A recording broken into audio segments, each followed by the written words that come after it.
During the spring of 2004, I was 19 even though I only looked to be about 14. I was all of 5 nothing and weighed about 100 pounds soaking wet. That's if I was carrying laundry as well. My parents and aunt were vacationing in Mexico.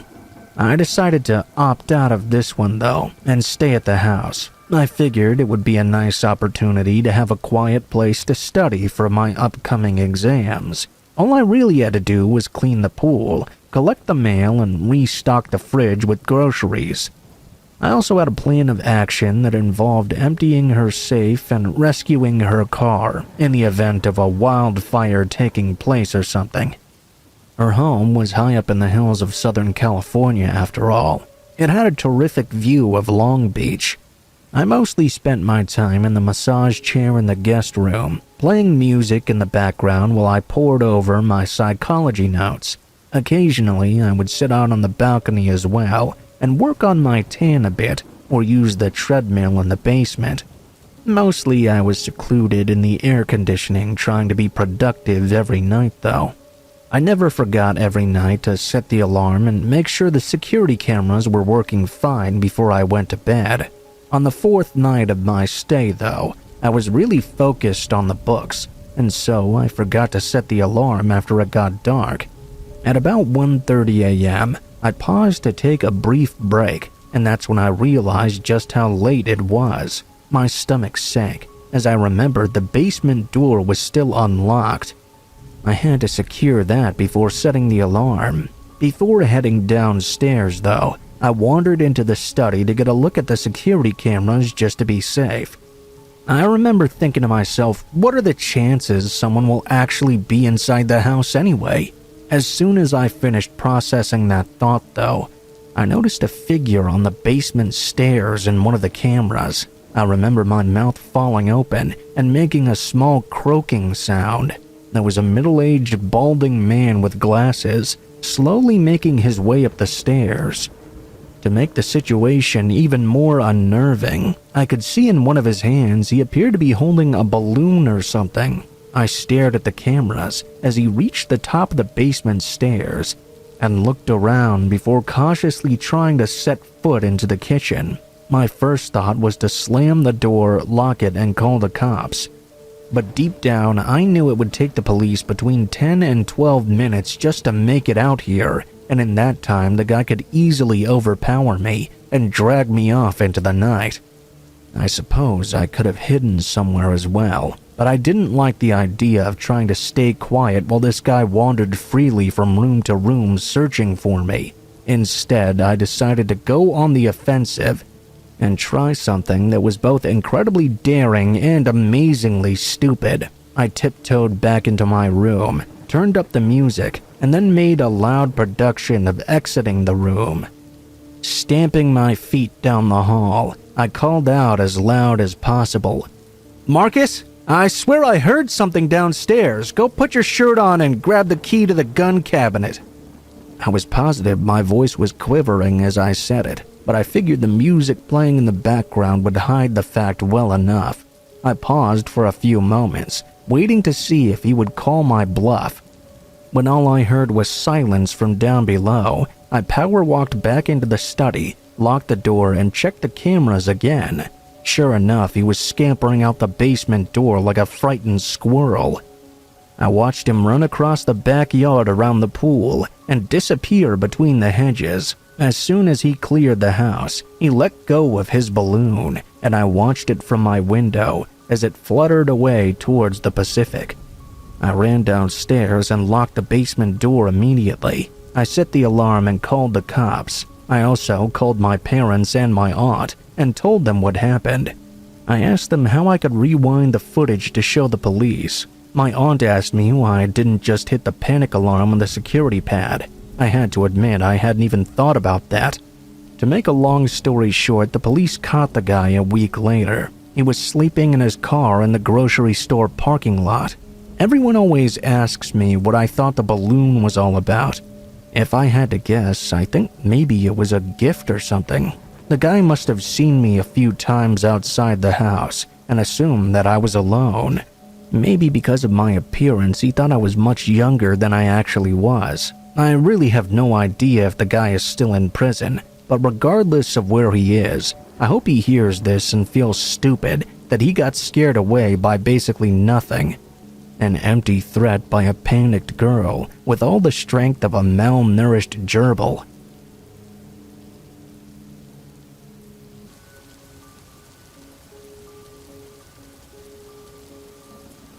Now, this happened almost 20 years ago when I was 15 and still living back home with my grandmother and uncle.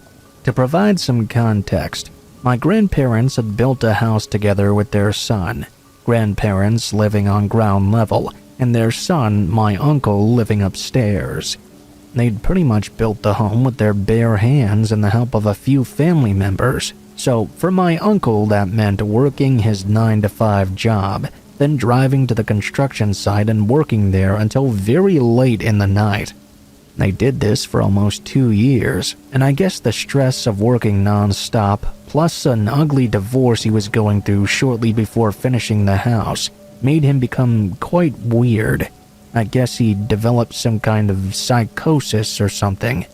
He stopped going into work because everyone there was watching him. No one was allowed to open any windows to let in fresh air because someone could break in, and all the doors in the house had to be locked at all times because otherwise gas would enter and the rooms would catch fire. It was lots of nonsense and paranoia like that. At the time when I was about 15 years old, I moved to live with them for a few years. Well, Grandma and my uncle. My grandfather had unfortunately passed away in the meantime. Even though my uncle never did anything bad, he was a very eerie person to be around, and I was regularly freaked out by him. For example, he had the habit of silently standing in a pitch-dark hallway in the middle of the night for God knows how long. Sometimes I would watch TV in the living room late at night, thinking everyone else was already asleep.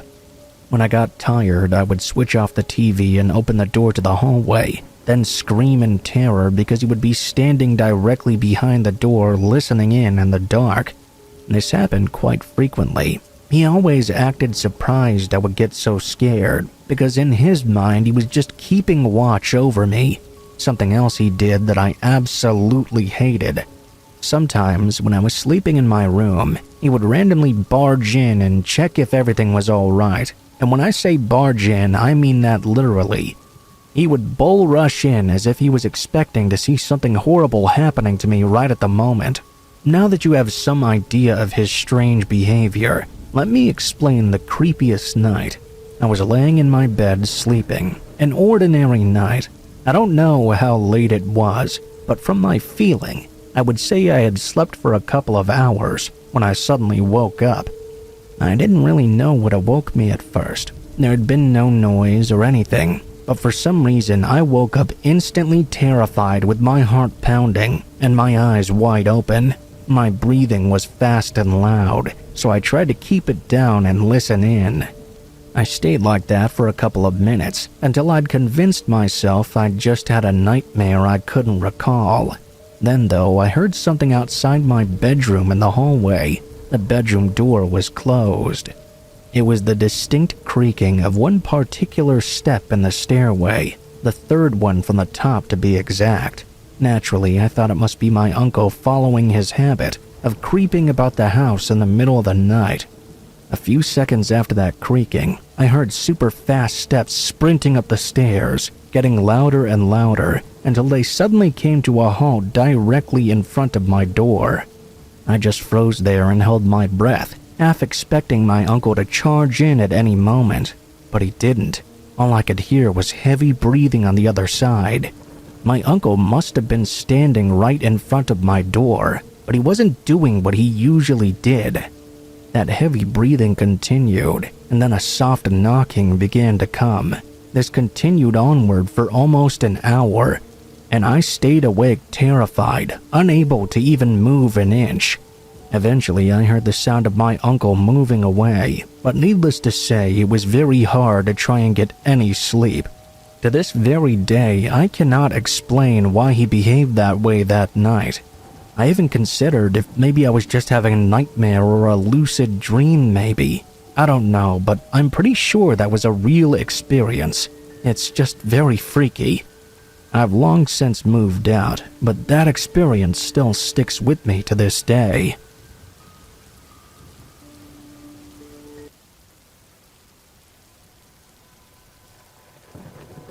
So this happened last year when I was house sitting for my neighbor. He was in the hospital for a few days, recovering from a surgery. I had been asked to stay in the house and keep an eye on his cats for him.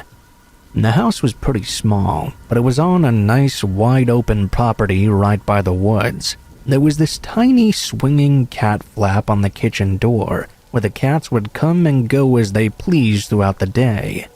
The flap led into a screened-in back porch, and the house only had one bedroom. I chose to sleep on the couch in the living room.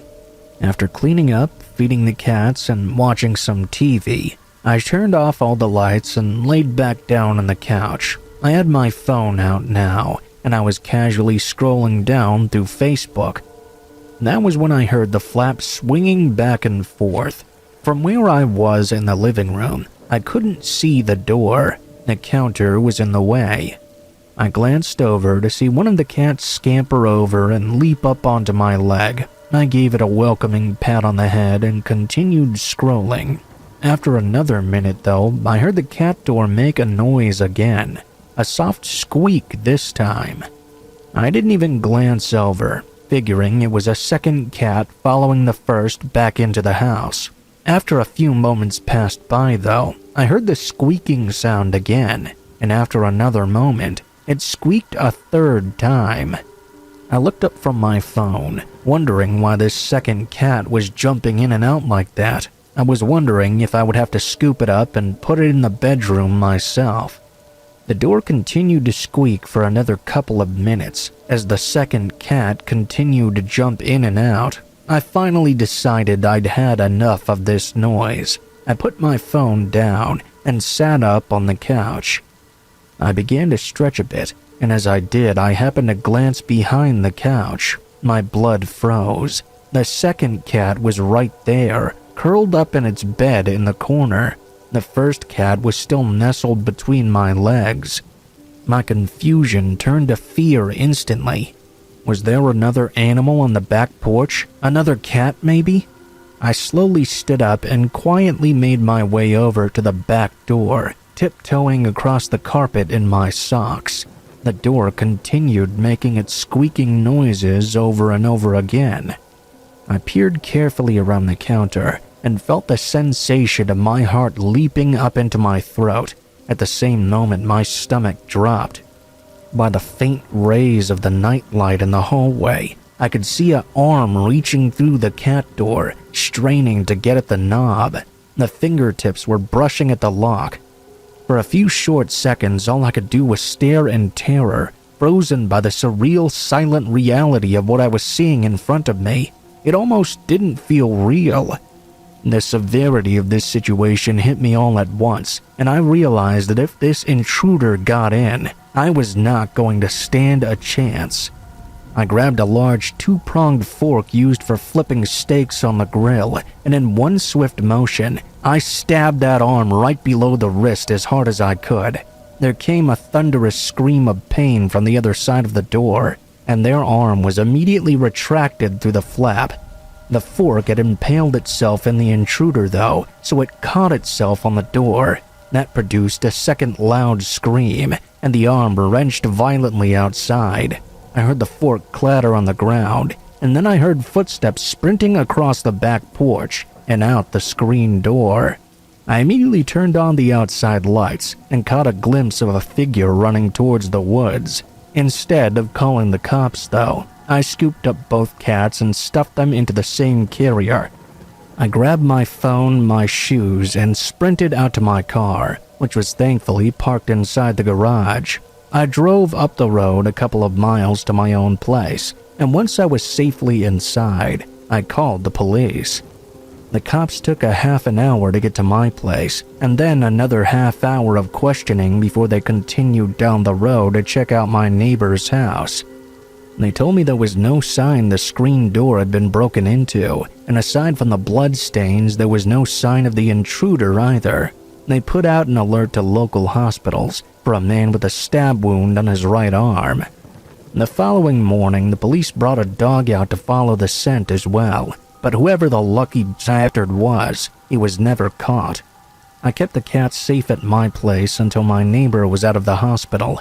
It still shakes me to my soul, the idea that that stranger chose that house in the middle of nowhere, trying to get inside. If I hadn't decided to get off the couch when I did, this may have ended very differently.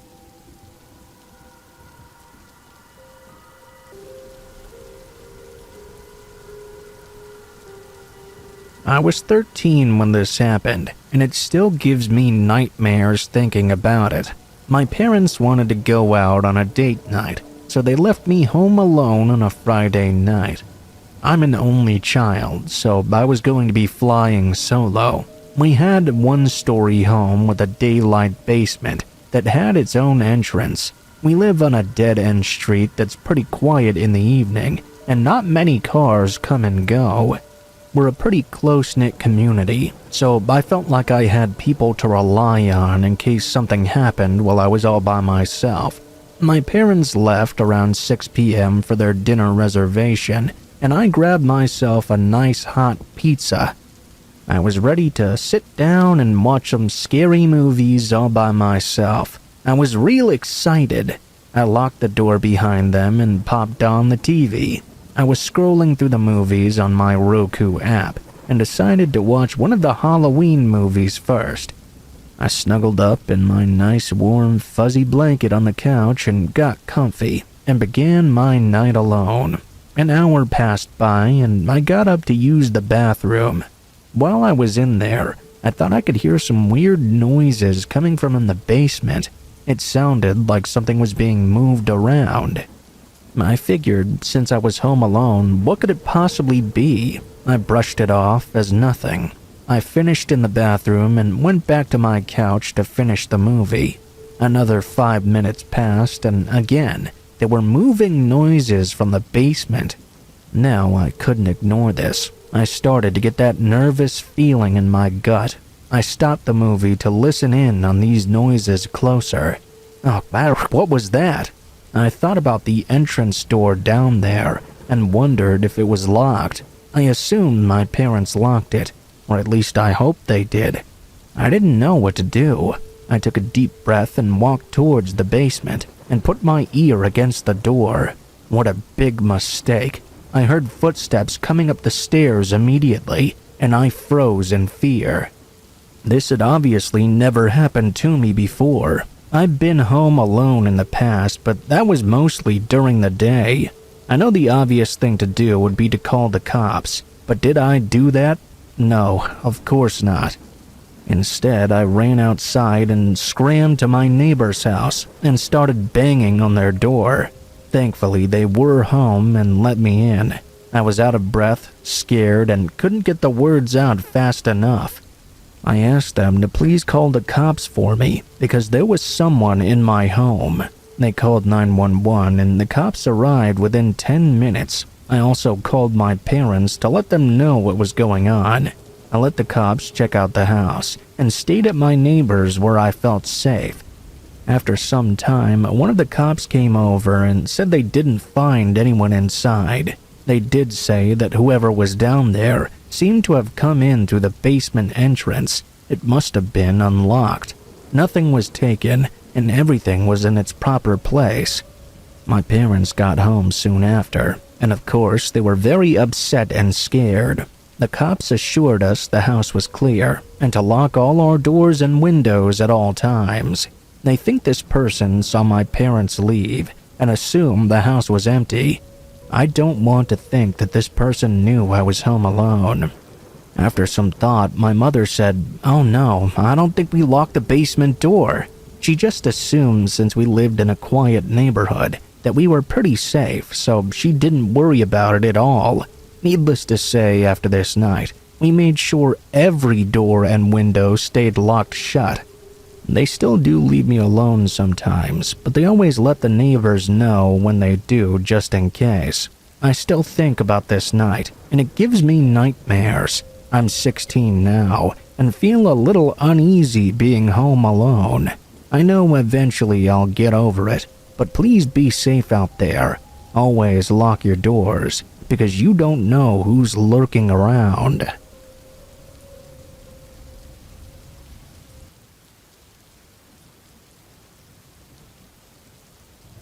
So, back in the early 90s, there used to be this tiny drive-in movie theater in eastern Missouri, along that narrow stretch of borderline with Kentucky.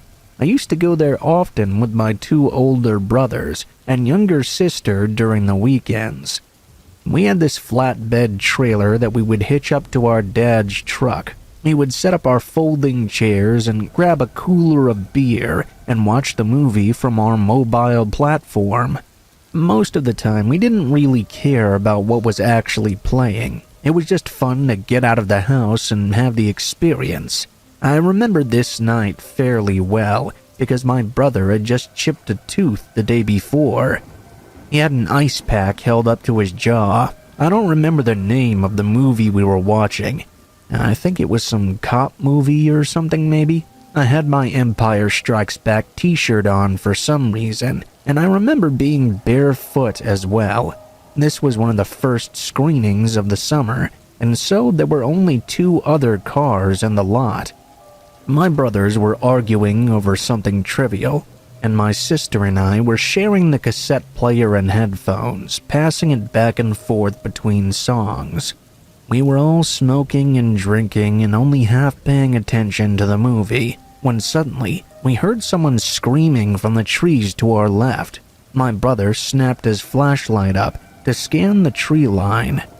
After a few seconds, an Asian girl, maybe 18 to 20 years old, came limping and stumbling out of the shadows. She was completely naked, except for a plastic bag around her waist. There was also a long nylon cord tied around one of her ankles. All 4 of us immediately jumped off the flatbed and made our way over to her. She was crying and gasping for air. She collapsed to her knees by the light of my brother's flashlight, and we could see that she was bleeding from a deep gouge behind her right earlobe. She had several bruises along her arms and face, too. My older brother took off his windbreaker and put it around her, and we all began talking at once. I was suggesting we carry her to the truck, while my brothers were trying to talk to her and ask where she had come from, and what had happened to leave her in this state. My sister handed her a bottle of water and was trying to talk above everyone else, proclaiming that someone needed to go find a phone and call the cops right now. I noticed another one of the drive-in customers get out of his car to take a look at what was happening. The owner of the lot was also making his way over to us. The Asian girl continued to hyperventilate and sob, and kept glancing back behind her into the woods. As far as I remember, she hadn't said a single thing until that moment. Suddenly, she called out to run, and tried to leap to her feet, but staggered and collapsed into my brother's arms.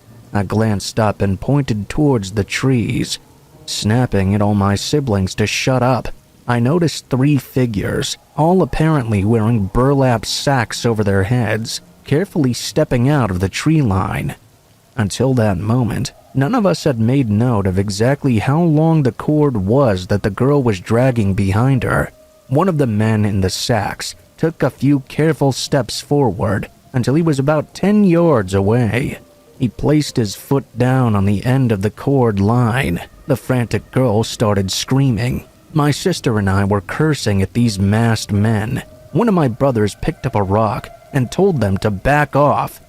None of the men moved. I remember scanning all of them for any signs of a weapon, but they didn't appear to have any. They were still mostly in the shadows, though. The only way I could really see them was from the glare of the movie screen and the wandering beam of my brother's flashlight. As I type this out, I understand how ludicrous this must sound. Even thinking back on it, I have to constantly remind myself it wasn't just a dream or something I saw in a horror movie or something. I was on the front lines of a terrifying standoff that nearly resulted in bloodshed. The owner of the drive finally caught up with us and immediately raised his shotgun directly at the face of the closest masked man. He told him to get the fuck out of his property. I heard the sounds of tires rolling across gravel and glanced back toward the entrance to see two pickup trucks pull up, their headlights pointing right at our group. For a split second, I thought they were coming to help us, but then I noticed the deer skulls mounted on their hoods. The trucks just sat there idling, as silent as the three masked men in front of us. The owner didn't turn around and didn't even flinch. He called out again that if they didn't get off his property right now, no matter what those guys in the trucks tried to do, he was going to gun down all three of them at least. My brother, not holding the rock, had been frantically working his bare fingers at the knot of the cord around the girl's ankles, but to no avail. A lingering silence followed. It was right then when a thought crossed my mind that we might all die right here. After a few moments, though, the man removed his foot from the cord and took several steps back towards the woods. His friends followed suit without turning their backs on us, and they disappeared into the shadows. The two pickup trucks also spun out loudly on the gravel and took off down the road. The police arrived shortly after with an ambulance for the girl. A few officers combed the woods, but they didn't find anything the masked men had left behind. It turned out the girl did not speak much English. She claimed her name was Hildegard, but that always felt made up to me for some reason. A week or so, a man's body was found in those very same woods by hunters. He had been beaten to death and had other various despicable things done to him. I think it was those burlap sack men who had done this to him. We never saw or heard from the Asian girl again, though we did inquire at the police station and hospital about her several times. I know a different TV news van showed up at the drive-in, but the owner refused to give an interview and chased them off his property. Regardless of the event being reported and televised, though, the word got around eventually, and the drive-in officially closed in 1992. The four of us were there at the last screening before it closed for good. The entire last week, the drive-in was playing Batman Returns. We saw it 3 times. My eyes weren't really on the screen, though. More often than not, I was glancing over to the spot where the girl had emerged from the woods. I was always nervous a masked figure might be standing there, staring back at me.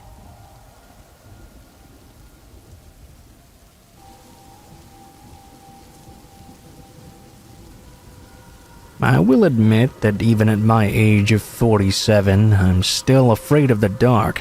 Therefore, if I'm ever home alone at night, I can get a little nervous, so to say. I'm married with a 10-year-old daughter, and we live in a single-level home on a dead-end street. Thankfully, we do not have a basement or a garage, just a house to worry about. We live close to our neighbors, too, so I usually always feel safe. This incident happened just last month. My husband and daughter went out on an overnight Cub Scout camping trip. I stayed behind because I had to work the next day. They left the house at 5 p.m., and I was kind of looking forward to having some time alone, watching reality shows and enjoying a nice steak dinner. I settled down on the couch and enjoyed my meal. Around 6:30 p.m., though, I suddenly saw a shadow walk right by my front room window, moving quite fast. I assumed at first it was something innocent, like a small animal or a bird perhaps. I ignored it and continued watching my show. After 2 minutes go by and again a quick shadow moves by the same window, I started to get a little bit more concerned. This time I paused the show and got up to check what was going on. Obviously, I didn't want to go outside by myself, so I just looked out the window. I didn't see anything, though. That's when I began to hear a scratching sound at my front door. I thought to myself, okay, what is going on here? I know we have stray cats around the neighborhood, but they've never scratched at the door before. We also have raccoons, but again, they'd never exhibited this behavior. Usually, they'd just run around in the backyard and look for food, which we do not have back there. I decided to check and make sure all the doors were locked. Thankfully, they all were. As I walked from the back of the house back to the front, out of the corner of my eye, I noticed someone standing at my glass sliding door that leads to the side of the home. I looked at him. There was a man just standing there peering in at me, with no expression on his face.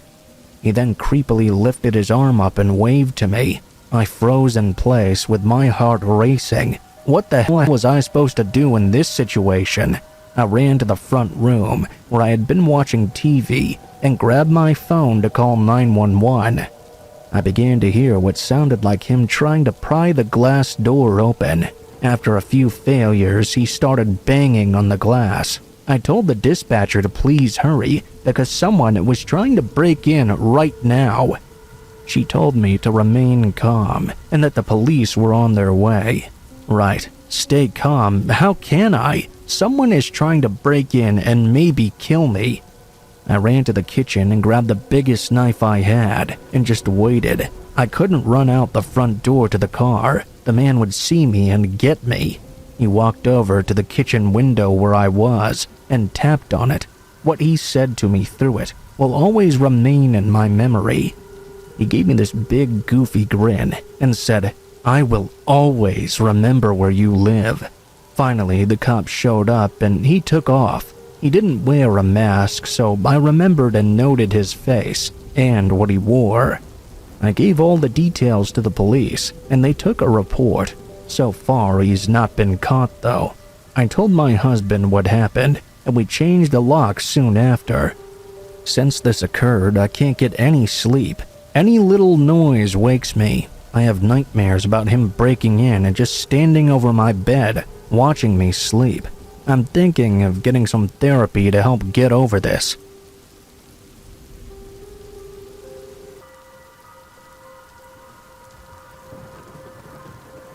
"7 years ago, I was on my way home after getting off work late one night. I was sitting at a red light at an intersection, trying to keep my eyes open.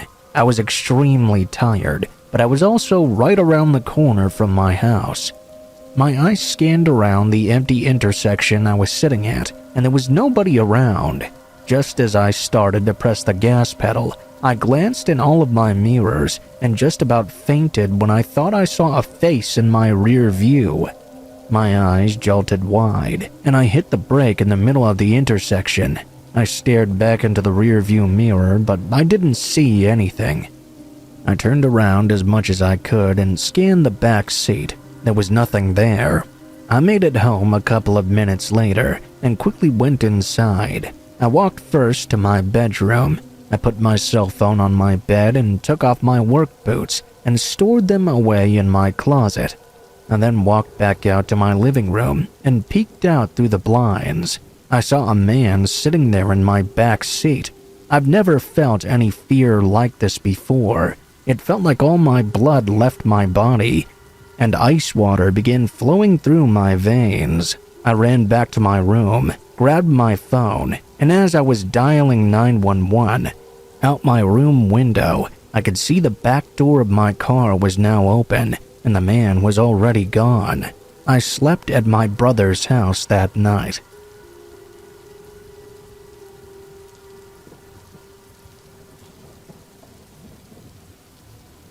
I've had 2 encounters in my life I think you will all appreciate. After thinking it over, I decided to share the one that terrified me the most, though, to the point of sheer paranoia. For the record, I'm a 28-year-old man, and this happened just last year in a major southern U.S. city. Given the nature of what happened, I'm not comfortable sharing the precise city and locations. My best friend Lauren and I took advantage of an extended weekend to visit several of our close friends, whom had all moved to said city. For clarity, their names will be Jacob, Jessica, Bailey, and Tim. Conveniently, they also all lived in the same house, which is important. We had no shortage of fun and eventful moments, Thursday and Friday, but Saturday night is where it all started to kick off. We went to this arcade bar that had damn near every arcade game in history, plus all the new fighting games converted to an arcade style.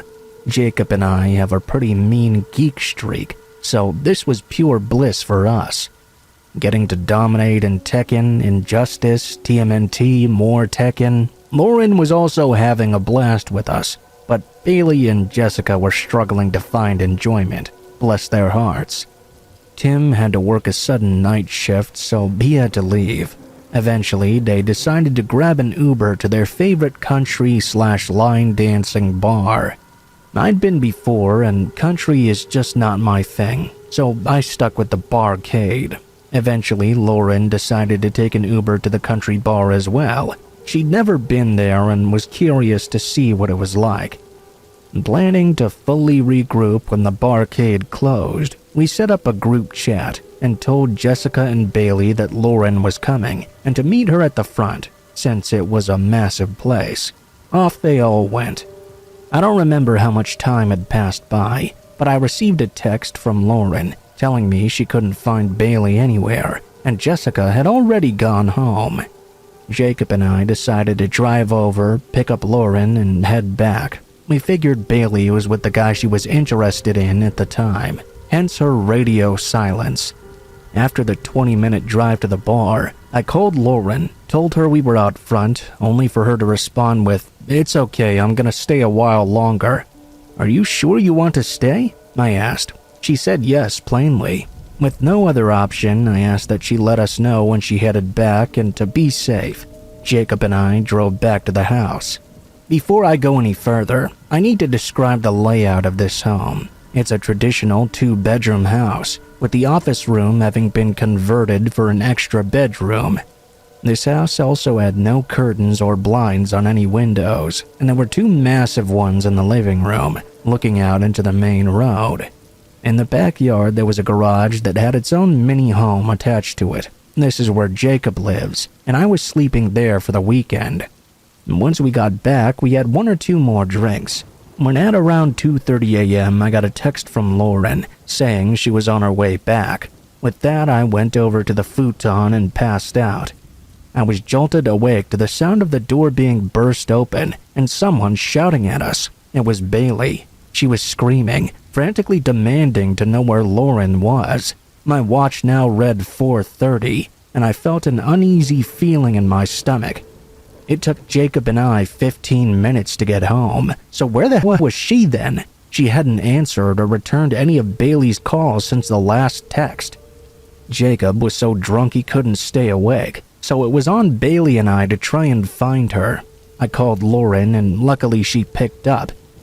Having known her for 10 years, I could tell she was both highly intoxicated and scared. This in turn scared me even more. Obviously, I asked where the hell she was, and if she was okay. She aggravatingly responded that she was fine, and in an Uber headed to the house about 15 minutes away. I couldn't get any more information from her. She said she needed to hang up so she could use her GPS to get home. Why would she need to use GPS if she had an Uber? 15 minutes on the dot and no sign of Lauren arriving. I was ready to turn the whole damn town upside down, but called one more time. She picked up sounding just as agitated, but this time I heard more than one voice on the other end, before they all hushed at the same time. As I started asking her all the details of the Uber car driver and passengers, she told me it was a red Toyota sedan and she was 3 minutes away, hanging up once again abruptly. Not taking any chances, I quickly put on a shirt and some pants and grabbed some knives, ready for a potential mess with whoever these guys might be. I waited on the front porch, Bailey ready to call 911 in the event things went south. Roughly 3 minutes later, a vehicle slowed towards our driveway, a white pickup truck. The passenger door opened and out jumped Lauren, exiting with some haste and not even bothering to close the door or look back. She didn't say a word to the driver. I could clearly see 3 other men in the truck, but I couldn't get any specifics before one of them quickly shut the door. As we both rushed to Lauren's side to help her in, she was dead silent and stumbling into the house. After what she told us, I have plenty of reason to believe these guys were traffickers. 1. She was all alone and lost in the bar when a guy came up to her and asked her to dance. When she agreed, another guy came and grabbed her phone and wallet with the excuse it would make dancing easier. How easy it would be to check her ID and see she was not from this area and appeared to be on her own. Plus, they could use that as means to keep her from leaving. They took her to a separate room where a bunch of guys had her drink a shitload of booze. She was too intoxicated to drive, and she wouldn't look drugged, making it easy to slip her past security under the guise of being too drunk to drive. They said they knew the address to which she wanted to go, but knew a shortcut. Lauren's too smart to fall for that, which is why she pulled up her GPS. Once I called, they must have realized people were waiting for her. After she told us all of this in the living room, we noticed the truck had not left, only turned its headlights off. Once I turned the lights off, they finally did leave. No couch for tonight. She was definitely sharing a bed with someone that night. We made sure every single door and window was locked. I went back to the garage house, only to learn the front door did not properly lock. Well, what a great thing to happen tonight. The only brilliant idea I had was to place a bunch of beer cans from the weekend against the door, so we'd hear them clatter if it opened. By this point, it was about 5 in the morning. Still no sun and knife under my pillow. Back to sleep I went. I was pretty confident the ordeal had now passed, but I was disturbed at the thought these were likely some dangerous people, and now they knew where all my friends lived. Not even an hour later, I woke again to a sound by the door. Sure enough, it was the sound of beer cans clattering on the tile floor, followed by the door quickly but quietly being shut again. Knife in hand and ready to piss a river, I was confronted with 2 immediate choices. 1, check the window if anyone outside was fleeing, or 2, check the interior for any intruders. I chose the latter, simply forgetting to call my friends or 911. I was too scared and tired. I kept checking every room and corner, underneath Jacob's bed and the garage. If the situation weren't already terrifying, that garage at night would be a phenomenal prop for a horror movie. After concluding that Jacob and I were the only ones inside, I checked the beer cans on the floor. It was not my imagination or a dream. Someone had just tried to get in. I looked out the window for the first time and found nothing out of the ordinary. I had given whoever had came snooping plenty of time to run or hide, though. Thinking only for the safety of my friends inside the main house, I made another stupid decision. I stepped outside and checked the perimeter all by myself. It was still incredibly dark out. The only light available was by a dim backyard light they keep perpetually on, and my flashlight. There were no cars at this time of night, no dogs barking. I can't even remember hearing any birds or insects. The silence was unholy. I was listening for footsteps or breathing, expecting to see someone at every turn of my flashlight. Nobody was in the backyard, so I checked the windows and doors for any signs of disturbance that I could tell. I could see directly into the office bedroom, which made me feel sick at the thought of someone with ill intentions peering in to see who was sleeping there. Fortunately, my search was anticlimactic. I didn't find anyone sticking around. I hauled that back into the garage house, relieved myself, rearranged the beer cans against the door, and stayed awake and alert until the adrenaline dump sent me to sleep. My watch read 11:30ish when I woke up, and as far as I know, nothing further happened. I updated the hungover Jacob about what went down less than 12 hours ago. He simply responded, "Well, shish." I found that rather funny, given how high-strung I was in handling the situation. I didn't want to, but I asked everyone if they tried to get into the garage house after Lauren was back home. Of course, nobody said they did. I only told Jacob about my personal ordeal in hopes he would get that lock fixed. I didn't want to freak anyone else out more than they already were. 2 months later, when Lauren and I came back to see them, I told them everything. I was most pleased to see the lock had been fixed in the meantime, and there are now blinds on nearly every window. Lessons learned, I suppose.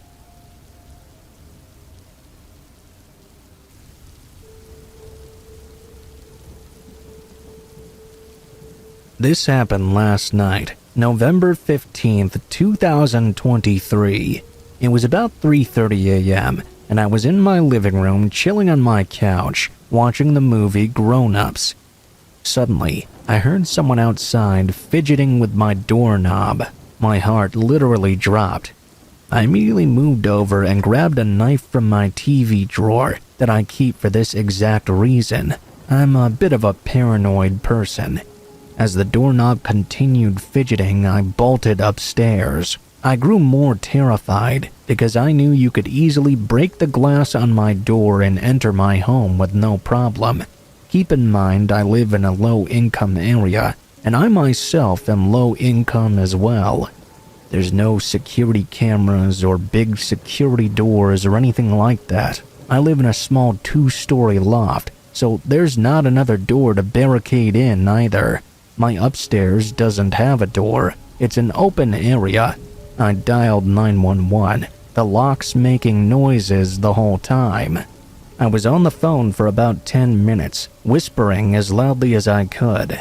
This person was trying very hard to break my locks. I can still hear the sounds in my head now.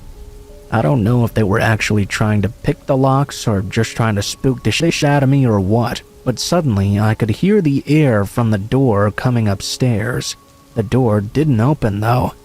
I couldn't see outside because I was too scared to look and open the blinds. At this point, my heart was racing. The operator said cops were on the way and hung up the call. I started hyperventilating. Finally, the fidgeting sounds stopped. I stayed inside and upstairs. Finally, I peeked out the window, but I didn't see anybody. In fact, I couldn't really see anything at all because it was so dark outside. The cops showed up 20 minutes later and asked me if I was on drugs right away. I was actually completely sober. I do drink lightly, about 3 times a week, but I don't do weed or anything else. I've refused to take a sip ever since because of how spooky this was too. Anyways, at this point I was shaking. They did a simple perimeter check and just bounced right away. No stuff given at all. They only suggested I don't stay there that night. They said next time to try and get a good look at the guy. They told me he could have been a homeless thinking that the house was vacant. But how could it be vacant when you can clearly see lights on and hear a movie playing in the background? I was in the living room for God's sakes. It's scary to think that if I was drunk or something and didn't lock that front door, there would have been a random person roaming around in my place. I ended up having a major panic attack when the cops left, and I fainted. I literally couldn't sleep the whole night. Once the sun came up, I went outside. I noticed there was trash all over the place. I went to pick up all the trash and started to think to myself, had the person outside done all this? I went to look at the locks, which the cops didn't even really check. There was honestly no evidence or sign that they'd tried to pick them. There were scratches on the wall and stuff, but nothing definitive. It looked more like someone had tried to stick a credit card in or something. There was nothing else out of place. Was somebody fucking with me here? I don't know. I'm spending a few days at my mom's house. I'm pretty spooked about it. I haven't slept in almost 46 hours.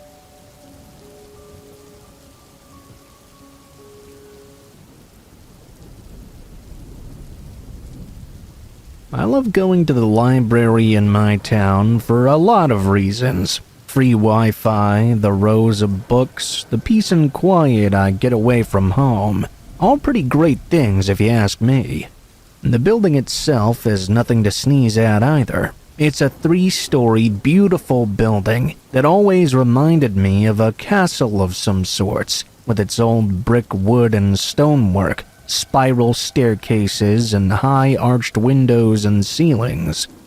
I could spend hours in there just getting lost in all those pages on the shelves, even with the musty smell of old paper. However, I learned that not all in the library was peaceful all the time. As hard as it may be to believe, sometimes the places you think nothing bad could ever happen come under threat, and you might not even notice it. This particular Saturday started off as any other. breakfast, a lazy pajama morning, and an afternoon at the library. I decided to go down to the fiction section on the third floor before I browsed the internet for an hour. The scuffed wood floor creaked under my weight as I walked around all those shelves. Even though I'd memorized where a lot of my favorite books were and could pick them out on autopilot, I still liked to browse around and see if there were any cool things that caught my attention. I became so immersed in the shelves around me that I failed to notice someone coming from the opposite way until I literally ran right into them. We collided hard enough that my glasses almost dropped off my face. The person I'd bumped into also dropped what they'd been carrying. Now, you'd expect a sort of meet cute or something, right? You collide with someone and become fast friends, or even instantly flirty with your soulmate like in the movies or something. Well, that's not quite how it works in real life. Although I did look up to lock eyes with a cute girl, I could see she had a look of complete panic spread across her face. I thought maybe she'd just not been paying attention like me, so I apologized and reached down to pick up what she'd just dropped. It turned out it was a tiny can of pepper spray. The girl snatched the spray from my hand and mumbled a quick thanks, then rushed past me without a second glance. It seemed like she was in a real hurry, so I didn't try to stop and ask what was going on. She all but ran out of the room and towards the staircase. I turned around, only to be immediately confronted with a man at the other end of the corridor. Although I couldn't make out any features through the shadow of his hoodie, his eyes were as big as saucers, as if he'd just been caught with his hand in a retail tip jar, or something much worse. It was only when I took a second to really see what I was looking at that I noticed an important detail. The man's hand had disappeared down to the wrist under his jeans. It wasn't obvious from a distance, but he must have targeted that girl specifically for her to be close enough to see that he was jerking it. I felt a little bit sick. Suddenly, the girl's reaction made absolute sense. She must have felt that she was in danger, or the man had done something other than just pleasuring himself when I hadn't been looking. The man moved out of view, and I could hear him gunning it for the staircase. I don't know why, but I decided to give chase. I ran down the stairs just in time to see him slip out the front door. When I looked around the parking lot, I couldn't see him in any of the cars or on foot, so I assumed he just took off. At the front desk in the lobby, the librarian was busy consoling the girl, who'd started crying. I overheard as she explained that the man had followed her up the stairs and started this little game with her when she got to the aisles, appearing at the opposite end of the shelves wherever she went and kind of trapping her in there. Always with his hand down his pants and wearing a sick grin on his face, he proceeded to slowly get closer and closer to her, so she booked it down one aisle where she ran right into me. Luckily, I'd given her an avenue where the man couldn't sneak up on her any longer, so she took the chance to book it to the front desk and hid in the back while I chased the man onto the street. At this point, she noticed me there and thanked me through the tears running down her face. I offered to walk her to her car or her bus stop, which she gladly accepted. I never saw that girl or the man again. I still like going to the library, but I'm a bit more observant of my surroundings now. I don't like to think about what might have happened if I hadn't been in that exact aisle to run into that girl at the exact right time. Or if I'd just gone to the computers first. I don't know. I kinda wish the guy had been pepper sprayed anyway. Heck, I would have held him down for her, but that's not how things turned out.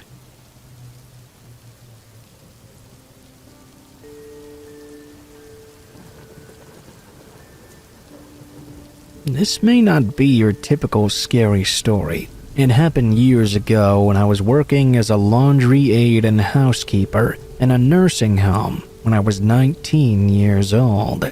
It still unnerves me when I think about it. Like I said, I worked in a nursing home. This one in particular had a lot of sickly patients, either extremely dependent old folk or dementia/Alzheimer-ridden people. Each room had 2 beds, so they could have roomies or a couple be together. If the family was really rich, they could have their own. Working there was already unsettling enough, between hearing the loud weeping at all times and seeing all the residents behaving like empty shells. It was an extremely sickly facility. I knew it wasn't their fault at all, but being so young and having no experience with this, I was very easily unnerved. There was one lady in particular, though, who always kind of scared me. I was 19 and this was my first job, so I was already a very nervous person. She had the room all to herself and lots of things around too, but I never saw anyone come visit her. I tried to make small talk with her to be friendly the first few times I cleaned her room or delivered her clothes. She always just ignored me or glared at me hatefully though, so I stopped trying to do so. One day, I arrived to her room to clean when I heard her talking. Full sentences, a full conversation, pauses and all. I'd never experienced this before. When I stepped in, she glanced at me just long enough to give me a very friendly smile before looking away again and staring at the ceiling. I looked around, but there was no one inside. I shrugged it off as a quirk of hers and got right to work. A few moments passed by and I heard her begin talking again. I didn't understand what she was saying, so I turned around and politely asked her, thinking she was speaking to me. Were you saying something to me, miss?" She abruptly stopped staring at the ceiling, furious, and didn't answer. I apologized and turned around to continue cleaning. Then she spoke again, and this time I understood her clearly. "Sorry about that girl. No, I don't want you to kill her." I froze mid-wipe and felt chills go down my back. Surely I just misheard her. "If we kill her, the nurses will get upset, and everyone will make a big fuss. I don't feel like dealing with that right now." I remember feeling a distinct fear. I finished as fast as I could and got the hell out of there. I found my supervisor and recounted the story hysterically, on the verge of quitting. She didn't believe me and thought I was just trying to get out early. She told me to take a break. I did take the time to calm down. I continued working there, but from that day on, I didn't spend more than a couple of minutes in her room when I had to clean it. Every time I did, she would be talking to someone I couldn't see, talking about killing me, and I didn't dare to interrupt her.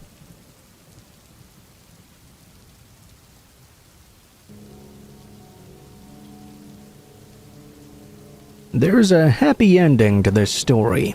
I'm 6'8" and somewhat of a bodybuilder. I have a buzz cut and at least 30 tattoos over my body.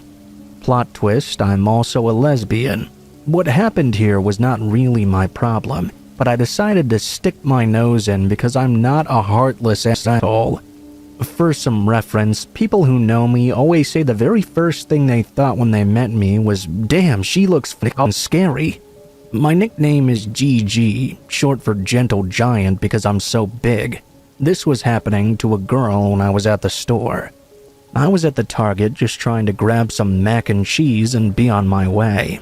As I walked down the aisle, though, I saw a woman backed up against the shelf and cornered by a man. He was wearing this big gray coat, which was kind of weird because it was 90 degrees out. She shot me a look of surprise and alert, then looked back at the guy quickly. I have bad hearing and am almost deaf in one ear, so I couldn't make out whatever the man was saying. I started walking forward and caught the very end of what he was saying, though. The guy, we're gonna call him Max, was harassing this girl. "The red one is yours, right? I'll meet you there and we can go back to my place. That sound fun, doll?" Max asked. His voice made me wish I was actually deaf. "Hey, sorry I took so long. I had to help some lady out. Who's our new friend here?" I stepped next to the woman and asked her about the man. She let out a sigh of relief when he turned my way. The guy looked up at me in confusion, then looked back to her. "Who's this, doll?" "I'm her girlfriend. What do you want?" I asked cautiously. Well, me and her are gonna go back to my place. No, you're not. Come on, let's go. We're not coming back to this Target. It has a Walmart problem I can see. I watched as the girl nodded frantically and speed walked over to me. Are you really going to go with this chick? I'll show you the right side. I bet I can change your mind even.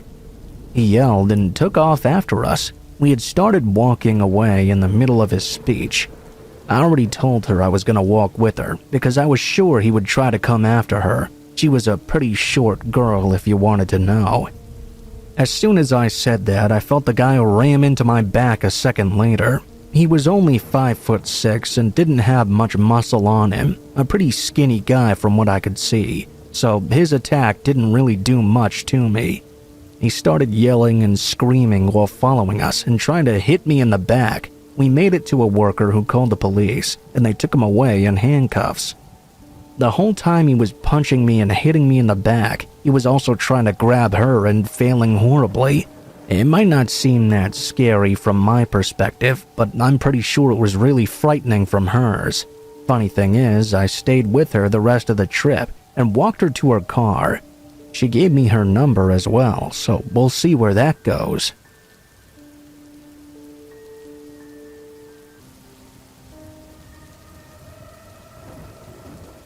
There's a stretch of road on my college campus, nicknamed Lights Out. It's not very original, but it is very accurate. There are absolutely no lights on this road at night, even though telephone poles lined it at every building. It seemed like no one thought lights around the backs of dorm buildings were necessary, and as such, most women I knew avoided heading down that way at night alone. As a guy, though, I didn't think there would be any problems in making Lights Out a regular part of my routine. I was tall and had an interest in martial arts at the time, so I was very confident I could defend myself if anything happened. However, what I experienced on Lights Out was much more complicated than what I'd ever expected. It was a regular Wednesday in the New England winter, and as such, sunset happened promptly at 3 p.m., and I was unlucky enough to have in-person night classes that ended at 9 o'clock. That meant I'd have to traverse Lights Out both times in pitch darkness and bitter cold, which obviously I wasn't exactly enthused about. My dorm was located right at the corner at the far end of this infamous road, so I'd just have to suck it up and wear my gloves or something. The trek to my class buildings went fine. Like I said, the sun had already set, but there was still enough of that gray light to see by. A few folks shuffled past me in all directions, eager to get off this path before dark unless absolutely necessary. I didn't know why at the time, but I felt a lot more comfortable having so many people around this time, when normally something like that wouldn't even cross my mind. I even had a thought to call one of my buddies to walk with me back to the dorm later, but I dismissed it as just being silly. I thought the cold or stress of classes was getting to my head and chalked it up to needing to get more sleep. Classes also went fine. An advanced history lecture followed by a boring biochemistry lab. Before I knew it, it was 9 p.m. and time to start the trek back through Lights Out in its final form. Beyond the lights of the science building, the street stood obscured by the dark void. It was a very cloudy night, and so there were no moon or stars to help light the way. I sighed and plugged in my headphones, then turned on the flashlight I'd brought so I didn't slip on the ground or something, and started walking. I could only see a good 2 feet in front of me as I trudged through a layer of snow and ice. I guess they didn't think plowing and salting were necessary features for this path either. The cold air was biting my fingers. There was absolutely no one on Lights Out at this time of night. Normally, I'd have no problem with that, but tonight I felt more uneasy than I ever did before. I thought about my urge to call my buddy earlier, and found my finger hovering over my contacts button. I forced myself onto YouTube to change the song, and drove it out of my mind once more. It wasn't that far of a journey. I was tired and maybe a little lonely, so what? I lived in a single room at the time and didn't really interact with anyone much. I'd be back at the dorm before I knew it. Suddenly though, a blinding ray of light swept across the road from behind me, a car quietly turning down it. This wasn't unusual. Most people preferred to go through lights out by car anyhow, but what really gave me pause was how slowly it seemed to crawl along as it got closer to me. I mean, it was still behind me after a good solid minute or two, and when I moved further to the side of the road to allow it to pass by, the driver didn't take the opportunity. Instead, they kept pace with me, and I started to get a little worried. I started to mentally go through everything I knew to get out of this type of scenario. If they got out of the car, to stand my ground, and if they tried to grab me from inside, to run. Then, though, they did something I didn't expect. The car idled for a moment and then blew right past me with a huge screech of its tires, leaving me in the darkness. But that wasn't for long. The car turned back around and now flashed its high beams directly at me. I stumbled back in surprise and wasn't able to see anything through that blinding white haze. That's when the car drove straight towards me. I dove out of the way by instinct, but not before its bumper clipped one of my ankles. I don't remember feeling much pain at first, just scrambling through the snow away from this damn car. I even felt warm, and my heart was pumping in my ears so loud I couldn't hear anything but the car taking off again. My limbs felt heavy as I dragged myself down the street. Was everything really going in slow motion? Was that car going to come back and finish me off this time? I didn't know what to think. I couldn't. I could only afford one thought: take cover. I dove for the nearest thing, a trash can, and cowered behind it. I knew that if the car rammed into this, that it couldn't stop it completely, but at least it would take more of the impact than just my body. At least I hope so. I squeezed my eyes shut when I heard the squeal of the tires again, bracing myself. 1 second passed by, then 2. Nearly a minute passed by before I dared to open my eyes again. I peeked over the top of the can, only to see the bright red of taillights hauling it into the distance. They turned off, lights out, and then there was nothing but darkness. I sat there for what felt like a long time, just trying to process everything that just happened. Somebody just tried to run me over, and worst of all, for no reason. I couldn't think of any reason why, other than it being a random psycho just wanting to hurt someone. As the adrenaline started to wear off, my ankle really started feeling the brunt of that hit, and I screamed. My ankle was throbbing with pain. All I could do was try not to pass out right there in the snow. I knew that would be really, really bad. I focused all my energy on breathing in and out, very slowly. When I felt safe enough to move, I reached into my pocket and dialed my buddy, something I should have done to begin with. He immediately raced out to help me. I felt like a warm blanket was creeping over the back of my head as I waited. I thought that they had to hurry. I must have blacked out for a second, because the next thing I remember was my buddy's hand shaking me and shouting my name. I flailed out to him, and once he saw I was awake, he hoisted me up, and together we hobbled down the rest of the path towards our dorm building. We all but stumbled into the office and had the startled CA call 911 for us. They even bandaged up my ankle with an emergency first aid kit. They did a pretty okay job of it too. They questioned me as we waited for paramedics. As the incident happened on campus, they were obligated to make a formal report. I told them everything I could, but it didn't really amount to much. A random person in a car I couldn't see tried to run me down for seemingly no reason. Still though, they thanked me for trying and promised to update me if anything came of it. I was taken to the hospital shortly after, where aside from an obviously broken ankle, a couple bruises, and some shock, I was otherwise okay. They gave me some blissfully strong meds for the pain and kept me for observation for a couple of nights, after which I was sent home with my foot in a cast and some crutches.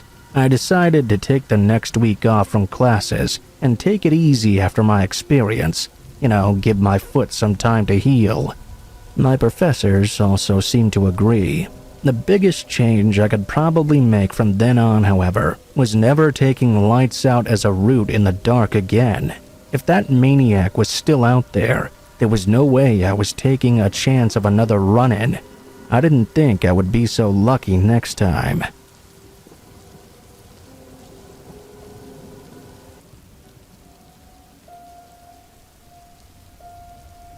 My childhood home was in a small town in Indiana. It was a beautiful blue Dutch colonial home in a neighborhood lined with huge old pine trees. Our house had been built in the 1800s, and I always had a sense there was something wrong about it. The neighborhood was filled with kids my age, and all of the families got together for summer block parties.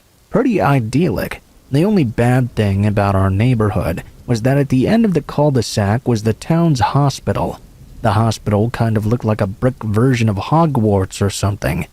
It wasn't too bad, except that the parking lot and entrance for the emergency room were essentially backed up to several of our backyards every once in a while. We would also be woken up by an ambulance, and on special occasions a helicopter would land right behind our house to fly a patient to Indianapolis or Cincinnati. The adults would bring us little kids out in our pajamas to watch it land and take off. Kind of morbid, I realize now.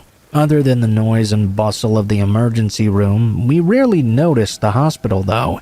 Sometimes we would tell ghost stories about all the people who died there and how they wandered to our neighborhood in the afterlife. One night in early January, several inches of snow had fallen in a few hours. As a second grader, I was looking forward to the prospect of a snow day and stayed up later than usual. I finally fell asleep though. All was quiet, and the snow even muffled the ambulances going in and out in the night. Sometimes in the middle of the night I would wake up though. When you notice something in your sleep and it snaps you awake. It was one of those instances. I sat up but didn't hear anything at first. I didn't see any light from under my parents' bedroom, so I knew they were still asleep. I laid back down and tried to get back to sleep myself. That was when the noise that had woken me up began again. It was a noise that still haunts me to this day. It was a low moan and somebody quietly sobbing. I was perfectly still, trying to make sure I was hearing a person. Indeed, I heard the low moan turn into a sad "help me" over and over.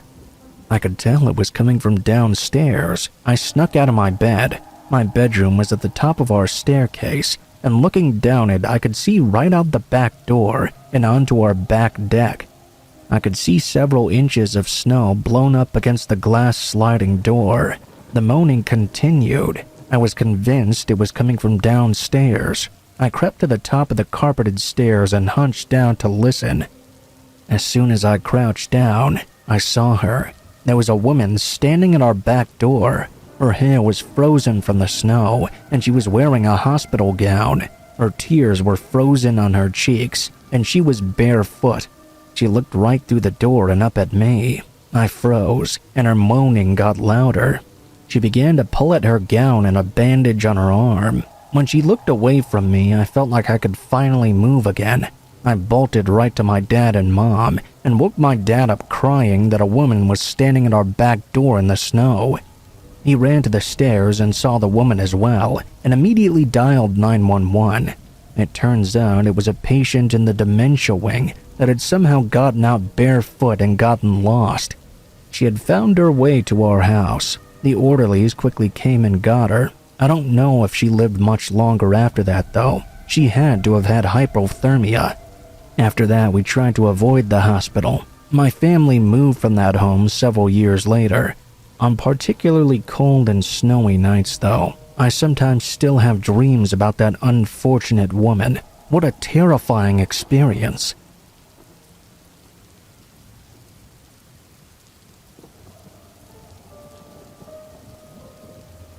Okay, so my brother is really creepy. We have about a 3-year age gap between us. When we were younger, he used to love to scare the shit out of me. My parents used to just think it was kids being kids, but as we got older, it got worse and worse.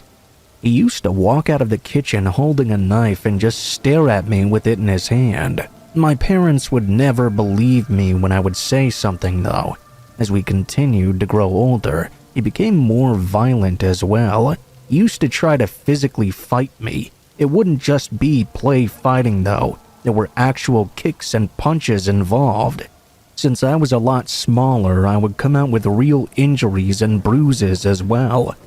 Eventually, he grew more touchy. He would brush up against me and just touch my lower back. At first, I thought it was just an accident, but he kept going lower. Eventually, I caught on it was not so accidental. I told him to stop every time, but he never would. Eventually, I had to start yelling at him to stop so other people could hear. He did for a while, but still here and there he would attempt to do it. Recently, as in 2 months ago, I turned 18 when I discovered a hidden camera in my bathroom. I instantly knew it was his. I took it out of its hiding place and removed the SD card. I put the SD card in a lockbox and hid the camera in my room as well. 2 days later, I discovered the camera had disappeared from my room. Luckily, I still had the SD card locked up tight.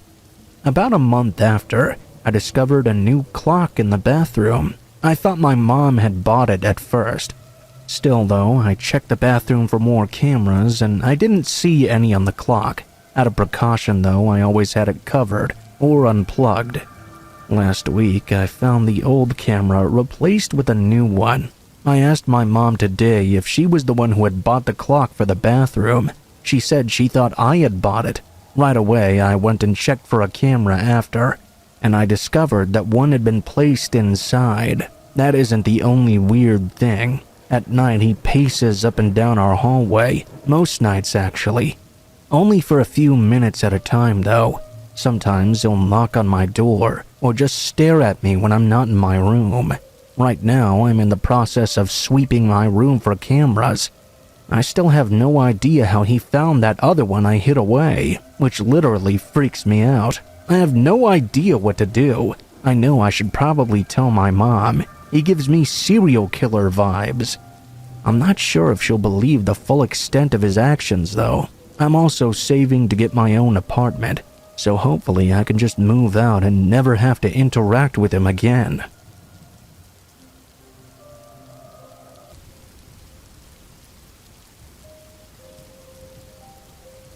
It was a regular Tuesday night. My parents were away, and I had the house all to myself. I was chilling on the couch, binge-watching a series, when I noticed something odd outside my living room window.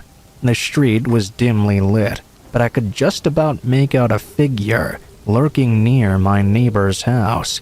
At first, I thought it might be one of their friends or family members, someone they were expecting. But the longer I watched, the more uneasy I became. This person was just kind of standing there, staring at their front door. It gave me the creeps, but being the rational person I am, I dismissed it as my imagination running wild. As the night progressed onward, I got up to grab a snack from the kitchen. That's when I heard a slight creak, a subtle noise that sent a chill down my spine. I froze. I found that my front door was slightly ajar. Panic set in, and I immediately regretted not double-checking if I'd actually locked it. I hesitated, debating whether to investigate further or call the police. Curiosity got the better of me, and against my better judgment, I tiptoed toward the door. It swung open with a soft groan, revealing an eerily quiet house. I heard a noise upstairs that sounded like footsteps. My heart pounded as I realized someone was inside my home. Fear gripped me, but I forced myself to stay calm. I retreated to a closet, and my breath caught in my throat. I was praying that whoever this was would not be able to find me. From my hiding spot, I could hear this intruder systematically moving through rooms, obviously searching for something. The tension was unbearable. I clutched my phone, ready to call for help, when I heard a noise from downstairs. It was a door slamming shut. I strained to listen, and my blood ran cold as I heard the unmistakable sound of a scream echoing in the night. My mind raced. I realized this intruder hadn't found me, but they'd seemingly moved over to my neighbor's home once again. Guilt and relief washed over me in equal measure. I couldn't believe the horrifying turn of events. I stayed hidden until I was sure it was safe, and then with shaking hands I called the police. When they arrived, I explained what had happened. The reality hit me like a ton of bricks when they went next door. My neighbors, a kind elderly couple, had been brutally attacked. The scene was like something out of a nightmare. It wasn't a random break-in either. Nothing had been taken. The intruder had specifically targeted them. The investigation unfolded, and police caught the perpetrator soon after. Turns out he had a pretty twisted motive. The only reason he'd entered my home was because he was unsure and had at first mistaken my house for theirs. It's a chilling realization that I narrowly escaped the fate that befell my neighbors. The guilt still lingers, wondering if there's something I could have done differently. The randomness of it all. The fact that a simple coincidence saved my life that night. It's a haunting thought, and a reminder that danger can lurk in the most unexpected places, and sometimes survival is just a matter of luck. That was the night I narrowly avoided a killer, but didn't prevent the tragedy that unfolded next door. Life can be stranger and scarier than any horror movie.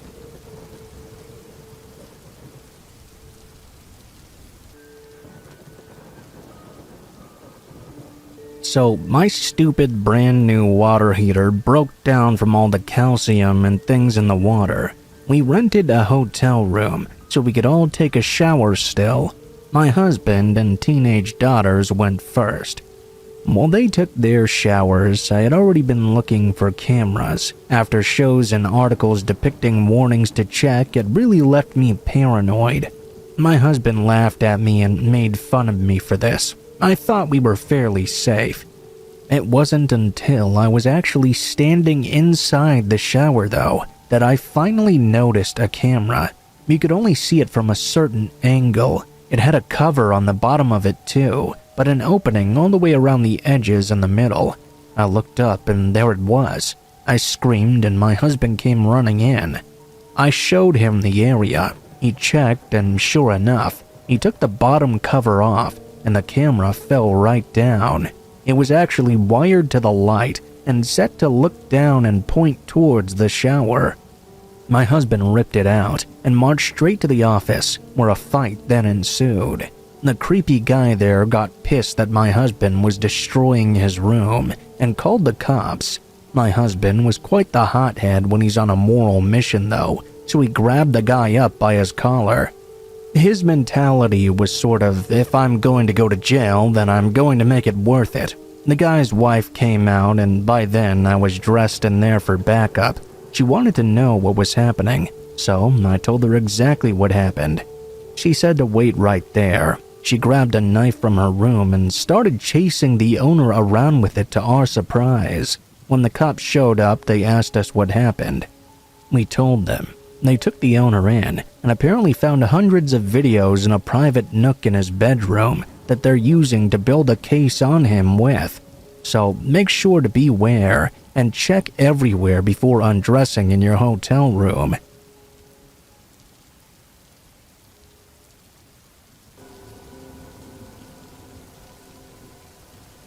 A few months ago, I was sitting on my front porch enjoying a peaceful afternoon. I live out in the country, my closest neighbors being over a mile away. It was just me and my dog watching squirrels run across the dirt road. About mid-afternoon, though, a fellow stepped out by the road and asked to enter my yard. I waved him in quickly since he seemed like a decent enough guy. As he approached the steps, my dog moved to block him, though. My dog was growling, and his hair was standing up on his back. This was unusual behavior for him. The man asked if my dog would bite, and I replied, "He's meaner than hell, that one. He isn't mean and he's never bitten anyone, but it didn't seem like this guy needed to know that." He stood in my yard and introduced himself as a son of a neighbor down the road a little ways. He'd moved back home to be with his mom, who was getting up there in age, and he wanted to introduce himself to the neighbors. We made some pleasant small talk back and forth, but I kept my dog right in between us. He wouldn't take his eyes off this stranger. The hair on his back was standing and his hackles were up. This put me on edge as well. I bid the fellow good day and urged him off, then walked into the house. After watching him drive away, I did a quick search of the name he gave me. It didn't take me long to find out he was a registered sex offender, and I felt shivers run down my spine. Being that I have a wife and teenage daughter that he must have seen while he was out and about, I felt it necessary to call the man's mother. I kindly informed her to not allow him to be around my place anymore, or I'd have to take some action. I've always heard a dog can spot a bad person, and I really believe that now. He's a good boy.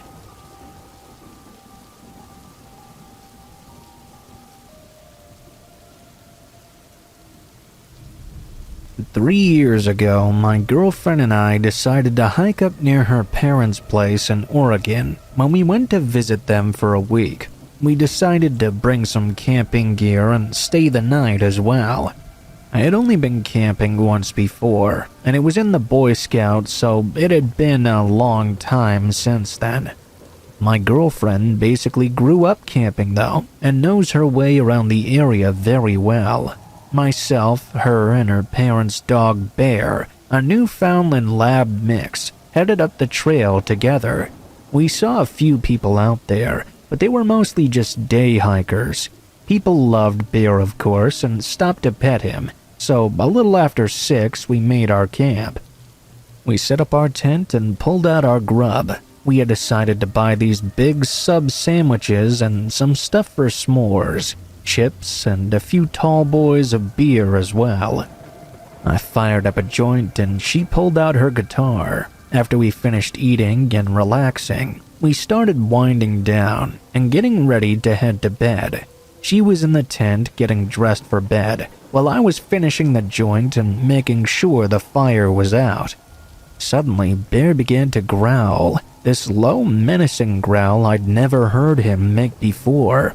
I pet him and looked around, figuring maybe there was an animal or something out there. We got to sleep at around 1 o'clock. I woke up, only to notice my girlfriend shaking me, looking completely terrified. I could hear Bear growling beside us. She held her finger to her lips, talking low. She told me she'd woken up to hearing voices. I listened in and heard what sounded like 2 men talking just outside. Then we heard something absolutely terrifying. One of them said to his friend, "I'll take the girl, you get rid of the guy." I knew we were screwed. We had no weapons of any sort. My girlfriend unzipped the tent, and Bear rocketed out like I'd never seen him move. He was so fast I can't imagine anyone could have reacted in time. I heard one of the guys suddenly call out, "Oh, shh!" I heard Bear snarling and growling, and then I heard them running. My girlfriend took the satellite phone, which her dad had insisted we carry with us. Thank God we'd done so. She called her dad and he called law enforcement, and they sent people out our way. They told us to stay in the tent until they arrived. Bear came back out of breath, with no sign of the men in tow. We waited for the Rangers to arrive. When they showed up, they found no sign of the guys, save for some truck tire tracks and some cigarette butts around our camp. They gave us a ride back down to our car later that day, and Bear got a big steak and plenty of love.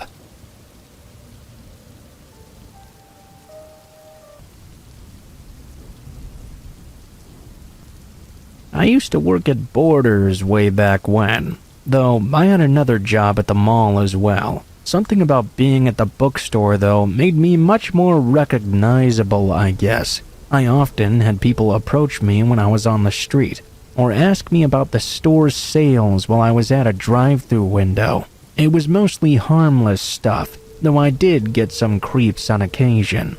At the time, I had a dating profile up, but I had to take it down. I'd started getting really weird messages from people saying they'd seen me at the grocery store or something. Just really bizarre. The killing blow that finally made me close it, however, came shortly before my 19th birthday. I was checking my account after work, and I see a message titled, "We've met," which really creeped me out immediately. I clicked on it, and it said, "Sort of." It proceeded to go into this very weird graphic depiction of this guy, who was apparently so thrilled by my cashiering skills that I caused a stirring in his loins while checking him out. This email was seriously like 3 pages long, all talking about how sexually excited he was and all the things he wanted to do to my young body. It was in great detail. I was horrified to think that while I was just doing my job, one of my customers had been looking at me like that, thinking all these horrible things. I clicked on the profile, only to find there was no photo. It said he was 56 and single, but no other information. I needed to know what this guy looked like, which is the only reason I replied. I imagined that had been his game all along. I didn't respond to any of the other things he said, but I asked him if he'd send me a photo. He told me he couldn't do so because he was some sort of public figure. He told me he'd email it to me instead. It took him 2 days to get back to me.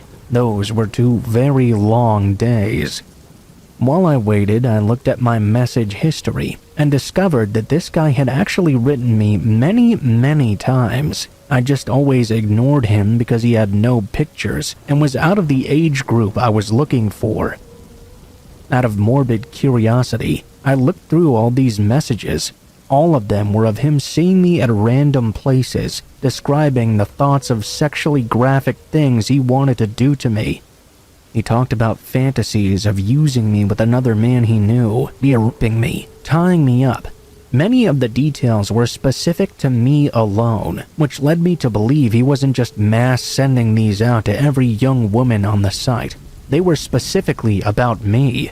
Meanwhile, this guy was older than my dad.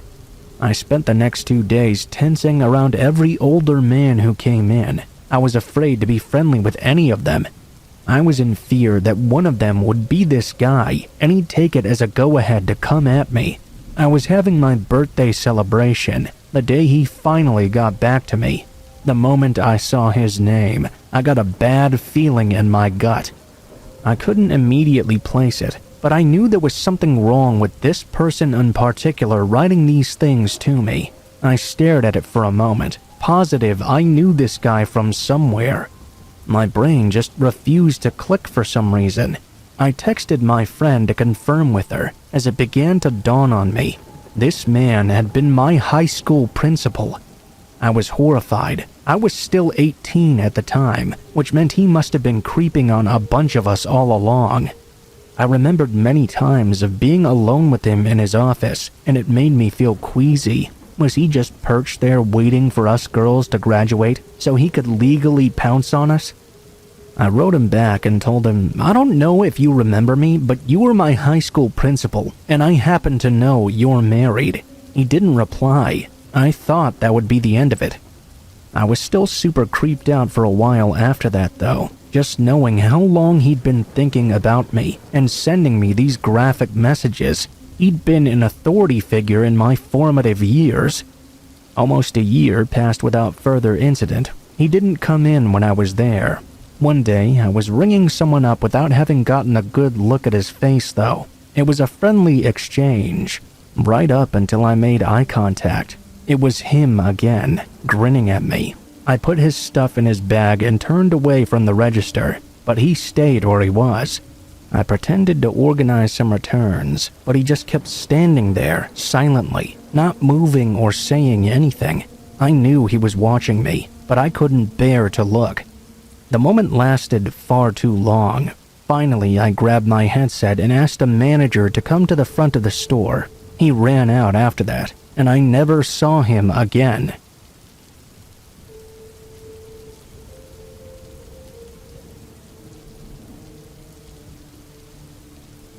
Warning: allusions to suicide, death threats, and foul language. Do not listen if those upset you. Well, I recently decided I would like to share this story. This happened back in 2019 through 2021 and still sticks with me to this day. I'll be using fake names for myself and the man I'm talking about, Mary for me and Dennis for him. When I was 13, I met a man on Discord. He was funny, smart, and exactly my type. He was also 16. I don't know my logic with that being okay at 13, but I was stupid and naive. We became very close friends, and after about 3 months of knowing him, I told him I had feelings for him. We then started dating. We lived across country from each other, so we were basically just friends online, but whatever. So as we were dating, he basically started grooming me. As a kid who was always on the internet and exposed to Kik though, I was used to this sort of behavior, and I didn't know anything was wrong with it. He would send me nude photos, gross messages, and pretty much tell me to worship him. I wasn't allowed to talk to anyone online without him there. He liked to control my actions. He told me that he would end his own life if I ever left, and he would always joke about how he was on drugs because he was so sad. He was also incredibly racist. I'm mad at myself for not realizing it back then. He ended up cheating on me with his ex and tossed me right out in the trash. Wouldn't talk to me anymore and said we shouldn't talk ever again because we weren't together. Here's where it gets real bad though. Note, this happened several years ago, so I have a somewhat spotty memory of this time. New accounts started to pop up in the server we used to meet on, a server of a mutual friend. They all started saying horrible things about me. Mary is a fat whale. Mary is insert slur. More things of that sort. The accounts all had names like Jerry Touches Kids or Big Fat Whale. I had gotten in trouble with the server owners because somehow it was my fault people were saying these things about me, as if I had told them to spam bad stuff about me or something. The accounts all started personally messaging me as well, telling me to kill myself, how I was a whale, a hero, and even more. I ended up blocking every account and moved on with my life. Great, at least it was over with now. Or so I thought it was. Fast forward to a year later, summer of 2019, and everything started up again. The messages, telling people lies and rumors about me, direct threats to me. I was sent unsolicited and death threats, slurs, and told I should kill myself and film it because no one cared. At that time, I had undiagnosed depression, and I almost did end myself. I went to therapy and tried to get over it though. In 2020, right when the quarantine happened, I got myself a boyfriend. He was super nice and reassuring, and eventually I started to come back out of my shell. He and I would play games on Discord together, and I joined more servers. Around 2 months later, I got another message. Someone named Lily had messaged me. It was a normal profile and we were in a server together, so I didn't really think anything of it. She messaged me asking how I was. I had never talked to her before, so I was very confused. She said we had just had a long conversation about mental health the day before, and she wanted to make sure I was alright. I asked who this was and what she was even talking about. Oh, you don't remember? You told me this. You said you take medicine for schizophrenia and must have missed a dose. Are you off your meds or something? I was extremely confused and scared. I had never talked to this person, and I certainly didn't have schizophrenia. After about 10 minutes of this charade, I quickly realized it was Dennis. I blocked the account and didn't accept any new friend requests after. The next day, to my horror, I received thousands of messages with the same comments previously mentioned. Threats, porn, etc. I was terrified. I asked my boyfriend to help me. He told me to make a new account if I was really insistent on using this service, but to not friend any mutual friends we had in common, so he wouldn't be able to find me. I did, which cost me an affiliated Twitch account I had spent years building. I changed all my accounts, deleted most information, and made new ones with barely anything on them. Somehow, the messages found me again. I have no idea how. These new accounts were not tied to me at all. I got fed up and asked a mutual friend I thought I could trust some personal information about Dennis to go to the police and get a possible restraining order or something. I didn't totally know how police handled these online sorts of issues. Months went by and things seemed to be calming down. That is, until the fall of 2021. Dennis messaged me out of nowhere, calling me a stupid shit, and told me he would always find me. I was so fat and dumb and no one would ever love me. I isolated myself and deleted more accounts. I was never able to go to the police because I had no real information. He had a fake name and a fake address given to me. It's been 2 years and every day I worry he lives near me or something. That maybe he knows where I live or where I go to school. I recently found out he has a website and YouTube videos as well. He makes YouTube videos referencing me in 2022. His copyright claim is something like Mary the Fat Whale Incorporated. I can't find it anymore. It was hell, and I'm still worried every day he'll somehow find me. I hope we don't meet again, and I wish him the absolute worst.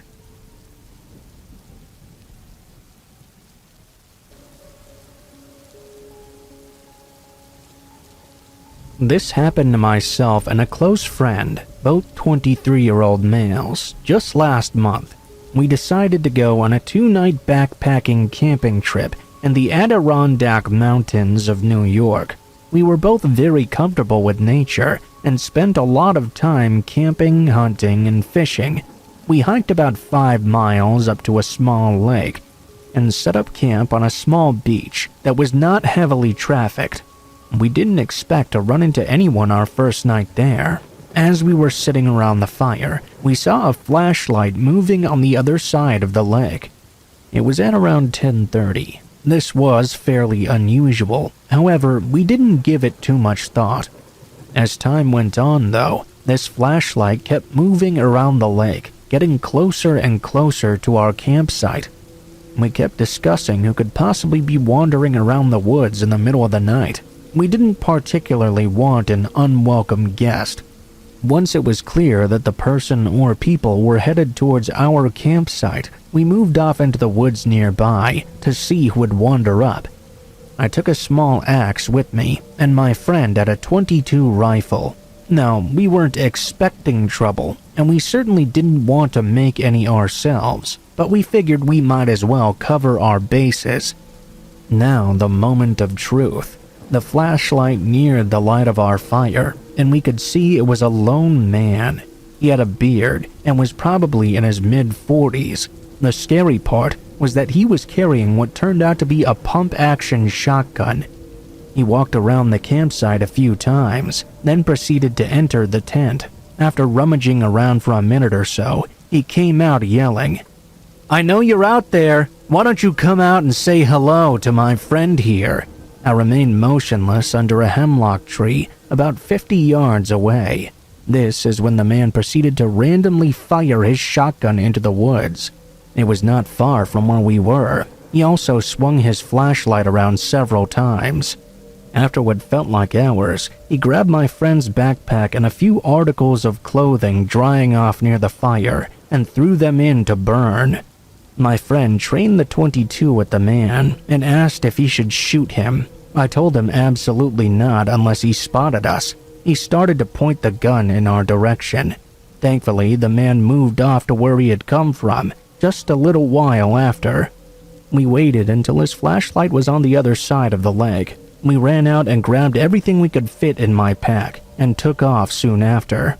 It was now around 2 or 3 a.m. We ran out of the trail with flashlights and made it back to my car. The sun was coming up now. We immediately went to the police department and reported it, where we also spoke with some forest rangers. That was it. We haven't heard anything back from the police. It wasn't that mysterious. However, it made me feel fear that I had never felt before in my entire life.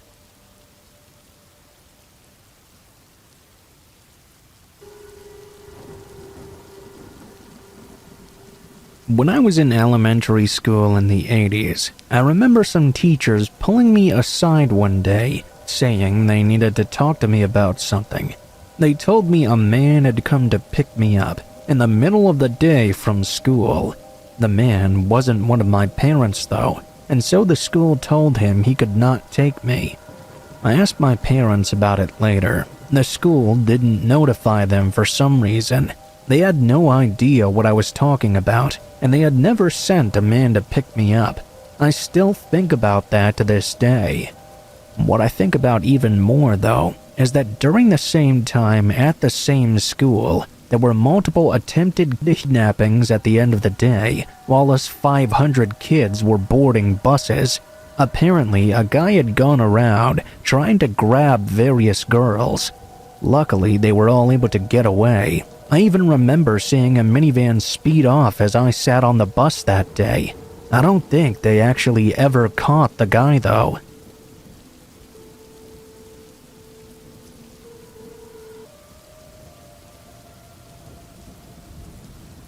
The saying, blood is thicker than water, is a familiar one. It means your blood relatives or family unit should be your only loyalty, and giving them up for anything outside of it should be highly frowned upon.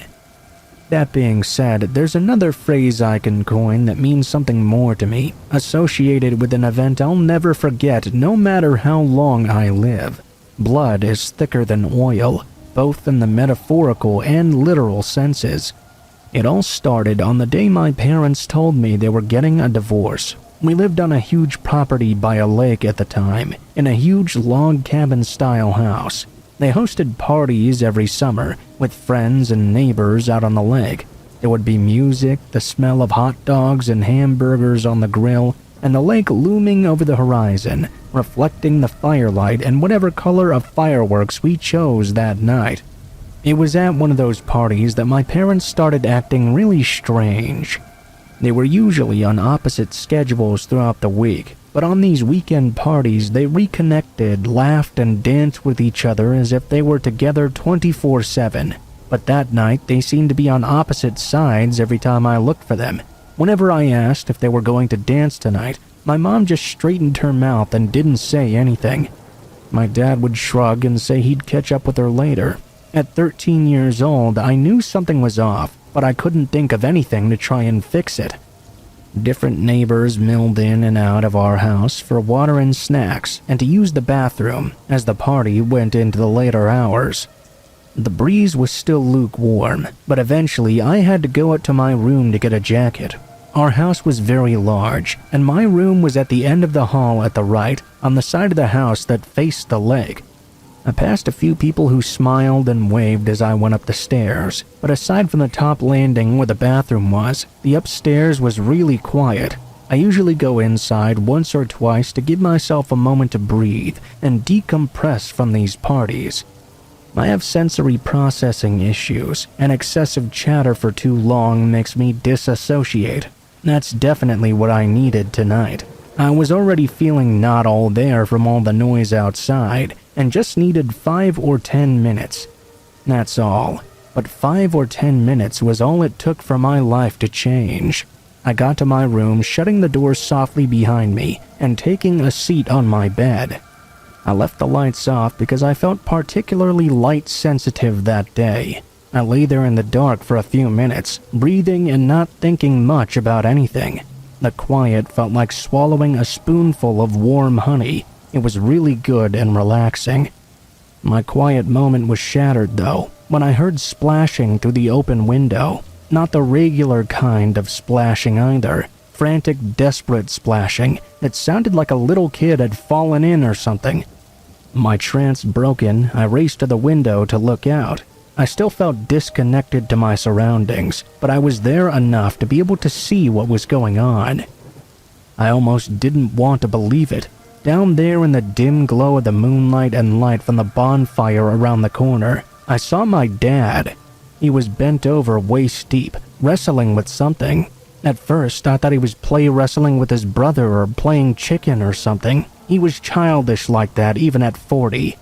But I quickly realized that wasn't the case when a man I knew popped out of the water, trying to punch my dad and get ashore. But my dad snatched him back and tackled him back in, pinning his head under again.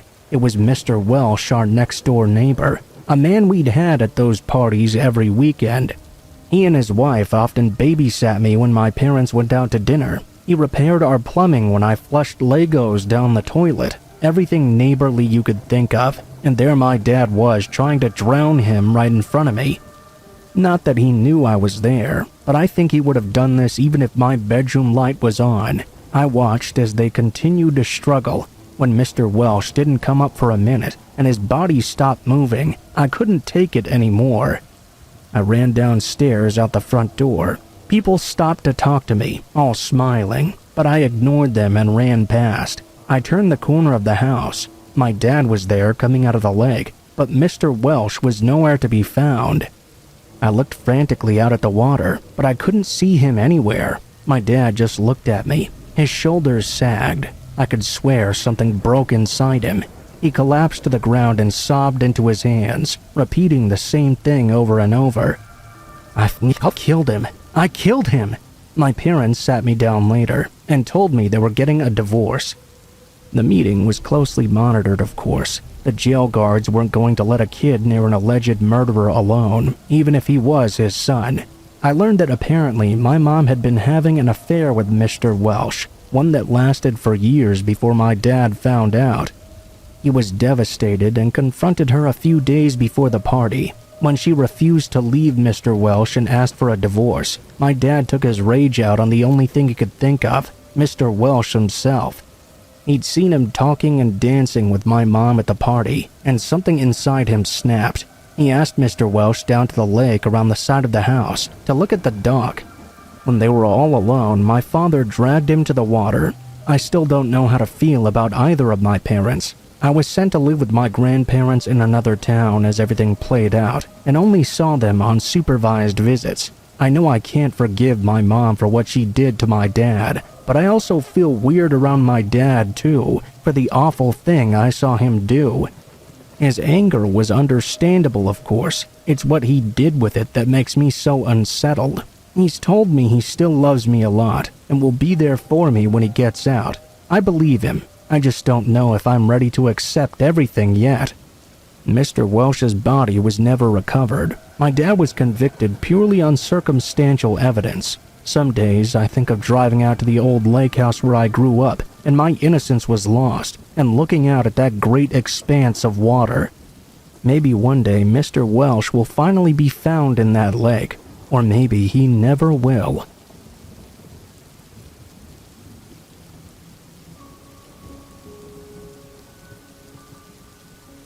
Some context first. This story took place in 2020 when I was 18 years old. I lived in a relatively safe neighborhood, but my country does have a high crime rate in general, so take that with a pinch of salt. My dad had passed away earlier in the year, and I have no siblings either, so my mom and I lived all alone in our house. The COVID lockdowns were still in place, but as certain restrictions were lifted, people were starting to return to work. Between my house and the train tracks was a big stretch of empty field.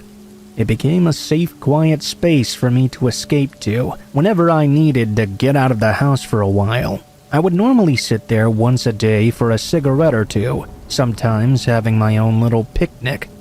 My home situation was complicated to say the least, and due to the pandemic I had nowhere else to go.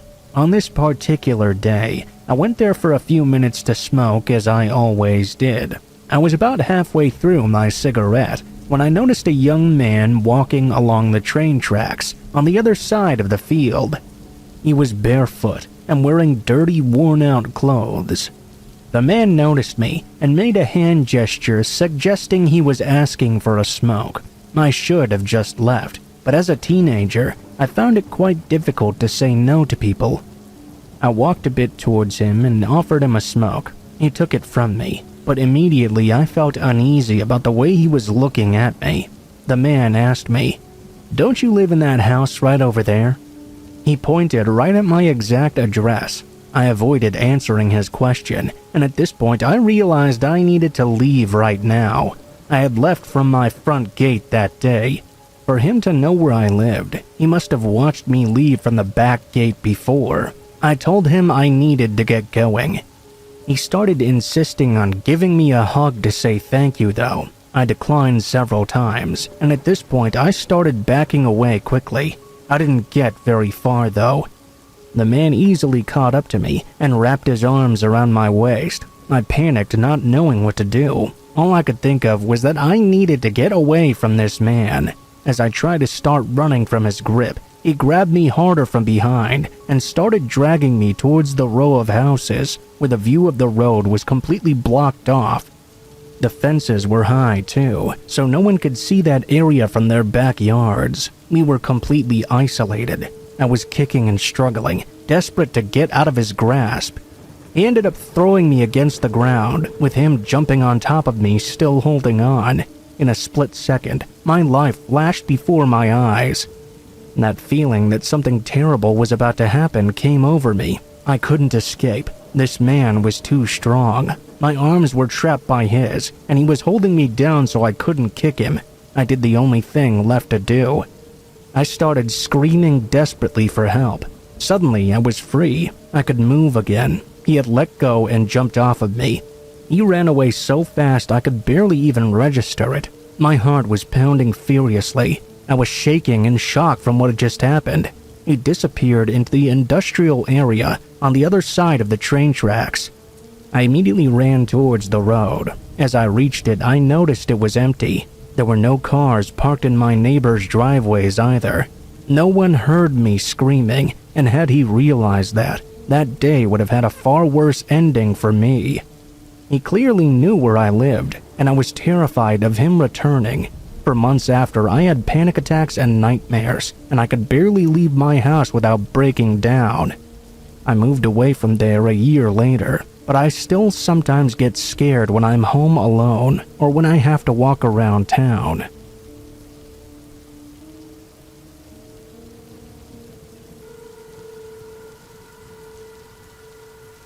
Hi there, my name is Lorraine, and I'm going to tell you a story that happened to me 2 years ago now. At the time, I was 18 years old. It was a Wednesday in December. I was coming back from some morning classes. That day, I didn't have my afternoon class because the teacher was absent. My father asked me to walk their dog because I had some free time. I drove over and arrived there, parking right next to the house.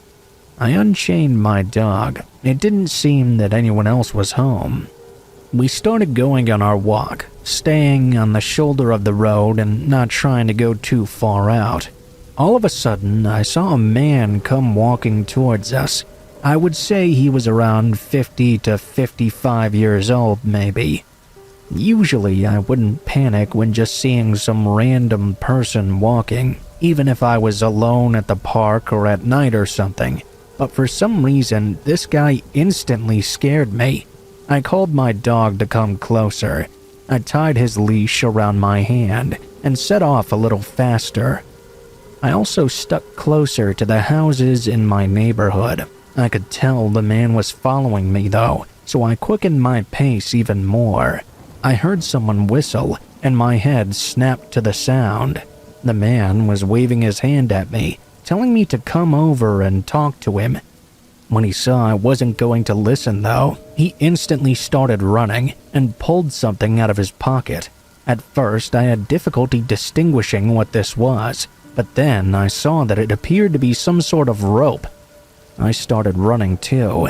I took out my phone and sent a message to my best friend, who happened to live in a house just down the street. I told him, "I need you to open the door. I'm walking my dog and there's some guy running behind me with a rope in his hand. Hurry up, please." She replied a few seconds later and opened her gate and door for me. As I rushed into her home with her, we looked out her bedroom window and now saw the man trying to climb over the gate. Needless to say, we were really panicking at his persistence. We called the police. They told us to make sure all the doors were locked and to not open them for any reasons, and that they would arrive in 5 to 10 minutes.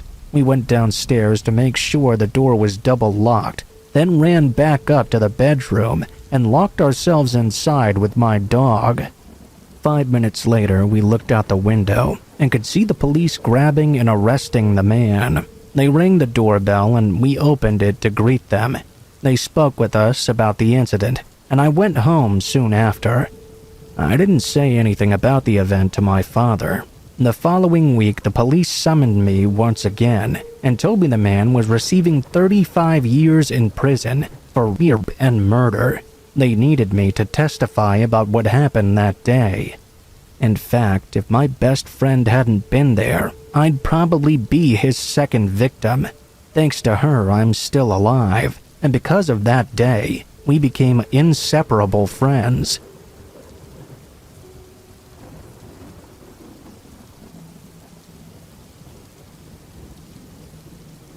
This story will be anonymous, as well as the names and locations being changed around, since I know the person this involves was still monitoring me all the way up until a few weeks ago. I've moved and changed jobs, but I continue to be very afraid of them. Until very recently, I worked in the team of an extremely influential gaming streamer, whose name I will not mention for obvious reasons. For the sake of understanding the story though, let's just call her Josie. I was in charge of relations. I arranged meetings with the press, communicated with brands, and managed the moderators as well. Josie's followers used to see me on the Discord quite a lot, and overall everyone got along very well.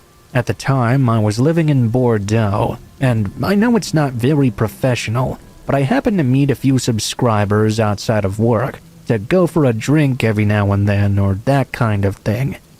Even today, after I quit my job, some of them are still friends with me. There's even a girl I met on the streams who will soon be one of my maids of honor at my wedding. Josie didn't care as long as it didn't impact my work, and there wasn't any favoritism or conflicts of interest.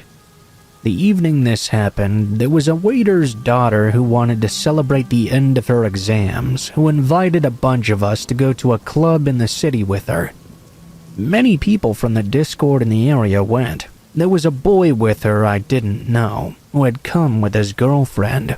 He must have been a little older than me, and he looked like a metalhead or something. Apparently, he was also a follower of Josie's, but I hadn't ever spoken to him before. His name was Fabian. The evening went well, and we all went home safe and sound. We had a lot of fun, and I didn't really give it too much more thought than that. A few days later, though, the girl who'd initially invited us sent me a DM on Twitter, joking about the fact that Fabian refused to stop talking about me. It happens sometimes. Subscribers like anything to do with their favorite entertainers, and there were some who were very fanboyish about me, because I was in contact with them every day, and they perceived me as the person closest possible to their idol. It's a little unnerving sometimes how enthusiastic they get, but after a while you don't notice it that much anymore. Fabian also had his girlfriend with him, so I didn't think I needed to worry all that much. That evening, as I got out of the shower though, I saw I had several notifications waiting, all from Fabian. As I read them, I could see he was obviously not well in the head. It was a bunch of rambling, huge declarations of his love for me. He even told me that he'd separated with his girlfriend over me. I tried to get him to calm down. He kept sending these messages all the way until 6 a.m. Finally, he begged that I accept a drink with him in the same bar where that person had initially invited us to. I told him that was not going to be possible. His next message made my blood run cold. "Sure it will. I'll pick you up at your address." I learned long later that he'd managed to somehow find my address thanks to a photo Josie had posted on Twitter where we were standing on my balcony. You could see the sign of a store or something, and he had searched all along the internet, calculating the exact angle from which the photo was taken with Google Street View. I spent the evening waiting behind my door in fear before finally receiving a message that he'd gotten back together with his girlfriend just a short while after their separation. Later, his girlfriend would message me and ask me for an explanation. I gave her complete frankness, which they outright denied, of course, calling me crazy and psychotic.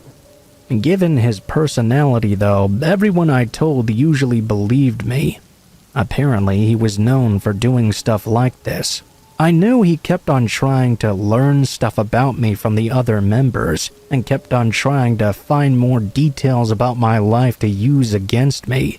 Eventually, though, he just seemed to lose interest. I met my fiancé soon after. He liked Josie's work and joined her Discord as well. He was very active, and that's what led to us interacting more. He even started to make these public dedications to me on the server about how much he loved me. That did not seem to please Fabian at all. Fabian then started attacking him, searching all his personal details and information to use against him. One evening, the Discord was even raided by bots who all posted the same thing, a pornographic deepfake of me made with the photo from Josie's Twitter, as well as other pictures of me he'd somehow found. She had long since deleted that photo, mind you, but somehow he still found the information. Obviously, he was banned soon after. He found a way to make no less than 135 fake accounts using a VPN, all of whose nicknames were all threats towards me. One of them was even my real first name, followed with "I'm going to rape you." Even above all that, though, there was an event going on that I was going to be attending. He showed up there, seemingly looking for me. I could tell he also had a knife on him, too. The security tried to apprehend him, but somehow he managed to escape. Luckily, I haven't heard much from him since then, but I'm still nervous that he's not quite done with me yet.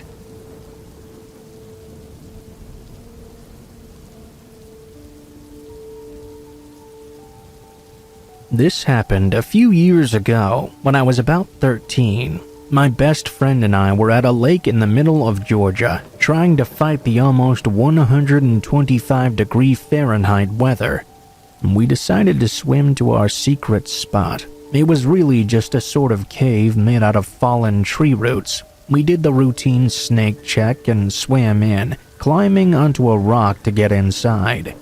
We started talking and gossiping, and all was normal until about 45 minutes later.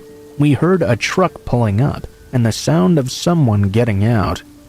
We guessed it was some people going fishing, since the lake was full of bass and other big fish. We started whispering, hoping the person wouldn't find our hiding spot. We heard the splash of someone getting into the water. We brushed it off again until we saw a man about 50 to 60 years old swimming over to our spot. We both looked at each other but didn't move, frozen with fear. He came closer and started treading water about 3 feet away from the edge of our rock. He asked us our names, and we both replied with fake ones. We weren't entirely stupid. He told us they were pretty names, and then in the creepiest voice I ever heard, he looked us both up and down and whispered, "We have some very beautiful young ladies here. Someone like me could easily take advantage of you." He climbed up onto the rock. We then saw he was completely naked. We screamed as he lunged at us. We both dove away into the water. He managed to grab a hold of my friend's bikini top and ripped it off as she dived in. We were both fairly fast swimmers, and we hightailed it back to my friend's mom and explained what happened. While we were in the middle of explaining, the man swam up and started to walk towards us. That was until he saw my friend's mom was there.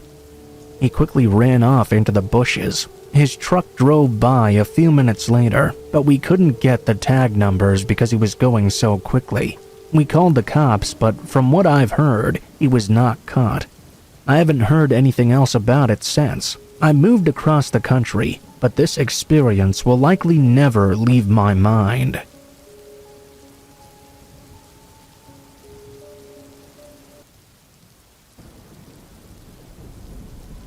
This story is not as shocking or traumatic as some of the ones you might have heard before, perhaps. But when it was happening to me, I was extremely upset and unnerved by it. This happened many years ago. I was newly single and looking for a way to meet new people, so I thought I would try my luck at online dating. I created a profile and went about speaking to some men online. I even met up for a few coffee dates or lunch. My initial nervousness at the prospect of meeting strangers online for possible romance was calmed down somewhat. I learned that there were actually quite a lot of nice guys out there just looking for the same companionship I was. I started to become more optimistic. In the past, I had this habit of dating men that were non-commitment types. I realized that I was ready to try and find somebody that wanted something a little more serious. I made a big mistake, though. In formulating this goal, I had largely blamed myself for my failed past relationships, reasoning that perhaps I had somehow unconsciously chosen a partner who was not ready for commitment. I decided I should try and be more open to nice, sincere men who seemed ready for the kind of relationship I was ready for. In doing so, I ended up ignoring the gut instincts I had always followed, and that came back to bite me. This is where Mark enters the scene. Mark worked in banking and was divorced with one child. He was fairly good-looking, articulate, and we shared many interests. We began chatting online. This progressed to phone calls after a couple of days, and finally the idea arose to meet for coffee. Looking back, I now note that he seemed in a hurry to meet me right from the get-go, despite me saying I preferred to speak for a while initially. We decided on a possible date, general location, and general time, but nothing was truly confirmed. I recall at the time I was actually fairly busy, and as we began to get closer to the date, I felt like I was going to be too busy to meet up with anyone. In the days leading up, without a location or exact time set, I didn't get back to him. I ended up getting tied up with other things, and didn't know when I'd be free. I hadn't spoken to him in several days by this point. This is where the first red flag occurred, and in retrospect, I should have passed altogether on further meeting. As I said though, I was trying out this new attitude of being more open and accepting of nice men. On the date we discussed meeting initially, I was out somewhere doing something when my phone rang. I noticed it was Mark. I picked it up and he spoke to me in a warm tone.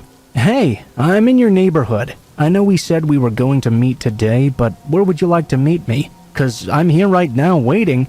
I found this alarming because not only had I never gotten back to him with a time or location, I knew for a fact he lived 2 cities away, and it would have taken a lot of time to drive down on the loose plan of a meeting that had never been confirmed.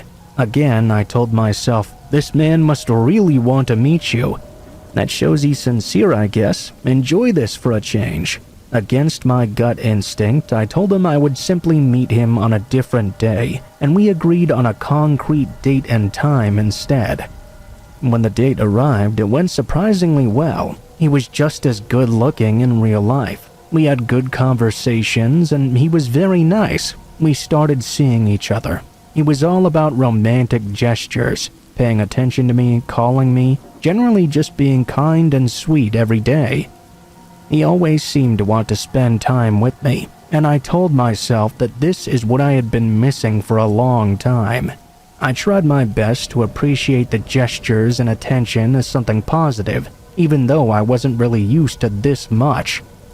It did feel a little strange as well, because I didn't know him that well. He would do things like show up unannounced with flowers to my work, only a short time after meeting each other in person.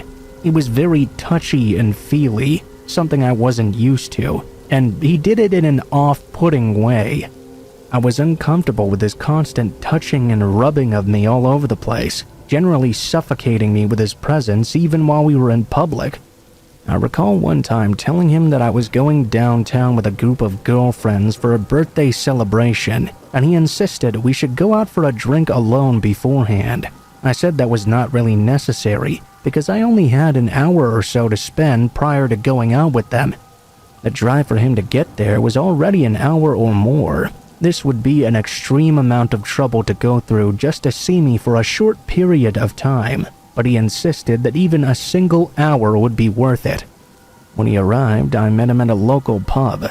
We had a drink, and then he laughed and joked that he should just come downtown with me and my girlfriends. I told him no, that was really weird. He wasn't invited, and that was not what we had discussed. He went home dejected, and that was the first time I felt a little bit off about him. Things went on though, and I spent the night at his house after about 3 weeks. I told him I had plans the next day, and I would have to get going at about 10 a.m. or so. When I went to leave the next morning though, he got very distressed and kept insisting I should stay because it was such a beautiful day. It was such a real shame I was leaving because there were so many wonderful things we should do together. He blocked me in. I should also mention that for the past week or so he'd been insisting he loved me and would tell me multiple times a day. I didn't reciprocate because I wasn't ready for that yet. When I went to leave out the front door, he wrapped himself in front of me in the doorway and kissed me over and over, repeating the words, "I love you, you're everything I want in a woman," like a robot. I got really grossed out at the way he was behaving. I shoved him out of the way and left very irritated, although I didn't say anything, as I really did need to get going. I decided before I was even out of his driveway that I was never going to meet up with him again. Over the next day or two, I thought about how I would let him down and talked it over with my friends. I kicked myself too for deliberately ignoring my gut. During this time, I responded to his relentless phone calls with polite texts to stall him until I was ready to come up with a response. Finally, I settled on what I felt was a compassionate but firm approach to letting him down. I spoke to him on the phone and explained I had come to the conclusion that I was not at a point in my life where I wanted this relationship whatsoever, with anyone, including him. That was a lie, of course, but I didn't want to hurt his feelings. He kept trying to question what he had gotten wrong, what he'd misunderstood, but I just kept repeating that nothing was wrong. I simply didn't want to date. I went with this approach out of a complete lack of interest in doing anything to enlighten him what a turn-off his behavior was. I already had enough responsibility in my life. I had no desire to add him to it. Since we'd only been seeing each other less than a month, I thought that would be the end of it. But boy, was I wrong. I woke the following day to find a long, desperate email in my inbox. Basically, he said he was mentally ill. He was taking antidepressants that he blamed for his clingy behavior, although I had not complained to him about this at all. He ended by saying he would throw out all his medication, and therefore we should date again. The tone of the letter was very panicked and weird. I ignored it. Then the real onslaught began.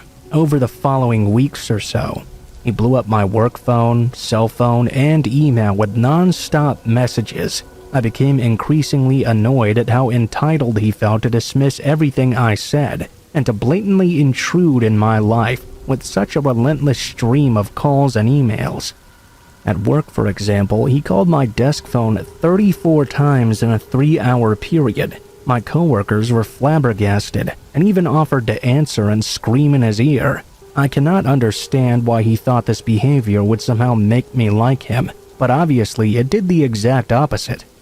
He even began to use attempts like regarding a pair of cheap plastic scratch sunglasses he left in his car. He claimed they were very expensive and were heirlooms from his mother, and she would be very upset if I didn't return them to him.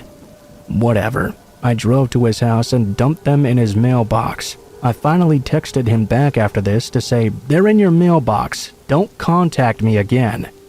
Of course, that didn't stop him though. The onslaught continued for days on end. He'd always exclaimed that I'd left something small, like a scarf or something at his house, and that he needed to return it to me. I'd send him another text. "I told you to stop harassing me. If you contact me again, I'm calling the cops." Eventually, this did work. Well, sort of. I continued to get Facebook messages from him for years after, even though we were not friends. I never responded to a single one. In the last one, he told me he was following me out in public somewhere. I was with my giant husband at the time, thank God. He wrote how good I looked, and added that he hoped still that we could be friends again one day. No thanks, Mark. I do not want to be your friend. But thanks for the lesson you taught me. Never ignore your instincts. Listening to mine led me to the next awesome, sincere, and unclingy man that I ended up marrying.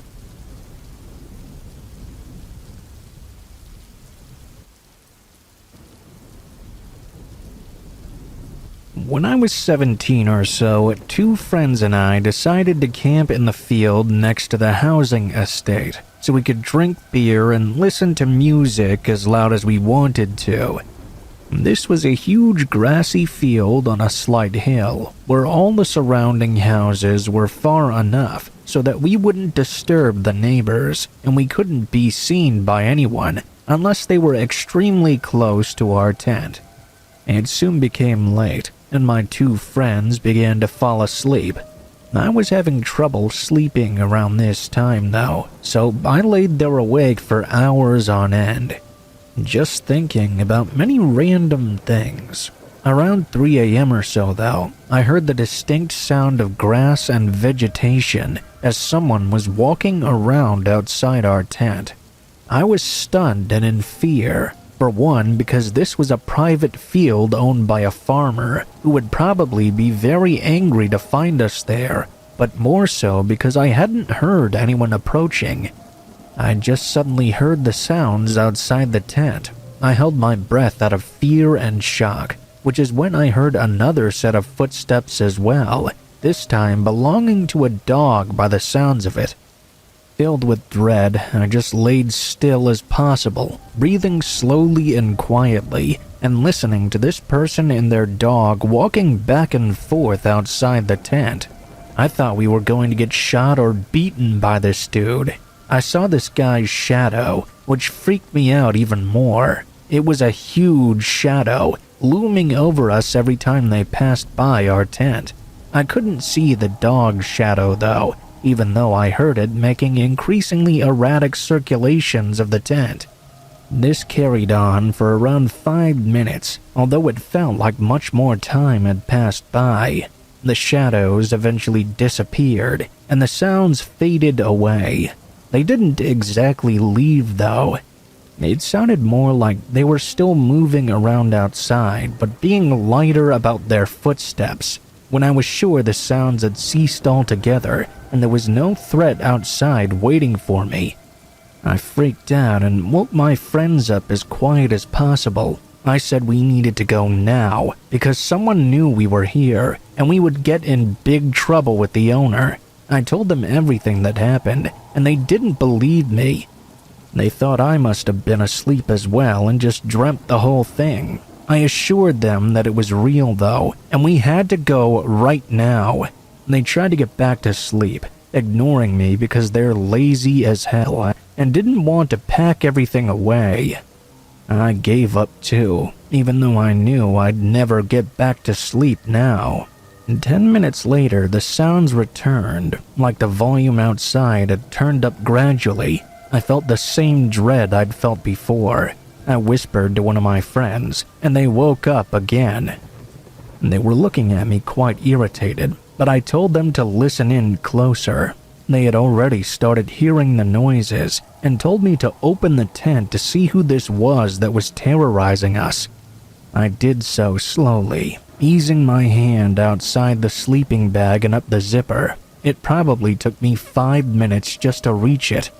I was so scared to make a sound. I pulled it up in one motion so violently that I damn near ripped the whole thing in half. When the flaps opened, though, there was nobody there. We got out within the space of 5 seconds, and already there was nobody to be seen anywhere around. As I mentioned, we were at the top of the hill, and we were over a field as well, so we could easily see if anyone had decided to run. There was just nothing there, even though it was impossible for them to have escaped so quickly. I was absolutely positive there had been footsteps outside our tent that night, but for the rest of the time we ever talked about it, neither of them ever believed me.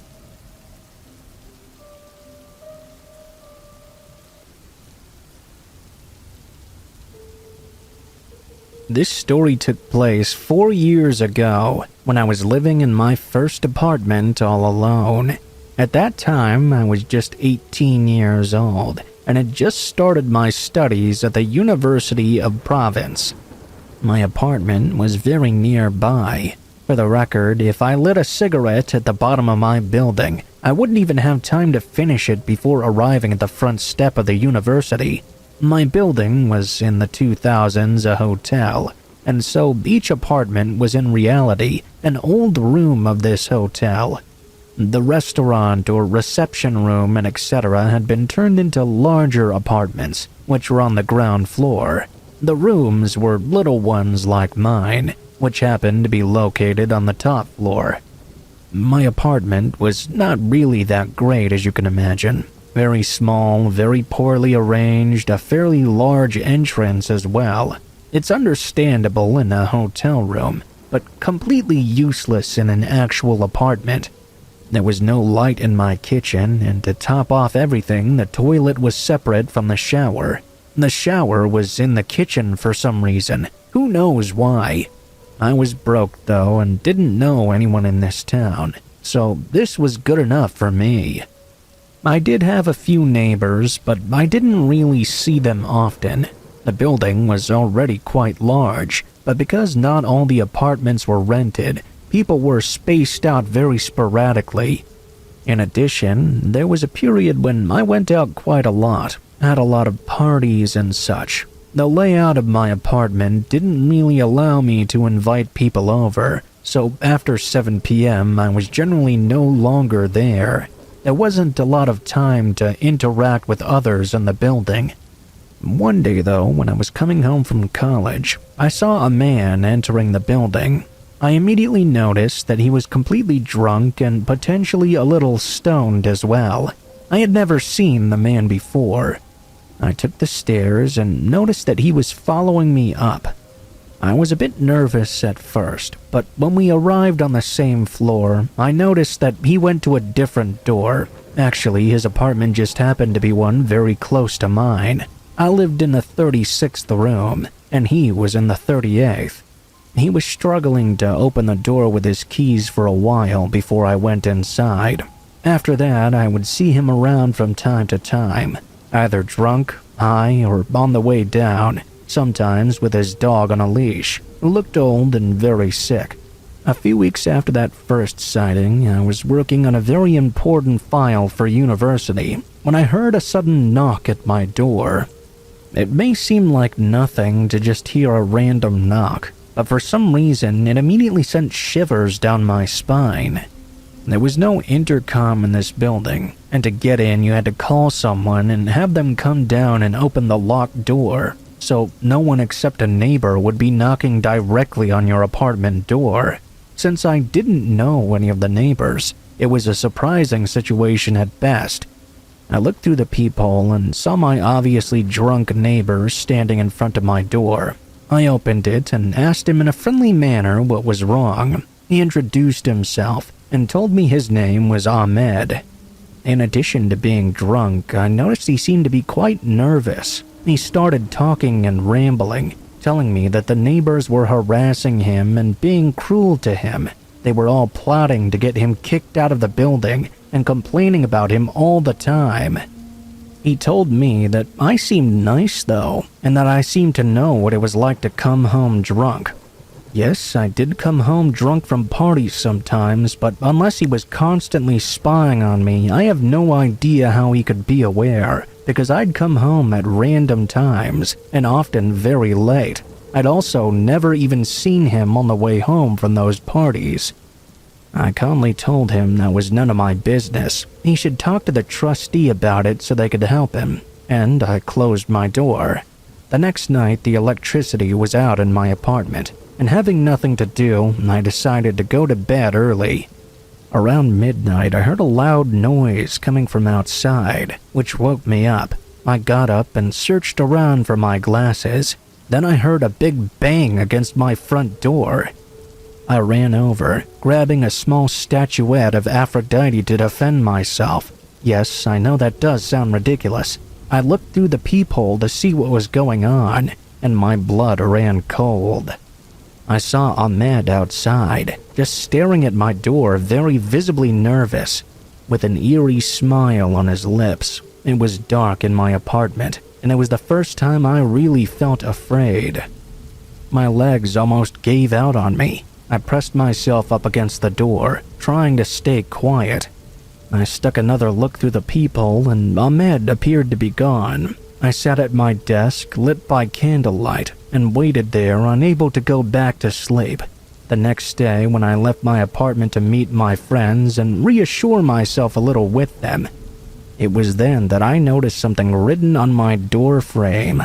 I stiffened when reading the words that had been written. "Hey, I'm gonna fuck you whether you want me to or not, you bastard. I'll kill you."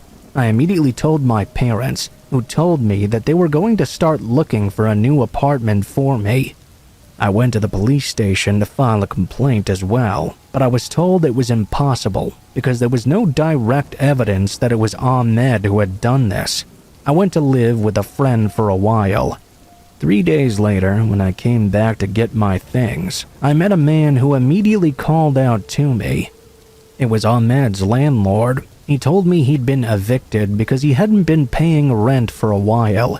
He'd also been the subject of several complaints, and had apparently attempted to rape another tenant, although they didn't have enough evidence to prove it and the charges had been dropped. I was relatively reassured because he was gone, but I still left my apartment in the end, out of fear that Ahmed would one day return to the building. Today, I'm no longer afraid, but I hope I never have to encounter him again.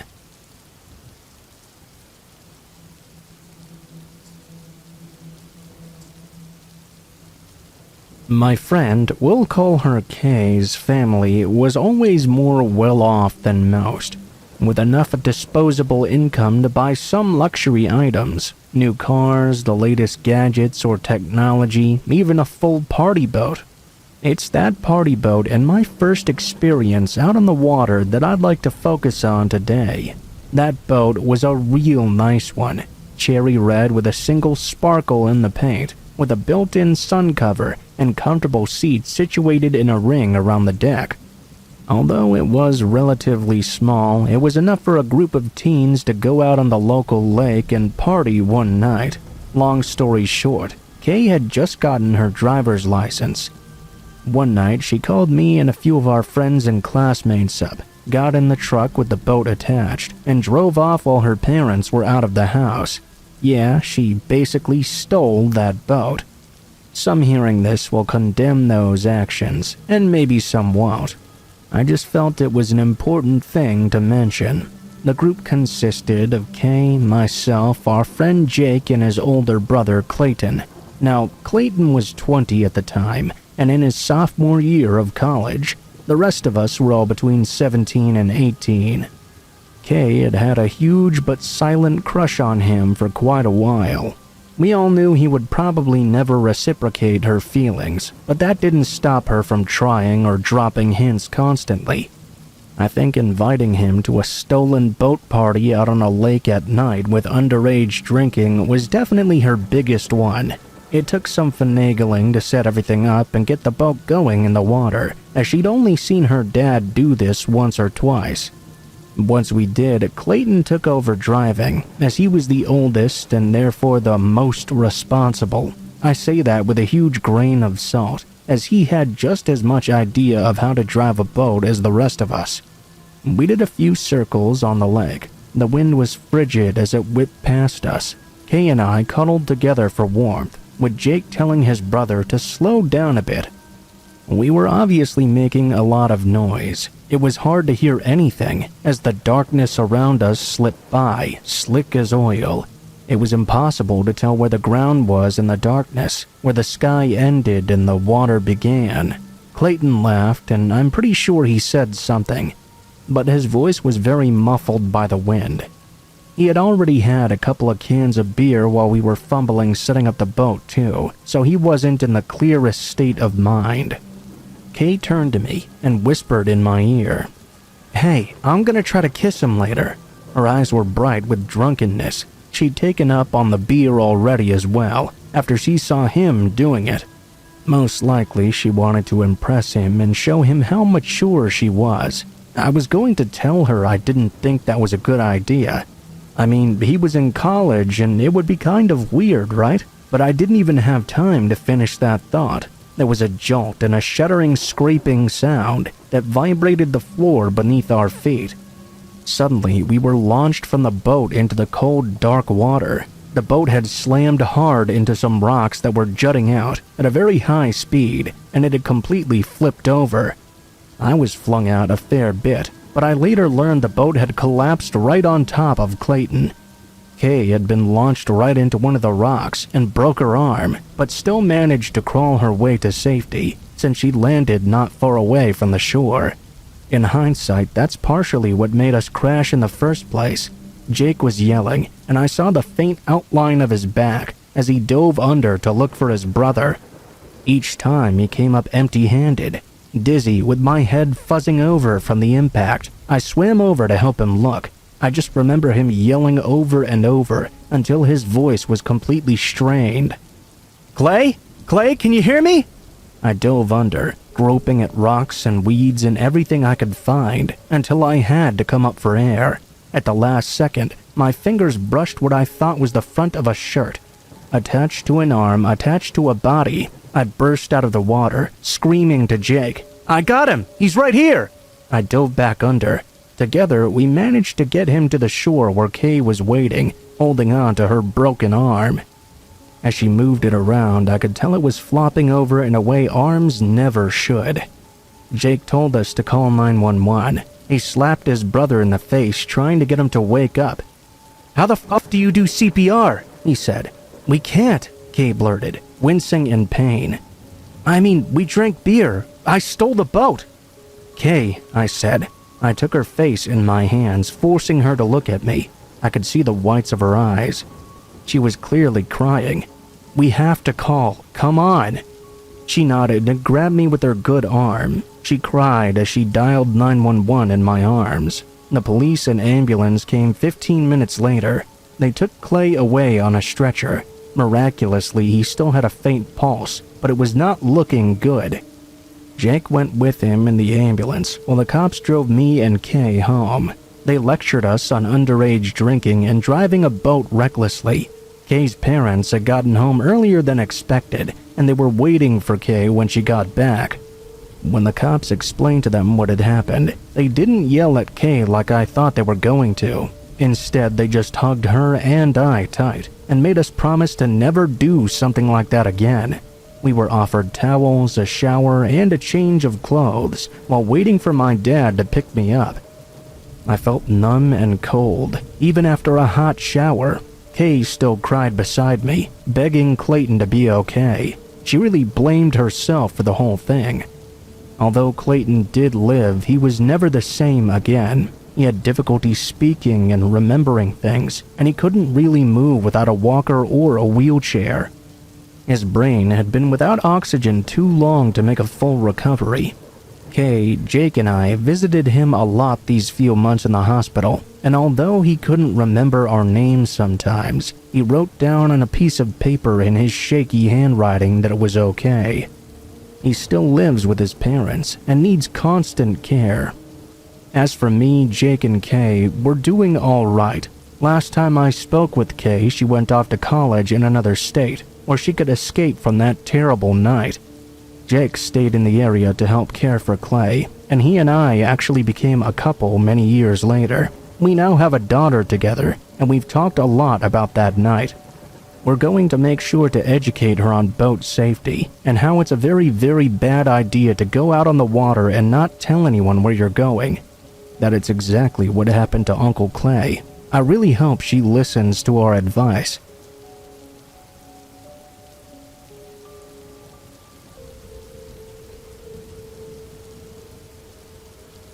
This story stretches over a couple of years, starting in my junior year of high school. I was a very sad teenager. My dad had recently declared he didn't love my mom anymore, and my parents had been fighting non-stop.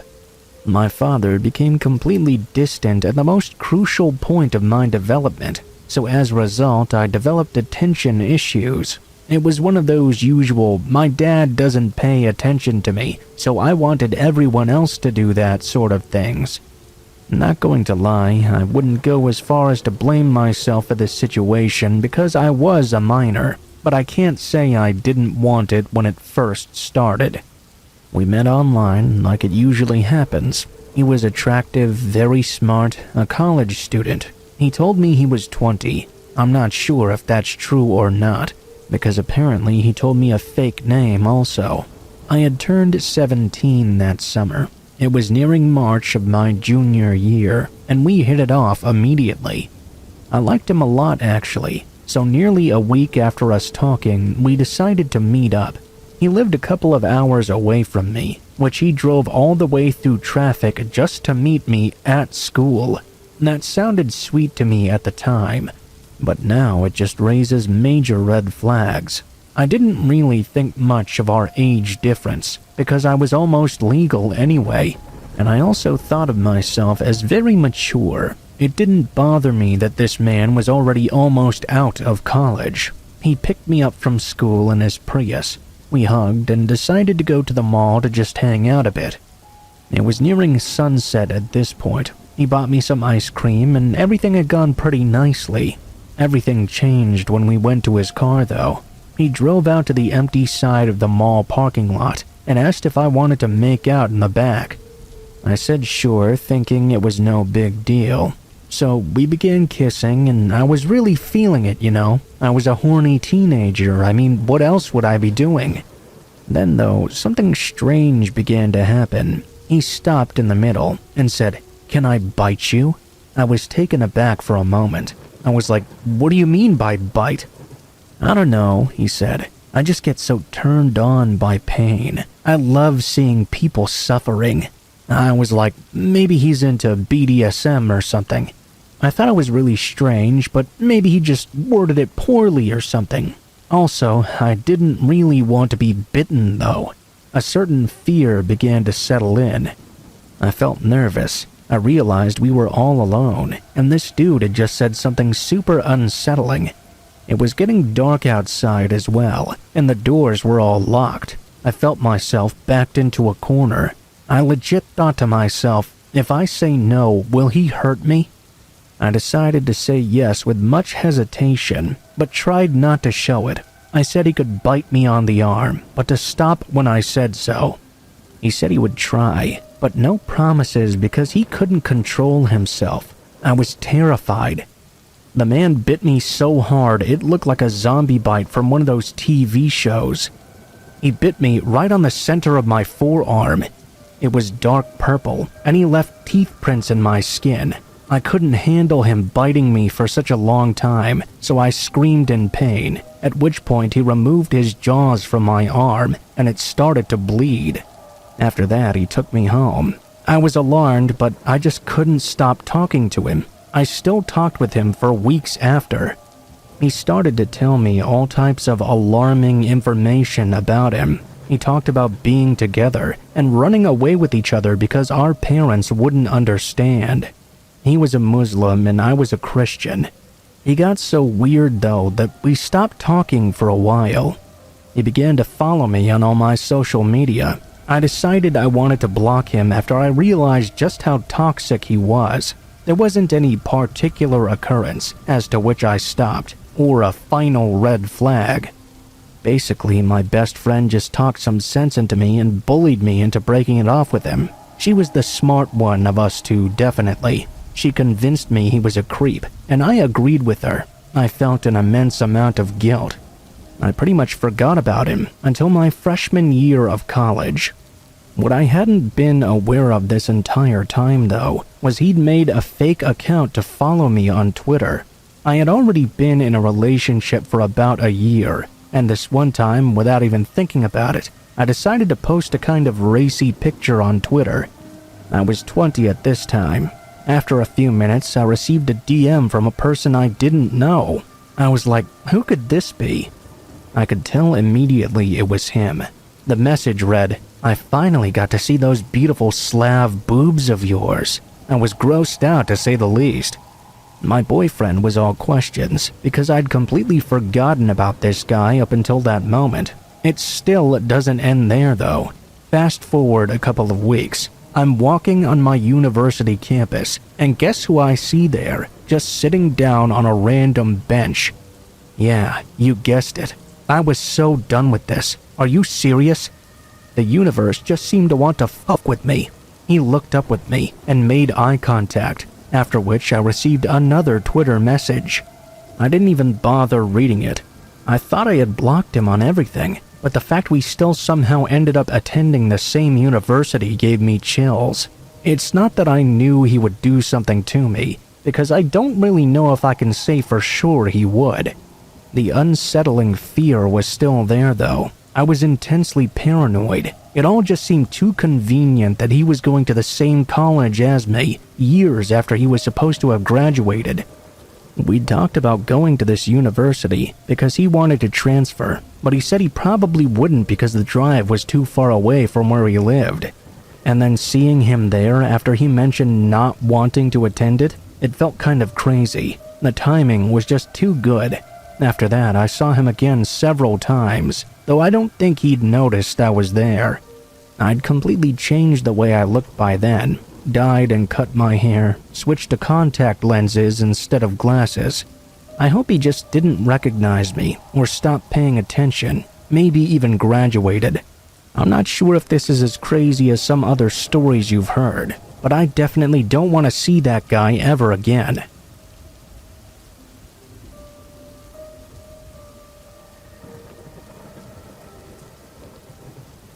Hello, my name is Theobald. I'm 20 years old, and I'm going to explain to you how my babysitting job turned into an absolute nightmare. The story took place last summer in a small Breton town when I was 19 years old. It all started in the summer of 2021. As a student, I had to look for a seasonal job to finance my studies. I'd done several jobs, such as a waiter, a cleaner. All those jobs quickly bored me though.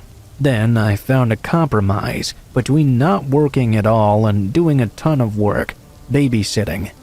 I signed up with a babysitting agency and worked there for almost 2 months.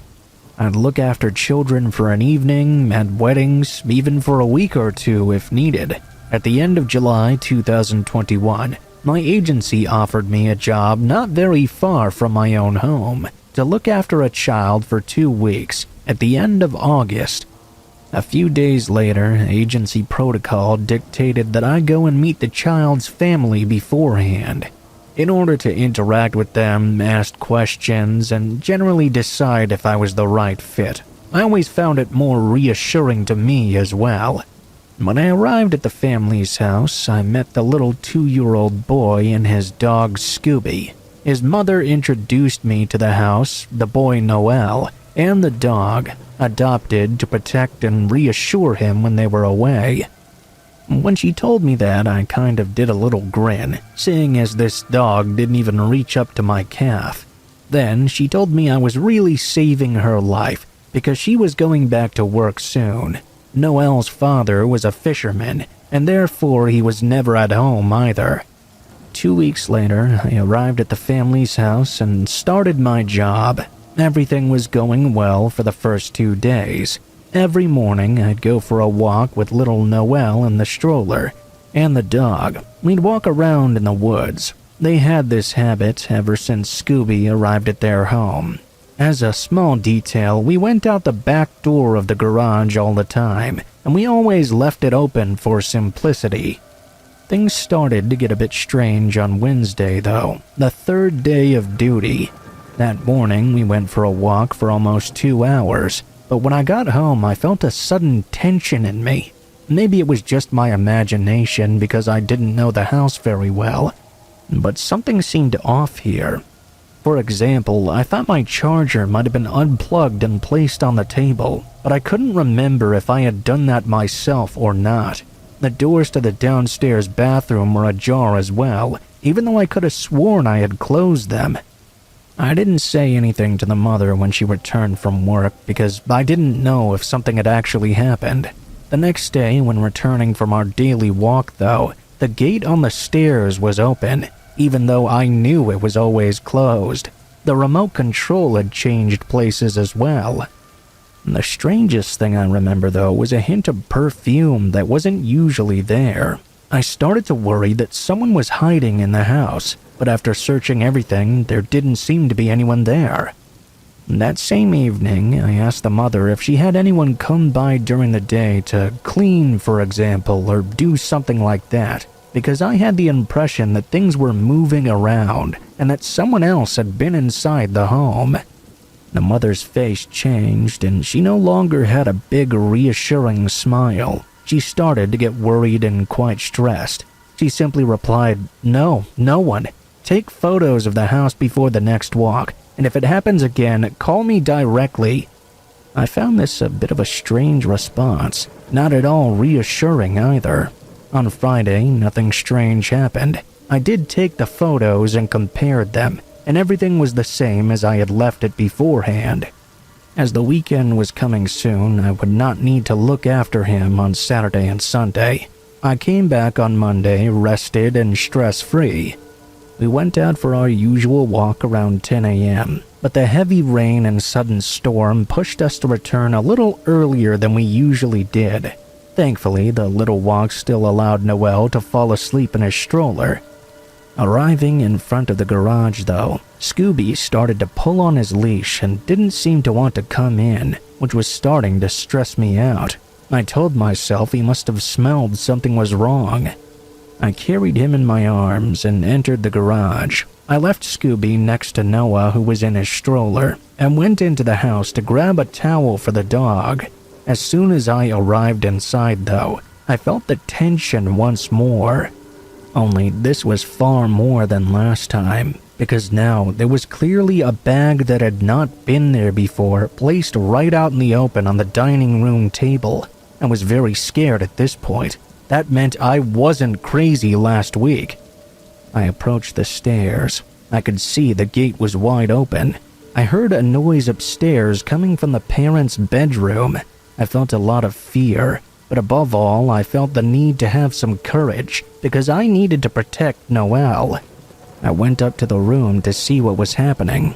Behind the door, I could hear footsteps, someone moving things around, someone in a real hurry. I don't know how or why, but I pushed the door open to see what was going on. I was hoping it would be the mother, but instead it was a fairly tall man. He turned around instantly. I froze in place, and we looked into each other's eyes without saying anything. I felt like this moment lasted forever. I was afraid he would jump on me and try to hurt me. I just had a bad feeling about this guy. The man broke the awkward, intense silence. "Oh, hey, hello. You must be the new babysitter, right? I'm Noelle's father." I cannot tell you how relieved I was. I introduced myself and asked him what he was doing there, because he wasn't supposed to come home this week at all. I came home because of this weather. It was a suitable enough answer as a fisherman. I was reassured and starting to relax. I remember Noel's father instantly bringing things back to his son and not really listening to anything I was saying.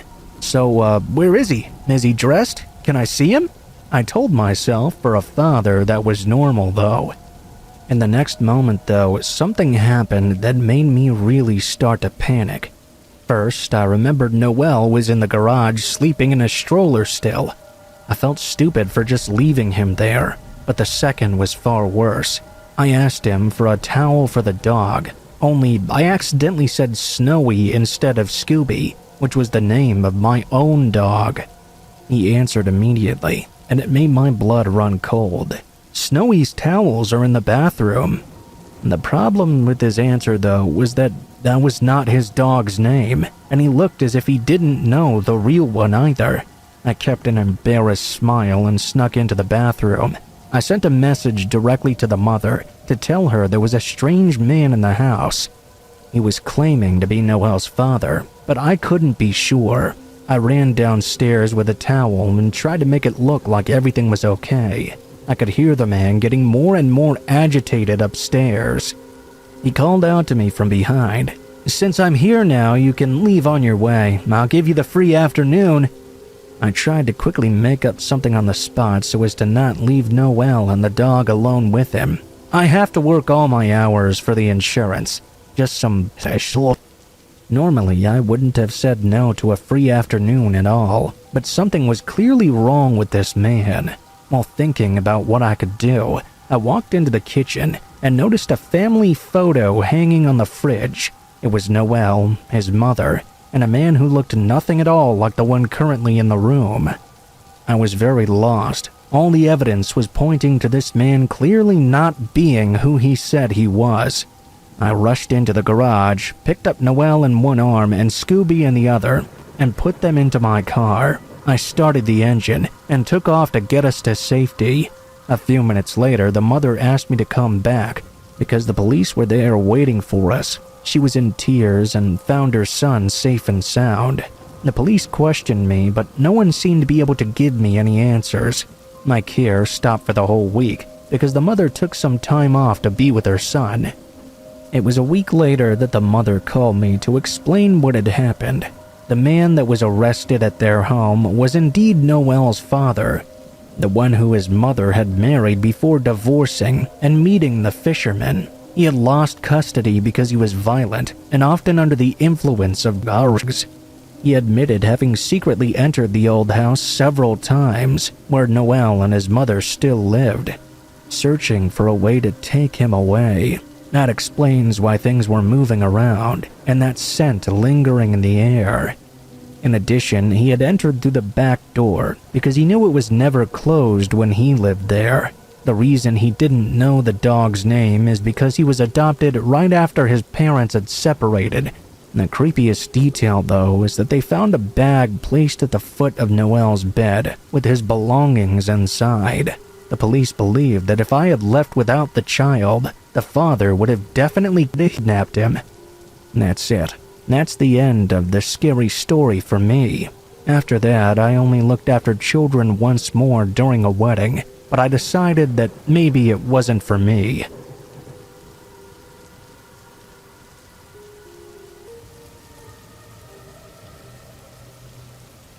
Let me just start up by saying that if it wasn't for all these scary stories royally freaking us all out, I don't think my children and I would still be here today.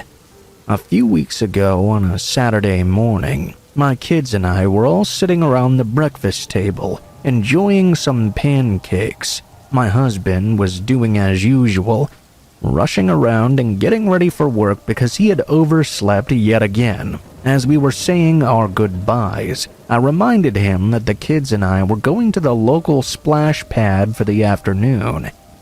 I never used to lock the doors to the backyard because it was fenced in with a locked gate, so I didn't really see the need to.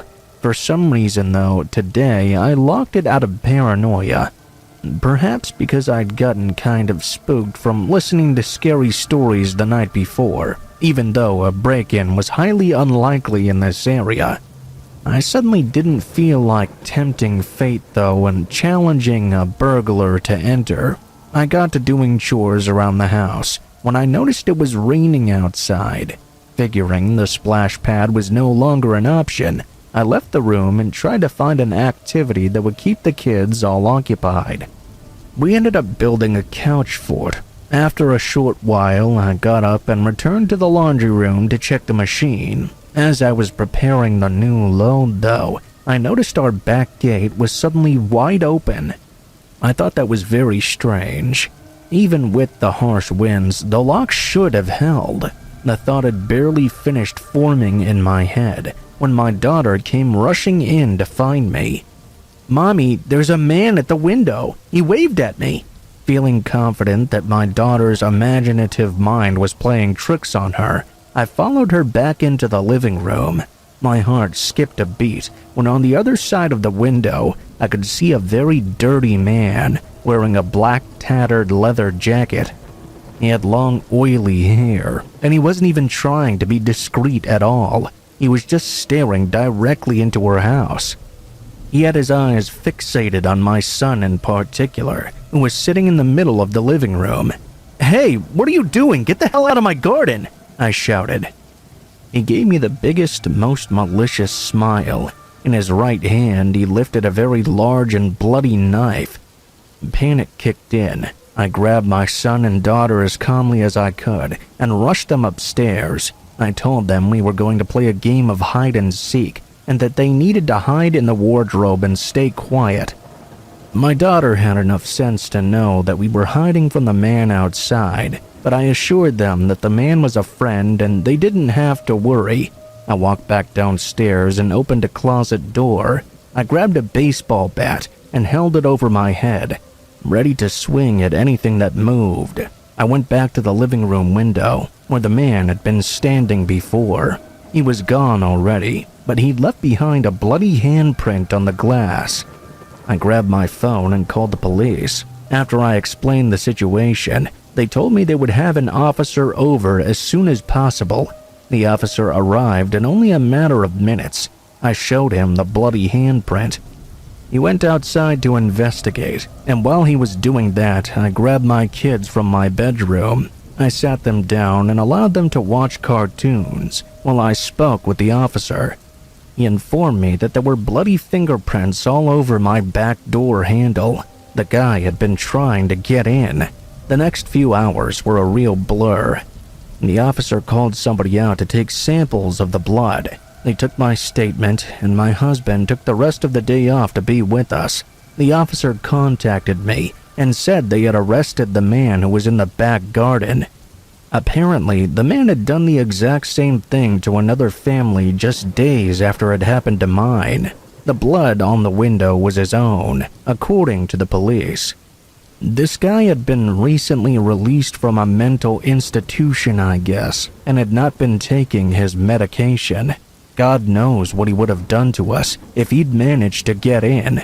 Maybe his intention was only to scare us, but maybe it was something far worse. I truly believe scary stories saved me and my children that day. If it wasn't for my paranoia due to watching them, I think the outcome might have been completely different.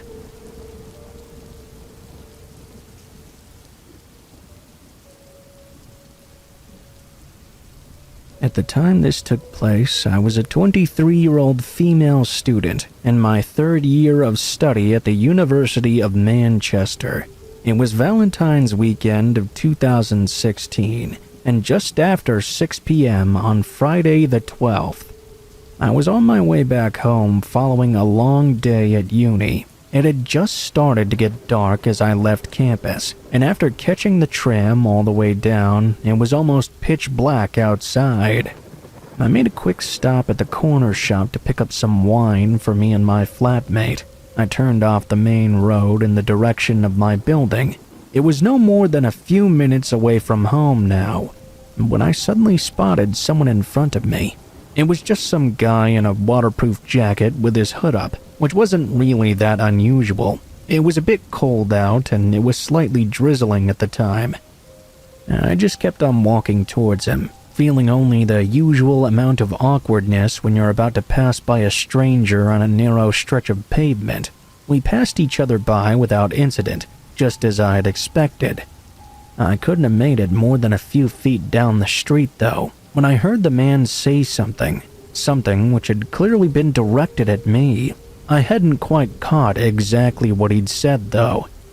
It was loud enough for me to hear that he'd turned around to say it, though, to me in particular. Out of sheer politeness, I turned around. "I'm sorry? I didn't quite catch that." I didn't know if he was drunk or something, but he repeated himself. I was no closer to understanding him, however. What I did understand, though, is that the way he was looking at me made me feel very uncomfortable, horrible even. I gave him a sort of nothing apology, then kept on walking at a much faster pace. It sounds crazy to type this looking back on it, but when I'd first heard him walking behind me and following me up the street, I wasn't really that scared. I was more angry, really. Maybe if I just kept on walking and ignored him, things would have been completely different, but I gave in to my anger. I turned around in place and very sternly told the man to stop following me. In my experience, most men who act out of line like that just need a good telling off. Generally speaking, if you tell someone X or Y behavior isn't very attractive, they'll at least make some small effort to correct it. Then though, some people are very different. I'm not trying to be rude here either. I know this goes for all types of people, whatever they identify as. But sometimes you just meet a person who just isn't. And by that, I mean they look like a person, walk, talk, and act like a person, but they're not. There's something different about them. When I turned around and sternly told him to stop following me or I'd call the police, I don't quite know what I expected him to do. Actually stopping seemed quite high on my list, potentially followed by some sort of throwaway antagonizing comment. You know, calling me a bad name or something. What I didn't expect him to do, though, was throw a punch so fast I barely had time to react. I don't think he fully knocked me out, but when his fist smashed into my face, I think I was as close as I ever am going to get. 1 second, I remember thinking, oh my god, he's gonna do something. Then the next, I was lying on the pavement and half in the road, with this wanker rummaging through my handbag and taking anything of value. I have a very vivid memory of thinking, you could have just asked me. Obviously, I didn't want to give him my bag, but I was hardly going to fight him if he pulled out a knife or tried to grab it from me. My next thought was I had to run down the street and get to my flat, because, like I said, I was only a few minutes walk away at the very most. I tried to stand, but I felt him kick my legs out from under me. The next time I tried to stand, he took my legs out from under me again.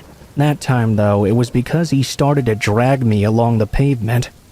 I don't know if there was a car waiting or something, and I don't know what was going through that guy's head, but I started screaming for dear life, hoping someone would hear me. Luckily, someone did. Next thing I know, I heard a woman's voice shouting, "Hey, you leave her alone!" I looked up to see that a burglar light had switched on, and standing in the pathway to her home was a woman holding a phone to her ear, probably just having called 999. I remember looking up to see the panic on the man's face, and in his moment of hesitation, I scrambled to my feet and ran down the woman's front path and right into her house before she slammed the door closed behind us. I was in complete shock. My knees felt weak, so I just sort of threw myself down on the stairs in the front hallway. I kept alternating between saying thank you and sorry. I realized that my head was dripping with blood on this nice lady's carpet. She handed me the phone before running off to grab a wet towel. I was still describing my attacker to the dispatcher, dabbing at my bleeding spot with the wet towel, when the nice woman went off to make us both a cup of tea. Seconds later, the door shook with a blow so hard I was amazed it didn't come crashing off the hinges right away. I went into a panic and started shouting that he was trying to break in.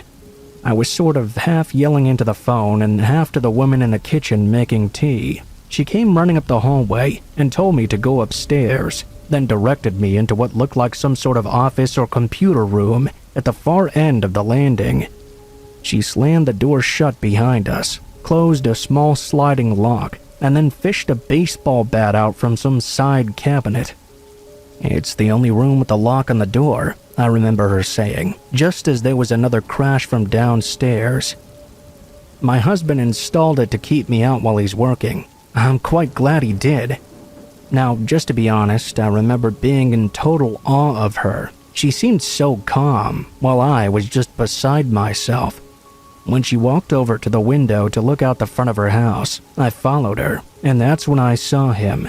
The man was walking all the way to the end of this woman's path, and then running all the way back up at top speed before slamming their foot into the door. From the amount of force he was putting into his kicks, I couldn't believe the door was still on its hinges or that his knees were still intact. Because I was still on the phone with the police, I kept telling them how determined this man was to get in. I remember the dispatcher saying something like, "Since it's an ongoing incident, officers will be with you in just a few minutes." I remember how utterly musical her words sounded in that moment. She wasn't wrong either. Although it felt much longer, the guy was only able to take a few more run-ups before the sound of sirens had him second-guessing himself. Surprisingly enough, though, it didn't stop him at all. He was still trying to kick in the lady's door when the police showed up. They took him down to the ground hard. I cried with relief, seeing him being dragged away into their van. The nice lady, whose name I soon found out was Pauline, was finally able to get us those cups of tea. She ended up making 4 cups, 2 for us and 2 for the 2 police officers who stayed behind to take statements from us. By the time all that side of things was wrapped up, her husband had arrived home to get the shock of his life. It was him that helped me gather up my stuff from outside. Everything except the bottle of wine that had smashed after the first fall. After he was nice enough to help me get my things together, he also gave me a ride home. My flatmate started calling me during the journey home, wondering where I was. I didn't have the heart to tell her what happened over the phone. Instead, I texted her and said I'd be home soon. Not why I'd been late, though. Luckily for me, she'd bought a second one already, and was only too happy to run out to buy a replacement when she heard what happened to me. It makes me feel quite emotional to think about just how lucky I was on a number of levels that night. Lucky the punch didn't break my nose or do any permanent damage when I fell. Lucky Pauline was there to rescue me. Lucky that door didn't cave in. I know mine probably would have. With that feeling of fortuitousness, though, comes another much darker kind of feeling. Guilt. I felt guilty I managed to escape that situation when so many others wouldn't get that chance. I sometimes think about what might have happened if Pauline hadn't interfered. It drives me to tears. I donate to a charity called the Survivors Trust.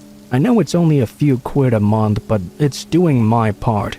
Me trying to make a difference for all the women and girls who didn't have someone to help them like I did. I still keep in touch with Pauline and her husband, and we swap birthday cards and Christmas cards every year. I also send them a little wedding anniversary gift around that date in September, too. I think that's the least I can do for them, because without the kindness, compassion, and bravery they showed that night, I think my life would be very different now. A few months later, I got a phone call from a detective who said he dealt with violent crimes. They'd caught the guy who tried to attack me, but by the looks of things, there wasn't going to be any kind of trial, and it was unlikely he was going to prison. He was quick to assure me this didn't mean he'd be back on the streets anytime soon, though. Instead, there had been a psychiatric assessment. The results showed he couldn't be held legally responsible for the assault.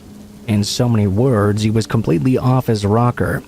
He was scheduled to be moved to a secure psychiatric unit, and unless he shows signs of improvement, he'll be kept there indefinitely as far as I know. In fact, I think he's still in there to this day. I'm legally entitled to be informed of his release, and I'm sure if that day ever does come, I'll get a notification right away. but I can't see that happening anytime soon.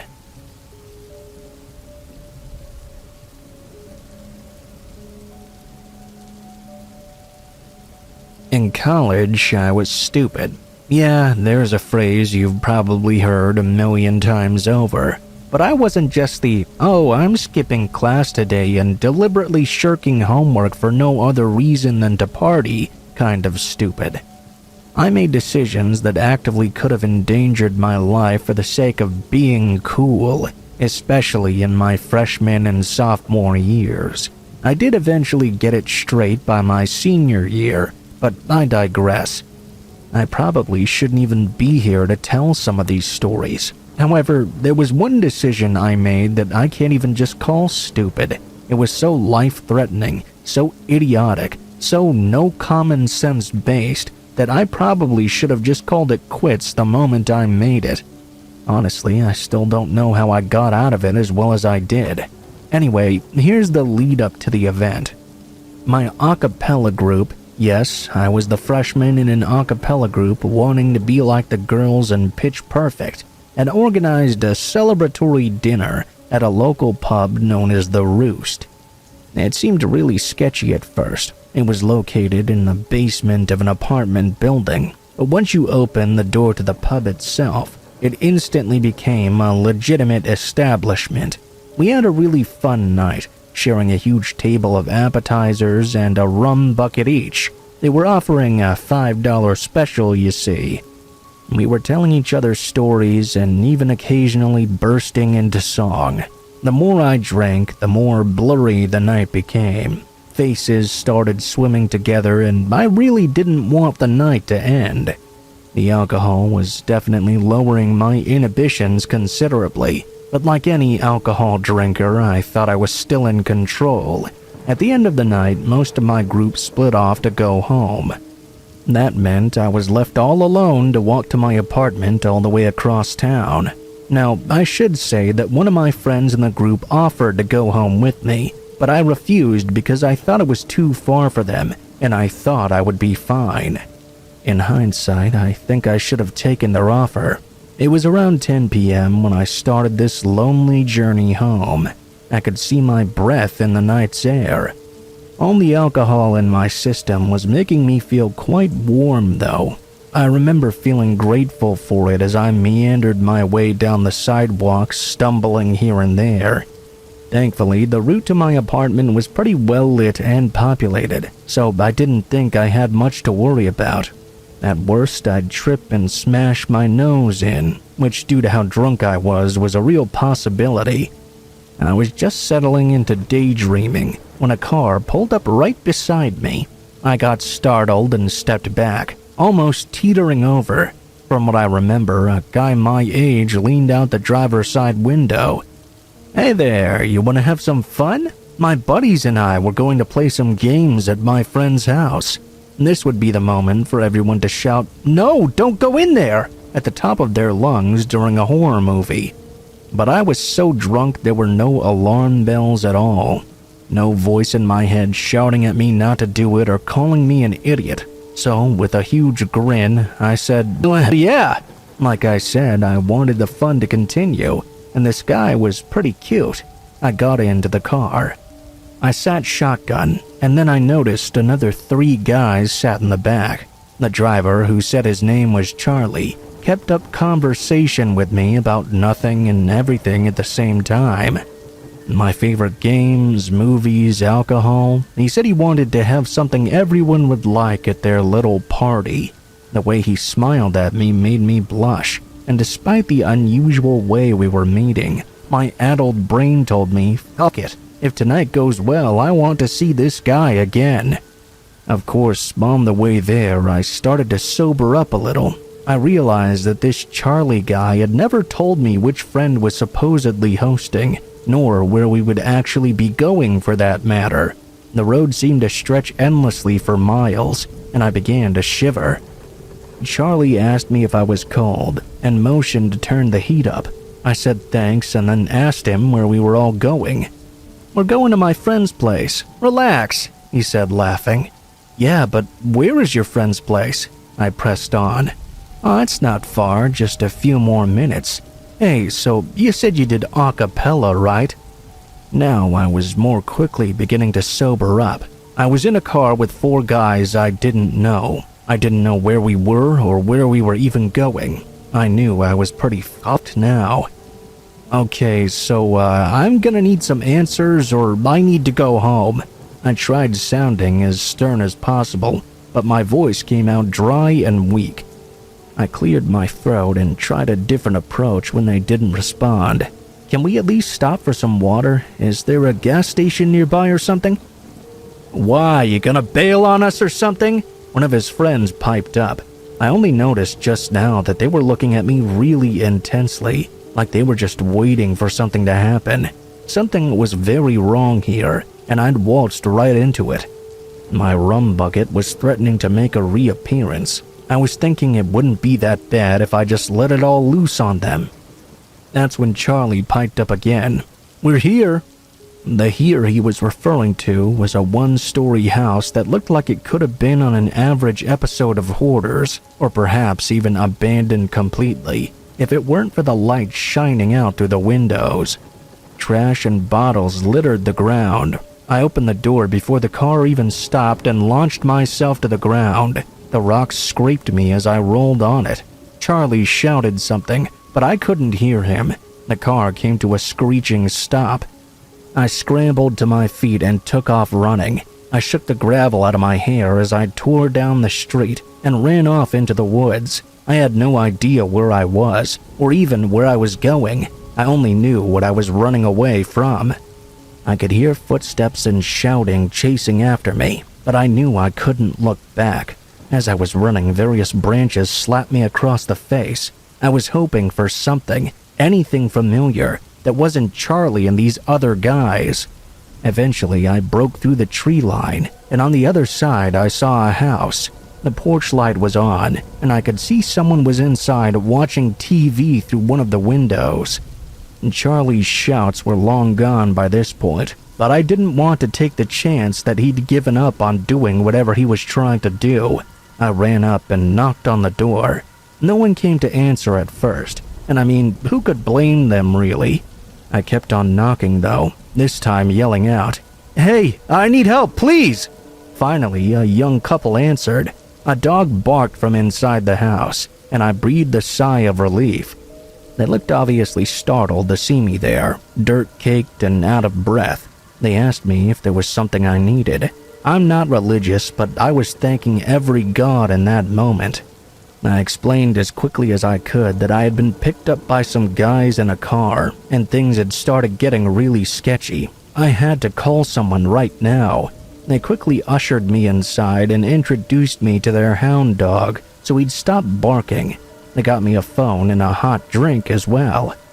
These two were beyond nice to a strange girl coming to their house in the middle of the night. I'll forever look back on them and wish they're doing okay. Anyway, I called one of my a cappella friends who was still fit to drive. She became the voice of reason I'd been looking for this entire time. She really chewed me out for my stupid decisions. She still came out to get me though, and I promised her I'd never do such fucking stupid shit again. Her words, not mine.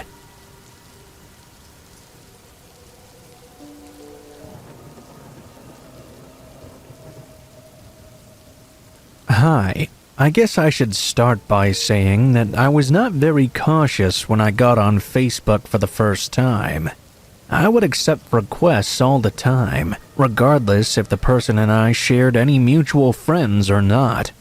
Most of the time, they were random strangers who lived states or even countries away. I figured, what could it hurt if I added them? Well, one night I got a Facebook message from someone named Dale. I checked his profile and it said he was 18, from Iowa, and was pretty cute. He had short blonde hair and blue eyes. I thought that since I was 17 and would be turning 18 in a few months, it was alright if I'd talk to him. Besides, it was just casual chatting, not physically meeting up or anything like that. I accepted his request and messaged him back, saying something like, "Hey, what's up?" Not the best opener, I know. Dale messaged me back a short time later. "What's up, cutie?" I remember rolling my eyes a bit at the cheesiness of our conversation, but I also felt a bit flattered.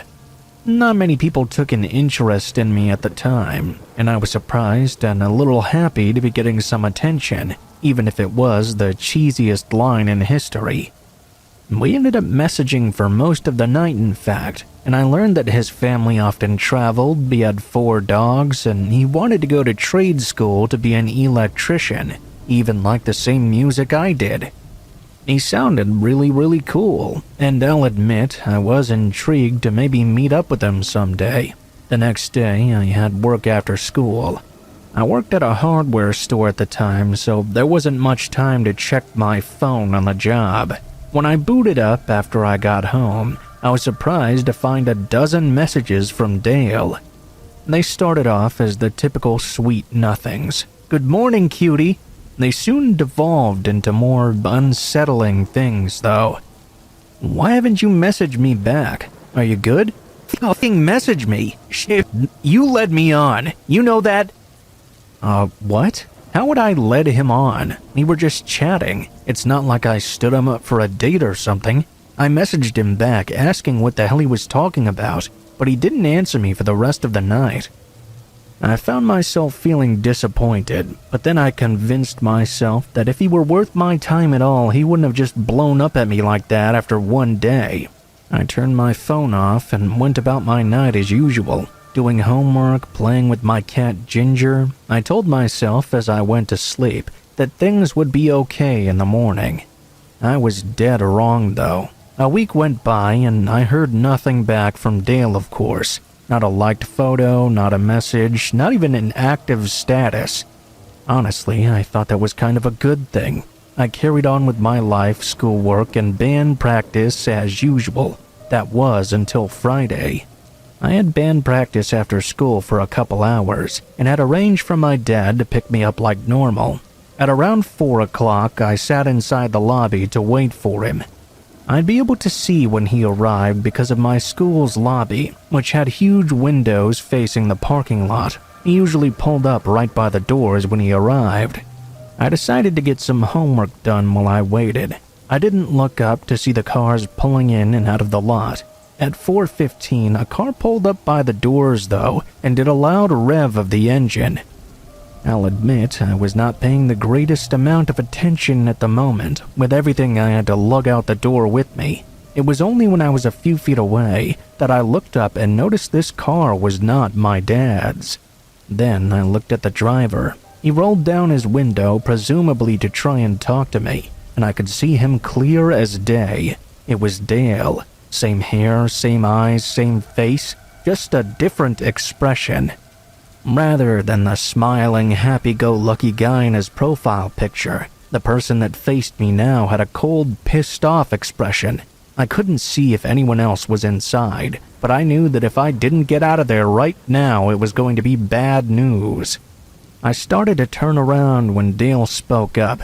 "Hey, don't stand me up now."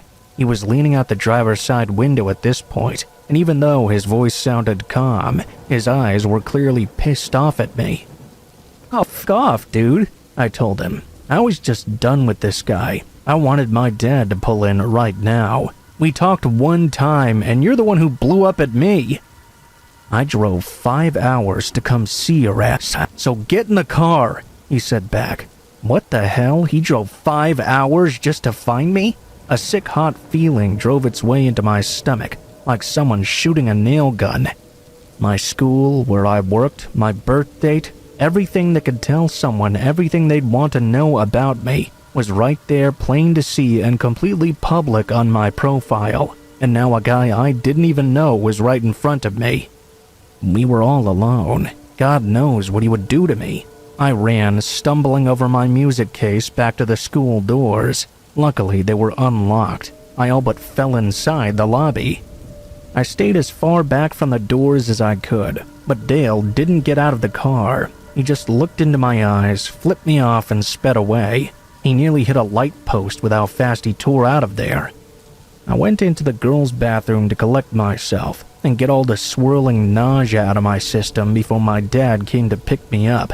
I had no idea what I was going to tell him, honestly. I decided on the truth when he actually pulled in a few minutes later. He frowned, of course, when I told him how I'd met Dale, but he didn't get mad or ground me like I thought he would. Instead, he hugged me and told me it was going to be okay. Together, we called the police to make a statement. Although they took down the details of the case, including our messages, they said that since Dale hadn't technically done anything, there wasn't much they could do. They told us to keep them in mind if anything else came up, but nothing has yet. I graduated without any problems soon after, and I haven't heard from Dale since. I sure hope it stays that way.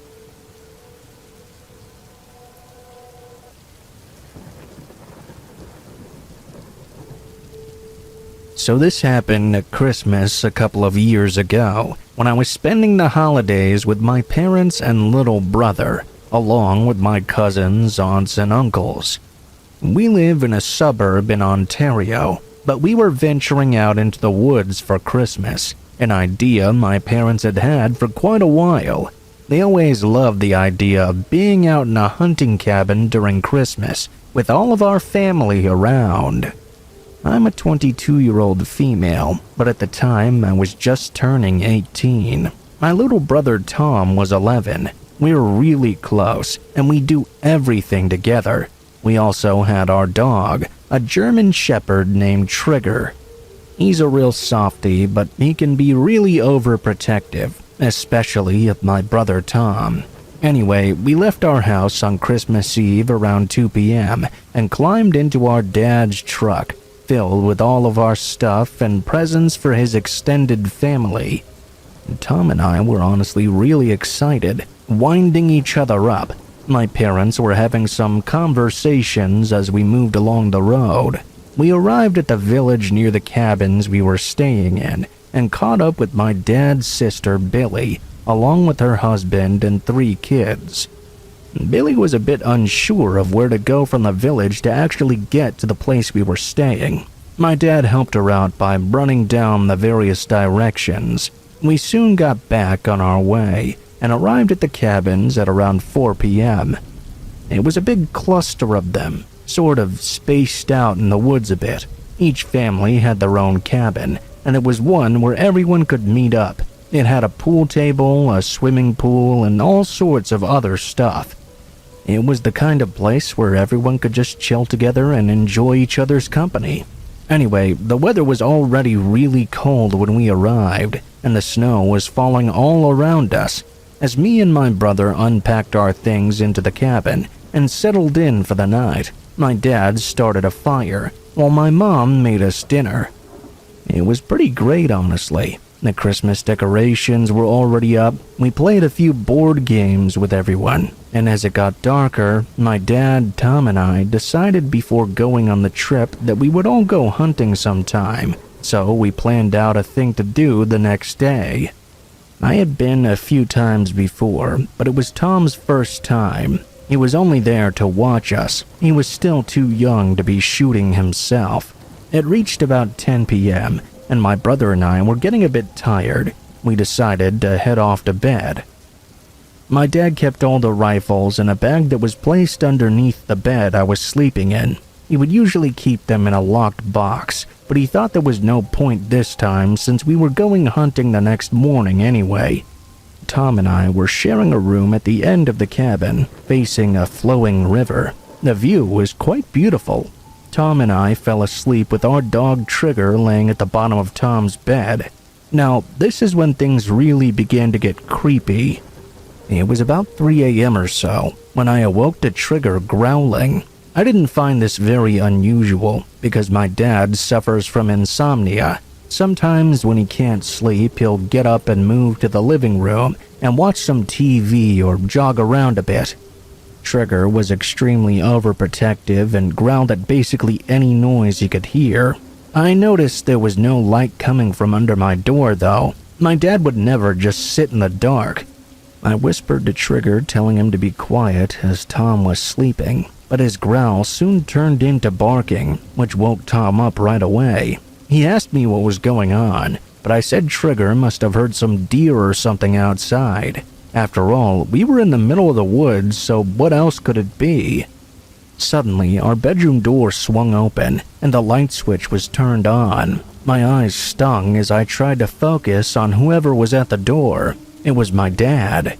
"Hey, were you two laughing just now?" he asked, as he turned over to look at Tom, his eyes wide and his face pale. "No," I replied, as he moved over towards our curtains. He pulled them back and looked out into the pitch-black wilderness. "What are you looking at?" Tom asked as our dad closed the curtains again. "Nothing, just go back to sleep." I was kind of creeped out that my dad didn't say anything about what he was doing, but we turned our lights off and tried to go back to bed. Of course, that was much easier said than done. I couldn't do so. I was wide awake for the rest of the night, flinching at pretty much every noise I heard. It was about 4:30 a.m. when I finally drifted off to sleep. It must have only been moments later, though, when I heard a strange crunching noise coming from outside our window. I was sure it was not an animal. It sounded like footsteps instead. There was this overwhelming feeling of fear. I pulled the covers over my face, sweat beginning to cover my forehead. I then heard a faint tapping on our window, which lasted a good few minutes. I was so petrified I couldn't move at all. Trigger was awake by this point, and I saw his face turn towards the window, his ears pointed and listening intently. The tapping began again, a bit louder this time. That caused Trigger to bare his teeth. What happened next was the most terrifying thing that's ever happened to me. "Are you in there, little guy?" This deep and husky voice whispered as a horrible shiver went down my spine. "Why don't you come over here and play with me?" Initially, I was filled with rage. The thought that this was bound to be one of my cousins playing a stupid prank on us. I leaned forward and peeked through the gap in the curtain, ready to give them hell for scaring the shit out of us. But standing there was not any of our cousins. It was some creepy old man I'd never seen before. He looked to be around 60. His hair was matted, and his clothing looked dirty and ancient. He was stroking the window with his hands, breathing on it as he spoke. I went into protective mode. I didn't know what else to do. I grabbed my dad's hunting rifle from under my bed and pulled the curtain back. "Get the hell out of here, or I'll shoot you!" I felt adrenaline rushing through me as the creepy man's eyes widened. The most terrifying smile appeared across his face. Trigger then began barking louder than I'd ever heard him bark before.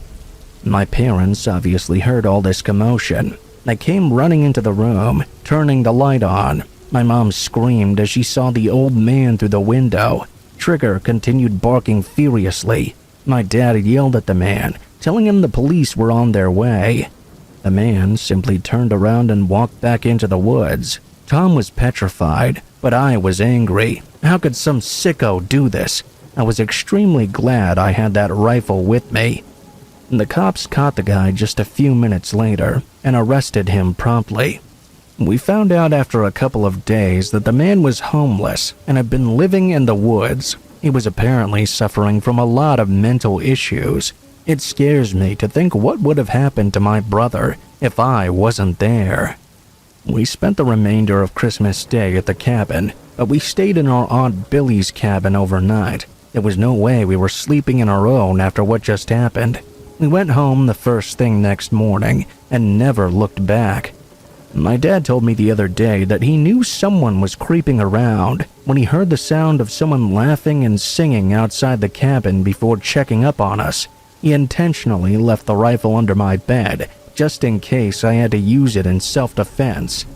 He did that because he didn't want to scare any of us. He called the cops after he heard the guy laughing outside his bedroom window.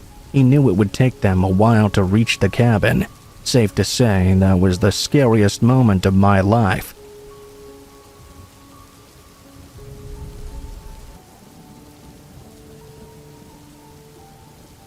I remember back when I was in university, I liked to watch zombie movies a lot back then. Late one night, at about 3 a.m. after finishing a watching session, I went to get something to drink from the kitchen. As I happened to look outside the window, I noticed there was a person standing in the middle of the road at the end of my street. They were far enough away that I couldn't really make out anything about them. They were just a sort of shadowy figure. I watched them for about 15 minutes. They didn't really move other than some idle swaying back and forth. I decided it must not be that big a deal. My imagination was getting the best of me. I decided to go watch another movie. After that movie, I went to the kitchen window again, and sure enough, the figure was still there. This time, though, a car drove by while I was watching, and I watched as the figure began to run after it, then stopped after whoever it was had already driven away. I went to sleep, but whoever that was outside was gone when I woke up. It really creeped me out, though, enough that I still remember that weird zombie man 10 years later.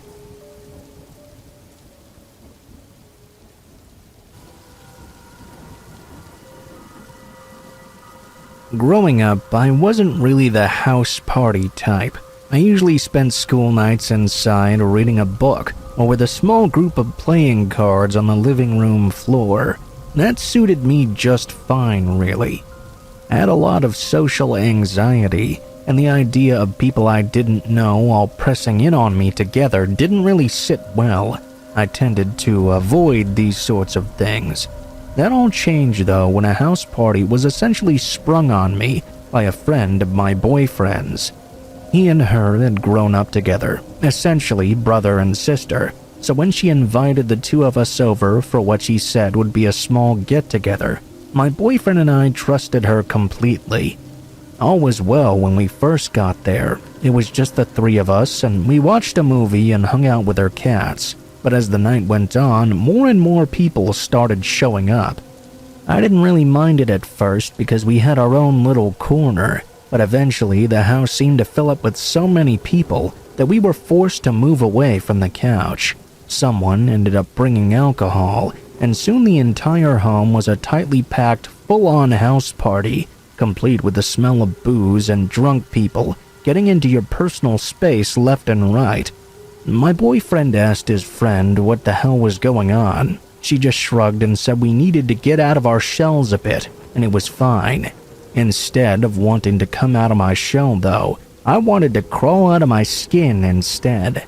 Everything was too bright, too hot, too close all at once. I felt like I wasn't getting any air.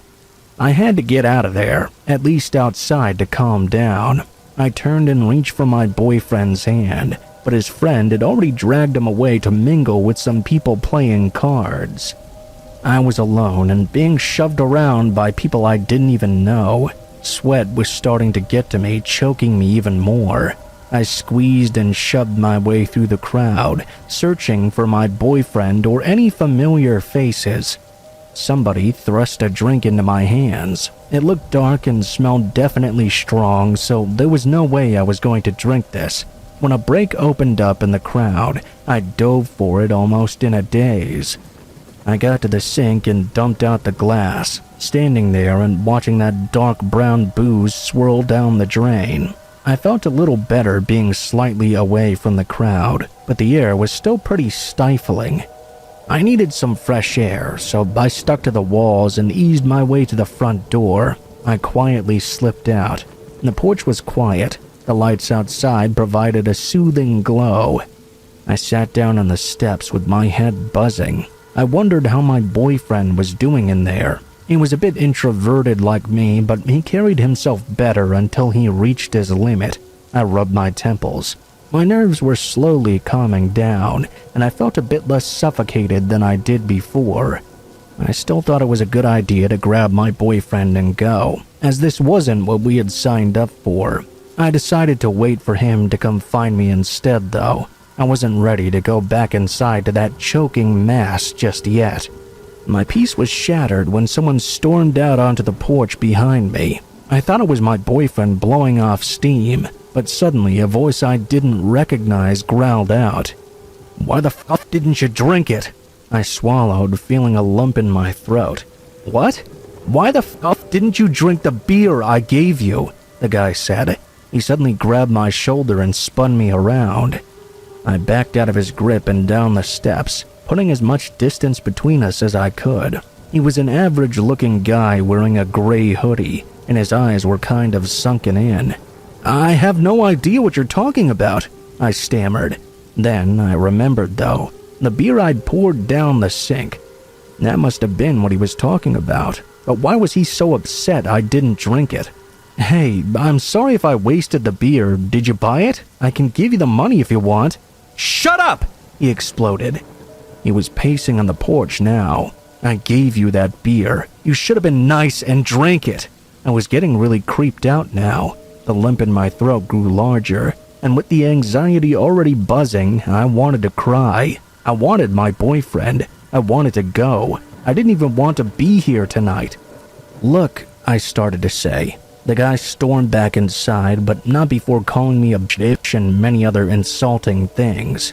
I stood there alone for a minute, and by the time a new song started up inside, tears started to fall. My boyfriend and his friend came to check on me a few minutes later. They said there was a guy who'd been acting weird all night, handing people random solo cups and getting pissed off if they didn't take them. When I told them the same guy had handed me one and followed me outside when I'd poured it down the drain, my normally quiet boyfriend lost it. He yelled at his friend for inviting us under false pretenses and for lying to us about it being a house party. The friend tried to defend herself by saying she didn't know what was going to happen, and that was sort of true, but my boyfriend retorted, saying she still should have let us know what she'd been planning so we could be smart about it. She said she'd handle it and went back inside, presumably to kick the guy out for acting crazy. I never got to see the aftermath, though.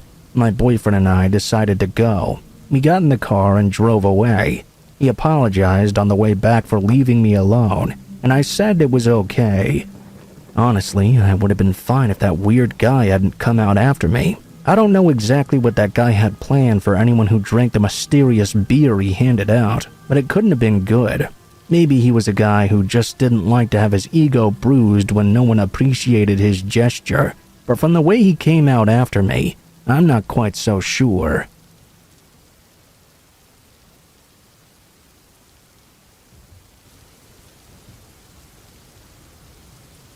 Here's a little background before I start. I'm an 18-year-old female college freshman in Culver City. This happened about 3 months ago, during the summer. I remember it happening on a Wednesday afternoon. At the time, I had just finished high school, so I felt it was time for me to relax a bit before I was shipped off to college. I lived in a neighborhood where a lot of drug dealers and gang-related activity happens. So as you might imagine, it could get pretty rough sometimes. It was daytime, and I was just getting ready to walk to the pool from the park about a couple of blocks away from my house. In order to get to this park, you would need to hike up the hill by Vermont and 25th. Then, next to a car wash, there's the pool by the park. Anyway, I got my swimsuit and walked towards the pool, when all of a sudden I noticed this guy. He looked to be in his 30s. He had greasy black hair and wore a white dirty shirt with some jeans. He was standing next to a bench, watching the children playing in the pool. He was just staring at them. What creeped me out, though, was when he looked up. He stared right at me. I walked faster and went inside. I began my routine. The whole time as I swam in the pool, though, I could tell he had never stopped looking at me. Keep in mind, I was wearing a one-piece swimsuit, so it made me feel extremely uncomfortable. He just kept looking at me. Not even for a single second did he look away. He didn't blink either. He had this look on his face I'd never seen on anyone before. To be honest, I was getting a little bit scared. After a few hours of swimming around with others around me, it was time for me to leave. I was ready to go anyway by now. I got out of the pool and went to go grab my stuff when I noticed he was still there and he was still watching me. This time he had his hand on his crotch, though. I felt both disgusted and disturbed. I grabbed up my stuff and packed it up as quickly as I could. Then I ran back home. That's not where the story ends, though. The guy never went away. To this day, that creepy guy still hangs out at that very same pool, watching the kids, and whenever I show up there, he watches me the entire time. I don't know what to do. I guess people have tried to inform the authorities, but since he hasn't technically done anything or interacted with anyone, there's not really anything they can do. I feel like I'm too afraid to confront anyone about this.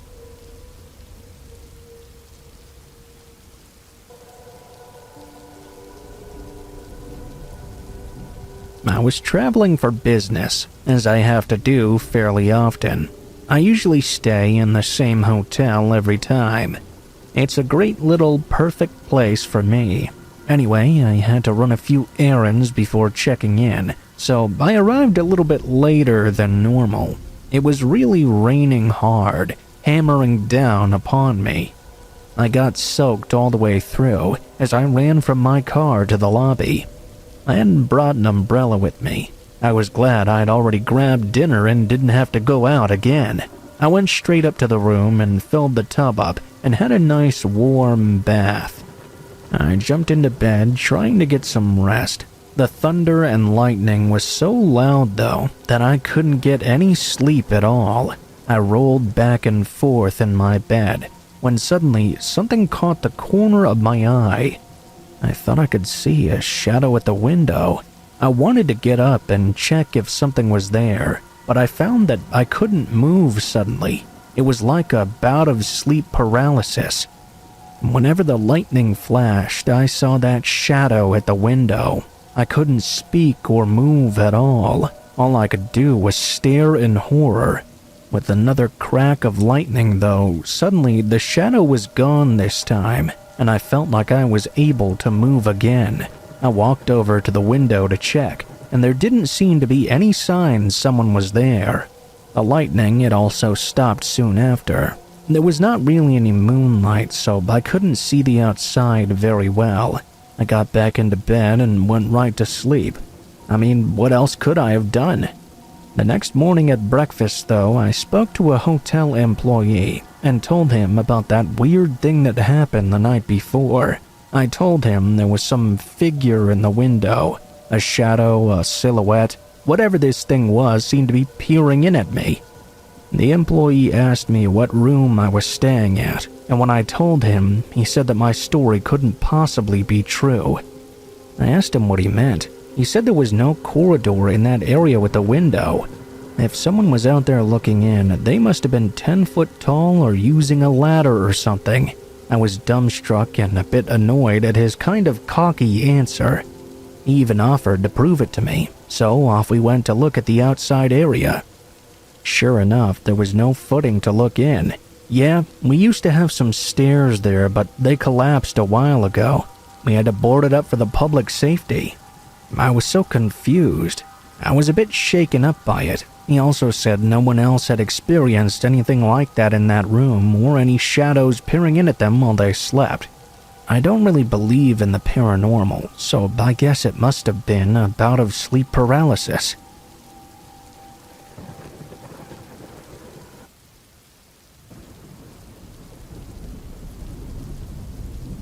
My aunt had a near-death experience back in 1996. She and a friend had gone out to the bar one Friday night, determined to each find a guy to bring home. They were both single and daring at the time, and wanted to try something adventurous. Since this was the 90s, they didn't have cell phones so they could text each other. Instead, they both came up with visual cues to look out for. If they removed their earrings, that meant they had found a guy they liked, and if they held their hand to the back of their neck in a casual manner, that meant come and save me. Before it was common to have conversations with one eye on your phone, this was how people got themselves out of awkward situations. My aunt told me how she mingled with the crowd for a bit and let a few guys buy her some drinks before zeroing in on one who was eyeballing her from across the bar. He gave her a wink but didn't come over to buy her a drink. She was intrigued by his interest, so she crossed the bar and went over to him. She told me he had a biker jacket on with a gold watch that had this leather band. She remembered that detail because her boss wore the exact same type. She used that to break the ice of conversation. They danced for a few minutes, and upon heading back to the bar, she removed her earrings, deciding this was the guy she wanted to spend the night with. He said his name was Harrison. They got a table in the corner, and she let him buy her a drink. After a while, though, she lost track of time and began to feel very sluggish and nauseous. She decided that she had overdone it with the cocktails. She glanced around the bar but couldn't find her friend anywhere. Feeling shaky on her legs, she excused herself to the restroom, hoping that's where her friend was, but no such luck. She left the bathroom and headed straight for the door, suddenly not feeling so up to having company over anymore. She began to hail a cab when Harrison came out of the bar behind her and asked her if she needed a ride home. She had hoped to just slip away, afraid she might be sick and make a fool of herself, but she decided to risk it for the sake of getting a ride home and possibly getting his phone number. On the route home, she started feeling slightly better and started getting flirty with him when they parked in her driveway. She invited him inside. They went in through the front door, and my aunt dropped her keys on the stairs on the way to the living room. They made out on the couch for a few minutes, but suddenly my aunt felt sick to her stomach. She apologized and told him he had to go. He was very understanding, she said, and hoped she would feel better soon. They made plans to meet the next Friday night at the same bar. Harrison let himself out, and my aunt locked the door behind him, feeling a bit disappointed and gross. She went to bed, but she couldn't fall asleep. Her head just wouldn't stop spinning. Just past midnight, she began to hear some movement from downstairs. She sat up in bed and listened closely. She knew both her parents were still out of state. She had spoken to them on the landline before she left that night. No one else had the key to her house either, so for a few moments she sat there frozen, uncertain if what she was hearing was real.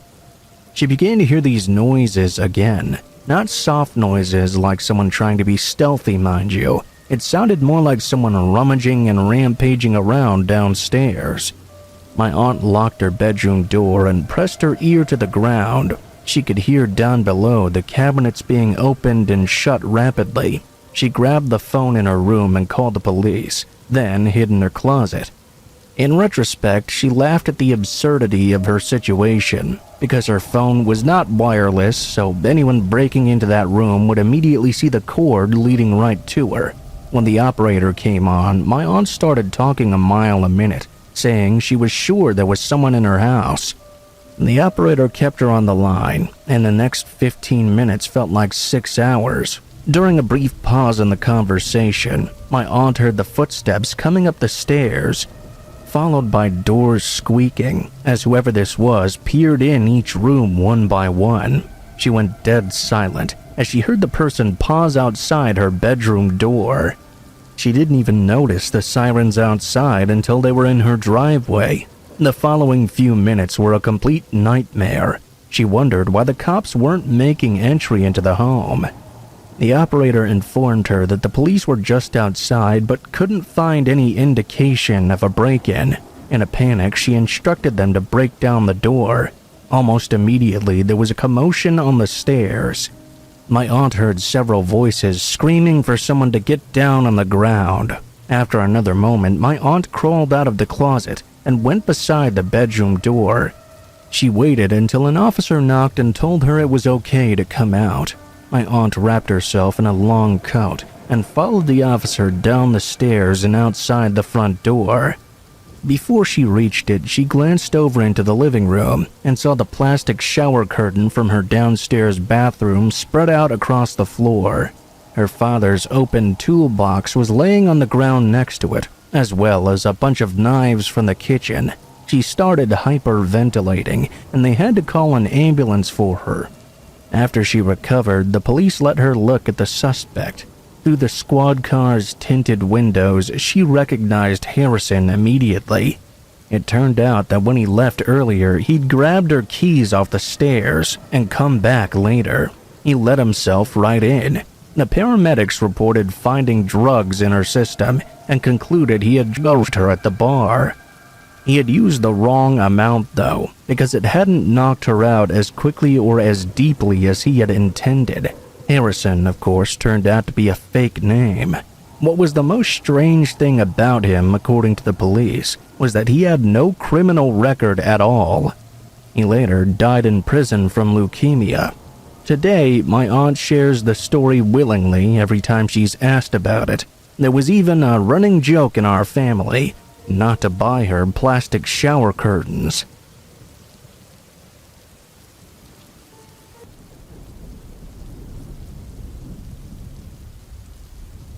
I hadn't seen hide nor tail of my friend for years. We had lived next door to each other for a long time, when suddenly her family moved away when we were both 10. I missed her, of course, but being a kid in the pre-internet era, I had limited ways of contacting her, and even those had been cut off. She didn't tell me where she was moving to. We didn't have their phone number or anything like that. As such, life continued on, and we both slowly forgot about each other. Even when social media took over, we never really sought each other out besides a Facebook friend request and seeing occasional updates from each other's public profile. I entered and graduated high school and college. She went into the Navy and became an officer and got married. Still, we didn't talk personally. Even now, I still think of her from time to time, but it's not really breaking my heart that she's not in my life anymore. We just got pulled in different directions by time and circumstance, like any other set of friends might. For as many good memories as I have of playing with my friend at her house, though, there was one family member I'd been told by my parents to avoid at all costs. Her father, Reg. He was kind of quiet and smelled like cigarettes half the time. He seemed like an okay guy, but for some reason he'd always given my parents a bad feeling. They told me to be polite to him, of course, but to make sure I wasn't left alone with him for any length of time, especially during sleepovers with my friend. I made sure I never was, right all the way up till my friend moved away. Not only did I forget my friend though, I also forgot my parents' warning. This came to a head in my junior year of high school. I was part of a summer program called Upward Bound, dedicated to helping low-income high school students prepare for college. They had these yearly reunions during the school year. These reunions generally included seeing a play together and going to eat at a Chinese buffet restaurant. We were all driven by school bus, an easy way to transport 30 or so kids across multiple towns. Throughout the drive to the play and restaurant, I found myself studying the bus driver though. I thought he looked terribly familiar for some reason, but I couldn't seem to place why. He was an older, scruffy-looking man, and his voice sounded like he smoked a lot. He was really thin, and seemed as though his clothes would sag on him, no matter what he was wearing. In this case, a plain gray jeans and navy blue hoodie. I was struggling for the entire ride to figure out how I knew this guy. He wasn't one of the bus drivers for my school, and he wasn't an Upward Bound counselor either. I was certain he wasn't just a look-alike of someone else.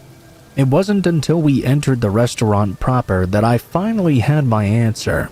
I was sitting near the middle section of the bus, but ended up holding the door open for a lot of kids to go inside. That's when the bus driver suddenly tapped me on the shoulder and whispered to me, "Hey, my name, do you remember me?" As soon as he said my name, all these memories came flooding back, mostly of him being a distant, imposing figure in my life that lived next door.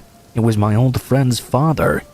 He looked very different from the last time I had seen him, but as soon as I heard his voice, there was no mistaking it. I immediately felt a wave of apprehension form across my gut, remembering my parents' warning. Surely that was just because I was a little kid though back then, and they didn't know him as well as they did my friend's mom. Surely it would be alright now that I was nearly an adult and in a public place, right? Wrong. We exchanged some small talk about how I'd been doing in school and entered the restaurant. It turned out he hadn't been in my friend's life since she'd moved away and had no idea how she was doing. I was sad about that, but I decided that was fine. When I made a move to sit down with some friends from the UB group though, he barged in to sit down next to me.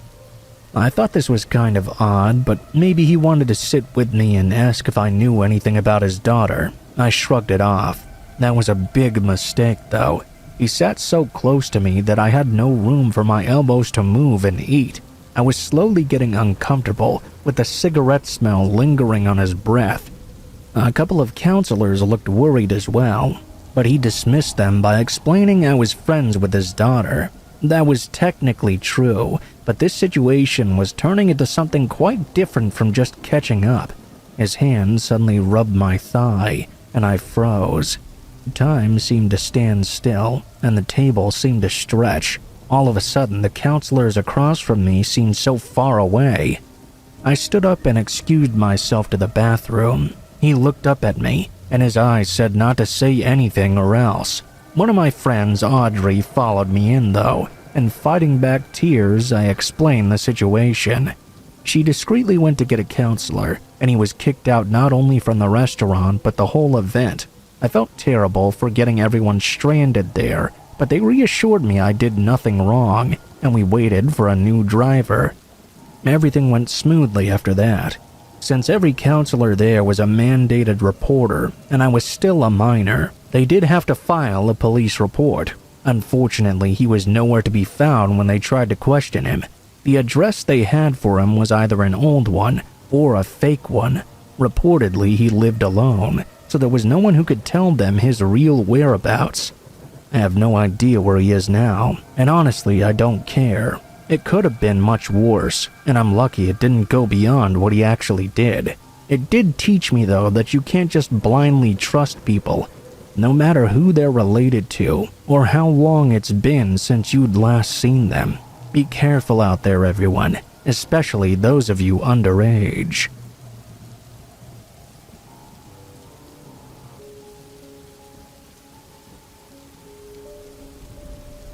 This happened when 4 friends and I were camping one night. A typhoon was approaching our area. Earlier in the day, the weather forecast had stated it was not on course to where we were camping, but over the course of the day it had changed direction, and we were forced to check in to a guest house instead.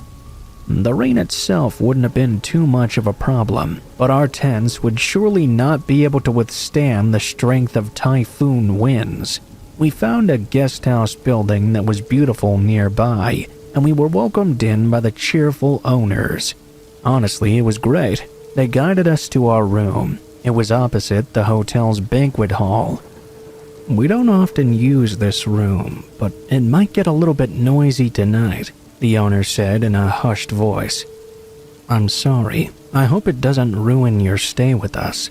My friends and I went into our room to settle down. We drank some of the alcohol and ate some of the food we'd packed with us. We could hear some noise from next door.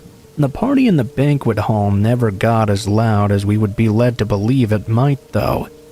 I decided to take a bit of a look around this guest house, since it looked like a really nice place.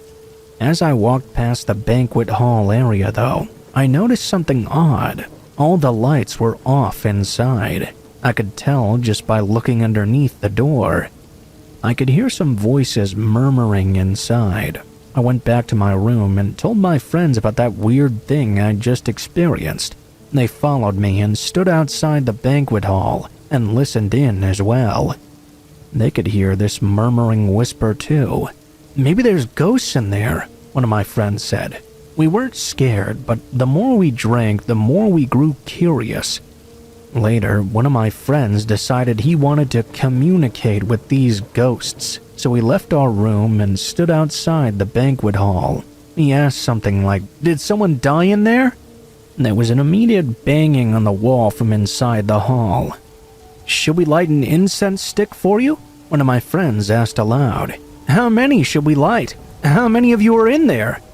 The guest house was silent for just a moment. Then we froze in fear. I can't remember anything after, really. I guess I could blame the alcohol. I just remember suddenly waking up in bed. I got up and ran out of the room into the hallway. The owner's wife was walking towards me in a beautiful kimono. She had a huge bundle of incense sticks now. She paused and smiled to me. "So, you heard it then." She told me a story. A long time ago, there was a terrible typhoon which claimed many victims in the village nearby. They had to use the banquet hall at the time as a makeshift morgue to keep all the bodies until help arrived. Many people died in the meantime. She asked if we wanted to make any further contact with them. Said she thought they must have liked us, but we decided not to continue further into this line of inquiry.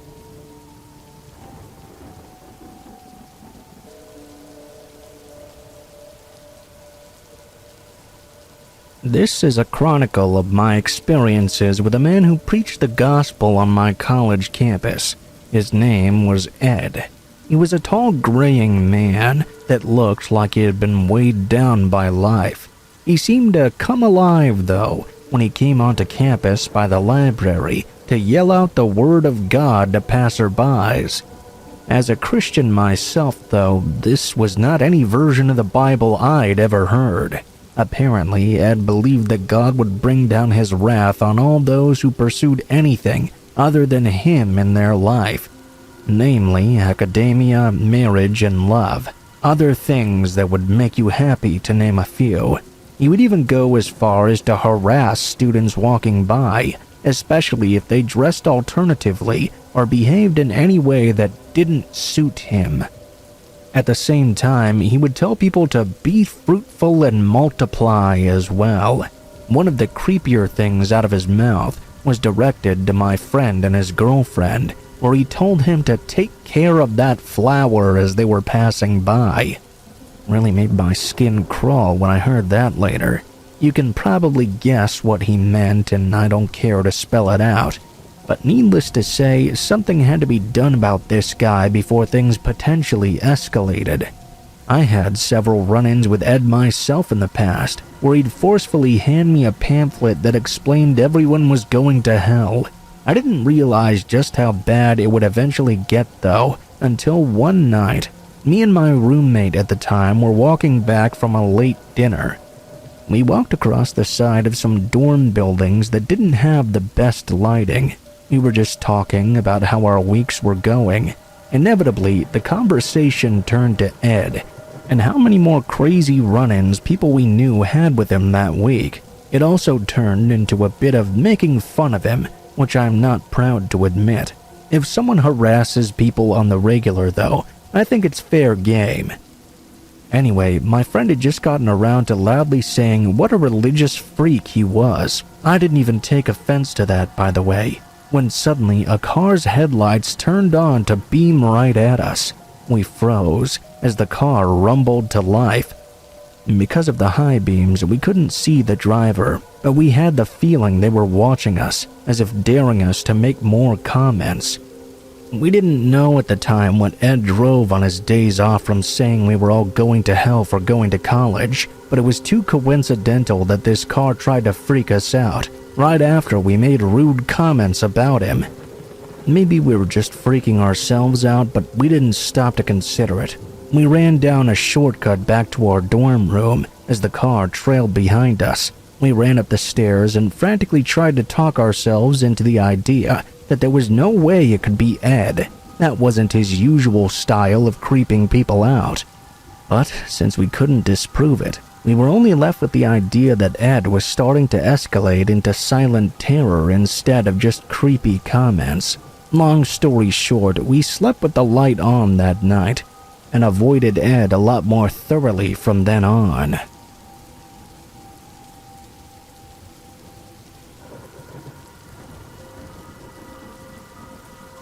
I had just gotten out of work at 11 p.m. and was heading back to my home. It's about a 45-minute drive to get there usually, as I live several miles outside of the city. It's always very quiet, and the roads are pretty empty, especially once I start to get further out and closer to my home. I always enjoyed those drives back from work though. I found them very peaceful, and it was a nice way to wind down after a long day. I was about 20 minutes away from home, and had just turned down a long side road that pretty much led directly to my house.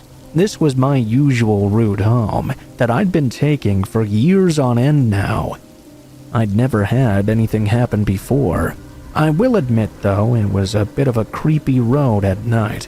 It was very dimly lit, and the sides of the road were surrounded by a dense forest.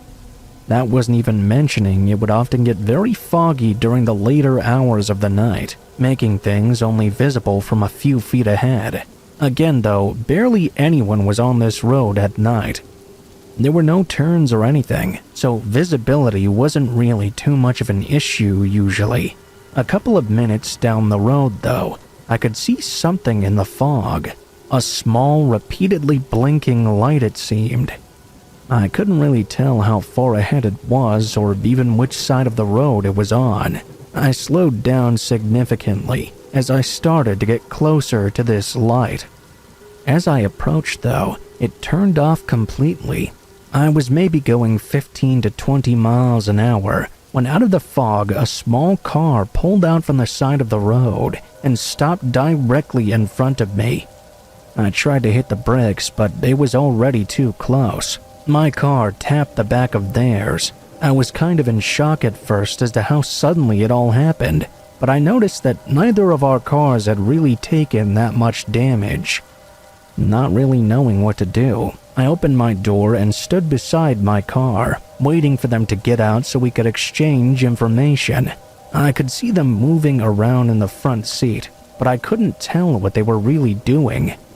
As I stood there and I looked at this car, I noticed how old and worn down it seemed. I also noticed that the headlights were all turned off. Eventually, a man got out of the car very slowly and began to make his way over to me. From what I could see, he looked like a middle-aged man and was a fairly large guy. I decided to start off the conversation and asked him if everything was all right. "Hey, you okay? You pulled out of there pretty quickly." He was acting a little bit strange, looking all around us and never making eye contact with me. After a couple of moments, he finally replied, "Yeah, sorry." I wasn't really sure how to respond. He was starting to really make me uncomfortable, and I didn't want to be out on an empty road alone with this guy. I told him there was no real damage to either car, so I was just going to get back on the road and head home. As I began reaching for my car door though, he told me to wait. He said he wanted to check his car out for damages before I left. I said okay and stood a bit closer to my own car as he looked at his back bumper. Then he started to walk around the entire thing, pretending to inspect it for damage. This was really weird because I'd only tapped his back bumper. As he started to make his way to the passenger side, I saw a large figure get up in the back seat and start moving towards the door. I immediately jumped back in my car and locked it as a man jumped out of the back and both of them began waving their hands at me and telling me to stop. I was panicking at this point. I put my car in drive and went around them down the road. Looking in the rearview mirror, I could see their lights turn on through the fog. I could see them for about 30 seconds, but eventually they faded out altogether. I pulled into a gas station that was 5 minutes away from my house and waited there for a while to make sure they did not try to follow me home. The car never passed by though, and after waiting for 30 minutes, I just headed home. I decided not to call the cops at the time, as I wasn't entirely sure if I was just overreacting or not. I'm still not sure what those people really wanted, but the more I think about it, the more everything about that situation felt wrong. I don't know what their plan was, but part of me feels like something very dangerous was about to happen to me if I hadn't gotten out of there in time. Another part of me wishes I had reported the incident though. I find myself wondering, what if they stopped following me so they could try and lure someone else into their trap?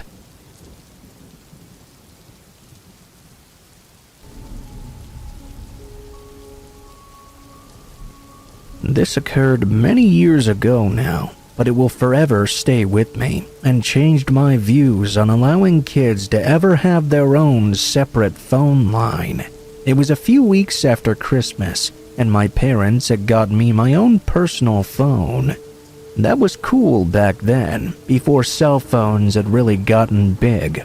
I had given my friends the number, because who wouldn't, right? Anyway, it was around 3 a.m. I had been sleeping when my phone suddenly began to ring. I thought, who could be calling me this early when we all have to be up for school the next morning? I answered, expecting to hear one of my friends, but instead all I heard was heavy breathing on the other end. I laughed it off as someone messing with me initially. I hung up and tried returning to sleep. My phone began to ring soon after though. This time I answered and asked who this was. Again, I heard nothing but breathing. At this point, I was getting quite irritated. I told them to stop calling me. I hung up and laid down again for about 30 minutes. My phone began to ring for a third time that morning. I was so mad that I answered it and yelled out, "This isn't funny. I'm trying to sleep. I have school in the morning, so stop calling me." This time there was an actual reply though. It was a man's voice. "I can see you. You're very pretty. Why don't you come out and play in the snow with me?" I ran to my parents' room and woke up my mom, telling her what just happened.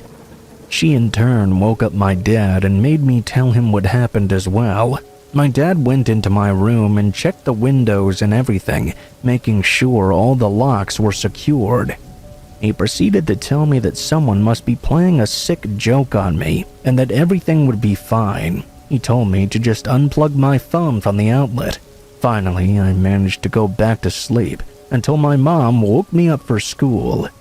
I got up and started getting ready. I opened my blinds to my window that overlooked the backyard when I noticed on this very frosty morning that there were handprints all over my window. I freaked out and yelled for my parents.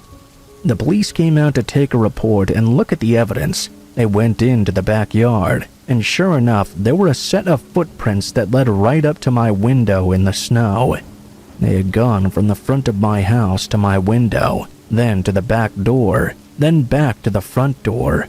The police came to the conclusion that the man must have been trying to get inside all night.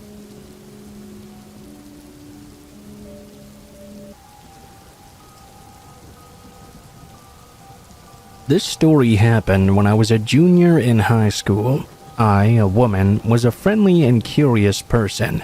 1 month into the fall semester, we got this new transfer student. He looked kinda nervous, seated right behind me. His name was Joe.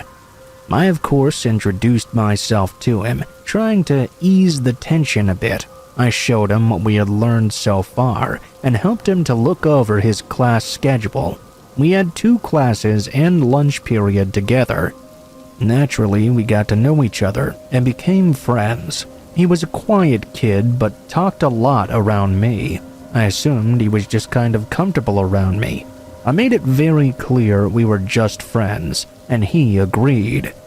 We started hanging out with my friends together. Now, fast forward to spring break. I told Joe I was going out of town with my family. He seemed disappointed we couldn't spend the break together, but he thought that was understandable. At some point, though, I ran into Joe in a restaurant. I hadn't told him where I was going, so I thought to myself, wow, what a coincidence. He said his family was visiting the same town. Now, moving on to senior year, Joe and I hung out at least once a week. That then turned into 2 and then into 3.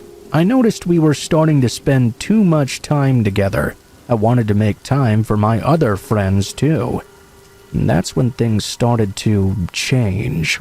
I ran into Joe, or should I say saw him out of the corner in my eye, whenever I would spend time with someone else or by myself. He started to become very obsessive and clingy. The first 2 to 3 times, I didn't really think that much of it. It all became much more clear, though, when I started to question him one time.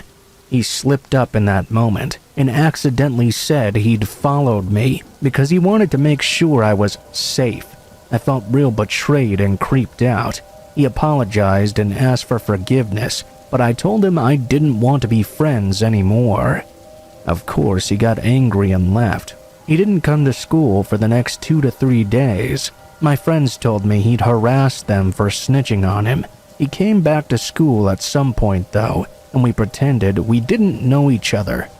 On my walk home one day, though, I heard Joe calling my name in a low and unfamiliar tone. He was nowhere to be seen when I looked around. I don't know why, but my gut told me to escape as fast as I could. I started running, and I kept running until I got home. I made sure every window and door was locked. I was convinced I was being paranoid at this point, though. Then my phone started to light up. Joe called me over and over. I then heard him calling my name again from outside. He was in front of my house now, banging on the door. I called my dad and told him what was happening. I pleaded with Joe to stop banging. Everything went completely silent after 5 minutes, which felt like an eternity. The last things I heard from him were, "You'll always be my best friend." The issue was brought to the school, and he never showed up again. Now, 4 years have passed by. Just a few days ago, I got friend requests on 2 of my social medias. It was Joe. I blocked him and changed all my media names to something else. I don't even live in the same town, nor in the same country. I'm now on the other side of the world, but I still can't help but feel scared like 18-year-old me once again. I'm not the friendly person I once was, and I've become cautious around other people because of people like Joe.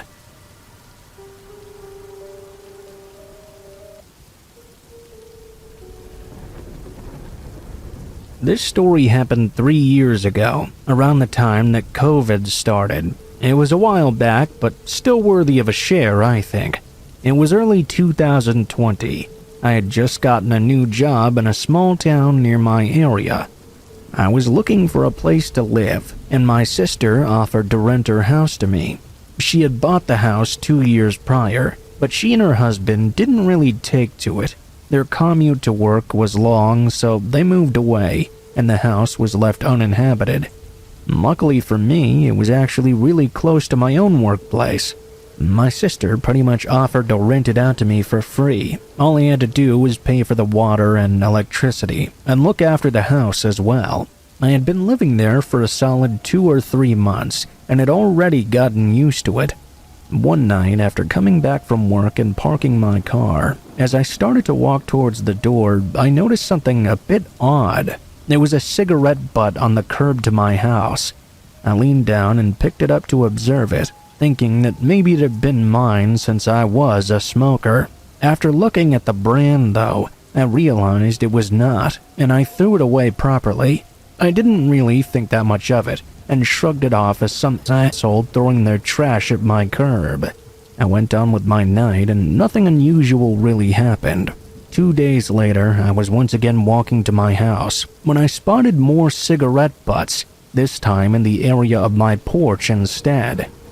Needless to say, I was pretty damn pissed off at the thought of someone sitting on my porch, smoking and throwing their trash there, but since I didn't know who it was, there wasn't really anything I could do about it.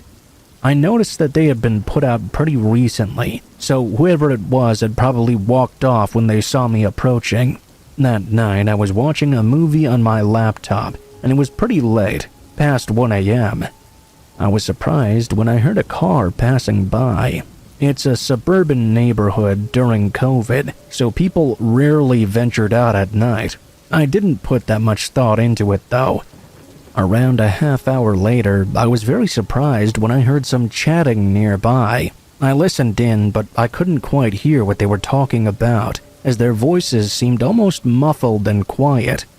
By this point, I was getting a bit unnerved, so I stopped the movie and quietly got off my sofa. I walked over to the front door to make sure it was locked. As I was approaching the door, I froze mid-step as I heard the two outside approaching my porch and reducing their talking to a low whisper. I realized right away that whoever this was about to break in.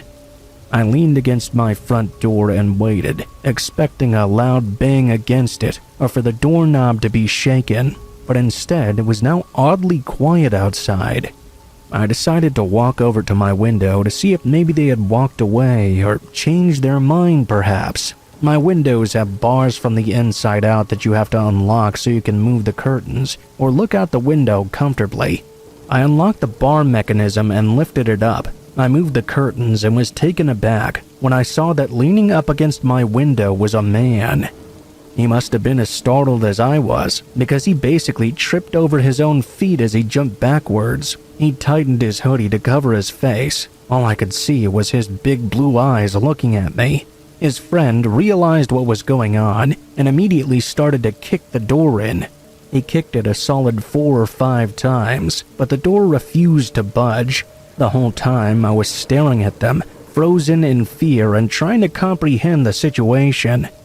I snapped out of it and slammed the bars back over my window, locking them and running upstairs to the storage room, where I pushed a table in front of the door and called the cops. As I listened, I expected the two to come inside at any minute. I heard a loud crash and the bars from the windows being shaken aggressively. When they realized they couldn't get in that way, one of them let out a long, angry scream that probably woke up half the neighborhood. By the time the cops arrived, of course, they were long gone.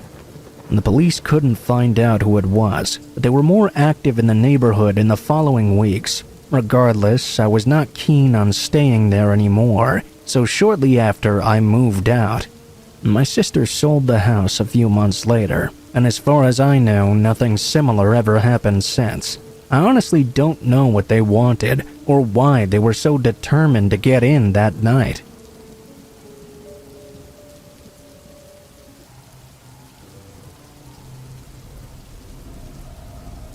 I would like to share an encounter of mine. This happened a few weeks ago. I'm a 14-year-old girl in Kentucky. I was homesick with my older sister, who's 17 years old. We had just met back up with our mom, and we wanted to go for a walk.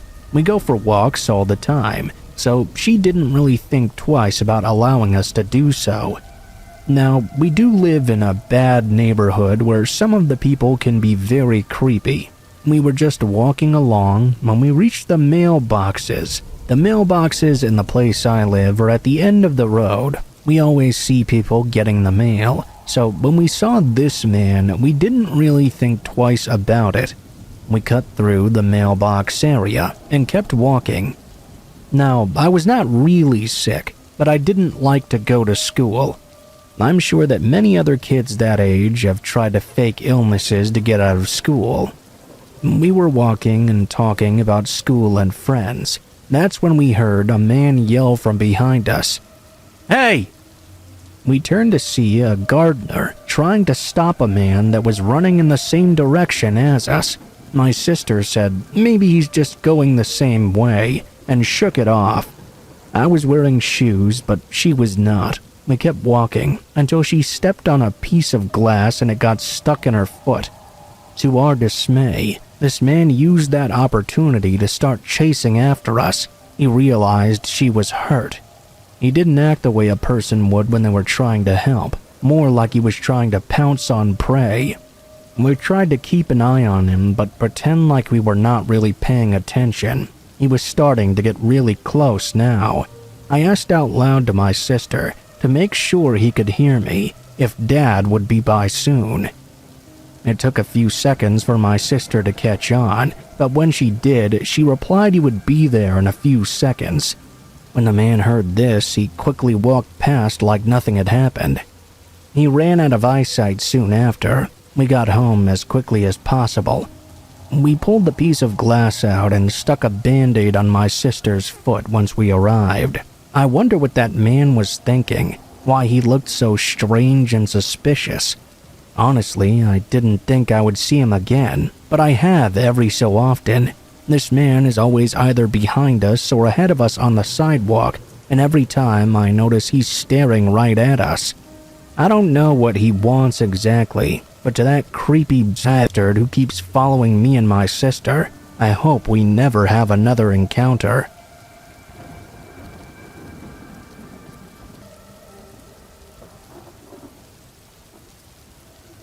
Almost a year ago, I, 24 and male, was fresh out of college. I had just moved into an apartment with my middle school bestie, 23 and female, and her fiancé, 25 and male. This was after a long period of not having seen her in person. My bestie and I had a long and great relationship with few rocky periods. I didn't really know the fiancé that well, but I had met him a couple of times. He came off as occasionally kind of rude and loud, but mostly a very nice guy. I let a lot of little annoying behavior slide though, because she was so in love with him. Really, all I wanted was to spend some time with my best friend. Over the course of a few months, I slowly discovered though that she was trapped in an abusive relationship, with the most classic example of a malignant narcissist imaginable. Their fights, really just him screaming at her while she cried, escalated to the point where he was completely trashing the apartment, breaking her phone and laptop, hiding her car keys, blocking the door, and grabbing her so hard she had bruises.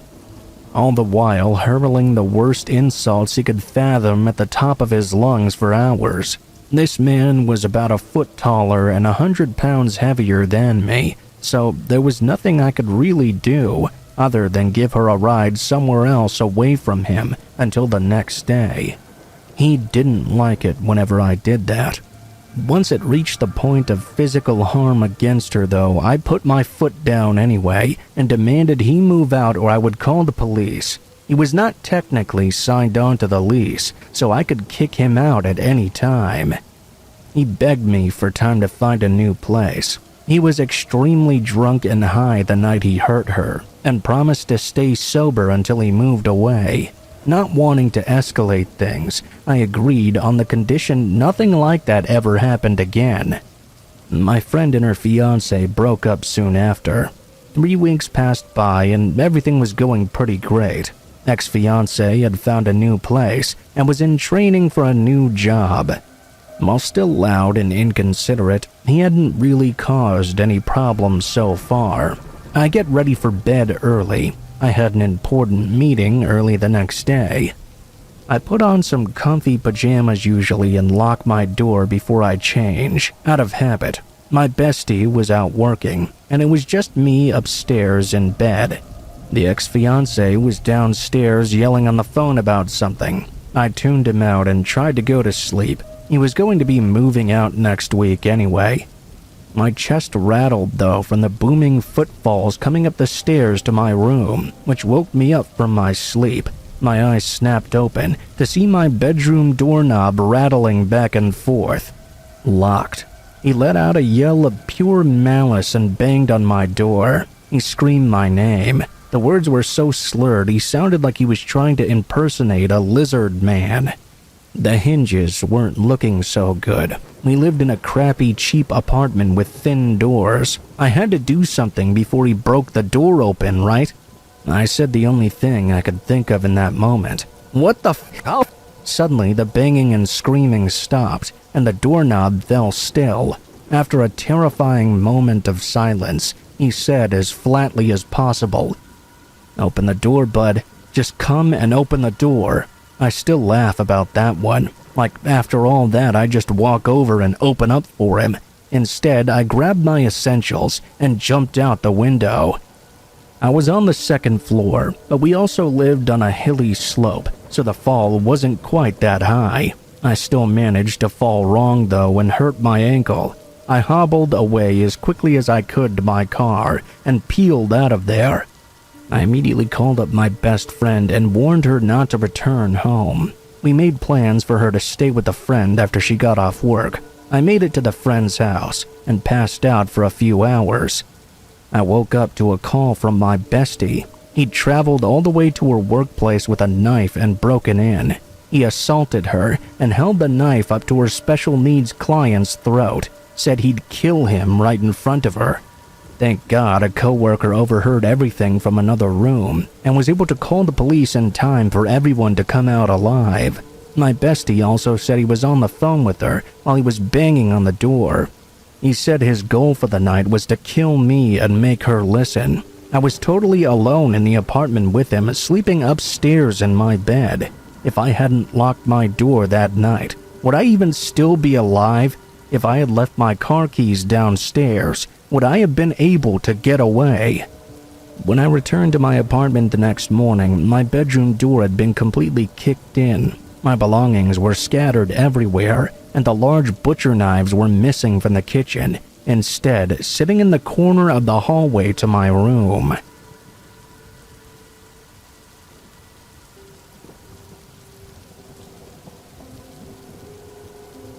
This happened when I was a university student back in 1990. I was living alone in Tokyo. Let me set the scene for you. I had a nice part-time job close to a train station. My commute to university was from this very same station as well. I loved the area I was living and working in. There was one slight drawback with my new neighborhood though, the route home from work to my apartment. If you take the normal highway road, you have to walk up this big hill, and it takes ages to get home this way. Usually, I have to take a shortcut through a park. You have to walk down this narrow, winding road by the station, past this temple to get to the entrance. Along this winding road, there are concrete walls on the left-hand side. The temple is off to the right, and there's also a cemetery in that area. After walking a couple minutes down this path, you come to an area packed with trees surrounding you. That's where the actual park area is. As you go in, you see the sand pit, some swings, the usual stuff. As you continue onward, the trees start to get thicker and thicker. There's an old dormitory for nurses in training on the right as well. The entrance to this dormitory cannot be accessed from the park, and it's all boarded up now anyway. That building's veranda faces the park area. If you continue, you'll reach some stairs, then there's a plaza. It ends with a forked road where you can finally exit. If you turn right, you'll find a shrine, but if you go straight, you'll end up on the main road, which is where my apartment is nearby. Anyway, now that you know how the area looks, back to the main story. Anyway, this happened on a cold November night. That day was a heavily raining night. Rain had begun to fall in the afternoon. I had classes and work that day. As soon as I finished class, the downpour really began in earnest. I went to work as usual, moving through the crowd, clutching my compact umbrella. It was still raining pretty hard when I finished work at midnight. In fact, because the rain was so heavy and the winds were so strong, I thought my compact umbrella might not be able to carry me home. I decided to borrow a bigger one from work. We kept umbrellas at work for the customers in case it rained, but surely they wouldn't mind me taking one. I remember how dark and cold it was as I was walking down the winding road. The streetlights seemed to be out this day, so it was much darker than it usually was. I really wanted to get home as quickly as possible. I could barely even see where I was going. I was staggering against the insane wind and the rain. Eventually, I got up the stairs to the plaza area. From the light of the public restrooms, I could see a bench. The toilet area was well lit and had a narrow entrance. Because I took this shortcut home so often, I got used to passing people in the park around this point. Since it was raining though, I thought I'd never see anyone, especially at this time of night. I was wrong though. As I looked ahead, there was someone there. A woman in red sat on the park bench. She was hiding her face in the crook of her elbow and had her knees pressed up against her chest. She didn't seem to have an umbrella. She was soaked and seriously dripping wet. I was stunned for a moment. I didn't feel like it would be right to just walk past and leave her there. I called out to her, "Hey, are you alright?" There was no reply. I put the umbrella from work down on the bench beside her and said, "I have another umbrella myself, so please use this one if you don't have one." I walked off quickly. There was something about this woman that was really creeping me out. On the way home, I was obviously worried for her though. I wished I had my mobile phone with me to contact the police or something. As soon as I'd thought about it though, I remembered I'd left it at work to charge. It was Thursday, and my working schedule was Monday to Thursday, so I really had to go back to work to go get it. I couldn't just leave it there for all my days off.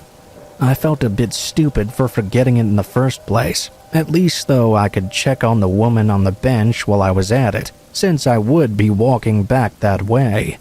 When I reached the bench in the park again, the woman seemed to be gone. I jogged through the park towards the station in an attempt to see if I could find her, but I couldn't see her anywhere. Perhaps she was feeling better and decided to leave. I made it back to work and grabbed my phone. I was absolutely freezing. I poured myself a cup of coffee and explained the situation with the umbrella to the manager. The manager wasn't really worried about that, but also found the situation with the woman to be very creepy. She pointed out to me that only a dumbass would walk that way home again and told me not to be dumb and get home safe. I didn't want to worry her too much. As I went for the exit, she called once more and told me not to be an idiot. I started to walk home, taking a different path than the park.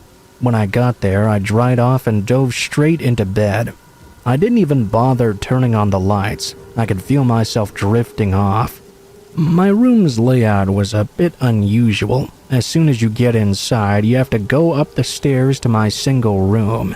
The doorbell intercom also comes with a camera, so when the doorbell rings, you can check who's there without going downstairs. All of a sudden, the doorbell rung. When I opened my bleary eyes, I looked into the camera and saw that woman from the park bench right there outside. I buried my face in my hands. She must have followed me the entire way. I didn't move. It was so strange when I think back to it. I just stared at the monitor. After about a minute or two, the monitor went back to standby. It does this if no one answers the door. Surely she must have gone away by now. It was silent for the next 30 minutes or so. I started to unclench and relax. At this point, my phone began to ring. I was thankful to have someone to talk to. I grabbed my phone, and on the other end was the manager. I told her the woman who I lent the umbrella to was now outside my house trying to get me to let her in. I could tell my manager was worried for me. She asked if I wanted her to come over and pick me up. I heard the strange woman scream outside. Then, all of a sudden, it was over. I didn't hear anything else for the rest of the night. A week or two passed by, and I was constantly looking over my shoulder. There were no other strange incidences, though. That was until my manager and I were working together late one night. Suddenly, we heard something hit the glass window of the storefront. There she was outside, soaking wet once again, the woman from the park bench. We both screamed and briefly glanced at each other. In that short moment, somehow she disappeared again. She left behind a broken umbrella in the doorway. I moved apartments pretty quickly after that, but I kept the part-time job, doing so until I graduated from university. I still go back to my workplace sometimes as a customer, but there's been nothing further to report about the woman. Whenever me and the manager get together and the drinks are flowing, we always talk about the story of that night.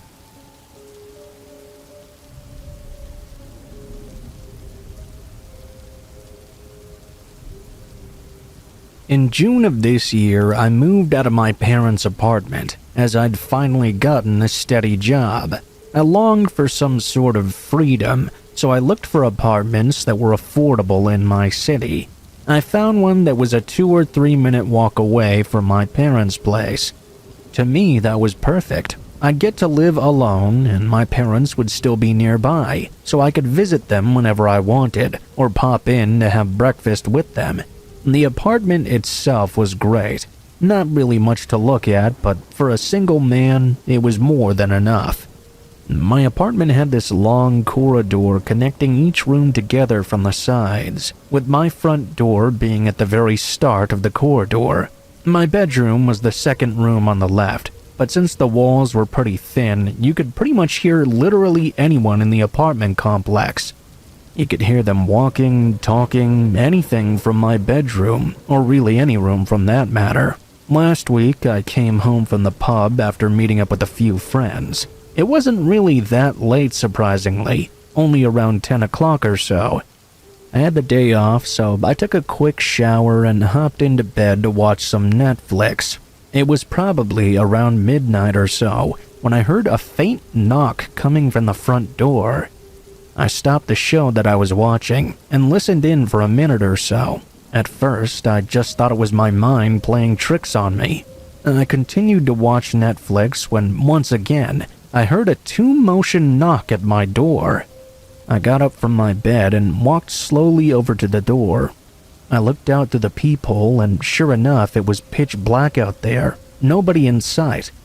I once again shrugged it off and went back to my room, but before I could even sit down properly, I heard a slightly louder double knock. At this point, I thought it must have been a friend playing a prank on me, so I called my friend and asked if he was knocking at my door. If he was, it wasn't exactly amusing. He paused for a second and said, "Dude, I'm at home. I have to be up at like 7:30 tomorrow." I believed him and hung up the phone. I was talking pretty loudly, so whoever was knocking had probably heard me. As soon as I hung up, I heard another set of knocks. At this point, I was getting pretty pissed off, so I walked to the door and looked out through the peephole again. I again saw nothing there. I then unlocked the door and took a quick peek out. I still didn't see anyone. I closed the door and locked it. I was so angry though, and combined with being a little bit intoxicated, I decided to wait and catch whoever was doing this. I spent a solid 10 minutes just standing there silently, looking out through the peephole. I was a little bit startled when all of a sudden someone put their hand right over the top of it and knocked again. I immediately started unlocking the door and sprinted out to the apartment hall. I heard someone booking it down the steps and heard them lean against the wall as their jacket brushed up against it. I ran down a few more steps before realizing that whoever this was likely waiting around the corner and trying to get the jump on me. I hurried back inside and called the cops instead. They were there within just a few minutes. They scanned the building and the street but couldn't find anyone. They told me it could have just been some kids pulling a prank and to never chase after someone. They kept a patrol car around the entire night, and the knocking stopped as well.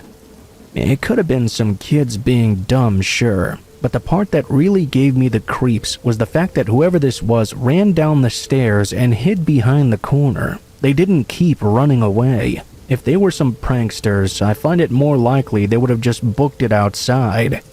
All that said, it's been a week and the knocking has since stopped. It's kept me on edge for a few days though, because I always expect to be jumped by someone when walking into my apartment now. So far, nothing has come of it though.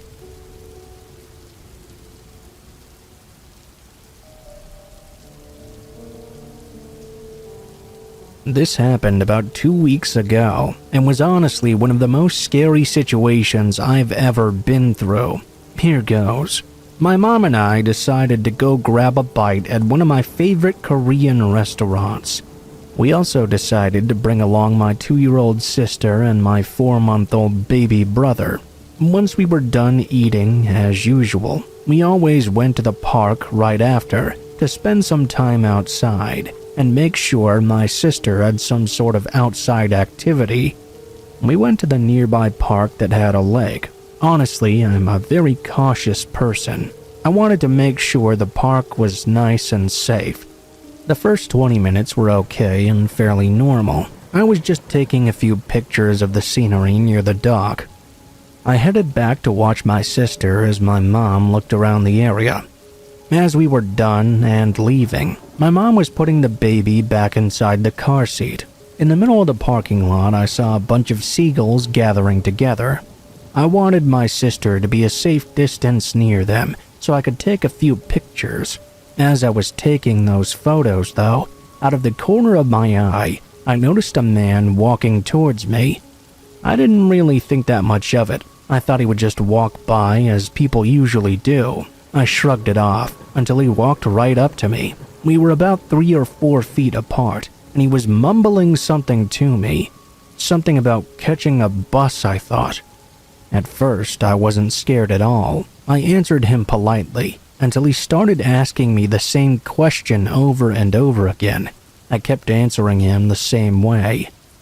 "I'm sorry, I don't know what you're talking about."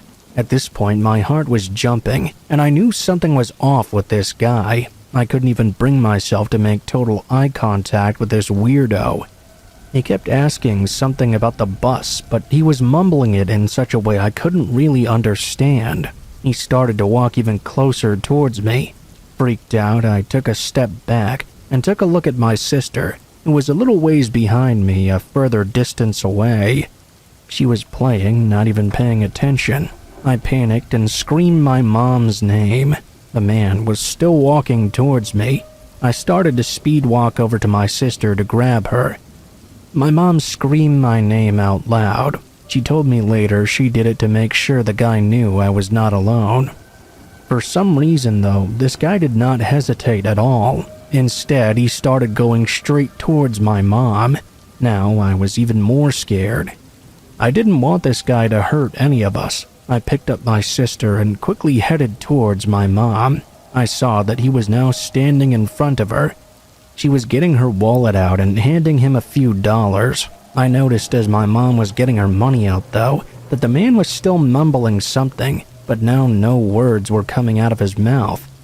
He was moving it as if he was saying something to my mom, but there was complete silence. His lips started moving really quickly, and he started to quiver in place.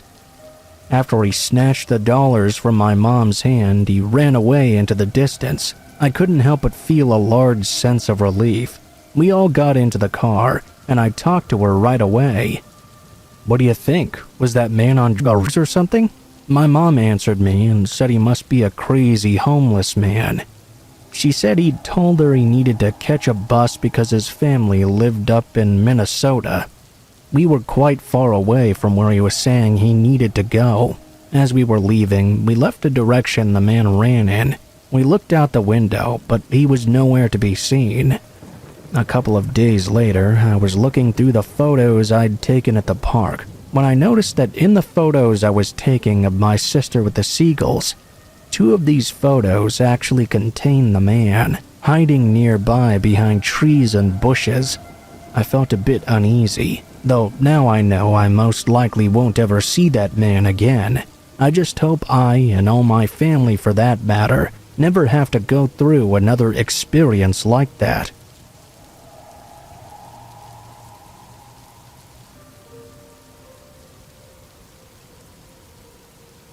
So I moved into a duplex with my ex about 3 years ago in what we thought was a safer part of the city. One of our neighbors, Amber, works in the duplex rental office, and her husband, Ed, was at the time fresh out of prison. Later, we would see all of the swastika tattoos he had. He had been doing and continued to do landscape work for the rentals, like mowing the lawns, cutting down trees, etc. Other than that, he was home mostly doing odds and ends things, like tinkering with his lawnmower or out working on his truck or something. They both appeared to be very nice people, very kind and loving towards others, and always ready to offer to help out. We've smoked weed together a few times even. Ed smoked a lot more than Amber though. We talked about all kinds of things, so I really thought I could trust them and felt very safe being their neighbor. I once mentioned, though, how sometimes when I'm home alone, I hear these steps in the attic above my room and what sounded like a chair being dragged around. Sometimes the noise even appeared to follow me around the house. It always freaked me out, to the point of calling someone just to feel a little bit safer until the noises died down. At that point, Ed said, "What, you think we're spying on you?" It was in a laughing way, but it creeped me out a little how he went right to that. So then, I broke up with my boyfriend and he moved out. That was fairly recent, only about a few months ago. At that point, Ed started texting me often, asking me if I wanted to come over and smoke while Amber was still at work. I declined every time, finding different excuses. I just kind of felt uncomfortable around him. Then he asked if I wanted to have sex with him because he thought Amber was cheating on him. I definitely shut that down. Things were awkward as fuck, really. I didn't tell Amber because I didn't want to get kicked out or have some horrible awkward tension. I also hate confrontation, so I just kept quiet. That's about when I started to hear those noises in the attic above my room more often. It freaked me out even more when I woke up to a loud bang outside my front door at 3 a.m. When I went to examine it, there was a small lockpick outside my door on the ground, but no one around to be seen. I kept the lockpick, and the next day I texted a photo of it to Amber to let her know I thought someone had been creeping around my place. What she told me really surprised me. "Oh, that's Ed's. That's his ice pick, not a lockpick, sweetie. No one can pick your deadbolt with that." I know the difference between a skinny-ass lockpick and an ice pick, though. I'm scared to be alone here, especially at night. Our attics connect together, and it's not outlandish to think he's been up there spying on me. I even looked around a little more closely and found a freshly drilled hole in the ceiling of my room. I just put wadded up paper into it and tried not to think about it. I honestly hope nothing else comes of this, and that I'm just being paranoid. For everyone saying to call the police, I don't really have any evidence. I have the lockpick still and pictures of my door being messed with, but whenever I go into the attic, it's been completely empty.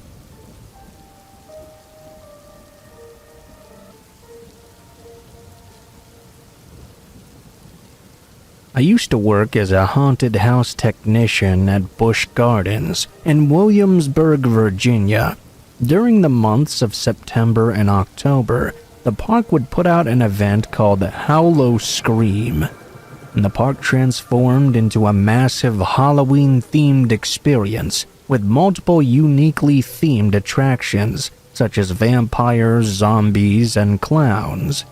The haunted house I worked at was called Fear Fair, which consisted of a maze that branched in between several buildings and tents. I was there to maintain the maze and fix anything that broke over the course of the night. Sometimes the guests would punch our spooky decorations out of fear, or trip over each other and knock over some of the lights or something. It kept me pretty busy. While the maze was open, I would normally just linger out of sight, making adjustments to the audio and checking in with my coworkers on my walkie-talkie. One Saturday evening, there was a heavy downpour, which deterred much of our potential business. I used the downtime to work on the wooden frame that served as the entrance to the maze. I placed a sign across the line entrance stating the maze was temporarily closed, and then I started to get to work. After a few minutes, I left to go pick up another tool, which I needed from the maintenance area. When I got back, though, I noticed someone strolling around, walking down the tunnel deeper into the maze. It was a young man, maybe in his late teens, with a dark complexion. He had long braids and was wearing a dark blue tank top. The only way in was past the sign that said it was closed, so I was really irritated. Not only because he was trespassing, but because I had disassembled the part of the wall to work on it, and if anything happened to tip over or fall, he could have easily been hurt. I called out to him, "Sir, we're not open yet. Did you need help with something?" Up until that point, his back had been turned to me. When I called out, he visibly jumped in surprise.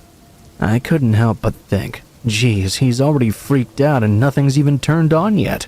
He gave me the strangest look though, like he was sizing me up. For half a moment, I thought he was going to try something, but instead he responded, "No, I just thought you were open." I explained to him that Fear Fair would reopen shortly after I finished with my repairs. He nodded and walked past me back out the entrance, not making eye contact with me. I decided to give him the benefit of the doubt and assumed he was just an impatient or hot-headed guy, and really wanted to take a look at that maze. After I was done assembling the entryway, I took the sign down and started to prepare the maze once more. The scare actors arrived on time and took their positions, but there wasn't very much business that night.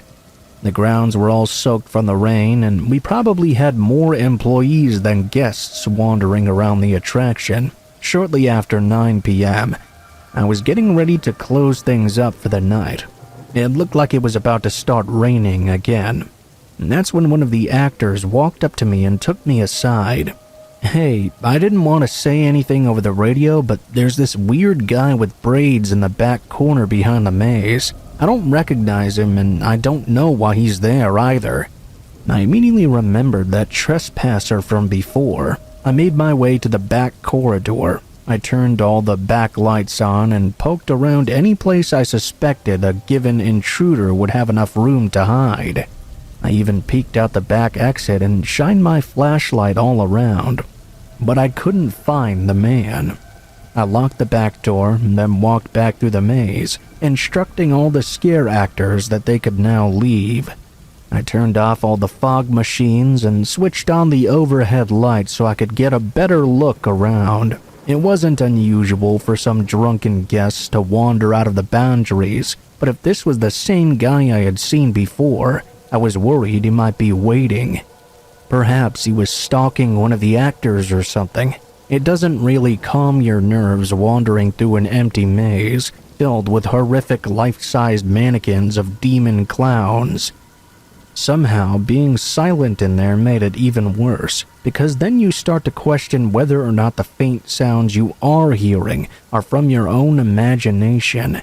After another 15 minutes, I decided the maze must truly be empty and started shutting off everything behind me as I made my way back towards the entrance.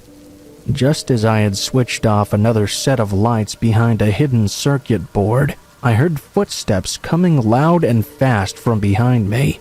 They were coming from across the way, making a beeline straight towards me. In response, I turned on my flashlight and shined it in the direction of those footsteps. I saw it was the same guy from before, charging right at me with a prop mallet in hand. When my flashlight beam hit his face, though, he slowed down for a moment, clearly blinded. I took that opportunity to book it out of there. I knew the maze way better than this guy did. I could navigate it well enough to keep well ahead of him. Sure enough, I heard him cursing and bumping into things in the dark behind me.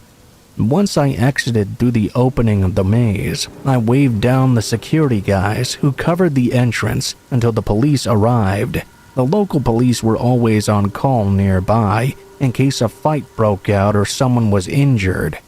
They went into the maze without hesitation and emerged a short 5 minutes later with the guy in cuffs. He had surrendered peacefully. It looked almost as though he was relieved the entire thing was over.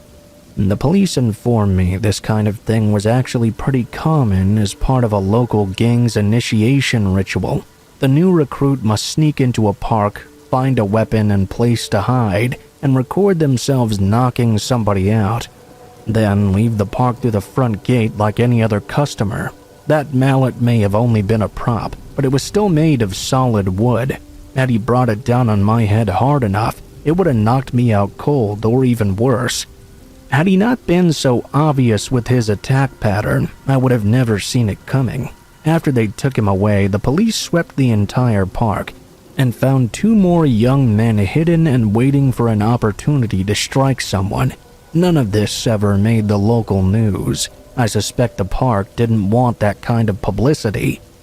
Ever since then, I've made it mandatory that any employees wandering through the attractions travel in pairs.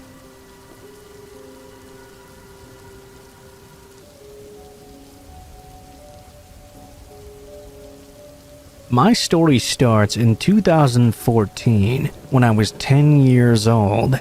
I had just made a Gmail account, and it made me feel really grown up and mature. I'm thankful I didn't pick something stupid for the address, because I still use it to this day. With my Gmail account, I created a blog, on which I posted book reviews and recommendations. I was kind of a nerd when I was younger. I gave all my classmates the link to my new blog, and I knew every single person that engaged on it, because their usernames were all some variation of their real name. One day, however, I received a comment on a post I made by a username I didn't recognize, PinkyPie_. They left very normal comments on my posts. I thought maybe it was also one of my classmates who decided to try out a different username. Honestly, it was a small incident, and I didn't really give it too much thought. Then, about 2 years later, in 2016, I made a Roblox YouTube channel, which I've long since deleted. Cringy, I know. I would record gameplay and post it onto my channel. I gained a whopping 18 subscribers or something, I think. One of those subscribers, though, the one that commented regularly on many of my videos, was called PinkyPie_. This kind of freaked me out, because I had made a completely new Gmail for this channel, and I had not told anyone about it. Roblox used to be my guilty pleasure, so I kept my channel a secret. I kept brushing off random appearances by this person, commenting on my videos, my blog, my friends' YouTube channels, even my mom's Facebook once, as coincidences. That was until 2019. I was either 14 or 15 when I made my first Reddit account. This was when I was in my K-pop era. I was a regular on r/K-pop and made news-like posts about happenings in the K-pop world. One day, I made a post like usual when I noted that one of the comments was from a user named PinkyPie_. The comment was a fairly mundane, typical Reddit thing, so nobody really questioned it or did anything about it, since it was relevant to what my post was talking about.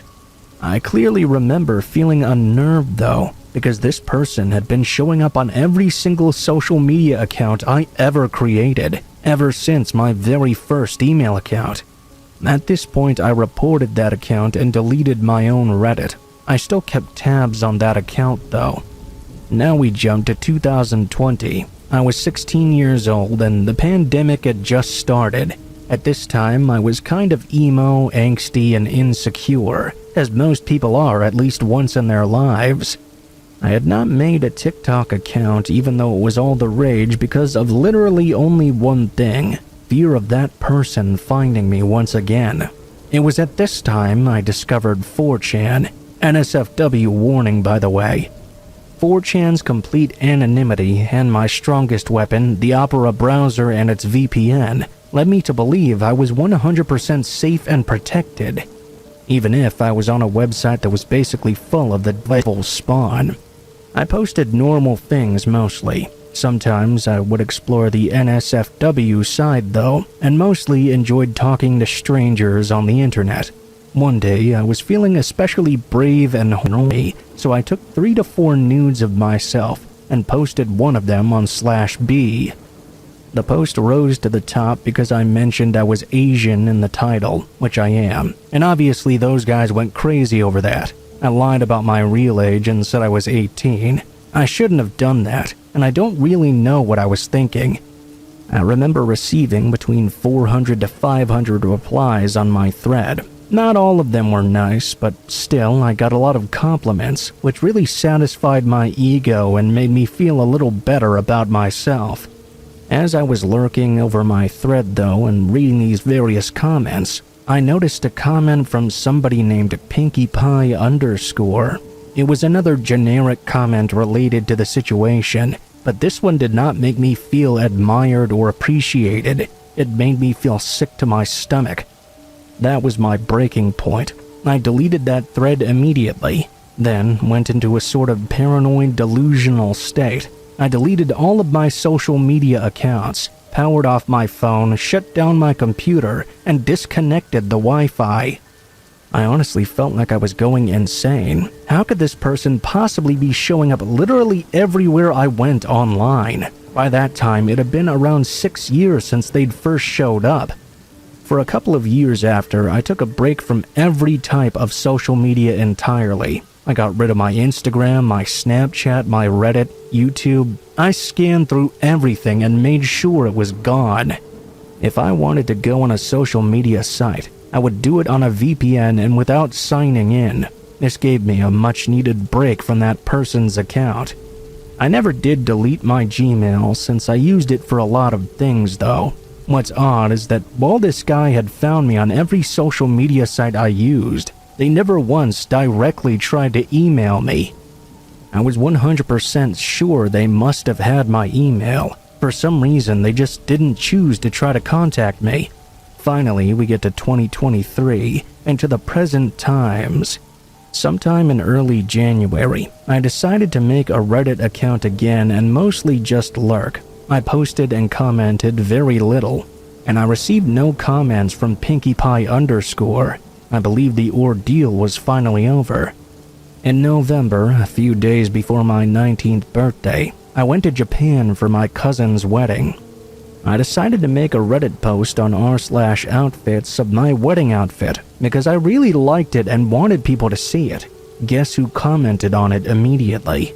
Well, to be honest, I don't know who it was. By the time I read the comment, the account that had written it had been deleted. What they wrote, though, is what shocked me. How is it in Japan, by the way? Liking it more than name of city where I lived? Name of the state where I live, USA? Once again, I was in hysterics. I was 99% sure it was the same guy. Somebody, even if it wasn't who I thought it was though, had somehow just doxed me on the internet. I reported the comment and the user, and once again deleted my post and my account. All I could really do was run.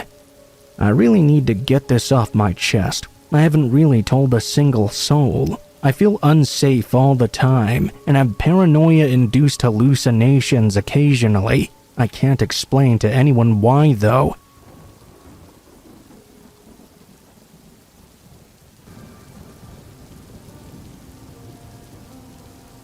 Everyone always tells me it's okay, that I'm being too dramatic, that they're not really bad people, they're just drunk.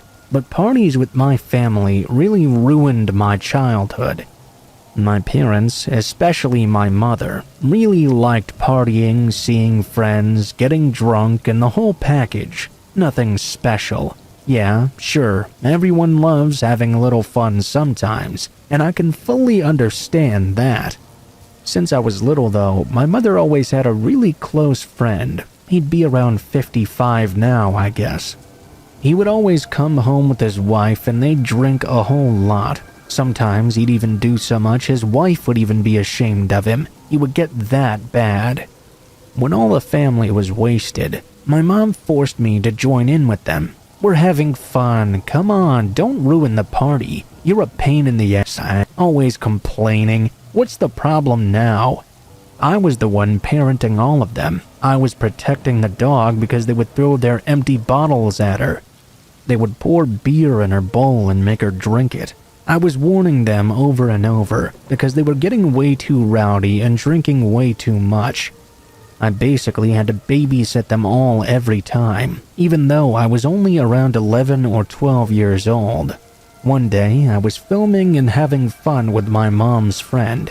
We were having a genuinely nice moment, to be honest. It was just me and him, and we were dancing. So far, there wasn't really anything weird in this situation. Then he stopped me though, and started to say things that scared me real bad. You know I could be your father, right? You're so young. Oh, do you remember when you were a child, and you said I was your lover? You said you were in love with me. I didn't know what to say. I felt terribly uncomfortable. He grabbed my butt and whispered in my ear. Oh, you say nothing when I do that, huh? That's not good. Then he just kept on dancing like nothing happened. I did get a recording of this, but I deleted it. I felt too ashamed in that moment. I was feeling stressed, ashamed, bad, scared. I wasn't hiding it either. My mom's friend sent me a message right after this. "Are you mad at me?" I felt intimidated. "No, don't worry." I was about ready to just go to sleep. I told everyone goodbye when that fucking friend grabbed my head and tried to kiss me on the lips. After that, he would stare at me all day long. It was a nightmare. I didn't say anything. I waited for 2 years before speaking up. The first person I told was my dad. He looked desperate and sad, and then he just walked away without doing anything. I tried to tell my mom too. At first, I lied and said this had all happened to my best friend. She gave me the whole, "He should tell his parents. That's awful. I hope he's doing better now." When I finally told her it happened to me, though, she changed her mind immediately. "What? He did that? He was drunk. He didn't mean to do that. Maybe he just touched your hair." "Don't tell me he did that to you. He's my best friend. It was 2 years ago. I mean, he won't remember. Come on, it's nothing." I cried. I just couldn't deal with this anymore. Every time I tried to tell anyone something, I would never be taken seriously, especially by my family. That's why I stopped telling them altogether and started to avoid them ever since. Maybe they're right, I don't know, but that's not the only thing that's happened since then. I can't even sit next to them during a party. I can't even look at them, simply because I'm so scared. I was only a child back then.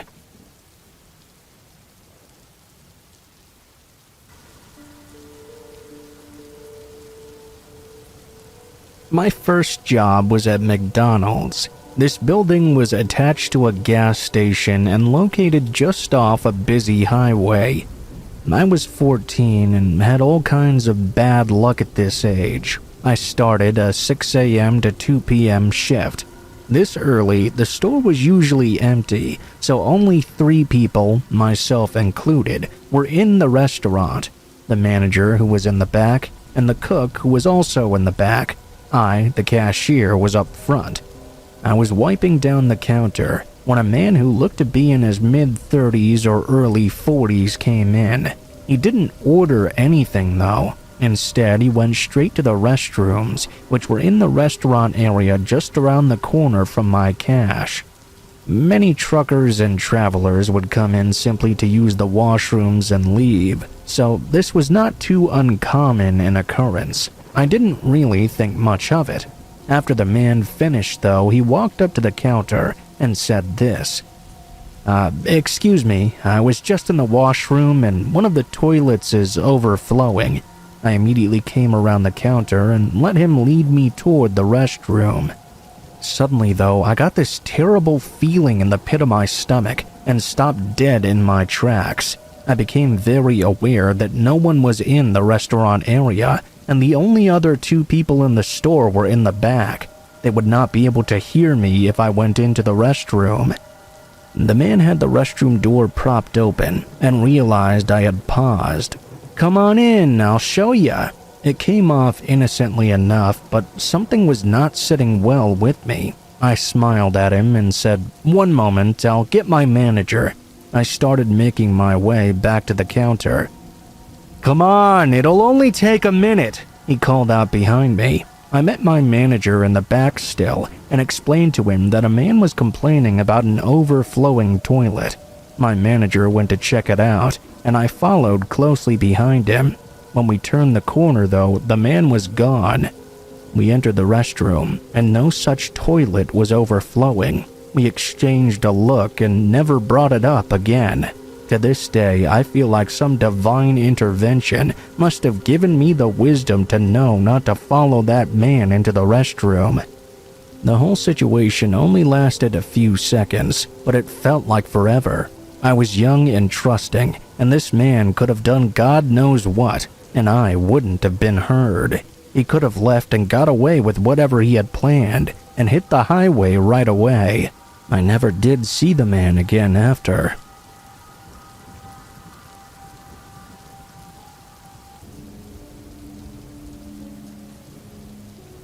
I'm a 13-year-old male who currently lives in London, England. The story happened a few days ago, so it's quite fresh in my mind. My journey to school every day consists of a 30-minute bus ride and a 10-minute walk. It seemed like the days were getting darker and darker, so normally I like to walk with my friends to school. That day I was only with one friend though. Let's call him Kyle. Our walk to school consists of an alleyway, which after 10 minutes leads into a small wooded area with a path. It's a kind of strange little path. Considering the moment you're out of it, it's just houses and a school. The path never really bothered me though, until this day. All of my other friends wanted to go to the store across from the start of the alley, so it was just me and Kyle. We began our journey that morning, and after about 2 minutes in, we saw a man standing next to a car on the right side of us.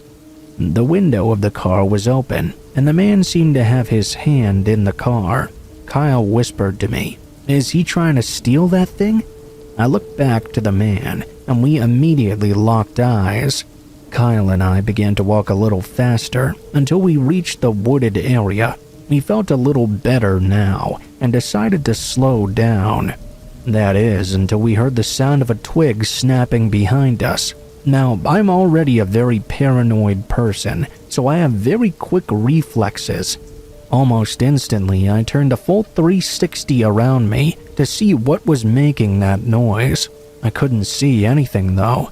As I began to look a little more closely, I saw a figure moving from behind a tree. Kyle didn't really seem to care though, as he'd continued walking in the meantime. I caught up pretty quick, and I asked him, "Did you see that guy?" Kyle said, "What guy?" I brushed it off. Maybe I'd just seen shadows or something. We continued to walk onward until I felt a cold, uneasy feeling. I turned to check once again, but I didn't see anything. I couldn't stop observing though. I was looking around closely once again when I see a figure crouched down behind a bush. My parents have always warned me about stranger danger, so I immediately bolted. Kyle didn't have any idea what was going on, but he quickly followed me anyway. Stupidly, we went off the regular path. We started just running rapidly around in the woods. I grabbed up my phone, only to realize I'd forgotten to charge it the night before. I asked Kyle to take out his, but he'd left it at home apparently because it was broken. We heard footsteps behind us getting closer. I quickly looked around to a few bushes around us and picked one to hide in. I prayed to God as we jumped into it. Kyle looked to be on the verge of tears. We heard the sound of a phone ringing, and I heard someone pick it up and start talking. What I heard them say gives me chills to this day. "Why are you calling me right now? I've got exactly what you're looking for. Just meet me in the woods by such and such." Then he hung up. It took about 3 seconds for me to realize the reality of this situation. The footsteps got closer and closer. I closed my eyes, but then I heard it. "Hey, what are you doing?" I heard a voice call out, and twigs and leaves snapping and crunching rapidly. I looked up to see an older kid from school standing in front of us. I saw a man running away at a fast pace. I don't know what would have happened to Kyle and myself if this older kid hadn't followed us. I feel I learned a valuable lesson though, to always be prepared for the worst.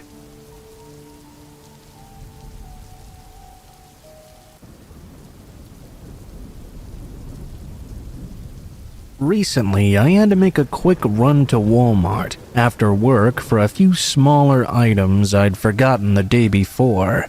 About halfway through my trip, I was approached by a woman and a young girl who asked me to buy a pack of diapers for them.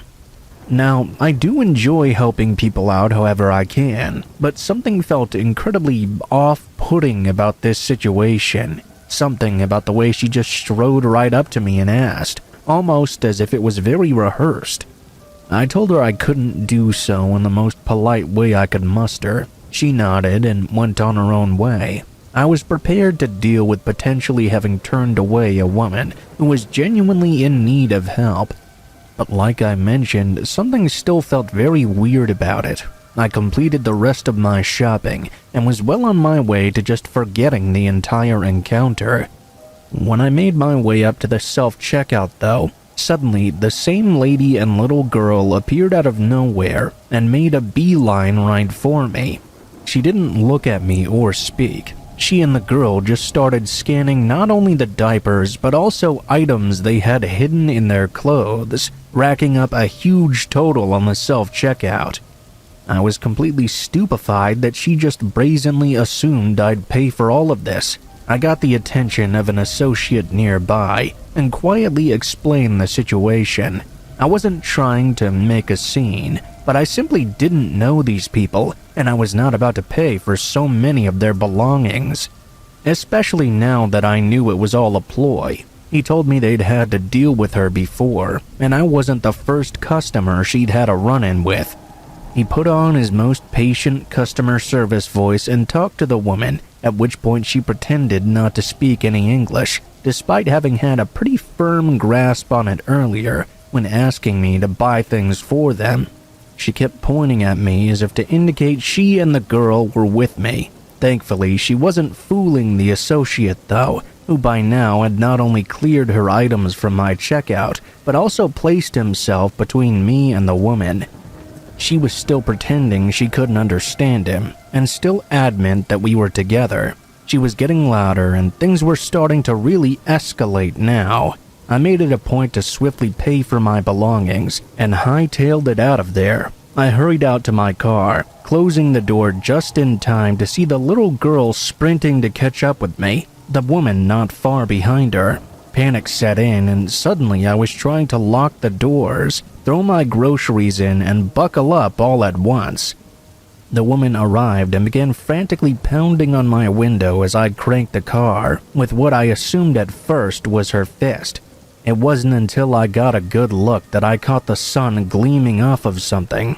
I turned to find that she was hitting it with the tip of a switchblade, making deliberate slicing motions with it. Just about the only thing I could think to do was throw my car into reverse and get the hell out of there.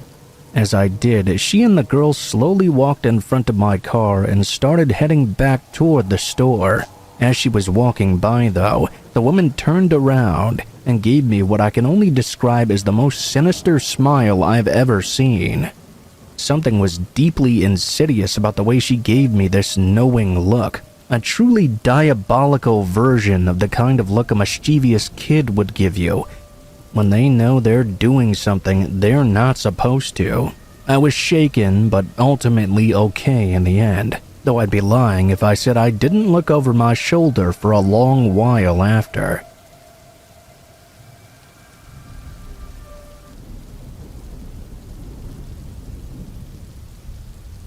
My friends and I live in the hills somewhere in Northern Ireland. Last year, the four of us were walking along the cliffs by the seaside, arguing about Conor McGregor or something, when my friend pointed out a row of power lines running up and away from the road, out further into the trees. Had we not been thrown out of the pub we normally frequented on the previous night, we probably would have just hit it right back to town for a drink. But given that we had nowhere better to be right now, we decided to try and find out where exactly these power lines led to. The area we were moving through was extremely rugged. The closest thing to a road that led between the trees was these two tracts of flattened ground where vehicles had clearly passed by before.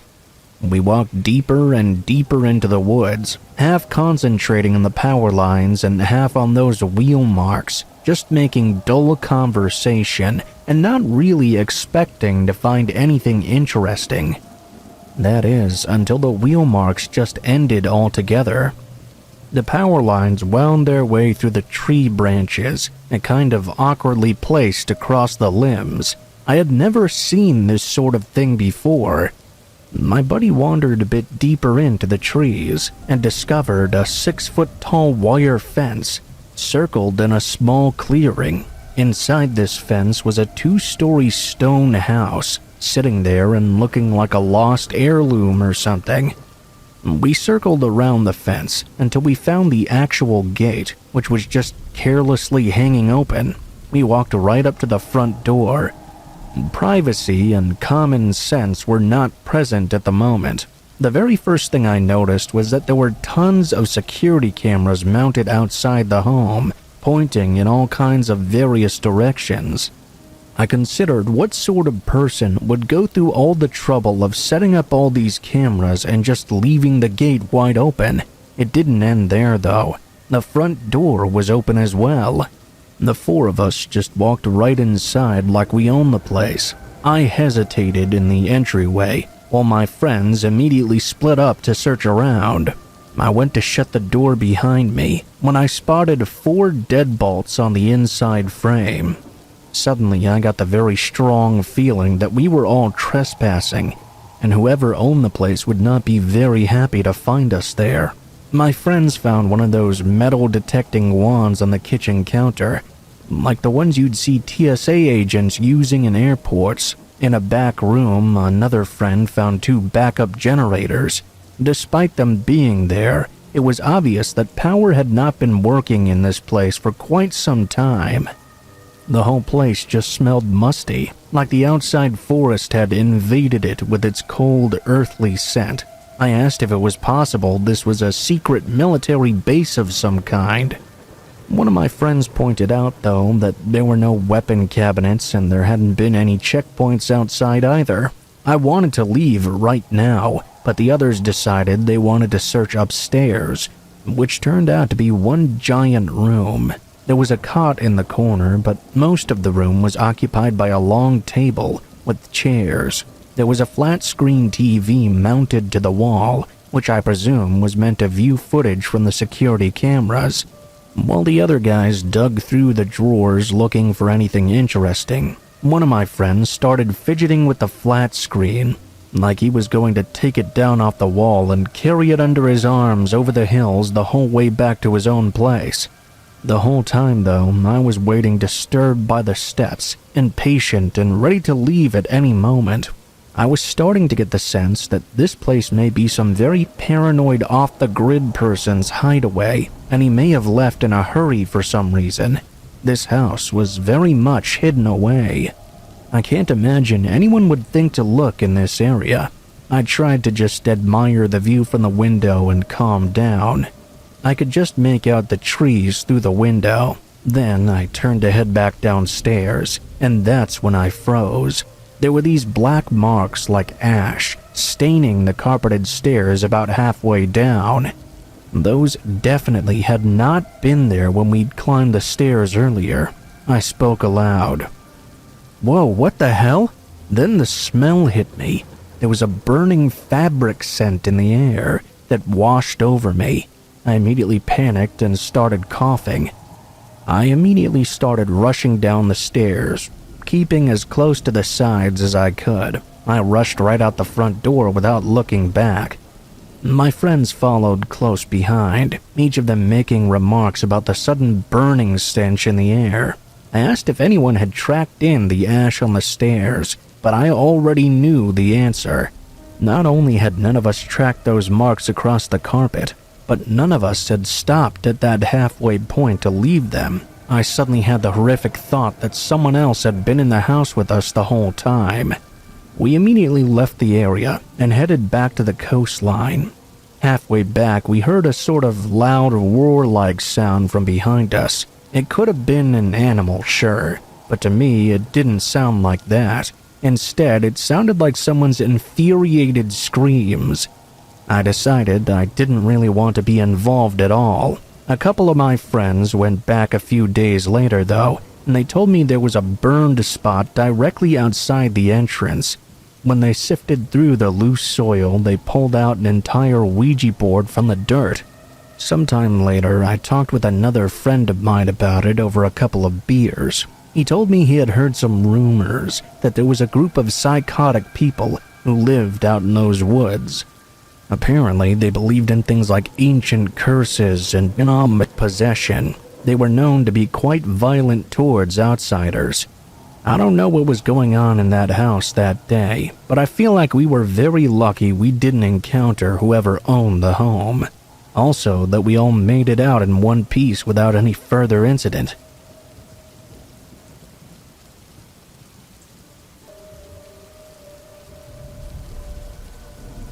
I was living in a flat share on the outskirts of a city, which is known for generally being very safe.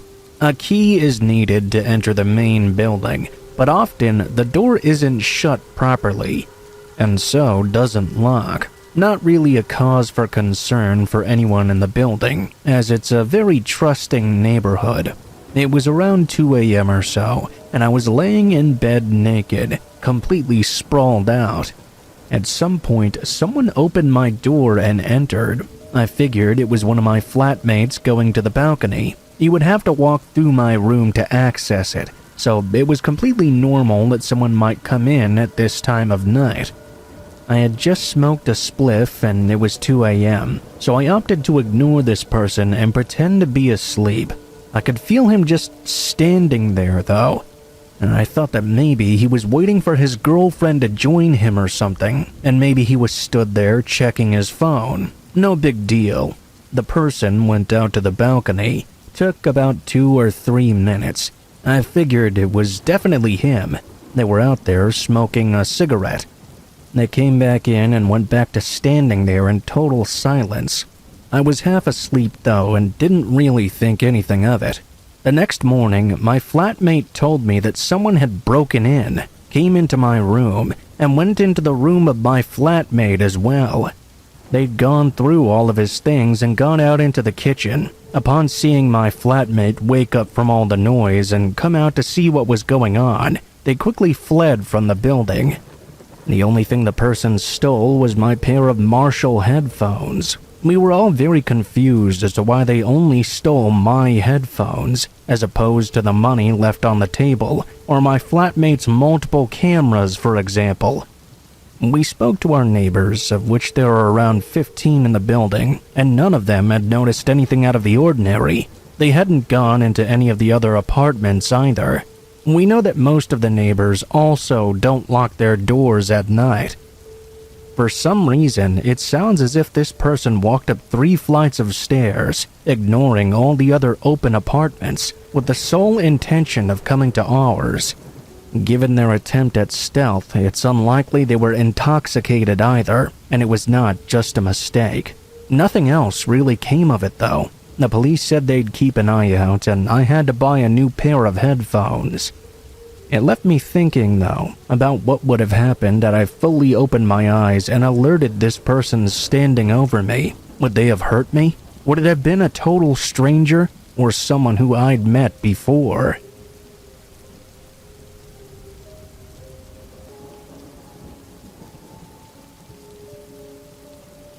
I was attending a popular concert in the south side of Chicago last year.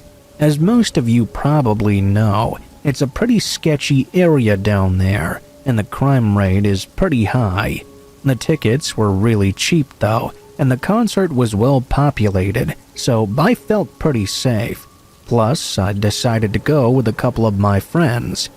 The concert itself was great, and we all really enjoyed ourselves. We knew the drive out, though, would be pretty bad, especially with all the traffic. It was almost 10 p.m. by the time we finally managed to get out of the parking lot and onto the main road. We realized pretty quickly, though, that we were going to be on this road for quite a while. The cars were barely even moving forward. Sitting there, my friends started to look up some other routes to get back to our town. They found one that could hopefully get us past all this traffic. After sitting basically in the same spot for 30 minutes, we agreed that we would try this other route. We turned off the main road as soon as we could and began going through the neighborhood streets. Surprisingly, there were a lot of people outside this late at night, either walking around or standing in their yards. That wasn't normal for where we lived, which was just a couple of hours west. As we continued down these neighborhood streets, we began to notice that the people outside were watching us as we drove by. We also started to realize that we hadn't seen any other cars in probably 20 minutes now. This got us all a little bit nervous, and we started to pay a bit more attention. I asked one of my friends to check where the nearest main road was. As he was scrolling through the map, my other friend pointed out a car at the end of the street we were on. It was parked sideways, blocking both lanes of the road. I stopped the car immediately and backed out, and got onto the road that we were on previously. We then continued down that way. We began to panic a little bit, trying to find a safe way to get out to a more public area with other cars around. A few seconds later, we again saw at the end of the road a sideways car blocking both lanes. I stopped the car and looked over at my friends. We were all looking at each other, clueless as to what to do. It was too dark and we couldn't tell if anyone was in the car up ahead. We didn't want to approach it. As we were discussing our options, two men came up from one of the houses off the street. One of them stood behind the car, and the other came up to my window. He signaled with his hands for me to roll it down. Nervously, I did so just a few inches. The man looked at each of us and scanned the inside of the car, then asked me where we were headed. "Just back to the highway," I said. He nodded and looked over at his friend, who started to walk over to the passenger side. There was a small moment where it felt like everything went silent and nobody moved. Suddenly, both men grabbed the doors, trying to open them repeatedly. I reacted as fast as I could by putting the car in reverse, as everyone started screaming. Just as I started to back out, the man tried to stick his arm in through the gap in the window. He even got stuck as I pulled the car back, before slamming into the ground hard. I turned around and floored it out of the street, and went back the way we'd come. We were all in total shock. I tried to stay calm, but I was shaking uncontrollably. We all agreed we would just go back the way we came and get on the highway from there. I think we were all pretty shaken by the situation, but I do think I handled that pretty well. Luckily, our doors were locked though, because I'm not sure we'd be here right now if they weren't.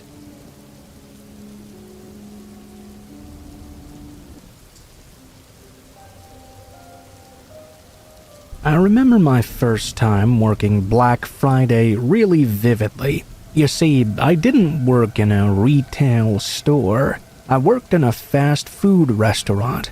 I'm not sure if I should mention which one it was. We were just as busy, though, as all the retail stores and malls. I mean, I seriously could probably tell you several stories that were extremely crazy, but one experience was way scarier to me than all the others. The day was going by quickly, so I was grateful for that. We were staying open late, to try and accommodate all the shoppers who must have had a hard day. When closing time was coming, I started to feel a lot better. The moment it hit time to close, I closed the doors on one side of the restaurant. I then went to lock the doors on the other side. As I was turning the lock, some guy just walked right up to the door. There were still some people in the dining room eating, but our procedure was to lock the doors at closing and not let anyone further in. We would open the door and let diners leave when they were done with their meal, but business was done for the day. I knew he'd seen me locking the door, but he decided to walk all the way up to it anyway. I never let anyone in after hours, but I could tell this guy was going to try and get in anyway. This happened from time to time, and although it did piss people off, nothing bad ever really happened from it. "Ah, come on, I made it last minute," he complained.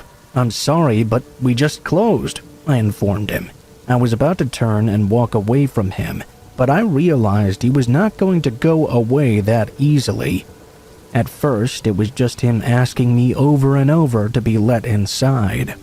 I didn't really know what to do. I figured the guy would just protest for a moment and then leave, but he quickly became very angry and began pounding on the door and demanding to be let in.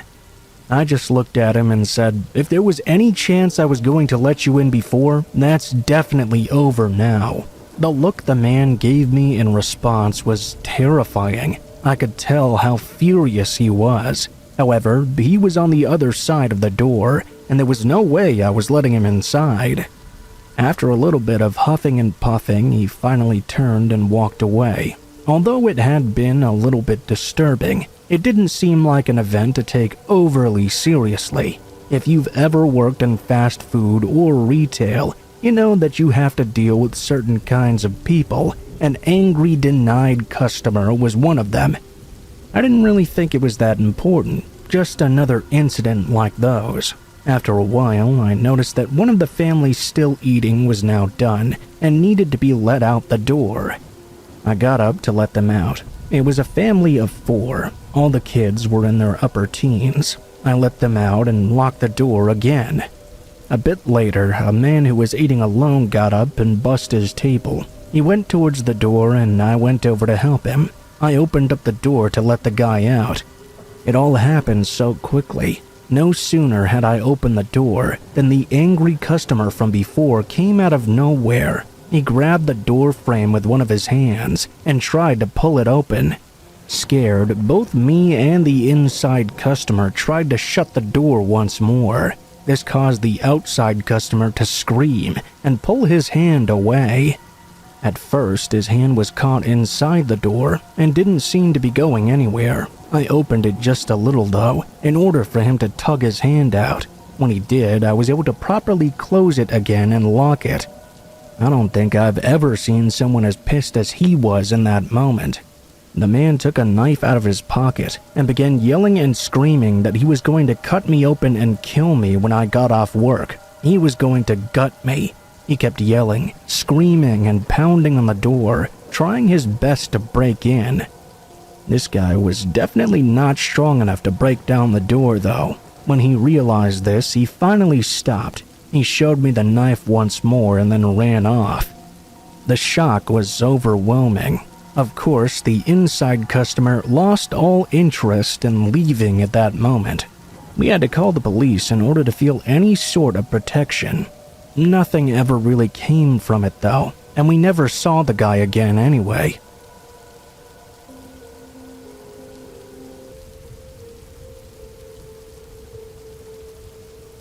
About 5 years ago, when I was 16, I was living in western Pennsylvania in a heavily forested area. On this particular night, I was home alone with my younger brother. My mom was out at a baby shower, I think. I was in the kitchen making some dinner when I heard a knocking on the front porch. This wasn't a common knock like someone who might be waiting for me to open the door. It was more like a loud tapping close to one of the front windows. I paused and glanced around from where I stood in the kitchen. I could see the front door and one of the front windows. All the lights on the ground floor were on, and with it being dark outside, all I could see in the windows was a reflection of the inside of my living room. I waited for a few moments, but when the sound didn't come again, I just shrugged it off. I continued to concentrate on the stove. After maybe 5 minutes though, long enough for me to forget about the sound slightly, it repeated itself again. This time on the window at the far side of the house. "Mark?" I called out, thinking it may have been my brother playing around. There was no response. I walked over and peered outside with my hands pressed to the side of my face. I couldn't see anything. I turned as my brother came down the stairs. "Did you just hear something from around the back?" he said. I held up a finger to indicate we should pause and listen for a moment. Almost as if on cue, we heard footsteps calmly moving across the wooden floor of our wraparound porch. It was just outside the dining room wall. "There's someone out there," I said quietly, more angry than scared at this point. This was when we should have made sure all the doors were locked and the windows were sealed shut as well. We should have called out we were calling the police, but I was a stupid, headstrong kid and pissed off that someone was daring to mess with us. I remember my brother asking if the person outside was maybe trying to distract us. I was already at the gun cabinet though.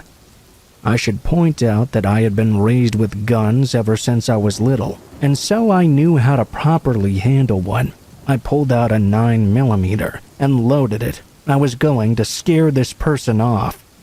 I told my brother to lock the door behind me. Before I could even give him the chance to argue, I was marching to the door, gun in hand. I threw it open and stepped out onto the porch. My brother then flicked on the outside lights. Right there, 8 feet in front of me, was a sickly thin guy, wearing a hoodie with light blue eyes and a soul patch on his chin. He had been in the process of stepping onto the porch, but the moment he saw me, he spun around and ran like a bat out of hell. I took off running a few yards after him, then stopped and pointed my gun in the air. I fired off a shot. "That's right, fuck off, shit!" I cried out.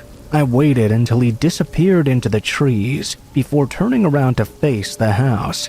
I don't think I'm exaggerating when I say that for a few moments, my heart basically stopped. I felt that momentary wave of ice water through my veins and the painful thudding of my heart in my chest. There were at least 8 other people standing around my porch, a handful more scattered around the yard. They were mostly men, but there were also at least 2 women, all dressed in dark jackets and hoodies, looking like they were in their early 20s at most. None of them said anything. Instead, they all just stared at me, their hands in their pockets. I couldn't tell if any of them had weapons on them. They all just scattered in a split second. Some jogged away, others walked off in different directions, all out into the woods. I legitimately forgot for a handful of moments that I had a gun on me until I raised my hands to my face and felt its weight. I sprinted back to the front door and pounded on it until my brother let me back inside. Honestly, I had no idea what to tell him. I had just fired a gun up into the air, and none of them had reacted or made any sound whatsoever. Had they been drunk or something and were trying to pull a prank, they would have at least said something, right? You know, something like, "Whoa, sorry man, wrong house, put down the gun." But all they did was stare at me, like I had just ruined their surprise attack, like they were more disappointed than scared. Then they all just wandered off. I had no idea what to make of it. My brother turned on all the lights in the house and called the cops, who to their credit arrived within 10 minutes and swept the perimeter. There were footprints everywhere. They asked my brother and I numerous times if we'd just had a party. I kept telling them that a dozen or more strangers had just started loitering around our house in the darkness, but the cops didn't seem to take that very seriously. They asked if the strangers had threatened us, and I had to admit that they didn't do so in any way. They confiscated the handgun after I told them I'd fired off a round, but they eventually did return it. I have no idea to this day what those people were doing that night outside our house. My brother suspects they were part of some kind of cult, maybe setting up to perform some kind of ritual.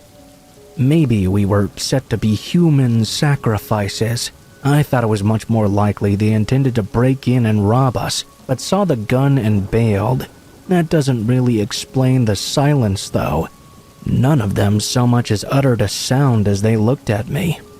That group of people never returned, and I haven't caught a glimpse of anyone I recognized from that night in town.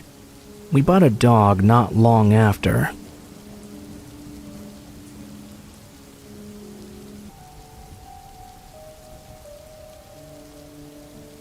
Back when I was in high school, my brother and 2 cousins ventured out on a long hike through miles of empty forest wilderness behind our house. We'd explored these woods plenty of times as kids. This time, he wanted to go deeper and to areas we had never gone before. We packed food, flashlights, and kept our knapsacks full with everything we might need. fully aware we would probably be gone for several hours at the very least, and possibly might have to end up stopping and camping for an entire night. I did my best to mark a route for us, using a map and compass. It was stupid for kids under the age of 17, thinking that we could travel safely that deep into the sticks without anything happening. We were young and confident, and none of our parents tried to talk us out of it whatsoever. I was the oldest and the largest, so I carried the compass and most of the supplies, including the tents and water. My brother Joe carried the first aid kit and flashlights, while my cousins Lily and Tom split up the food between them. Lily also carried the flare gun. We only had one shot to use, but we assumed that would be enough. We walked the majority of the day without any incident at all, and after a few hours, we spotted in the distance a wooden structure sticking up out of the tree line. We were uncertain of what this was, so we made a beeline for it, deciding that was where we should set up camp for the night. The sun was already starting to set by the time we reached it. It turned out to be a very old overlook of some sort, probably once used for spotting forest fires. We estimated it was probably 60 or 70 feet high, but it would be perilous to climb. The staircase was a single winding path that wound up the perimeter of the tower without any support beams whatsoever. We dropped our bags at the base of the stairs and debated on how high we should try to go. Lily and I wanted to make for the top, but Joe and Tom didn't really trust those rickety stairs, worried they could give way beneath us. Lily and I made our way up, though, slowly placing one careful foot in front of the other. When I was about halfway up, a rotted plank broke out from underneath me, and my whole leg sank down through the wet wood. I came down at an odd angle and bent my right leg painfully. I cried out and pulled my left leg through the hole. As I sank down to sit carefully on the stairs, Tom and Joe heard my cry and started up the stairs themselves. Lily, in turn, started back down, which probably wasn't the smartest thing to do. We were all panicking kids, though. When the others reached me, I immediately started insisting I was okay, and that we couldn't be up here on this weak staircase all at once. We should start heading back down now. Joe was the first to reach the bottom. That was when he stopped and pointed towards a nearby tree. "Hey, you!" We all looked over there. There was someone standing by the tree, just staring at us. We couldn't quite tell if it was a man or a woman, but the figure was extremely lanky, with a ridiculous amount of gray hair. They were wearing an almost ancient jacket and jumpsuit. It looked like they'd just been peeled off the bottom of a dumpster. The four of us froze, and we all just stared. None of us knew what to say, as the figure had a staring contest with us. As the stranger started to come towards the stairs, we all scampered and freaked out, running as fast as we could right back up them and towards the platform. I had already gone about 2/3 of the way up. I looked back. The person was going through our bags that we had left at the base of the stairs. "Hey, get the fuck out of there!" The others tried to open the trap door at the top. The figure looked up at me and called out something I couldn't quite understand. I'm not sure if it was because the others were making so much noise right above me, or because the stranger wasn't speaking English very well. It was a very high-pitched voice, so I assumed at this point it was a woman. I pulled out a small pocket knife and sat there, waiting to see if she'd try to follow us up. She didn't, though. She sat at the base of the stairs and started eating our food and pocketing most of our things. When it became fully dark out, we could see she was still sitting there. We were all unsure of what to do. We couldn't get up onto the platform, and we couldn't see enough to know if it was safe to climb down. I know what you might be thinking. Why didn't you chicken fish just go down and fight her? That very thought had crossed my mind several times during the night. But without flashlights, and given the fact I was injured, I didn't want to risk it. She could have had a weapon on her for all we knew. She almost definitely had access to the flare gun. Not that it would have helped us much if we had it, not with the platform above us. We couldn't fire it up to signal for help. By the first time the light of dawn peeked through the trees, I was stiff and very hungry. Joe, Tom, and Lily had spent a sleepless night trying to remain quiet. We had all tried not to shift our weight very often. The figure down below was gone now. We limped to the bottom of the stairs, and they grabbed what possessions we still had left. Tom and Joe had to help me hobble back home on one leg. It was the longest 14 hours of my life, all the way from when I first hurt my leg on the stairs to the moment I sank down in agony on my couch at home and took the boots off my sore feet. To this day, I still have no idea who that woman was. Most likely some homeless person who had been hiding out in the forest where no one would bother her. We also don't know why the trap door at the top wouldn't open. Tom presented the idea that someone may have locked it from atop the platform. Not sure how that would work. As miserable as this experience was, though, we all made it back, shaken and exhausted. But other than my hurt ankle, we were all pretty much unscathed. It didn't occur to me until much later that hurting my leg may have saved us all. What if we had decided to camp on the ground that night, and we had been discovered by the strange woman while we were all sleeping instead? I think it could have been a whole lot worse.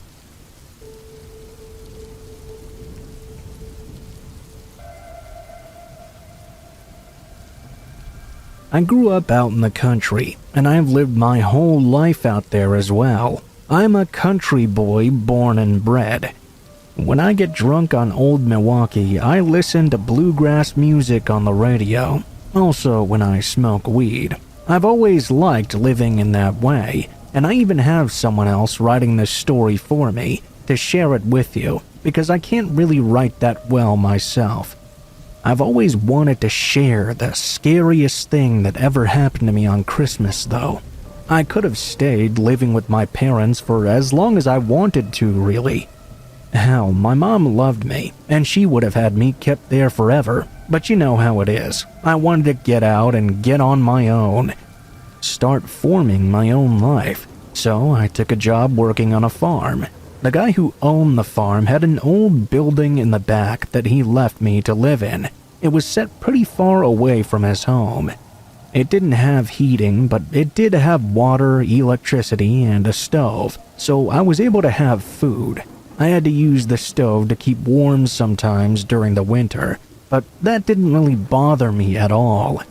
Of course, in the winter times, there wasn't nearly as much work to do as there was during the summer. There were some things to do, but they were things that were done pretty quickly and done pretty easily. I ended up spending a lot of free time alone in that small building. The boys would come over and hang out and smoke some weed with me in the summertime, but they would rarely come over to hang out in the dead cold of winter. I lived a pretty simple life, but I was in love with it. I would have loved to go over to my mom's house for the holidays, but I really wasn't able to. There was some work on the farm every day, even if it was only a little bit. I had to be home during that time. I was a little bit sad about that, and I'm sure my mom was too, but there wasn't really anything to be done. On Christmas Eve, I decided to make myself a bit of Christmas dinner. The family that owned the farm had gone off to spend time with other relatives for the holidays. I think one of the other children had stayed home to do a bit of something as well. I noticed him outside while I was finishing up my chores. We didn't really talk, though, since the two of us never really talked anyways. I never thought that he liked me very much, actually, so I was a bit uncomfortable being alone with him on the farm. I remember it being so damn cold that night. There was a little bit of snow on the ground, but it wasn't that much. The sky was very overcast before I'd even gone in for the night. It seemed it might start snowing again at any time, and I was right. It soon did. I was beginning to think this was the perfect Christmas Eve I could spend by myself. By that time, I was ready to eat, the snow was falling pretty heavily, and the wind was blowing strongly, making really loud wailing sounds as the night went on. As I was eating, I suddenly heard a gunshot ring out. Now, some people hearing this might react differently than me when they hear a gunshot. They might be scared and get up and try to find where the noise came from. I didn't do anything like that, though. Gunshots were pretty normal in the area I lived in.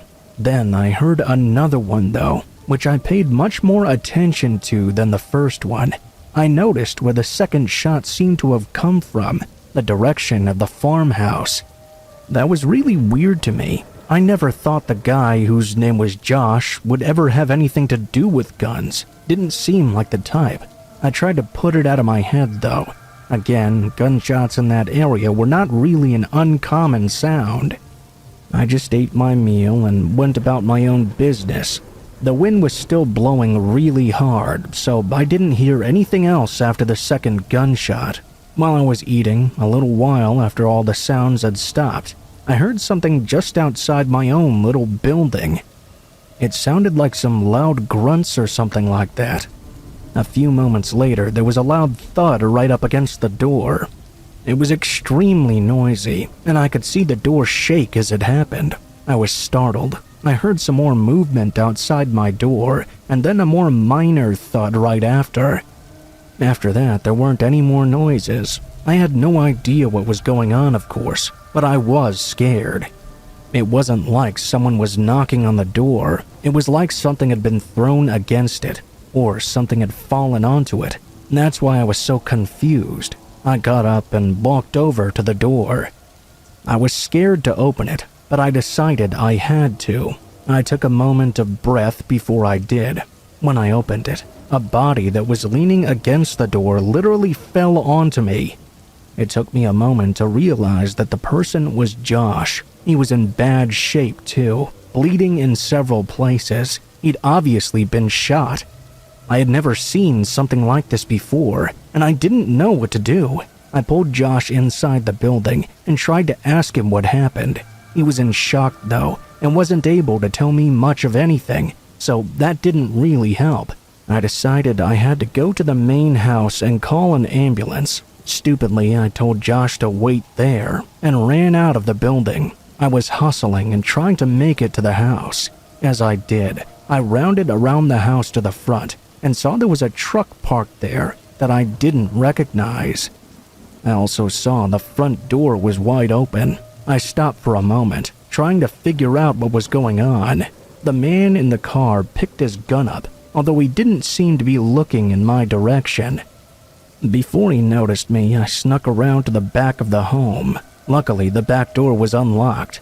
The 911 dispatcher was going to send the police, so I had to tell them about the guy.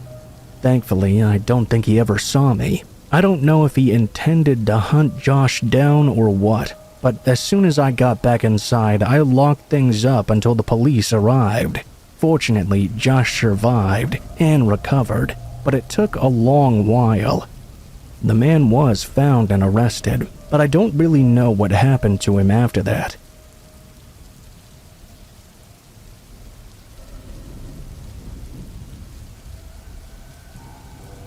Hello, I, 27 and female, am married to my husband, 31 and male, and we have 2 children, Isaac, 8 and male from my first marriage, and Tiana, with my now husband, 5 and female. I'm very distraught right now because I've been seeing this woman almost everywhere I go. I have no idea if this is happening by coincidence or not, and I'm trying to be calm as I write this all down. This whole situation started somewhere around May of 2022, where me and Isaac were at the local park, just doing our own thing. My son was just playing with some other child at the monkey bars, when suddenly a woman approached me out of nowhere. She had red hair, and her face was tear-stained. I became somewhat concerned, as it looked like she had been heavily crying. I tried to ask her what was wrong and if she was all right, but she just kept staring at my son. The more she looked at him, the more she seemed to sob. All of a sudden, she sprinted towards him, running and screaming, "Michael!" She kept calling him that. It really freaked me out. I mean, she was running to my kid and calling him a different name. My son and the other child got scared. I approached them before she did, as I was faster than she was. I screamed at her to get lost, but she just stood there staring as I held my son. She seemed to be getting pretty enraged. She then muttered some things, but I couldn't hear what she was saying before she stomped away. The other child's father and I talked for a bit, and he seemed quite alarmed by what just happened. He predicted she was probably a grieving mother, and perhaps my son looked just like the child she lost. I was still disturbed, though, and swiftly took my son home. Since then, I had been afraid to take my children to any public areas, despite my husband's constant reassurance. Skip to June 2nd, 2022. I got a call from the school stating that a woman who was a new volunteer for lunch duty kept mentioning my son was her Mikey Bear and that she had been looking for him for years. They told me that another volunteer who had been working with her reported this strange behavior. I was scared as hell. I acted immediately by signing my kids out for the day. When I called the school the next day, I was informed she was no longer there, so I became pretty freaked out. Skip to last week, July 13th, 2022. It was Tiana's 5th birthday, and we decided to host it at a park in my in-laws' hometown. Everything was going pretty well, although I was still a bit paranoid. It was then, somewhere around 9 p.m. or so, when we'd just begun tidying up. As I looked out at the oak trees behind us, I could have sworn I saw her hiding there. I screamed at the top of my lungs and started chasing after her, but somehow she managed to lose me and get away. Ever since then, I've not seen her anywhere, but I feel like that's not going to be the end of it. I have no idea if this is the correct place to share this. I'm seriously considering homeschooling my children because all that has happened recently.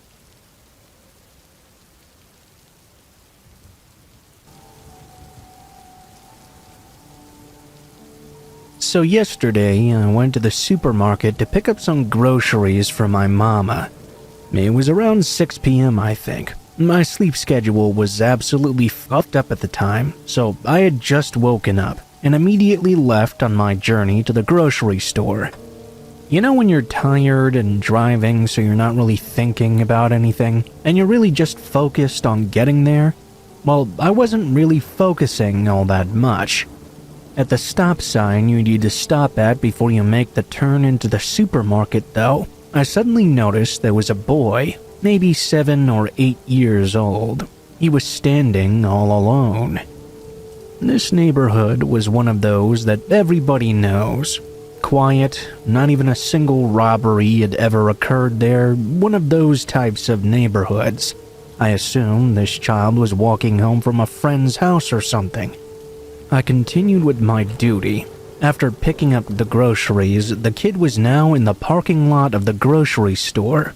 At this point, I was somewhat concerned about him. First, I walked to my car and put away my items in the trunk. Once I had them all firmly secured, I turned around to check on the boy again. I saw him standing with a lady wearing shades and a cap. Keep in mind it was 7 p.m. and it was dark out now. The shades were kind of a strange choice. Maybe it was someone the kid knew, though. I was about to turn back around when I saw the kid shake his head and the woman try to grab his arm. "Hey!" I started walking towards them, and the woman spotted me. She immediately began to run away. I asked the boy if he was okay, and he said he had been waiting for his big brother to pick him up from the park. Turns out his brother had forgotten. It also turns out I actually knew his brother personally. I called him up and told him to pick up his brother right now and quit being an idiot. Anyway, who that woman was or what her intentions were, I have no idea. I like to think I helped that boy out that day, though.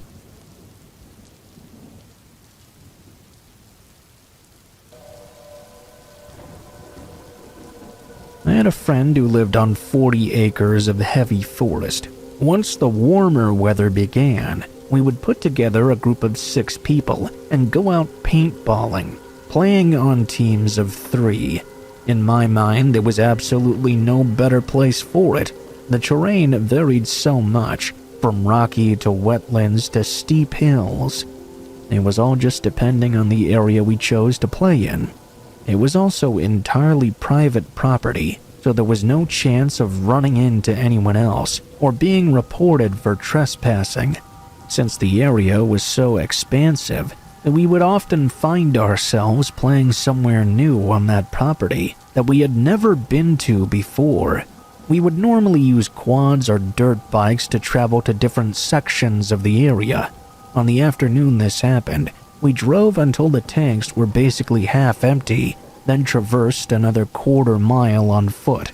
We drew lots for the teams and scattered off into the woods. The theme of this battle was Marvel vs. DC, so each of us had assigned ourselves a code name of a comic book villain from whatever side we were on. I found a small bluff to use as an overwatch point and picked a spot to hide for a few minutes while I adjusted my helmet and boots. Once I stopped shifting my weight around, I knelt down for a few moments. That was when I began to hear the sound of uncontrolled sobbing coming from somewhere nearby, sounding like it was somewhere behind me to the south. For a moment, I considered if it was one of my friends. After I removed the helmet and listened more closely, though, I realized the voice was much too deep. It sounded like a fully grown adult, crying like a drunk at a funeral. I debated on whether or not to ignore it, but my curiosity got the better of me. Setting aside the fact that this was our private property, and no one but us should have been this deep into the woods, this person sounded like they might really need some help. About halfway to the source of this noise, I encountered another one of my teammates who had also heard this strange sobbing and decided to investigate as well. The 2 of us moved forward together, our paintball guns up and at the ready, knowing full well that if we were walking into actual danger, they might not be that useful at all. After another moment, we discovered a crumbling 2-story brick house that looked to us as though it might have been standing there since the Civil War. The sobbing and wailing was coming from one of the upstairs windows, though by this time it had died down considerably. The friend who lived on this property was not there with us, otherwise we could have just had him deal with it. What we should have done was go back to get some help, but again we were curious and concerned that this sobbing man may be in some kind of trouble. We carefully entered through the busted front door, not making a sound to announce ourselves. All the windows were missing, so the inside had a damp outdoors feel to it. There was dirt, leaves, and rusty beer cans all over. Despite it being so drafty, the place reeked of pot and sweat. We got to the base of the stairs. I decided this tension had gone on long enough, and I called out, "Hey, are you all right?" It was like I had awoken a grizzly bear. Someone upstairs roared with an intense rage and came charging towards the top of the stairs.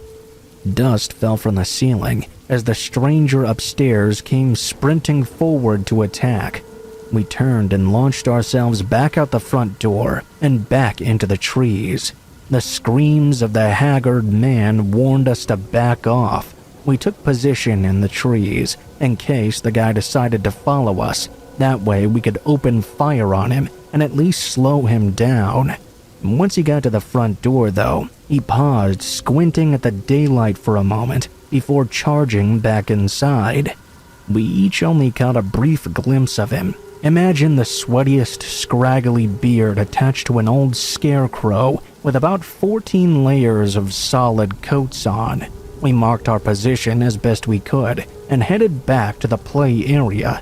When we finally got back to our friends, they reported that they had run into two very drunk and furious homeless-looking guys who had charged them for a few yards before they defended themselves by firing several paintball rounds. They'd driven their attackers away. We booked it back to the bikes and drove back to our friend's house. We called the police. The patrol car showed up in about 20 minutes, but no one headed out into the woods for close to an hour until there were enough men gathered to head out and investigate. They even called in air support from a helicopter. It wasn't until after dark that we discovered at least 4 homeless men had been living in that old brick house. One of them had unfortunately died in the night, likely from an overdose of some kind. 2 of the men had wandered off to go look for a way to carry him away and bury him. The third had stayed with his body, the one sobbing uncontrollably over the death of his friend. Apparently, this place was well known in the homeless community. You could go there and disappear for a while. Even though there were several knives found in the house, none of the men had any weapons on their person when they were found, and they were arrested for trespassing. My friend's parents have since scheduled the small house to be demolished. They were completely unaware it had even been there to begin with. That's my story. Perhaps not the scariest encounter of all time, but it definitely put life into perspective for us. We were just dumb kids out having fun without a care in the world, and unknowingly stumbled across a safe haven for men whose lives were hopeless and taken over by drugs. Had we not been so careful, some of us, or all of us, may have never made it back to the house alive. Who knows how long it would have taken before our bodies were discovered.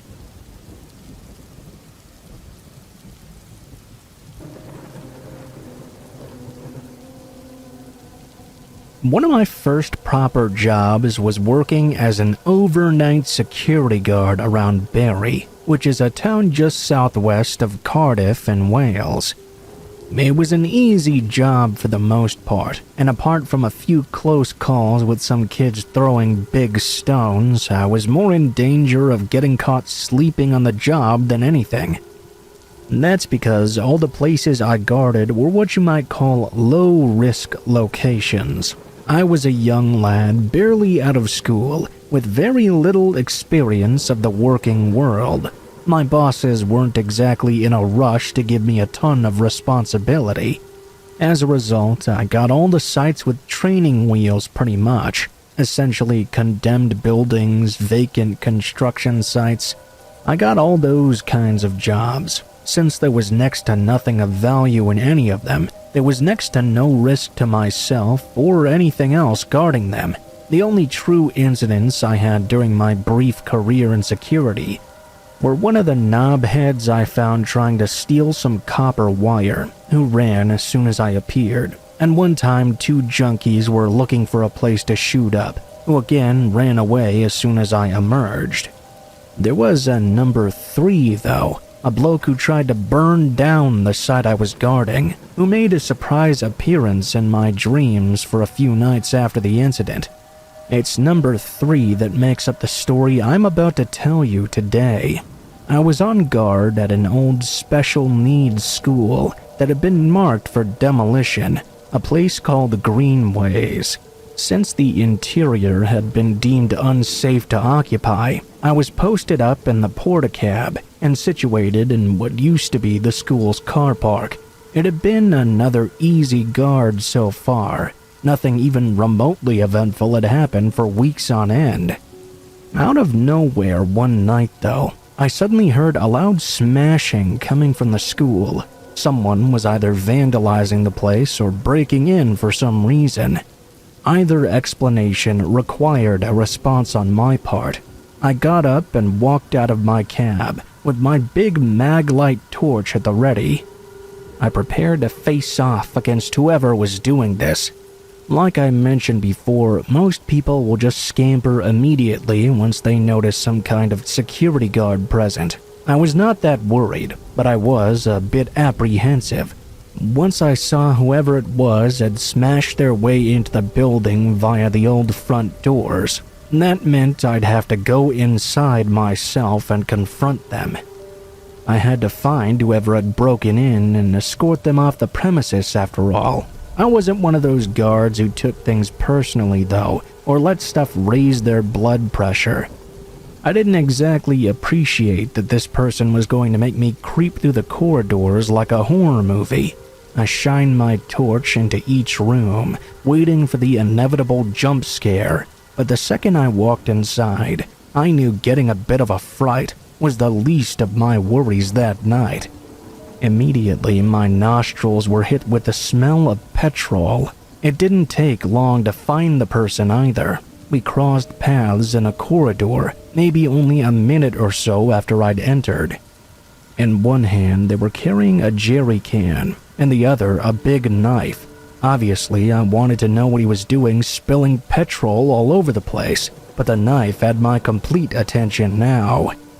I started backing away, keeping my torch beam on him, and saying there was no need for anyone to get hurt. I knew once I was out I could call the police and do what have you, but bloody hell, seeing that blade had me absolutely shitting myself. From what little I could see of the man, I could tell the person in front of me was some sort of soldier bloke or something, maybe 30s or early 40s. Aside from the great big knife in his hands, he looked like a pretty average dude. He looked extremely surprised to see me. As I backed off, he yelled out to me, "Don't you dare try and stop me!" I told him I wouldn't dream of doing such a thing. I said he should be very careful throwing this flammable liquid around like that though, especially in an old wooden building like this. Seems like a daft thing to say in retrospect, but I think I wanted to make it clear to the guy that I was on his side, so to speak.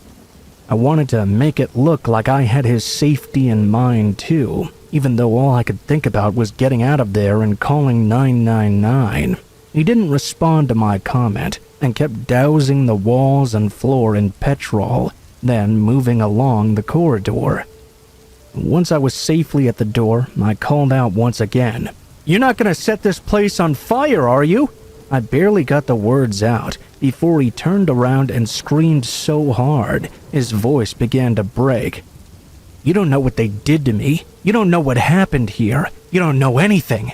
This was echoing through the halls. What do you even say to something like that? I mean, honestly, if that were you, what would your response be to a guy screeching that at the top of his lungs? I couldn't think of a single thing at all. All my brain power was taken up wondering what was so terrible that he had to burn things down and make a huge fire. I never came up with anything. I knew the best thing for me to do was put as much distance between me and this bloke as possible. The last thing I heard him say as I was on the way out was something like Helena or some girl's name. The implication of what he said, I assumed the girl named Helena had gone through something terrible and not the guy himself. I needed to get away from this location and ask questions later. I didn't think the porta-cabin would be safe even. Not if he was planning on turning the old school into an blazing inferno. I ran all the way to the car park past the main gates, across the dual carriageway, then called the police from a bus shelter on the other side. I remember the 999 lady asking if I needed police, fire, or ambulance, and me saying I think I needed all three. I told them about the man and his knife, and how he seemed frantic, wanting to burn the school down. She said she'd send the police first, and to keep me on the line to keep an eye out for signs of smoke or flame. Eventually, I started to think maybe the bloke might have changed his mind or dropped his lighter or something after getting caught in the act. You know, you'd think he would have hurried things along, but it was taking longer than I expected to see the flames. Once they took, though, they took quick, and the whole place went up in a blazing inferno that lit up the entire night sky. It was a big giant tinder box. The police arrived first, and obviously they were going nowhere near the burning building. They stopped just outside the gates with their lights on, and I went over to meet them. They were just like me really, in total disbelief.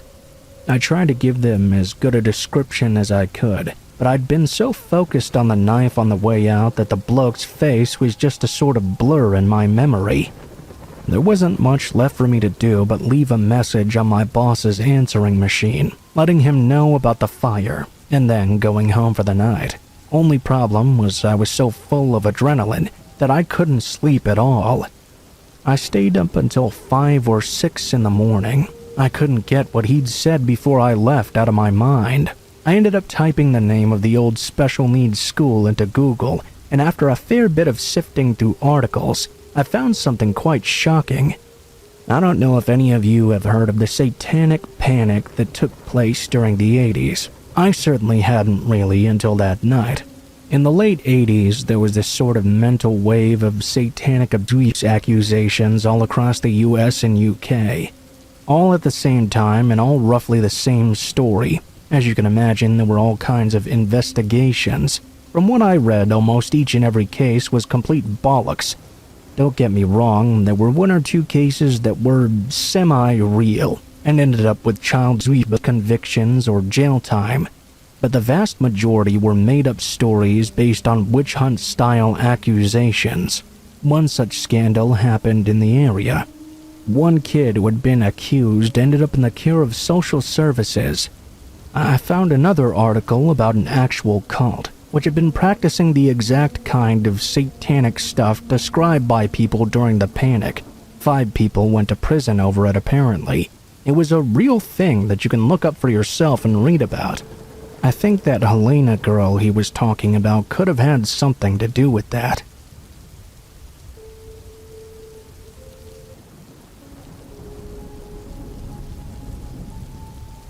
This happened in 2021, so still in the midst of COVID. I'd totally forgotten this even happened actually, until I came across a similar story. Essentially, 2 years ago during COVID, a group of my friends and I wanted to all live with each other while we were doing remote learning at university. We go to a very popular school in California.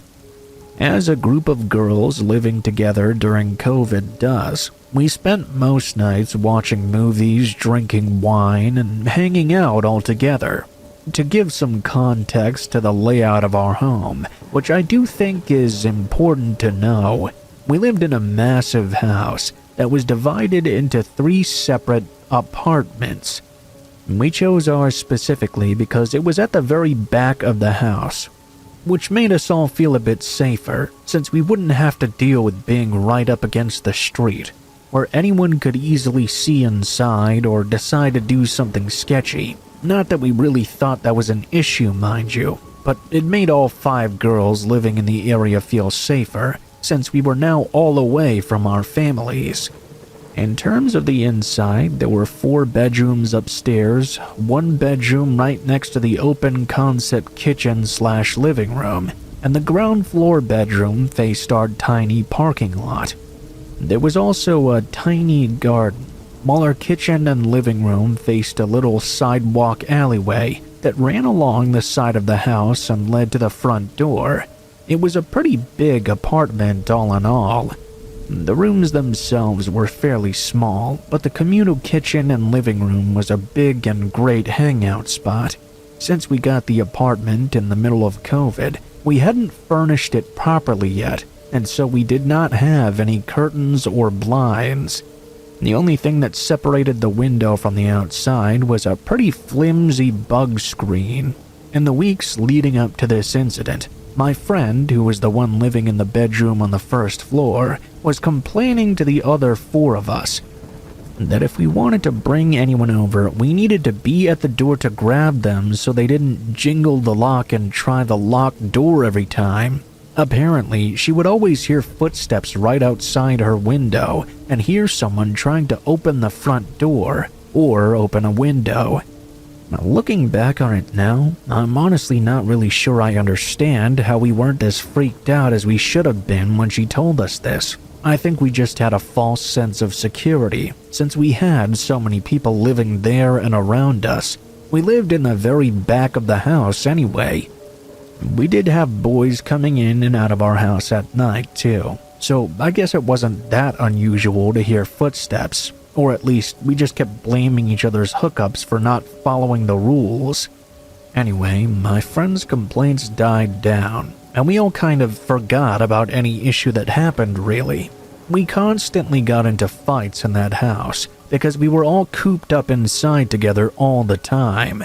Things like that were really just come and go, really. And that was until the day the incident happened. It was probably the scariest thing that's ever happened to me. All 5 of us, plus 2 of our boyfriends, were sitting in the living room for a Harry Potter movie marathon. We had 3 couches that were placed in a U-shaped configuration, and a Swedish tiny TV. It was a tight squeeze for all of us. Sometime during our marathon, we thought it would be kind of cute to get up and make some Harry Potter-themed treats. We made cupcakes and filled them with all different colors for all the houses. We were all just kind of having a lot of fun. We turned all our lights off because, as you know, the Harry Potter films are filmed with a lot of darkness, and with such a crappy TV, it was genuinely hard to see what was going on at some points. At this point, we were really enjoying the film, until one of my friends suddenly told us to pause. She said she'd been hearing some weird crunches and footsteps outside for the past 30 minutes. I told her to stop scaring all of us. There were 2 other apartments in the place, and the occupants would occasionally walk by our front door after they parked, so hearing sounds was nothing to be scared about. We continued to watch the movie, when suddenly we heard a giggling noise. It was a short burst of sound, then dead silence. We turned off the TV at this point. It was starting to get unnerving. It sounded again. Whoever this was literally right outside our door, just listening in and giggling. It didn't sound like a child's giggle though, more like someone trying to imitate one, which really freaked us all out. We went to my bedroom window, which was right above the front door, so we could see if anyone was outside. As expected, when we got up there was no one in the alleyway. The boys decided they would check outside and the parking lot to see if they could find anything. I think they were spooked as well, but didn't really want to admit it. The boys went out, but came back and said they couldn't find anything weird or unusual. Probably just our next-door neighbors. They were throwing a little kickback, so maybe some weird echo from them or something. Maybe it was the false sense of security we had, but we were all pretty satisfied with that answer. I mean, if the guys weren't even freaked out, why should we be? We decided to turn the TV back on and just chill out. Once again, maybe it was just stupidity, or feeling like nobody could hurt us in such a big group, but we opened one of the kitchen windows to get some air in, after one of my friends burnt all the popcorn. The window we opened was on the very far end of the kitchen, and was the furthest away from us, so it felt better knowing that even if something were to happen, at least we had some distance. Anyways, as you might imagine, we heard another giggle eventually. It sounded like it was really forced. We looked toward the open window and didn't see anything there. One of the boys decided to shout, "Shut the fuck up!" for some comic relief, I guess. It made us all feel better to think it was just the house next door's party making these noises. We unpaused the movie, but not even seconds after unpausing, we heard another giggle. This time, when we looked over quite annoyed, we were surprised to see some random guy's face pressed right up against the bug screen, while he continued to open and close his mouth, chewing on the screen itself. His eyes were bug-eyed wide open and staring at all of us as he kept on chomping away. And chaos ensued. Survival instincts went straight out the window, at least for some of us. While the boys ran to the window and tried to shut and lock it, everyone else ran screaming around, locking themselves in random rooms. This is the part I cannot recount myself, since I too ran upstairs. According to the boys, after they were able to shut the window and grab one of our kitchen knives, the man just continued to press his face up against it, continuing to chew on the screen, not blinking at all. He stayed like that until he suddenly whipped his head back and literally crawled away into the darkness.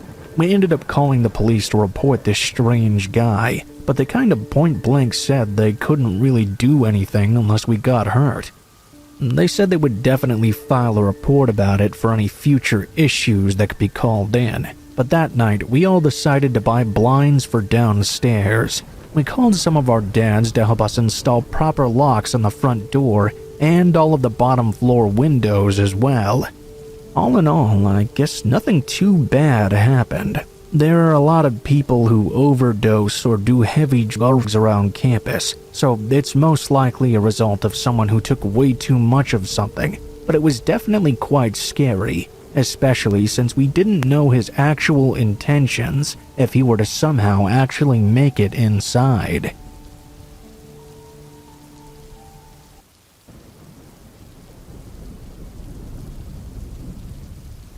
I remember the first time I spent Christmas at my grandparents' house. My family lived further south than her, and so I wasn't used to the cold weather.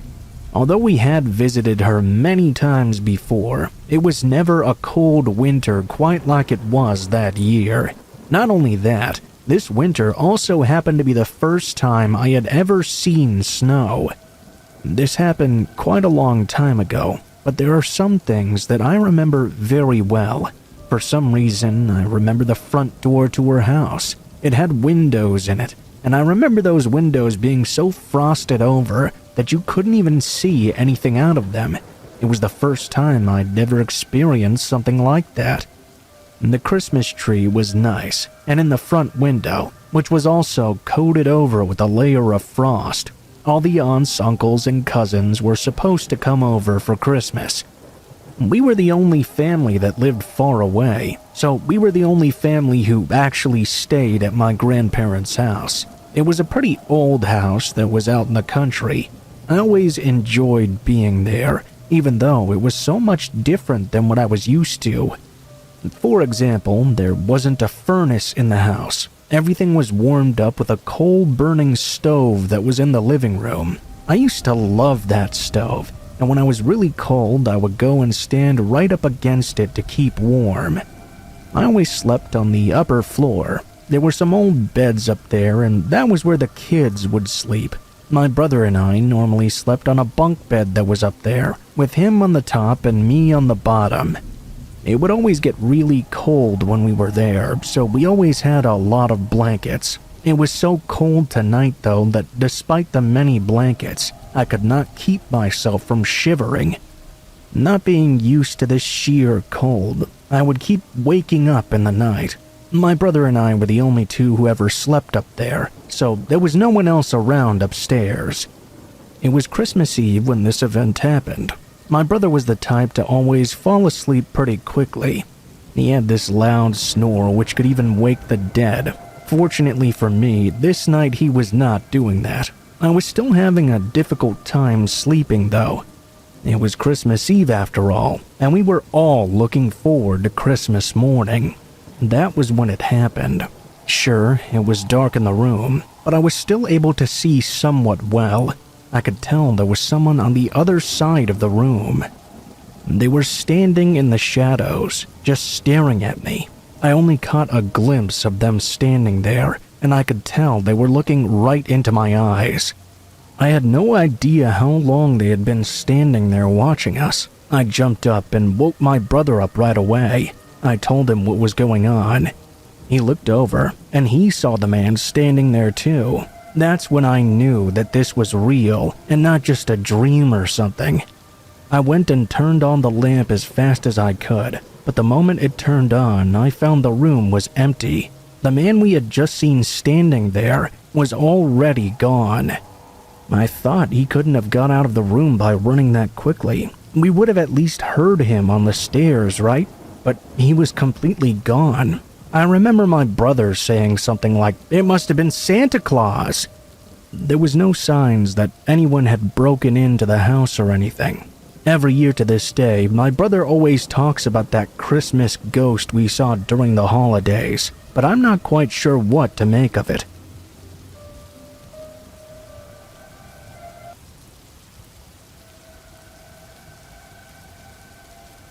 My boyfriend and I were taking a walk in the woods the other day as a part of our anniversary. We love nature, so it was going to be the perfect day for us pretty much. We live in an area close to some big forests where it can get fairly isolated. Nothing extremely remote. All the known trails are popular, but you can still easily find yourself alone in some densely wooded areas. You can really get lost as well. Nevertheless, the park we chose wasn't even that large, and it was during broad daylight as well. For some reason, this guy still decided it was a great day to spice up some couple's anniversary with whatever weird shit he was planning. Mind you, neither of us are very large people. I'm like 5'7" and my boyfriend is 5'5". Appearance-wise, I suppose we look like easy targets. I noticed this man very soon after we went to the park entrance, which consisted of a historic site, a pond, and a lookout point that delved into a series of forest trails that we planned on walking. This guy was some 30-something Asian dude with glasses, wearing orange and gray hiking gear. We just figured he was a solo hiker there to visit the same park. That was until he started to tail us everywhere we were going. He was close by, but just out of earshot. Down to the historic center, around the outdoor corridors, through the terraces and lookout points. Whenever I stopped to take a look at anything for just a moment, he would sit down on a bench a few feet away and wait, pretending like he was just a casual passerby. My boyfriend and I had silently noted him the entire time, however. We kept an eye on him and just hoped it would be an awkward coincidence. Eventually, my boyfriend wandered off for a moment to read a sign about the bat population in the area. As soon as my boyfriend walked away, the guy started making a beeline right for me. Out of the corner of my eye, I watched him. He walked very close behind me, about a foot away. Then he stopped. It felt like he was sizing me up, seeing what I would do. I watched as he walked past me, then watched him check behind himself real quick as I stared back. My boyfriend returned soon after.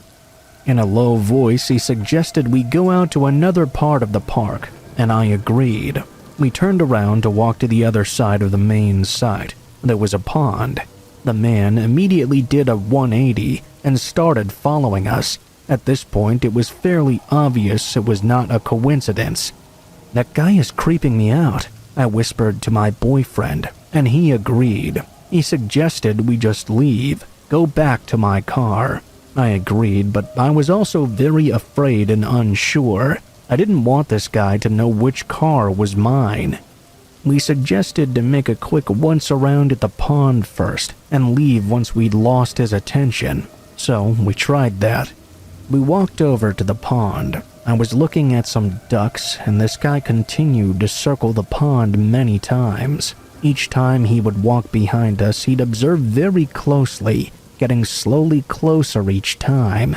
At this point, my boyfriend was starting to get pissed off.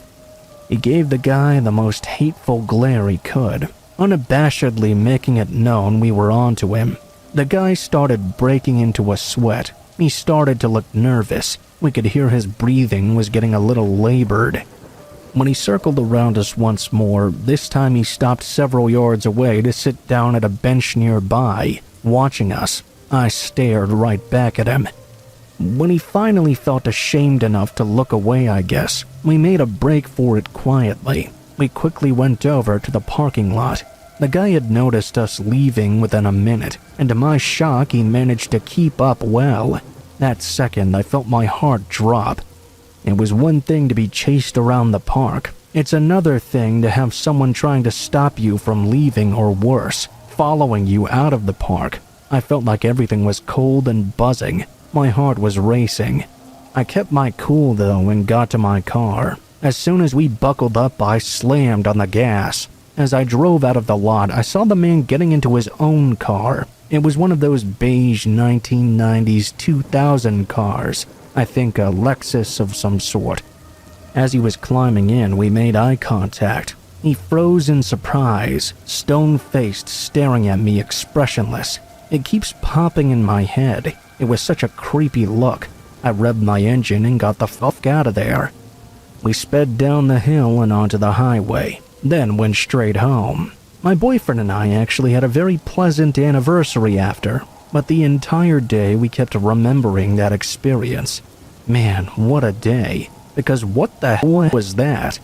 I don't want to know what his intentions were, but I'm sure they weren't very good. That's all I know. I felt like he wanted us to go on the trails, because that's where we would have been truly alone with him. Yuck.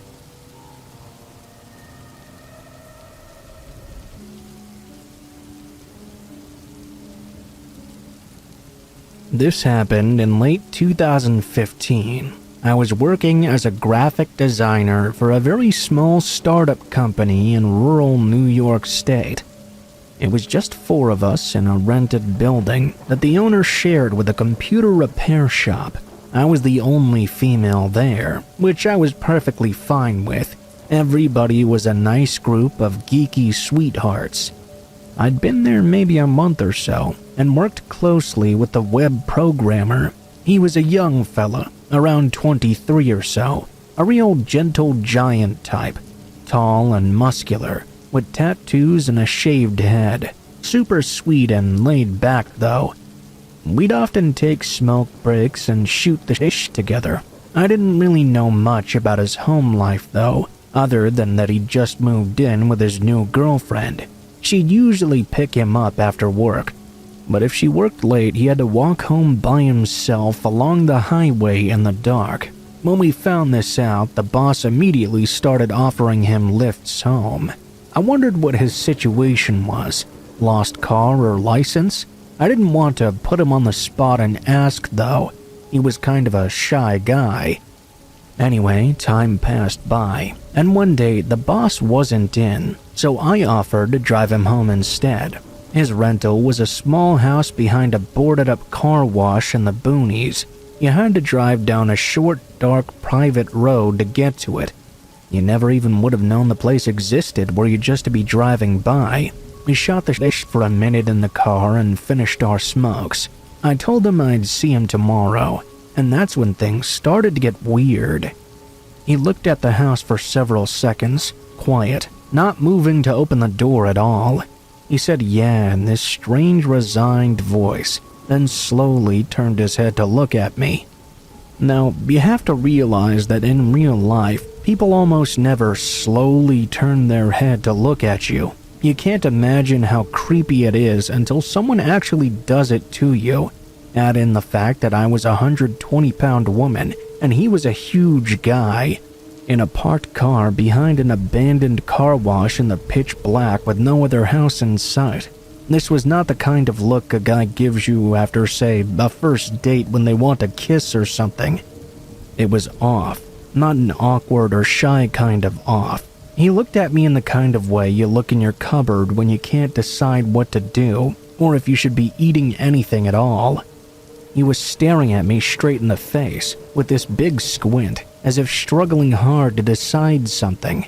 It was me who was the thing in this situation.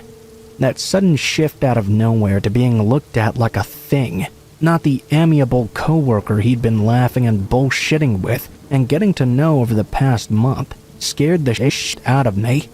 In less than a minute, he'd gone from his normal self into a state of tense and dissociated slow motion. I asked if he was okay. After maybe a minute or so, he looked back to the house, then sighed and said yeah before stepping slowly out of the car. Needless to say, I did not plan on giving him any more rides. A week later, it didn't matter anymore though. He blew his brains out with a shotgun on the front porch of that rental. His poor girlfriend was inside waiting for him to finish his cigarette. It was then, from his family, that we finally got the backstory. He'd been a newly sober alcoholic with DUIs from earlier in the year, which explained the no-car situation. He'd had several serious injuries from car wrecks and blackouts over the years, the last actually resulting in 2 permanent dents in his skull. The buildup of brain injuries had done far more than sobriety could reverse. His girlfriend admitted that ever since his last accident, he'd had intrusive violent fantasies and impulses that he'd never experienced before, visions of wanting to kill others and himself. You can imagine how I felt after remembering his behavior that night. It was certainly my creepiest personal experience, though when I think of it today, all I can really feel is sorrow from that poor man who'd barely started his life. In the end, he was strong enough to fight off the demons demanding others' lives, but he was unable to fight off his own.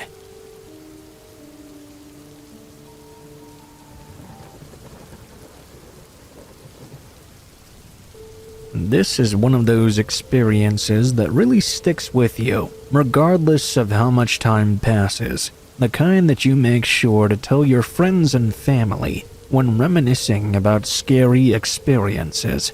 This took place during my high school days, back in 2008. Starting high school wasn't exactly the best time in my life. I despised the politics of the high school microcosm and didn't get along with most of the students or teachers. Yeah, I was kind of an outcast. I decided that I was through with school because I saw it as nothing but a toxic environment, a waste of my time. Naturally, this didn't quite go over well with my parents. My mother is a school teacher, so I would have to hear those lectures about how education is the foundation for the rest of your life. Blah, blah, blah. Looking back from where I am now, I can certainly agree with that. But I was an impulsive teenager with a severe lack of common sense. After about a year, I enrolled in a sort of alternate school, which was a place of sanctuary for pregnant teenagers and dropout rejects like myself. They offered me the opportunity to earn a high school diploma in a special program. It would allow me to graduate a year earlier than what I was supposed to originally, class of 2011. With this program, I was now officially class of 2010. A year off my sentence? Sign me up. I went through the process of being enrolled, and before I knew it, I was hopping on the bus for my very first day of my sophomore-junior year. I couldn't help but bask in the feeling of flunking my freshman year, yet still being one step ahead of my former classmates. When I arrived, it was basically back to square one for me. I was surrounded by young women in various stages of pregnancy and young men with time in juvenile hall under their belts. Needless to say, I didn't really fit in with the crowd. I sat alone in the cafeteria during breakfast and stared off into space, speaking to no one at all. That was until this dude I recognized walked through the lunchroom doors. His name was George, and he was one of the very few people I actually talked to at my previous high school. We weren't exactly the best of friends or anything, but he was the only person I really knew. Turns out we were pretty much in the same boat as well. I waved him over and we made some small talk and reconnected. Later that day, my sister offered to pick me up from school, so after classes were over, I went outside to the parking lot to wait for her. George had someone picking him up as well, so we got to talking again while waiting. "How was your day, man?" "It sucked." "I hear you, man. People are so stupid." "I know what you mean. I wish I could just kill them all." Yeah, sure, dude." "No, I'm serious. I want to bring a gun and mow them all down. I hate these people." "Yeah, sure. Hey, there's my sister, so I'll catch you later, George." He went silent and gave me a blank stare as I quickly ran my way over to the car. Now, you're probably wondering why that conversation didn't raise any red flags, but I had about a million things on my mind. I brushed off the morbid conversation as just some bitter adolescent talk. The next day, the class schedule alternated, and George and I ended up having the same art class. On a side note, the art teacher and I were cool. because she would let me draw pictures of skulls and zombies and stuff instead of doing the lame-ass work she assigned. Anyway, I was sitting at the table with George and two other guys. The two guys were talking to each other, and I was drawing the sweet picture of Iron Maidens. George suddenly got up and walked over to the classroom door and ripped down a map of the school that was taped to the wall next to the door. He brought it back to the table and proceeded to mark on it with a red pen. One of the other guys asked him what he was doing. "You'll see. Everyone will see." Even then, I didn't really think too much of it, even though I did remember the conversation we'd had in the parking lot. You have to understand, George was the kind of person that got off on the uncomfortable attention he got from being vague and creepy. This school was meant to be a place for outcasts anyway. I figured he was just trying to grab attention, imagining some fucked up fantasy or something. A couple of days after that, I was walking to art class again. Just before I entered, the door opened, and a police officer left the room, escorting George away, followed closely by the principal. I froze in genuine shock and dread. All I could think was, oh, hey, George was staring right at me, with cold eyes as he passed by. I couldn't even meet them. I turned to look away. Turns out I wasn't the only person he'd hinted to about his twisted aspirations. The school was full of young-coming parents after all, and apparently they took his behavior as much more of a threat than I did. Can't really say I blame them, though. I found some stuff on his MySpace page about his planned massacre at the school. Here in Florida, threats like that are taken very seriously, even if it's just some dumb teenager shouting some nonsense. Turns out the police found more than 28 firearms at his home, though to be fair, they were all registered to George's grandfather. Thankfully, George was taken away and the guns were confiscated from him. Nothing ever came of his sickening plans. Sadly, though, the school was shut down a few years ago. Aside from that incident, I ended up having some pretty good times there. It helped me get my act together, and I ended up graduating in the class of 2010 as planned. I can't exactly say for sure if George would have fully gone through with it, but I'll never forget the cold certainty behind what he said that day in art class. You'll see. Everyone will.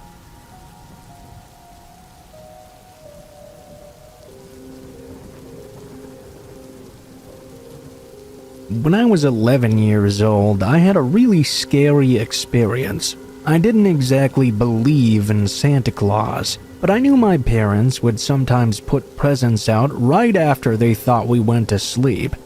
Like any curious young kid would, I decided to get up in the middle of the night and go check out the Christmas tree. I wasn't going to open anything, I just wanted to see how many presents had mysteriously appeared. I snuck out of my room and confirmed that everyone else was asleep in bed. I then went to the stairs and quietly snuck down them. I got to the bottom. The tree was right in front of a big window. I was admiring how beautiful it looked. There were tons of presents as well. What I noticed behind the tree scared the crap out of me, though. There was a man just standing at the window, and he looked like he was trying to force it open. He didn't appear to see me. I backed off from the tree as slowly and quietly as I could. I kept my eye on the guy. He still hadn't noticed me. Going up the stairs, I was much quicker than I was going down. I ran into my parents' bedroom and told them someone was trying to break into our home. My dad grabbed up a baseball bat and went to check it out, while Mom called the cops. I heard some loud commotion downstairs, and my father yelling out threats. It wasn't long before the police arrived, but my dad had already chased the man away. They caught him a bit later. I didn't get in any trouble for going to check out the tree early, because I basically stopped a home invasion.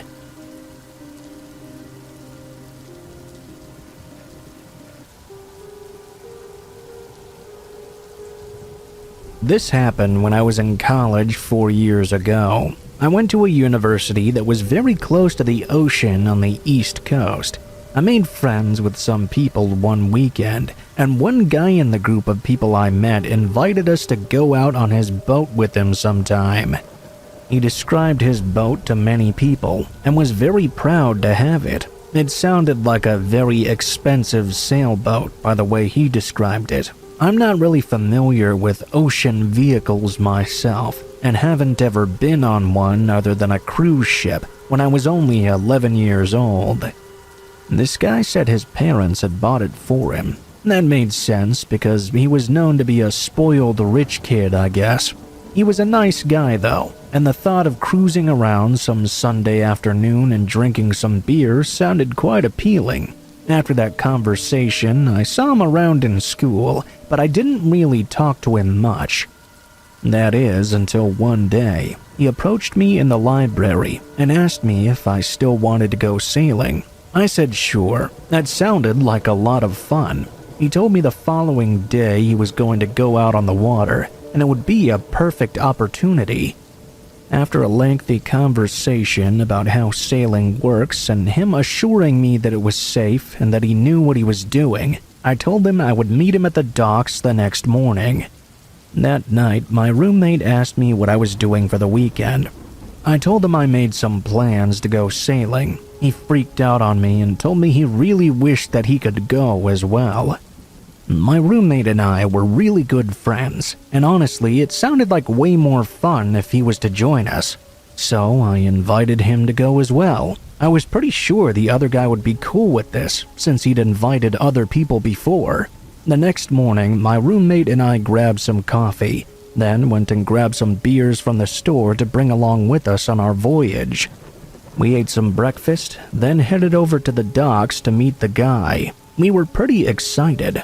When we got there, we followed the directions he'd given me and found his boat pretty much right away. It was a huge orange and white sailboat.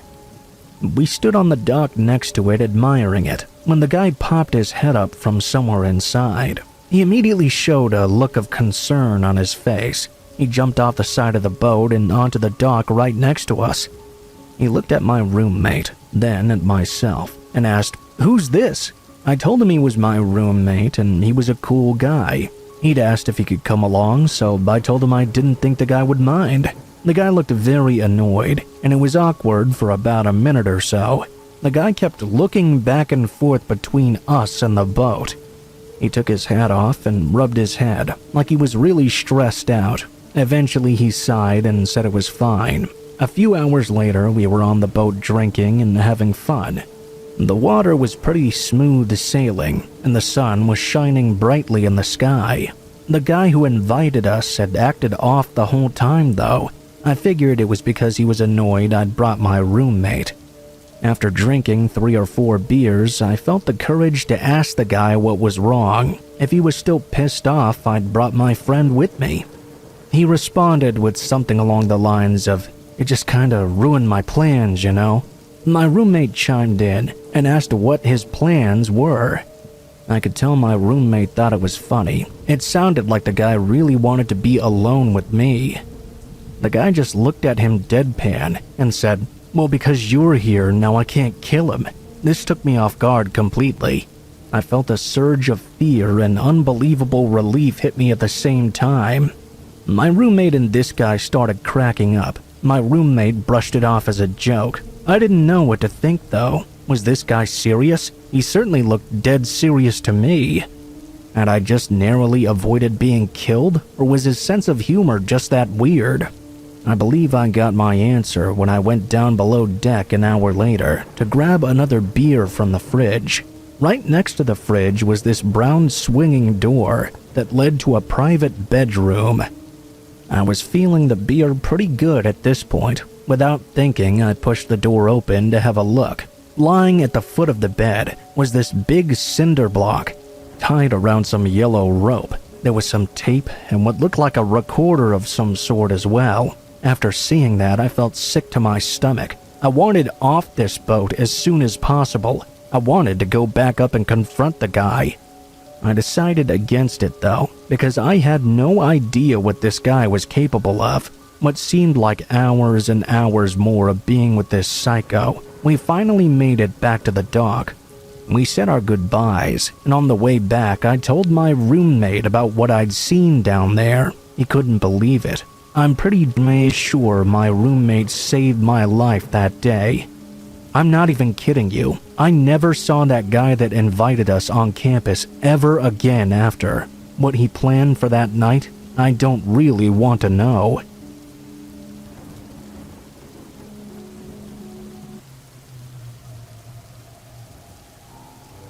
I'm a 28-year-old woman who tried out OnlyFans for a short period of time.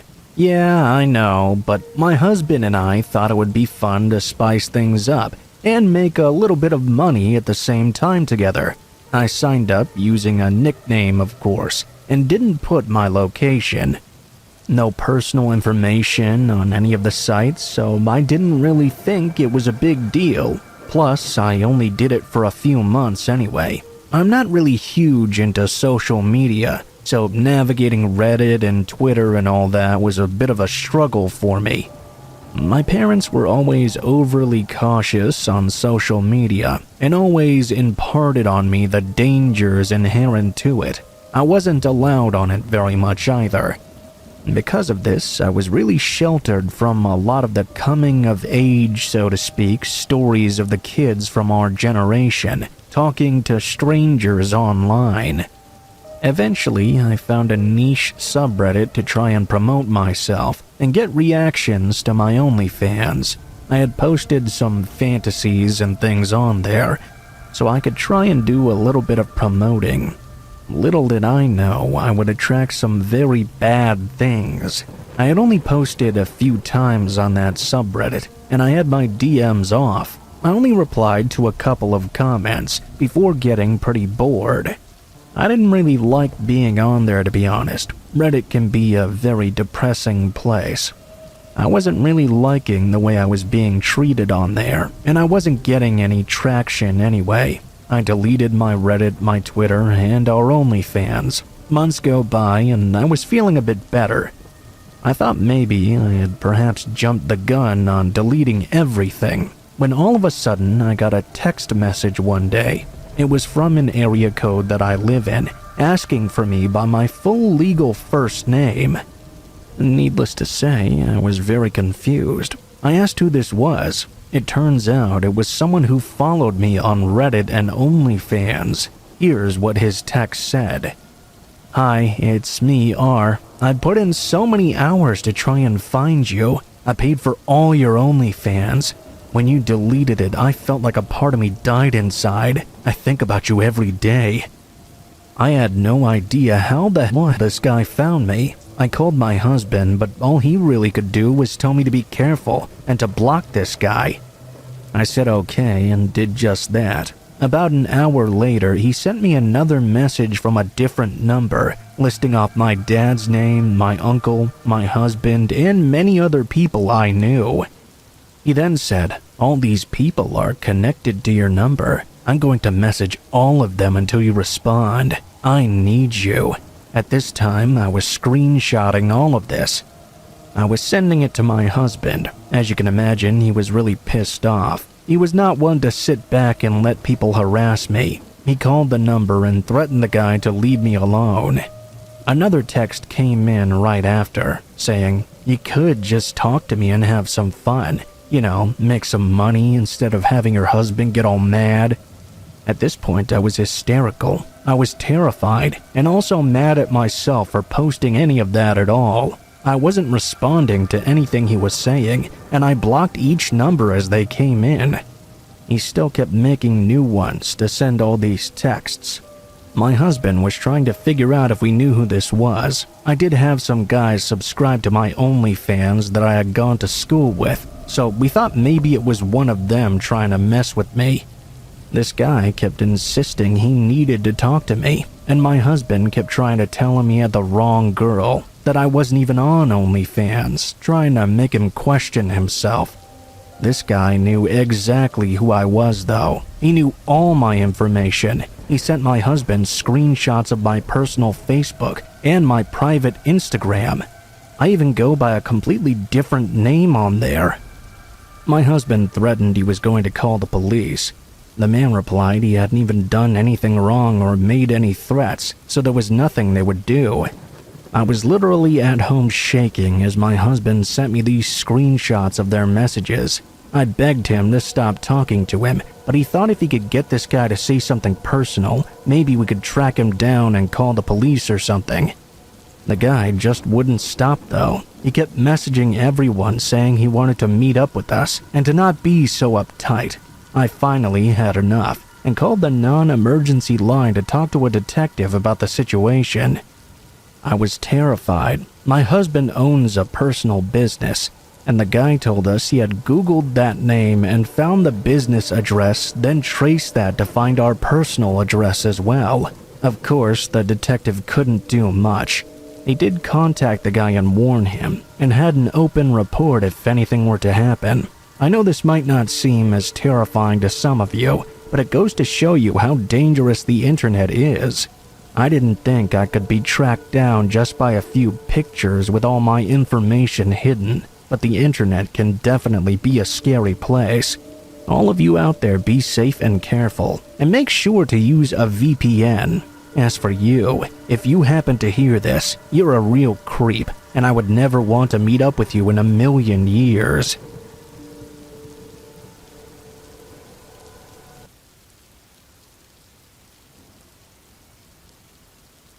Before we start, when this happened, I was an 11-year-old male in 5th grade. For some background, my bus stop is right across the street from my house, and also a few streets away from the tennis club, of which I am a member.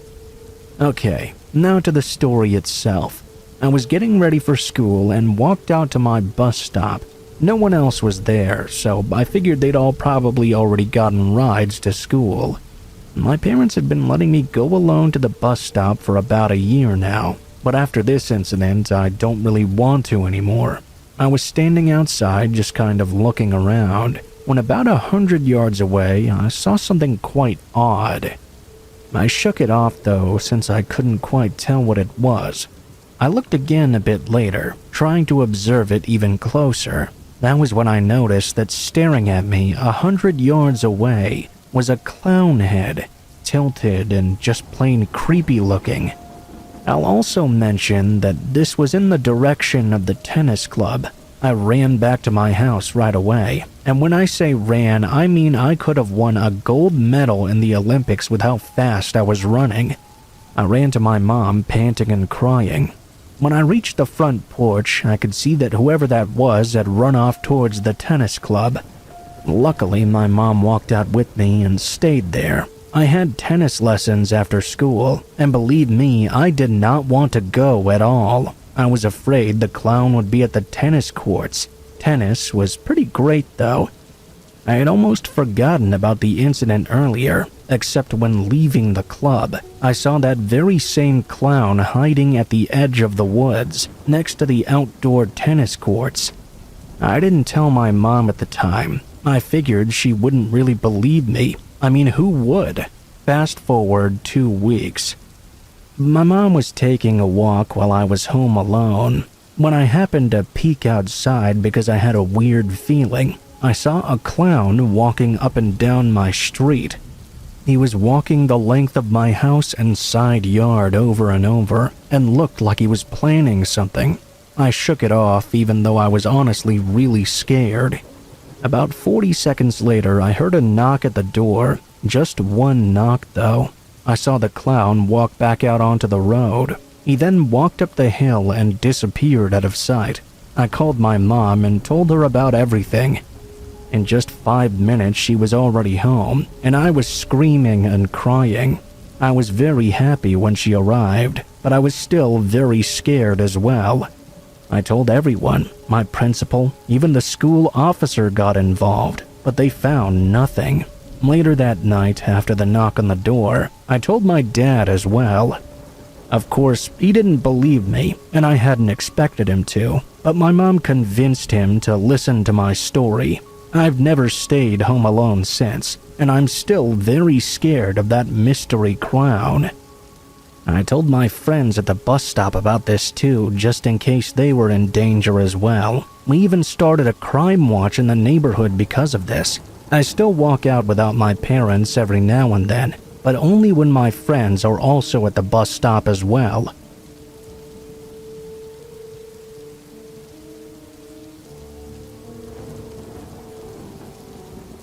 I'm a 14-year-old girl from Ireland. A few months ago, before my family moved houses, we lived in a kind of bad neighborhood where a lot of crime took place. One day, I traveled by train to get to my cousin's house, as the journey would be far too long on foot. I had to be there at a certain time. I scanned my ticket, sat down, and began reading a book I had brought with me. From somewhere nearby, though, I started to hear these strange sobbing sounds. Whoever this was panting, as though they were having an anxiety attack. I tried to ignore it, but it got worse and worse. Eventually, I looked up and saw a young woman who looked to be in her early to late 20s, crying with her head in her hands. I immediately got up and asked if she was all right. She didn't get up or anything, she just looked at me. I remembered the petrified look on her face to this very day. Her eyes were full of tears, and she was shaking as well. I was wondering why the hell everyone else on the train was just sitting there letting this happen, because apart from passengers with headphones in their ears, they could all hear her. She never answered me. After we locked eyes, she abruptly sprinted to another seat.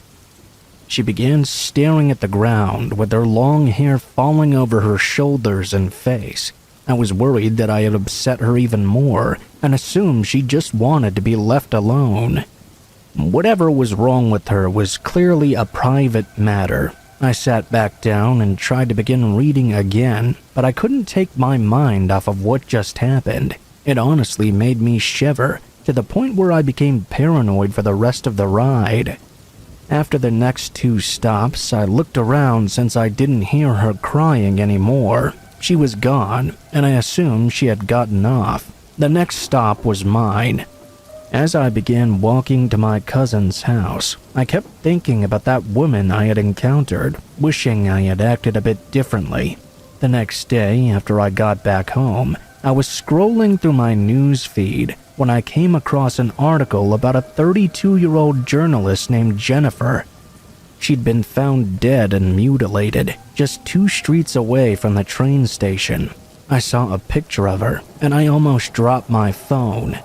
I recognized her face and hair. There was a graphic censored image of her body. According to the story, her body was found gutted and soaked in blood, with her clothes torn to shreds. Her innards had been strewn about by her dismembered corpse. It looked as though she had been dead for quite a while. This made me sick. I wished I had never clicked on that story. Later that night, I began to see many more bigger news networks covering it. Last I heard, they never found out who did it. Apparently, she had been sexually assaulted before being killed. An anonymous witness later told police he had seen her crying on the train.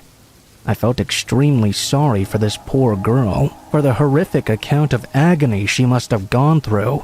She must have had some idea of what was going to happen to her, for her to be crying like that on the train. It still shakes me to my core thinking back on it. I told my mother, and she reported what I'd seen to the police. She never wanted me to take the train again after. My cousin told me that before anyone else arrived at her house that night and I came over, she had seen a suspicious-looking man.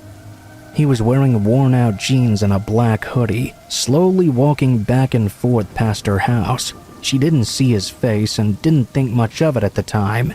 Now, though, after we found out what happened, she became traumatized too, and didn't go out for weeks afterward, not even to go to school. I hope that woman rests in peace, and that her family finds justice one day. I'll never look or think of a train in the same way ever again.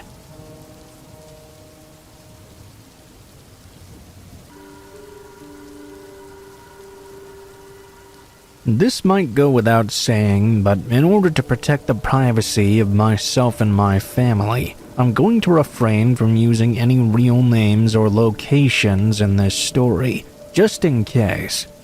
Last year, my town hosted a Comic-Con event. My wife and I decided to go, since we had talked about it for years. We found a babysitter for our 2 small children and decided to just enjoy the night. Just to clear up one thing, by the way, this wasn't like San Diego Comic-Con or anything. It was a much smaller event, since the city I live in is much smaller than San Diego, obviously. Me and my wife decided to dress up as characters from the Marvel movies. I know a lot of people these days are somewhat annoyed with the franchise, but it's something my wife and I really bond over. They'll always have a special place in my heart. I was dressed up as Captain America, and my wife was dressed up as Gamora, a character from Guardians of the Galaxy in case you didn't know. Since my wife designs costumes for a living, our outfits were top-notch. The event was having a costume contest for everyone cosplaying, so we decided to enter. I thought one of us was going to win for sure. That was until I saw the dozens of other incredible costumes. During the competition, we spent a lot of time hanging out with the fellow contestants, and actually met another couple who were wearing costumes from the Marvel movies as well. In no time at all, we were being our dorky selves, and I was making everyone laugh. My wife ended up finishing second in the competition to one of the most amazing and ridiculous Sephiroth costumes I'd ever seen. Even though the rest of us lost, we all had our fun, and the 4 of us continued to hang out for the majority of the evening. As the night progressed, I noticed the man of the couple was starting to act a little bit weird. I mentioned it once to my wife, who told me it was just my imagination and that I needed to stop worrying so much since I tend to worry quite a lot. I agreed and went back to trying to have a good time. When my wife mentioned to them that we were thinking about leaving soon, they both got really upset and insisted that we hang out for a while longer. My wife told them we had 2 small children at home and that we needed to get ready to leave right now. I remember getting visibly annoyed with the man because he kept saying the kids would be fine for just a while longer and to all grab a drink together.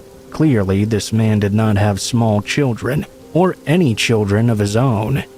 At this point in the evening, I just wanted to get home. My wife, being the smooth-talking diplomat that she was able to communicate to these 2 that we had to leave right now, and it was not something personal. We were having a really great time. Good thing for her, because I would have probably handled their pushy behavior in a much more toxic way. Finally, we left and made our drive home. The weird and uncomfortable final minutes with those 2 didn't cast a bad shadow over the entire convention. We had an awesome time, had fun pictures and videos, and most importantly, we made some awesome memories together. We got home, paid the babysitter, and put the kids to bed, since they were still awake and waiting for us when we got back. Then we got into bed as well. We decided to watch the first Avengers movie. As a side note, that movie was our first date, hence why we have such a special place in our hearts for Marvel. We both fell asleep at some point during the movie.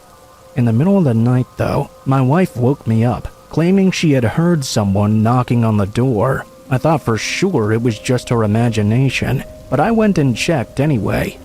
As I was walking to the front door with my wife standing right behind me, someone knocked on the door again. Before checking to see who was outside, I briefly glanced at the time. I saw it was already 3 in the morning. Right away, I was completely freaked out. I approached the door and shouted, "Who is it?" There was a small pause, then a confident and upbeat voice could be heard from the other side. "How do you do, Cap? You guys ready for that drink yet?" We both looked at each other. The voice was obvious. It was clearly the acquaintance we'd made at the convention. I opened the front door, but not the glass door in front of it, which was still locked. As soon as I opened the front door, he tried to grab at the glass door. Thankfully, as I said before, it was locked. He took a step back quickly and asked if we were ready to hang out. I was firm and angry and told them in so many words to get the hell off our property. If I ever saw them again, I would call the cops immediately. They walked away smiling, shaking their heads as if there was some crazy surprise that I had flipped out on them. We got back into bed, and my wife thought I should have called the cops. I didn't want to bother at that point. They left, so I assumed my tone was enough to get the message across. I couldn't have been more wrong. I fell back asleep not long after the ordeal, but my wife was wide awake. About an hour later, she started to tap my shoulder, claiming she could hear something from outside the bedroom again. I got up and opened the door, expecting to see nothing there. Instead, standing at the end of the hall was the couple from the convention. They were in my home, standing there and still wearing their Marvel superhero costumes. Instinctively, I pushed my wife back into the room and shut the door. I ran across the hall and closed the door of my kids' bedroom as well. While that was happening, the two were walking down the hall towards me. Thankfully, my wife's phone was in the bedroom. While I was holding my kids' bedroom door shut, my wife called the police. I could hear one of them trying to open the door to the room that I was in. The other was trying to open the other bedroom door my wife was in. Thank God the cops showed up very quickly, and neither one of them resisted. They were still smiling and laughing, even while they were being dragged away by the police. I'm not sure if these monsters were on some sort of drug or just outright evil. As you would expect, they were both charged. And last I knew, they're both still behind bars. That's something I can't 100% confirm, though. The one thing that kills me, though, is that I have no idea why these two did this. What did they want? They never said why they terrorized us, nor what their intentions were in the first place.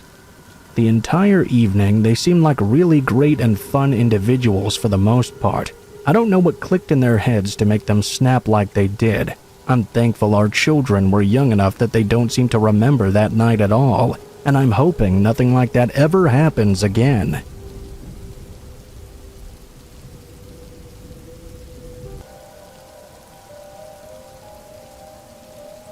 When I was a child, my family moved to a big old 2-story house with big empty rooms and creaking floorboards.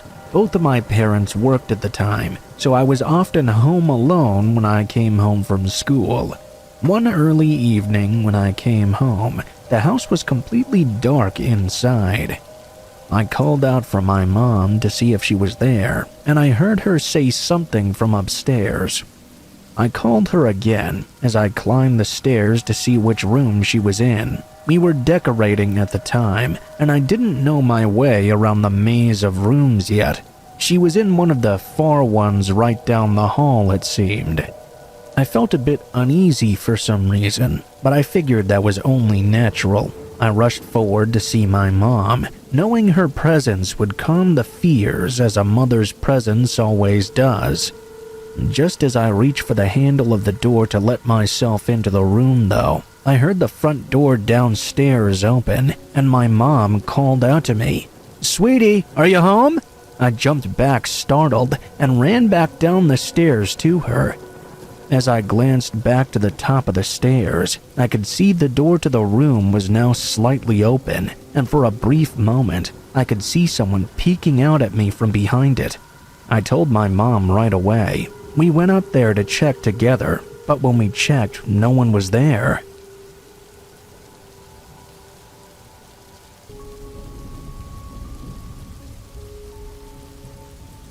This story happened to me surrounding my job. I haven't told this one to anybody in a while because it's been so long since it happened, but I remember it being one of the most terrifying moments of my entire life.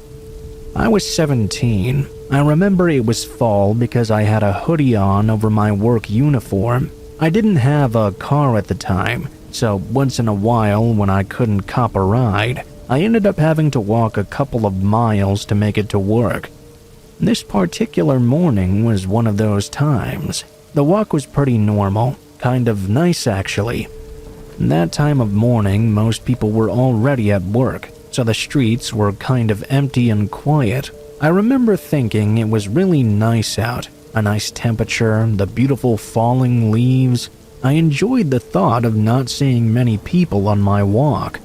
I had gone about a mile or so when I saw a man just up ahead carrying a six-pack and standing in the dead center of the sidewalk. I thought this sight was a little bit weird for this time of day, but honestly I was more upset about having to walk around him than I was about him being there at all. As I approached, he noticed me as well. He stared at me as I walked closer, not even pretending to look away. I started to get a little bit anxious actually, but I didn't really have any extra time to mess around. I figured I'd ignore him if he tried talking to me once I was within earshot. He smiled and I braced myself. I remember thinking that I was too tired to be dealing with any catcalling. As I walked around him, he started walking to keep pace with me. That's when I started to freak out a little. I wanted to put on a brave face, so I refused to look at or acknowledge him, looking forward. I tried to keep a neutral expression, as if him stumbling along beside me didn't faze me at all. He started talking to me. "Hey honey, where are you going?" His breath reeked, and I could tell he was probably dead drunk. Up close, I noticed he was dirty. His hair was greasy and his beard was scraggly. It looked like he had been living out of a dumpster. I kept my eyes ahead of me. "I'm going to work," I mumbled, picking up the pace a bit. He kept on walking beside me. "Oh, do you work close by?" When I didn't answer, he continued on his own. "Because I live here. Do you want to come to my place maybe and party with me instead?" I shook my head. I could feel his eyes scanning over my body. His voice was a low whisper at this point, and I was starting to panic. "Yeah, you can come with me. We'll have lots of fun. I'll pay you after we're done if that's what you want," he murmured.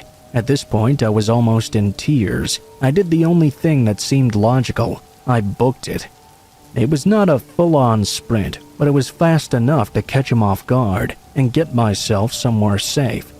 I found myself now desperately wishing there were other people around. I looked over my shoulder to see the man running after me. He was still a little bit unsteady on his feet, though. I was terrified. I'm not very quick, and I didn't know if him being drunk would be enough of a handicap for me to escape. I made it around the corner. When up ahead, I saw a woman step out of the bus stop. I looked behind me again to see if he was still chasing me. I looked just in time to see him wipe out on one of the uneven pieces of the sidewalk and crack his head on the corner of the curb. He rolled out onto the street with his beer and didn't get up. I was too shaken and angry to really care, though. I slowed my pace, and once I got up to the woman near the bus stop, she smiled at me, saying something about how he dropped his beer. I didn't reply to her. I walked the rest of the way back to work, looking over my shoulder now and then. To this day, I wonder what happened to that guy. Was he dead? Did he wake up in the middle of the street sometime later and wander off to find someone else to party with? I guess I'll never know.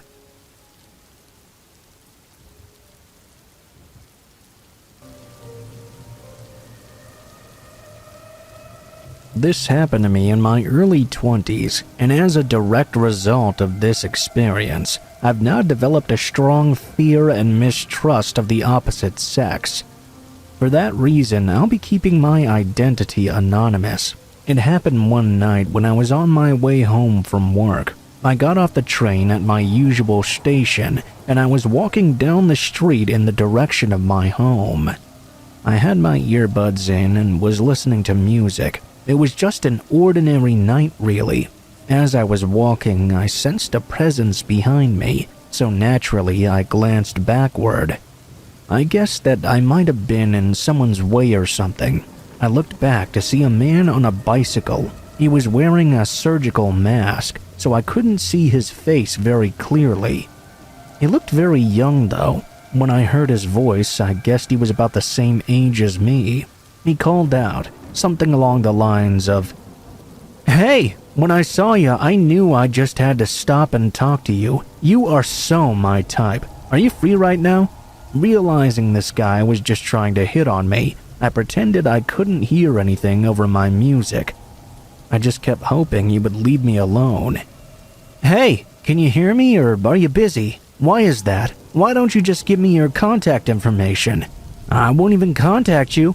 Why the hell do you want my number then?" I wondered. I realized this creep was not going to just get the hint, so I decided to go a little stronger. I made a big gesture of turning my head away from him and upped my pace as well.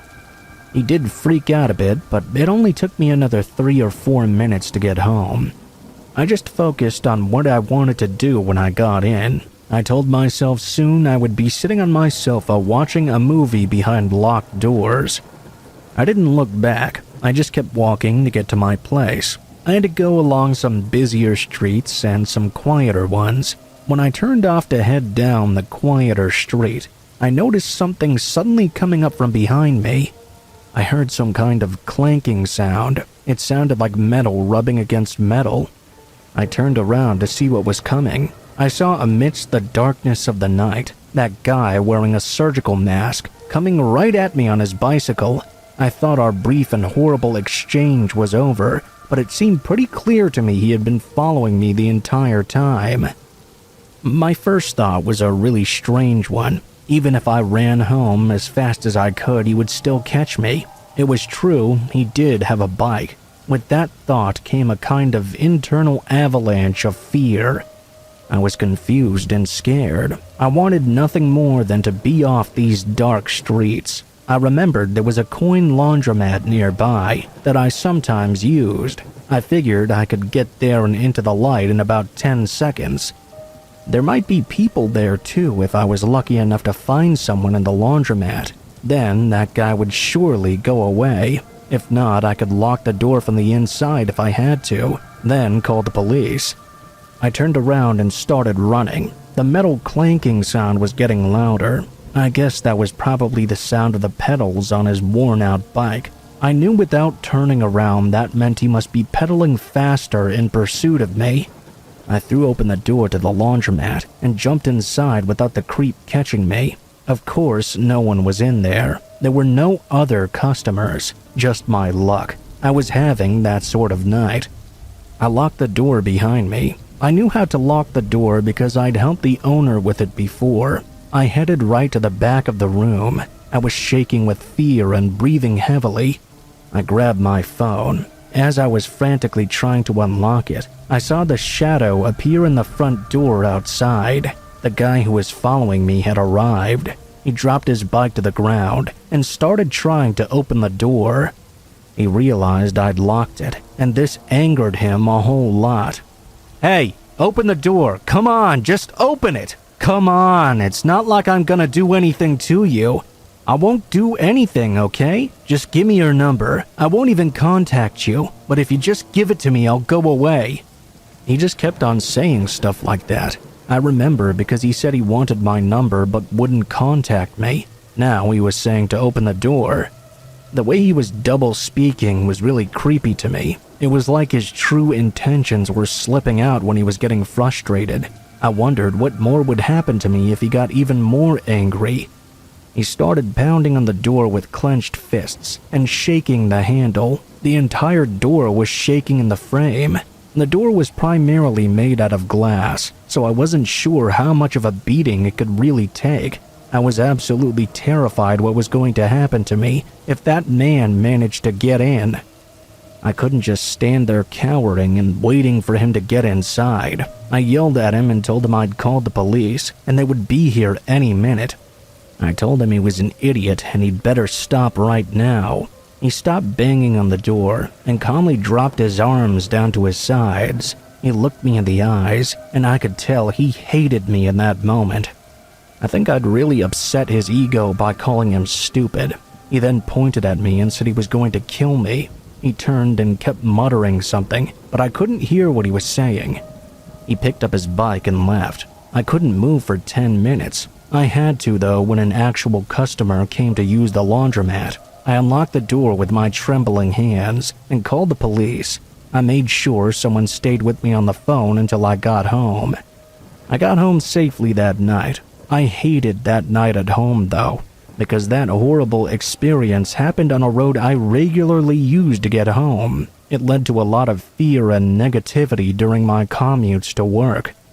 It really ruined my life. In order to get back to being myself again, I had to move. I had to get away. I couldn't live each day, wondering if I would run into that man again.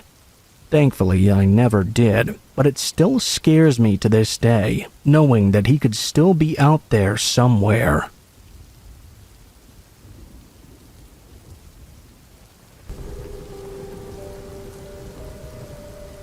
A couple years ago, one of my closest friends relocated cross-country with his long-term girlfriend to take a job he couldn't refuse.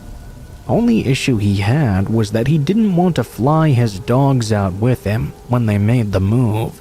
They'd be staying in a hotel for the first month of their stay. He was also a bit hesitant to fly them out for health concerns for both pets. By the time he'd located a home to rent, he was really missing them though, and made a request of his sister, another close friend, and myself to drive them to him in LA. We're all Chicago folks, so the trip would be quite a long one. With the three of us to foot the nearly 30-hour drive though, surely it would be a piece of cake. We left early and drove long hours. Along the way, it was decided between my friend and I that we'd foot the majority of the drive ourselves, and if we needed to, we would let the friend's sister do some driving as well. We were on a bit of a time crunch due to a snafu with the rental agreement, so we didn't have the luxury to stop very often. Past an 8-hour stay in Denver, the rest of the journey itself was relatively smooth, barring getting pulled over right before entering Utah for driving 2 miles in the left lane of an empty highway. From that point, we made it through Utah, Arizona, and Nevada without any further trouble. That is, until we entered California. We were in need of gas, and I had been driving for the majority of the first day. I tagged my buddy in after being pulled over, and I remained in the shotgun seat as navigator, searching through the GPS for a fuel stop. I found a sign pointing to Yermo Ghost Town, which had a mobile gas station. How wonderful. It was convenient, and it was located almost directly off the interstate. We rolled in on a little more than fumes. When we approached the pumps, normally we would let the dogs out at every rest stop, but having stopped not long before and with both dogs sleeping snugly in the back seat, I decided to pump gas without anyone else leaving the vehicle. My buddy pulled up on the opposite side of a beat-up green sedan, where a short, plump gentleman had just turned in to approach the shop. I noticed a few other hoopties at the pumps, all unoccupied. There were a couple of cars parked up near the station, most likely belonging to the employees. Nothing seemed out of the ordinary. That is, until I swiped my credit card, and the pump rejected my swipe attempt. I chalked it up to a misread, so I swiped again. The pump now read, "Please see the attendant." I was quite annoyed, but we really needed the gas. I tapped on the window and told my buddy what I was doing. I asked if anybody needed anything. After taking their orders for Gatorade and Marlboro Reds, I walked up to the store. I made a mental note of how strange this gas station was. It was eerily quiet, especially for one just off the interstate. That was no matter, really. As I walked through the gas station, though, there was more weirdness. The first thing I noticed in the store was that there were boxes of chips just left on the floor, like someone was in the middle of restocking the shelves and then just quit. As I veered to my right, I noticed that there was no one else walking around in this place either. With the 6 cars beside my own out there, I felt like I would see somebody at least. Things got even weirder when I realized there was nobody behind the counter. No customers, no workers. Then it dawned on me. Well, what happened to the gentleman who was just leaving the pump adjacent to mine? Surely they can't all be in the bathroom. I began to have the gnawing sensation in my stomach that something was not right. I've always been a person who felt like I could trust my instincts, and those instincts were screaming at me to get the hell out of here. I wanted to run, but I thought I would look suspicious booking it out of the station that was empty, so I decided to play it cool and natural. Don't let your body language let on how badly you're freaking out in your head. I was probably only inside that station for a couple of minutes. I left, but I stopped just before exiting to listen in for anything. A flushing toilet even would have been a good sound, but there was no noise at all. As I exited the shop and saw my car, I began to feel a dread. It's like that moment in a movie where the hero is about to make it to the end of their trial, but the celebratory fanfare disappears, and in that silence something comes and strikes them down. I was about 25 yards from the car when I noticed a gentleman coming from around the side of the shop opposite of me. This was not the same man I'd seen earlier. He was quite large and had a peculiar look on his face. The best way I can describe it was like a crazy Nick Cage smile. I continued walking towards my car. When I turned back to look at him, he was now walking towards me fast and with purpose. At this point, I hopped my way back to the car with an increased urgency in my step. Of course, my friend had the door locked. There was also the 95-pound golden retriever sitting in my seat. Apparently, my travel companions had not noticed how terrified I was, nor the creepy man directly beelining in our direction. I punched the window and told him to unlock the door right now. He only halfway rolled down the window to tell me the dog was in my seat. They were afraid she would jump out when I opened the door. I reached my hand in and threw the dog towards the back seat as hard as I could.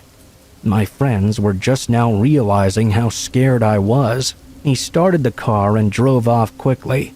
I took one last look back and saw the man had stopped about a pump away from where we were, still with that same eerie look on his face. We found another gas station further down the road, this time with a ton of people inside and out. After thoroughly being creeped out and pumping the gas, we made our way back to the interstate, which meant passing that gas station again. It had been about 30 minutes since we'd pulled out initially. We went silent as we noticed those very same cars were sitting in the same spots before we had left them. After freaking out for a few minutes, I received a phone call from my credit card company about a $100 charge at a mobile station. The lady on the phone was really helpful in fixing the situation for me and was entirely creeped out by the situation as we were in the end. We made it to LA just fine and had a great vacation there. It still bothers me though. What the hell was going on at that little gas station off the highway? What was with that smiling man?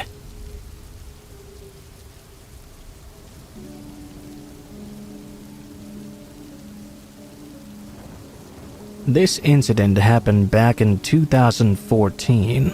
I had been committed to a psych ward for my own safety. A little background, I'm a woman, and I was 19 at the time this happened. I was coming off 3 years of bipolar medication, while at the peak of substance abuse, facilitated by my first year in college.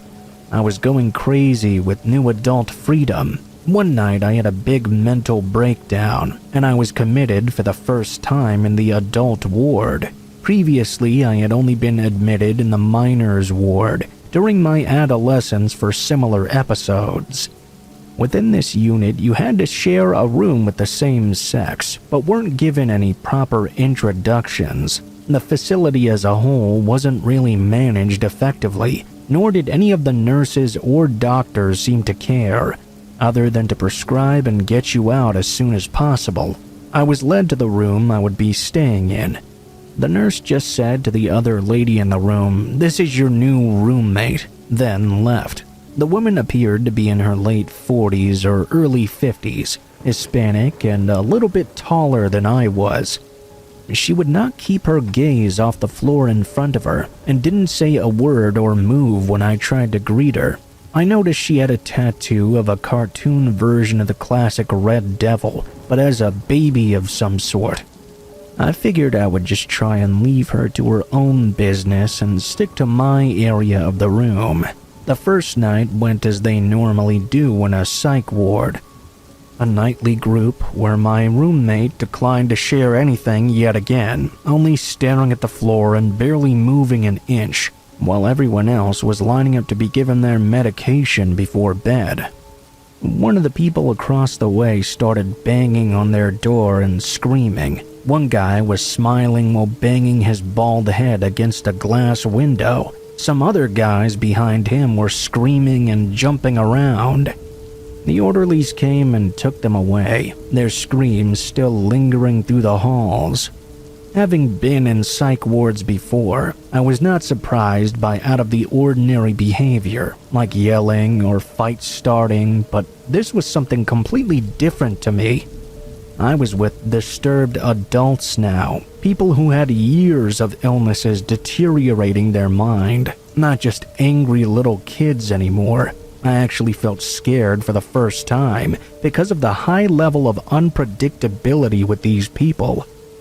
I knew I wasn't all there in the head either, but these people had me anxious and made it difficult to try and get any rest that night. You know the feeling of being awake but you haven't opened your eyes yet? The moment when you're barely waking up and everything is still in this fuzzy state of conscious. I was in that state later that night. I felt like I was waking up, as if something was forcing me awake, yet I was still so tired. I wasn't opening my eyes yet. The more I came to, though, I began to feel a pressure on my forehead, and I could sense a ton of sweat dripping on my face. I opened my eyes, only to find my roommate standing over my bed, staring me in the eye. She had one hand on my forehead, and the other in a balled-up fist against her chest. She spoke in what I assumed to be tongues. I looked into her eyes, and they were blank and vacant, empty of any emotion at all. She started whispering gibberish faster and getting louder. I was paralyzed at this moment, not sure what to do or what this woman would do if I were to do anything. There was only us in this room, and the nurse's station was all the way at the end of the hall. She started wiping the sweat off my forehead with her hand, while still speaking fast and erratically. I wasn't sure what she planned on doing next. She then put her hands around my throat. At this point, she started screaming while shaking me. That was not long before our nurse rushed in and took her off me. The nurse seemed more irritated she had to get up at all and do her job, rather than being concerned about how I was doing or feeling. She escorted the woman out and said not to worry and just go back to sleep. I don't know how I managed to fall back asleep that night. I assumed the woman got transferred to a more severe ward because I didn't see her again the next day. I was luckily able to leave later that same day. This incident has since been a reminder for me to never go back and to manage my mental well-being better, because while I do have some issues, I could be in a far worse state of mind. I still wake up some nights with lingering anxiety and have to calm myself down to go back to sleep. I never want to go back to a ward in my entire life to experience this again, or perhaps something far worse.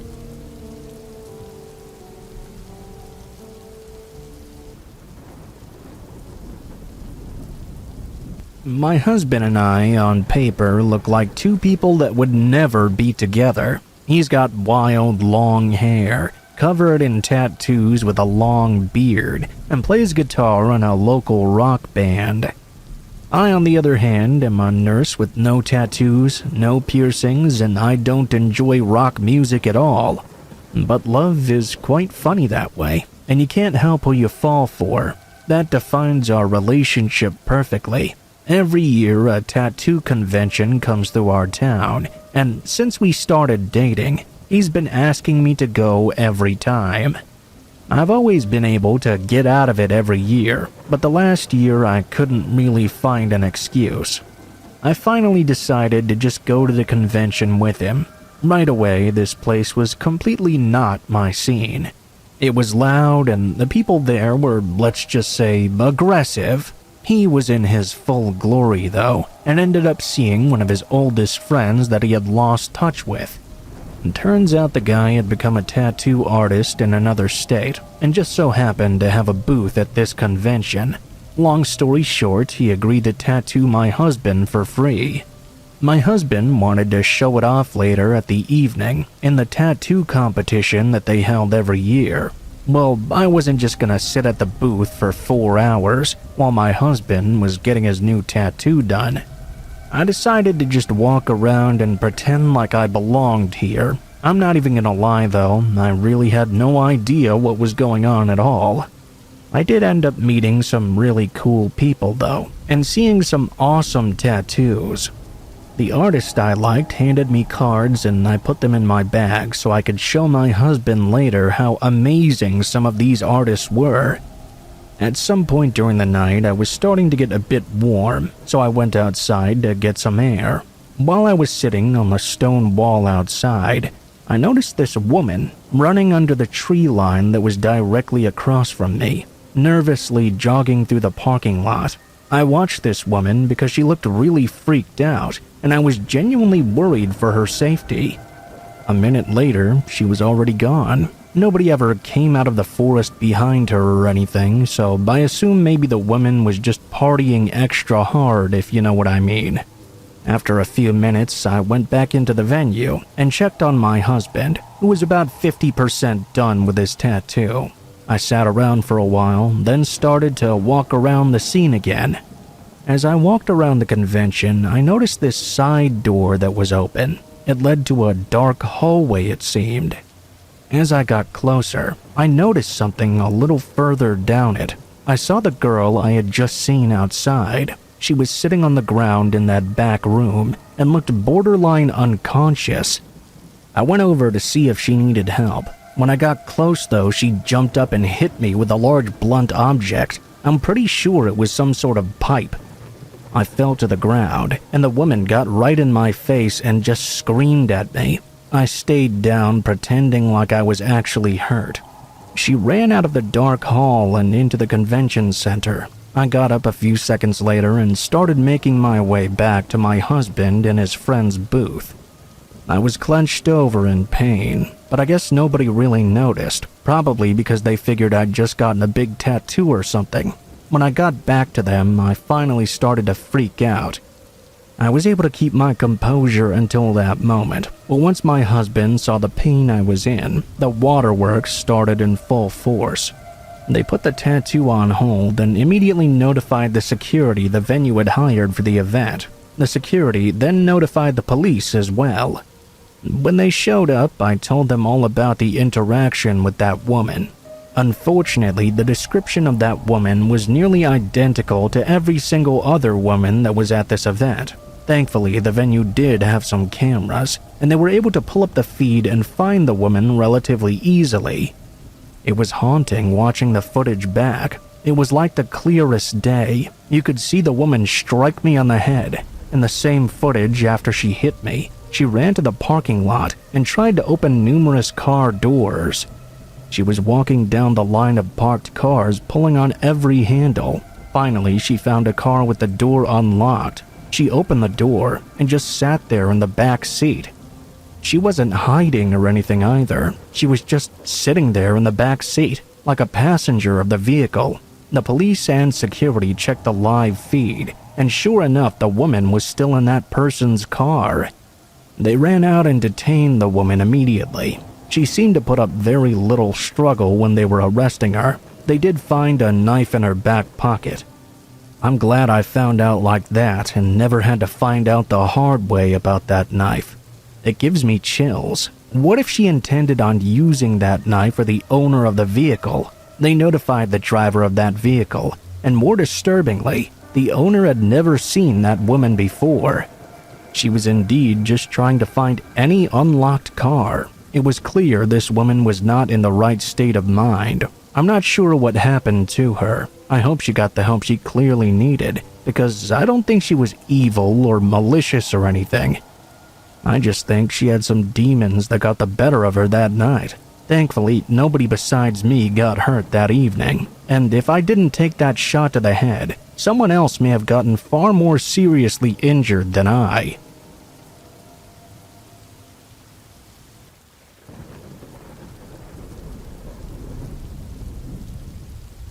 when I was 13, I had a babysitter that would come by once a week, as my mom would work late every Saturday night. I always thought I was too old to have a babysitter still, and hated having to have someone watch over me all the time. The main person my mom would have over was this 20-year-old guy named Tomas. He was the son of one of my mom's work friends, I guess. This guy was really weird though, and I didn't like him at all. He didn't talk much and acted really awkward and strange. It's hard to describe. Whenever he interacted with my mom though, he was always extra nice and very talkative. I tried to bring up his weird behavior with her, but she would always say I was just trying to get rid of him so I could stay home alone. Anyway, it was a normal Saturday night, and Tomas had just arrived a little late.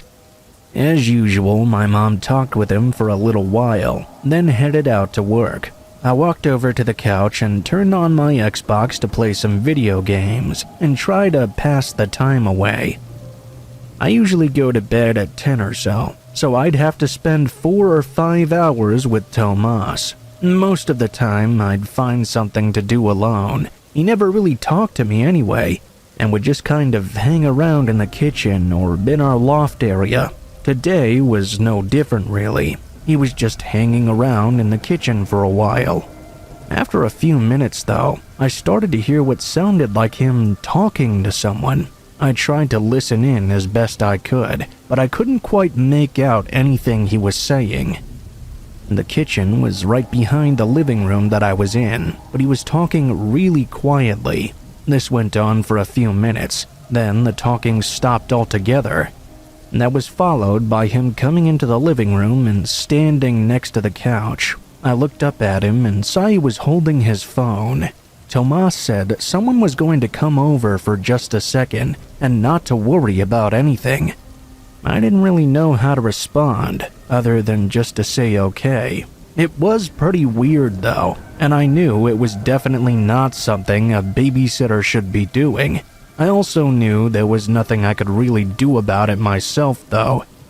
The next 20 minutes were really awkward, as he didn't take out his phone or anything. He just sat there on the couch with me, looking around and not saying a single word. He would usually rarely ever try to be in the same room as me, so this was pretty out of the ordinary for him.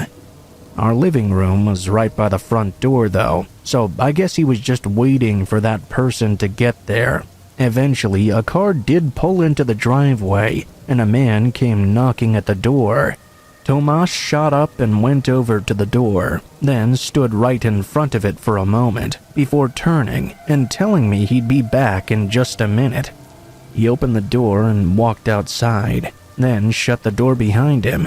This whole situation had me very curious as to what was going on.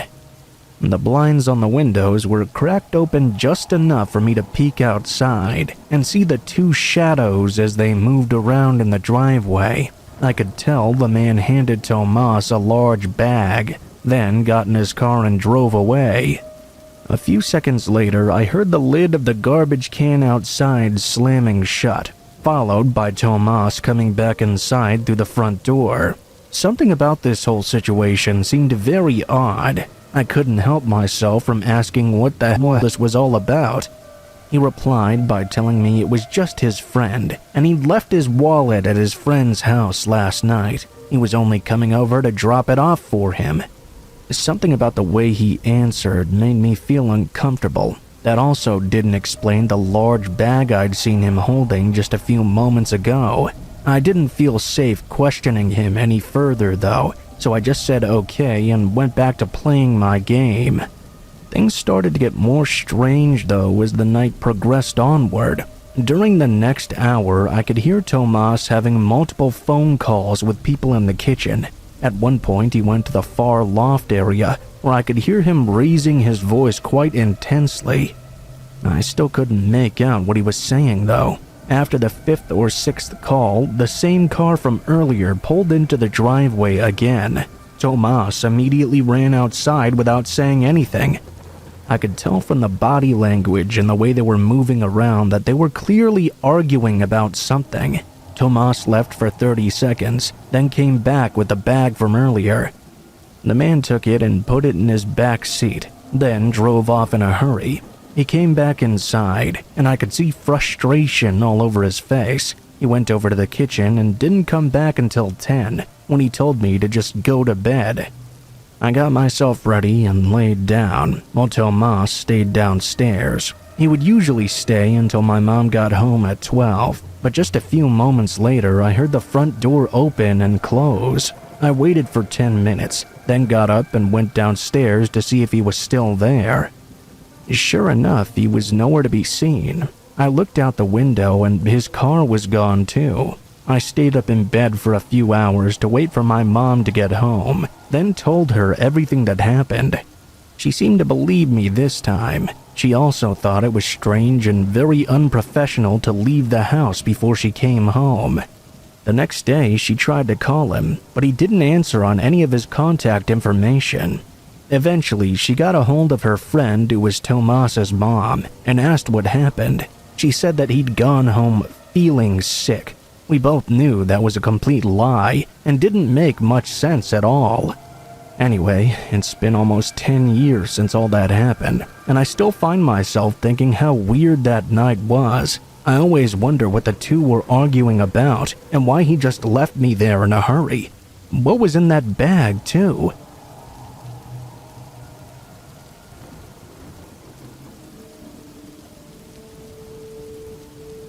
Back in 2013, I had one particular friend I used to hang out with every day. During the summer, I would go to her place even more often and hung out with her and her roommate all the time. It was a hot summer's day, and I was walking to my friend's place. I remember I was feeling a bit angry for whatever reason. While walking, I noticed a silver car passing me by. I glanced over out of curiosity and saw an older man in his 60s, seemingly checking me out. Needless to say, I was furious. I turned my head back around to focus on where I was walking and tried my best to ignore this man. I turned the corner, and out of habit, I looked back behind me. I saw the silver car's reverse lights. I remember thinking that he was probably coming back to confront me, but I didn't really care. I continued walking without a single worry in the world. Because of my paranoia, though, I peeked over my shoulder every so often and saw that the man was driving behind me very, very slowly, occasionally parking to the side of the road to get some distance and not raise any suspicions. Again, I didn't really know what to think of this. I actually kind of chuckled a bit to myself. What is this old guy thinking? Is he trying to scare me?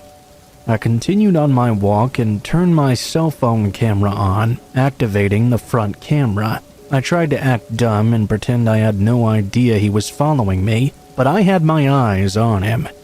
I kept walking, using my front-looking camera to look behind me. He was following me slowly, parking to the side of the road over and over again. I was now close by my friend's house, though.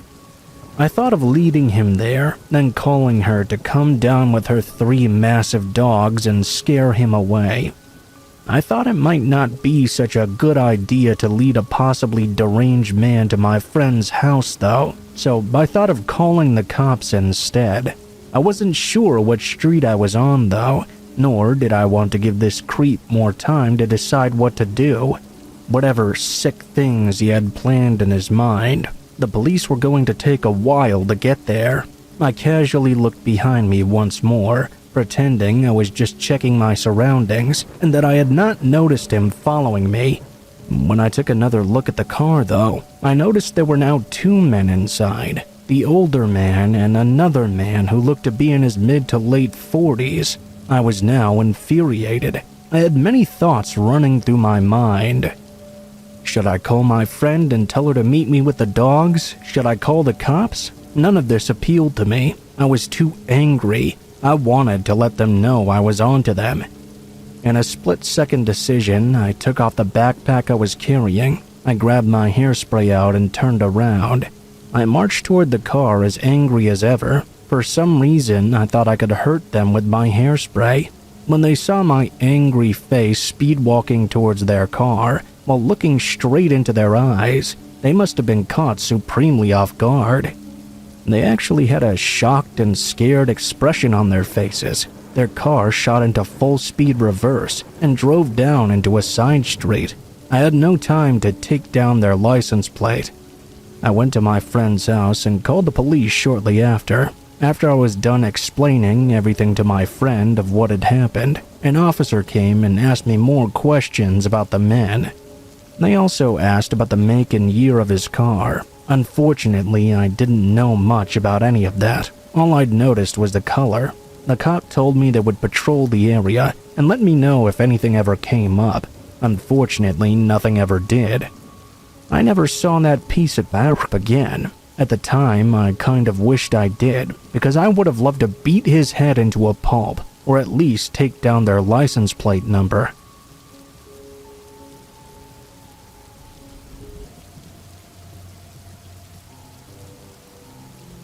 I entered the student parking lot at my college campus. As I got out of my car, I saw a man standing a few cars away.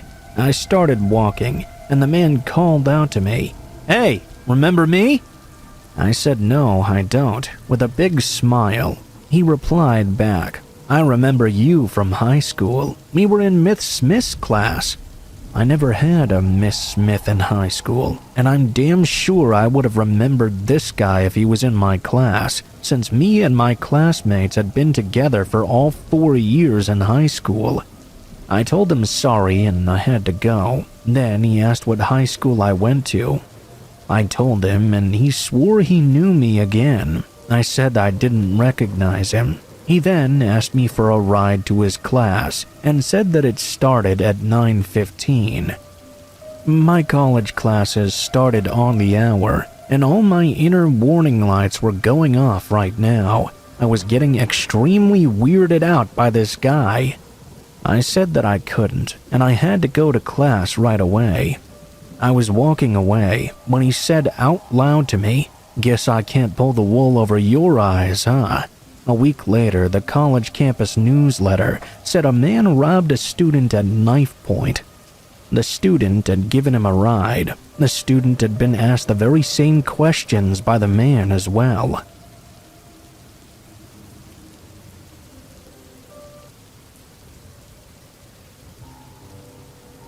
This may sound weird, but I met my eventual husband on Xbox Live on the Xbox 360.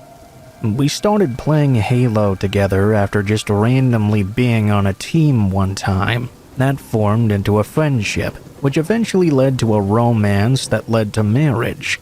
I know for a lot of people that's crazy, and life usually isn't that fair, but I guess I'm really lucky. He was exactly the man I thought he was, and not some serial killer or catfish or something. We actually had a Halo-themed wedding as well. Every year we traveled down to the city to attend a massive video game convention. It reminded us of our love and how far we had come together. The conventions weren't just Xbox or Microsoft related. Having Halo present was definitely a plus for us though. It was something we looked forward to every year, and it's something we still continue to do together, and will do so for as long as we can. One time though, a few years ago, we almost had to stop going to conventions altogether. The day started just like every other convention he and I had ever gone to. Loads of fun, buying souvenirs, attending live talks, and meeting awesome like-minded folks. During one of the talks, they set up microphones at the end of the aisles, and you can wait in line and ask questions to the guest speaker. My husband really wanted to ask a question, so he got in line while I waited in our seat. I was mostly just listening to the other people's questions and enjoying myself quite a bit. That was when I noticed just about the worst thing I could possibly ever see. Sitting about 10 feet away from me in another row was my ex-boyfriend. We'd broken up 10 years ago for many different reasons. The Cliff Notes version was that he was an abusive and controlling man. I just tried to pretend like I'd never seen him and started looking the other direction. When I glanced back, though, he was very clearly staring at me. I could feel his eyes penetrating me. It was the most uncomfortable feeling I had ever felt. I was scared to get up and leave the convention hall because I thought he might try to follow me. I also didn't want to say or do anything because I didn't want to bring unwanted attention to the situation. After all he was doing was staring at me and not doing anything harmful, really. I guess it took about 15 minutes for my husband to get to the front of the line, but when he finally did, I recorded his question. After that little interaction, he came back to his seat, but he could tell something was off with me. He didn't know what, and I didn't want to tell him about my ex because I thought it might make him uncomfortable. We eventually left the talk and started doing other activities around the convention. I noticed, though, that every few minutes, I would now see my ex wandering around somewhere near us. It was making me grow increasingly uneasy. Finally, my husband asked what was going on because it got to the point where I was giving him one-word answers and was more focused on keeping an eye on my ex than I was in the actual conversation. I decided to tell him everything and pointed out where he was hiding. I basically told him how horrible of a man that guy was, and most likely still is, since it seemed he was now trying to follow me. I forget how amazing my husband is sometimes, honestly. I thought it would make him uncomfortable, but instead he completely understood and asked if I wanted to leave early. I didn't, but at the same time I wanted to just get away from that man. We decided to just leave. As we were walking to the car, my head almost felt like a bobblehead. I was looking all around, trying to keep an eye on him. That's when I realized I hadn't seen him in over 15 minutes, and I felt my first wave of relief in the last few hours. We got in the car and started the somewhat long drive home on the highway. There was a lot of traffic, but once we got off of it, there was no traffic at all, except for one car following us. Now, ordinarily, this wouldn't really be an issue, but the car following us was following very closely. They had their high beams on the entire time, too. We tried to remain calm, thinking perhaps it was just some coincidence, but he wouldn't try to pass us at all, and if we sped up, so did he. I was convinced this tailgater was my ex. My husband tried to comfort me by telling me not to jump to conclusions. Surely it could have been anyone. We didn't want to head right home and have this car follow us there, though, so we decided to pull into the lot of a 24-hour gas station. It was about a mile away from our home. As we turned in, they did as well. We parked and they stopped right behind us, making it impossible to back out of the spot even if we wanted to. We were trying to look into the windows of the vehicle, but the windows were too tinted, and we couldn't make out the driver. I pulled out my phone and finally called the police, something I should have done a while ago. A minute or two later, the vehicle drove off, thankfully in the opposite direction of our home. About 10 minutes later, the police arrived, and we described the vehicle. I told them about my ex. They didn't seem too concerned, though. Basically, just told me I couldn't accuse him without any concrete proof, even though deep down I knew it was him. That night, I didn't sleep at all. I got 3 phone calls from a restricted number in the middle of the night. Every vehicle light that drove by our house that night made me grip the sheets in fear. Luckily, the lights always passed by without further incident. I know he doesn't know where I live, but it's an irrational fear of mine. I know this story is perhaps more creepy than outright terrifying, but just put yourself in our shoes. We were terrified for our lives. If it truly was my ex tailgating us, I'm happy we were able to get away and that I'm able to write this story at all.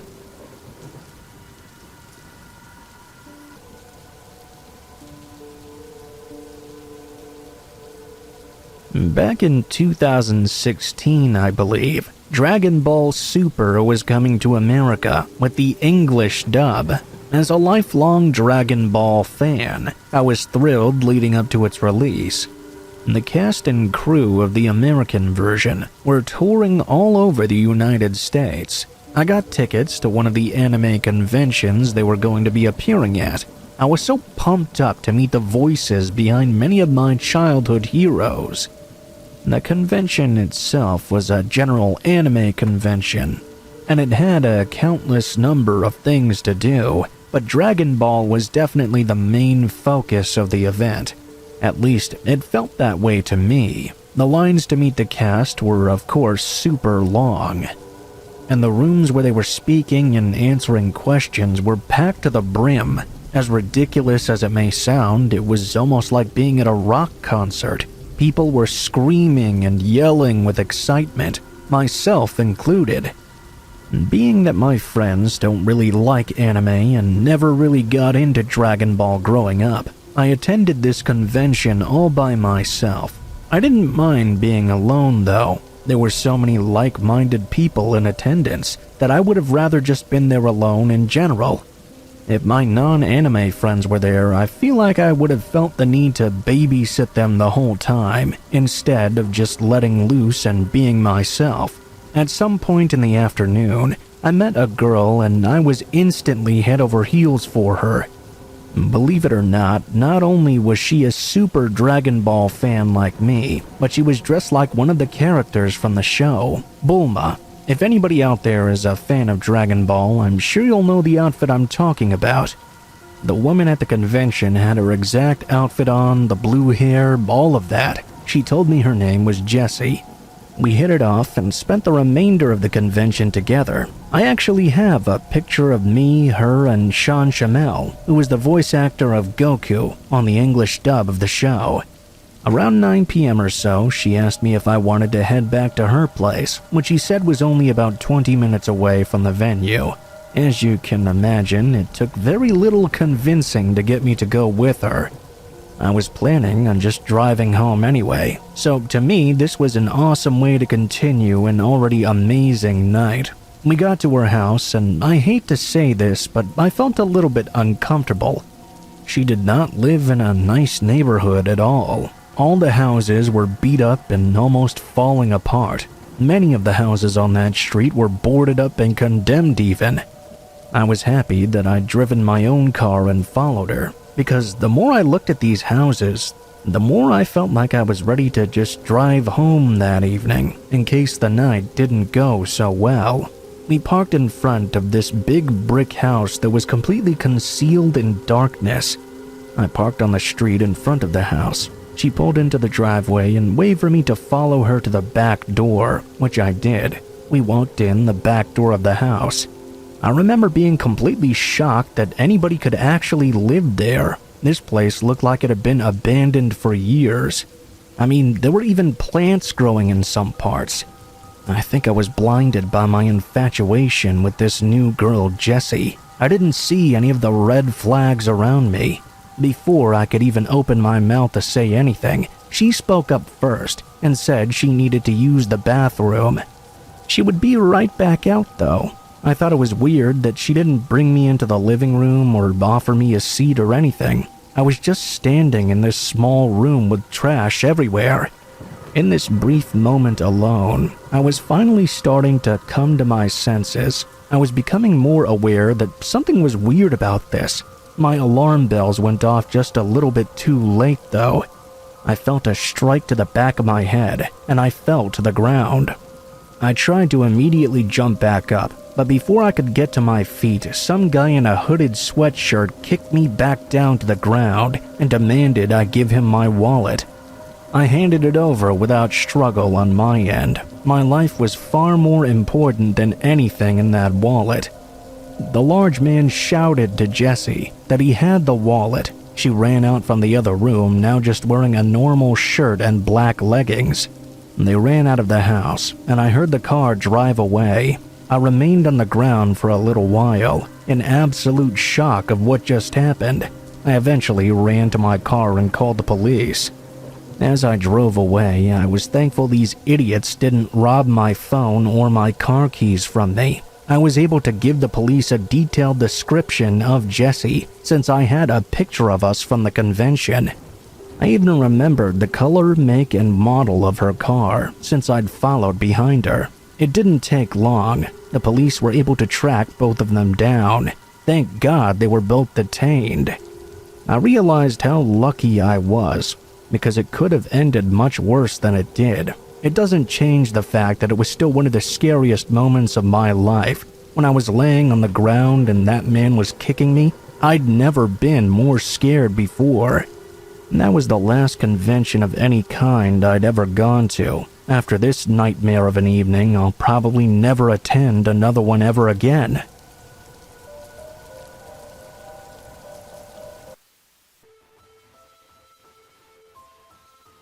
What is up, guys? Blue Spooky here. Thank you guys so much for watching, especially if you made it this far to the end of the video.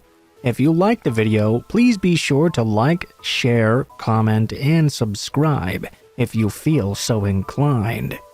If you have any feedback for me as well, be sure to leave that in comments below the video. If you guys have a story you'd like to send in, or if you'd like to contact me for any reasons, there will be links to my social media in the description below the video, including my Facebook, Gmail, and Twitter accounts.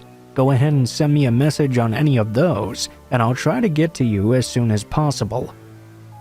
If you do decide to send in a story, please be sure to include in the tagline what the name of the story is if it has one, what type of story it is if it has one, and how you'd like to be credited in the description below the video.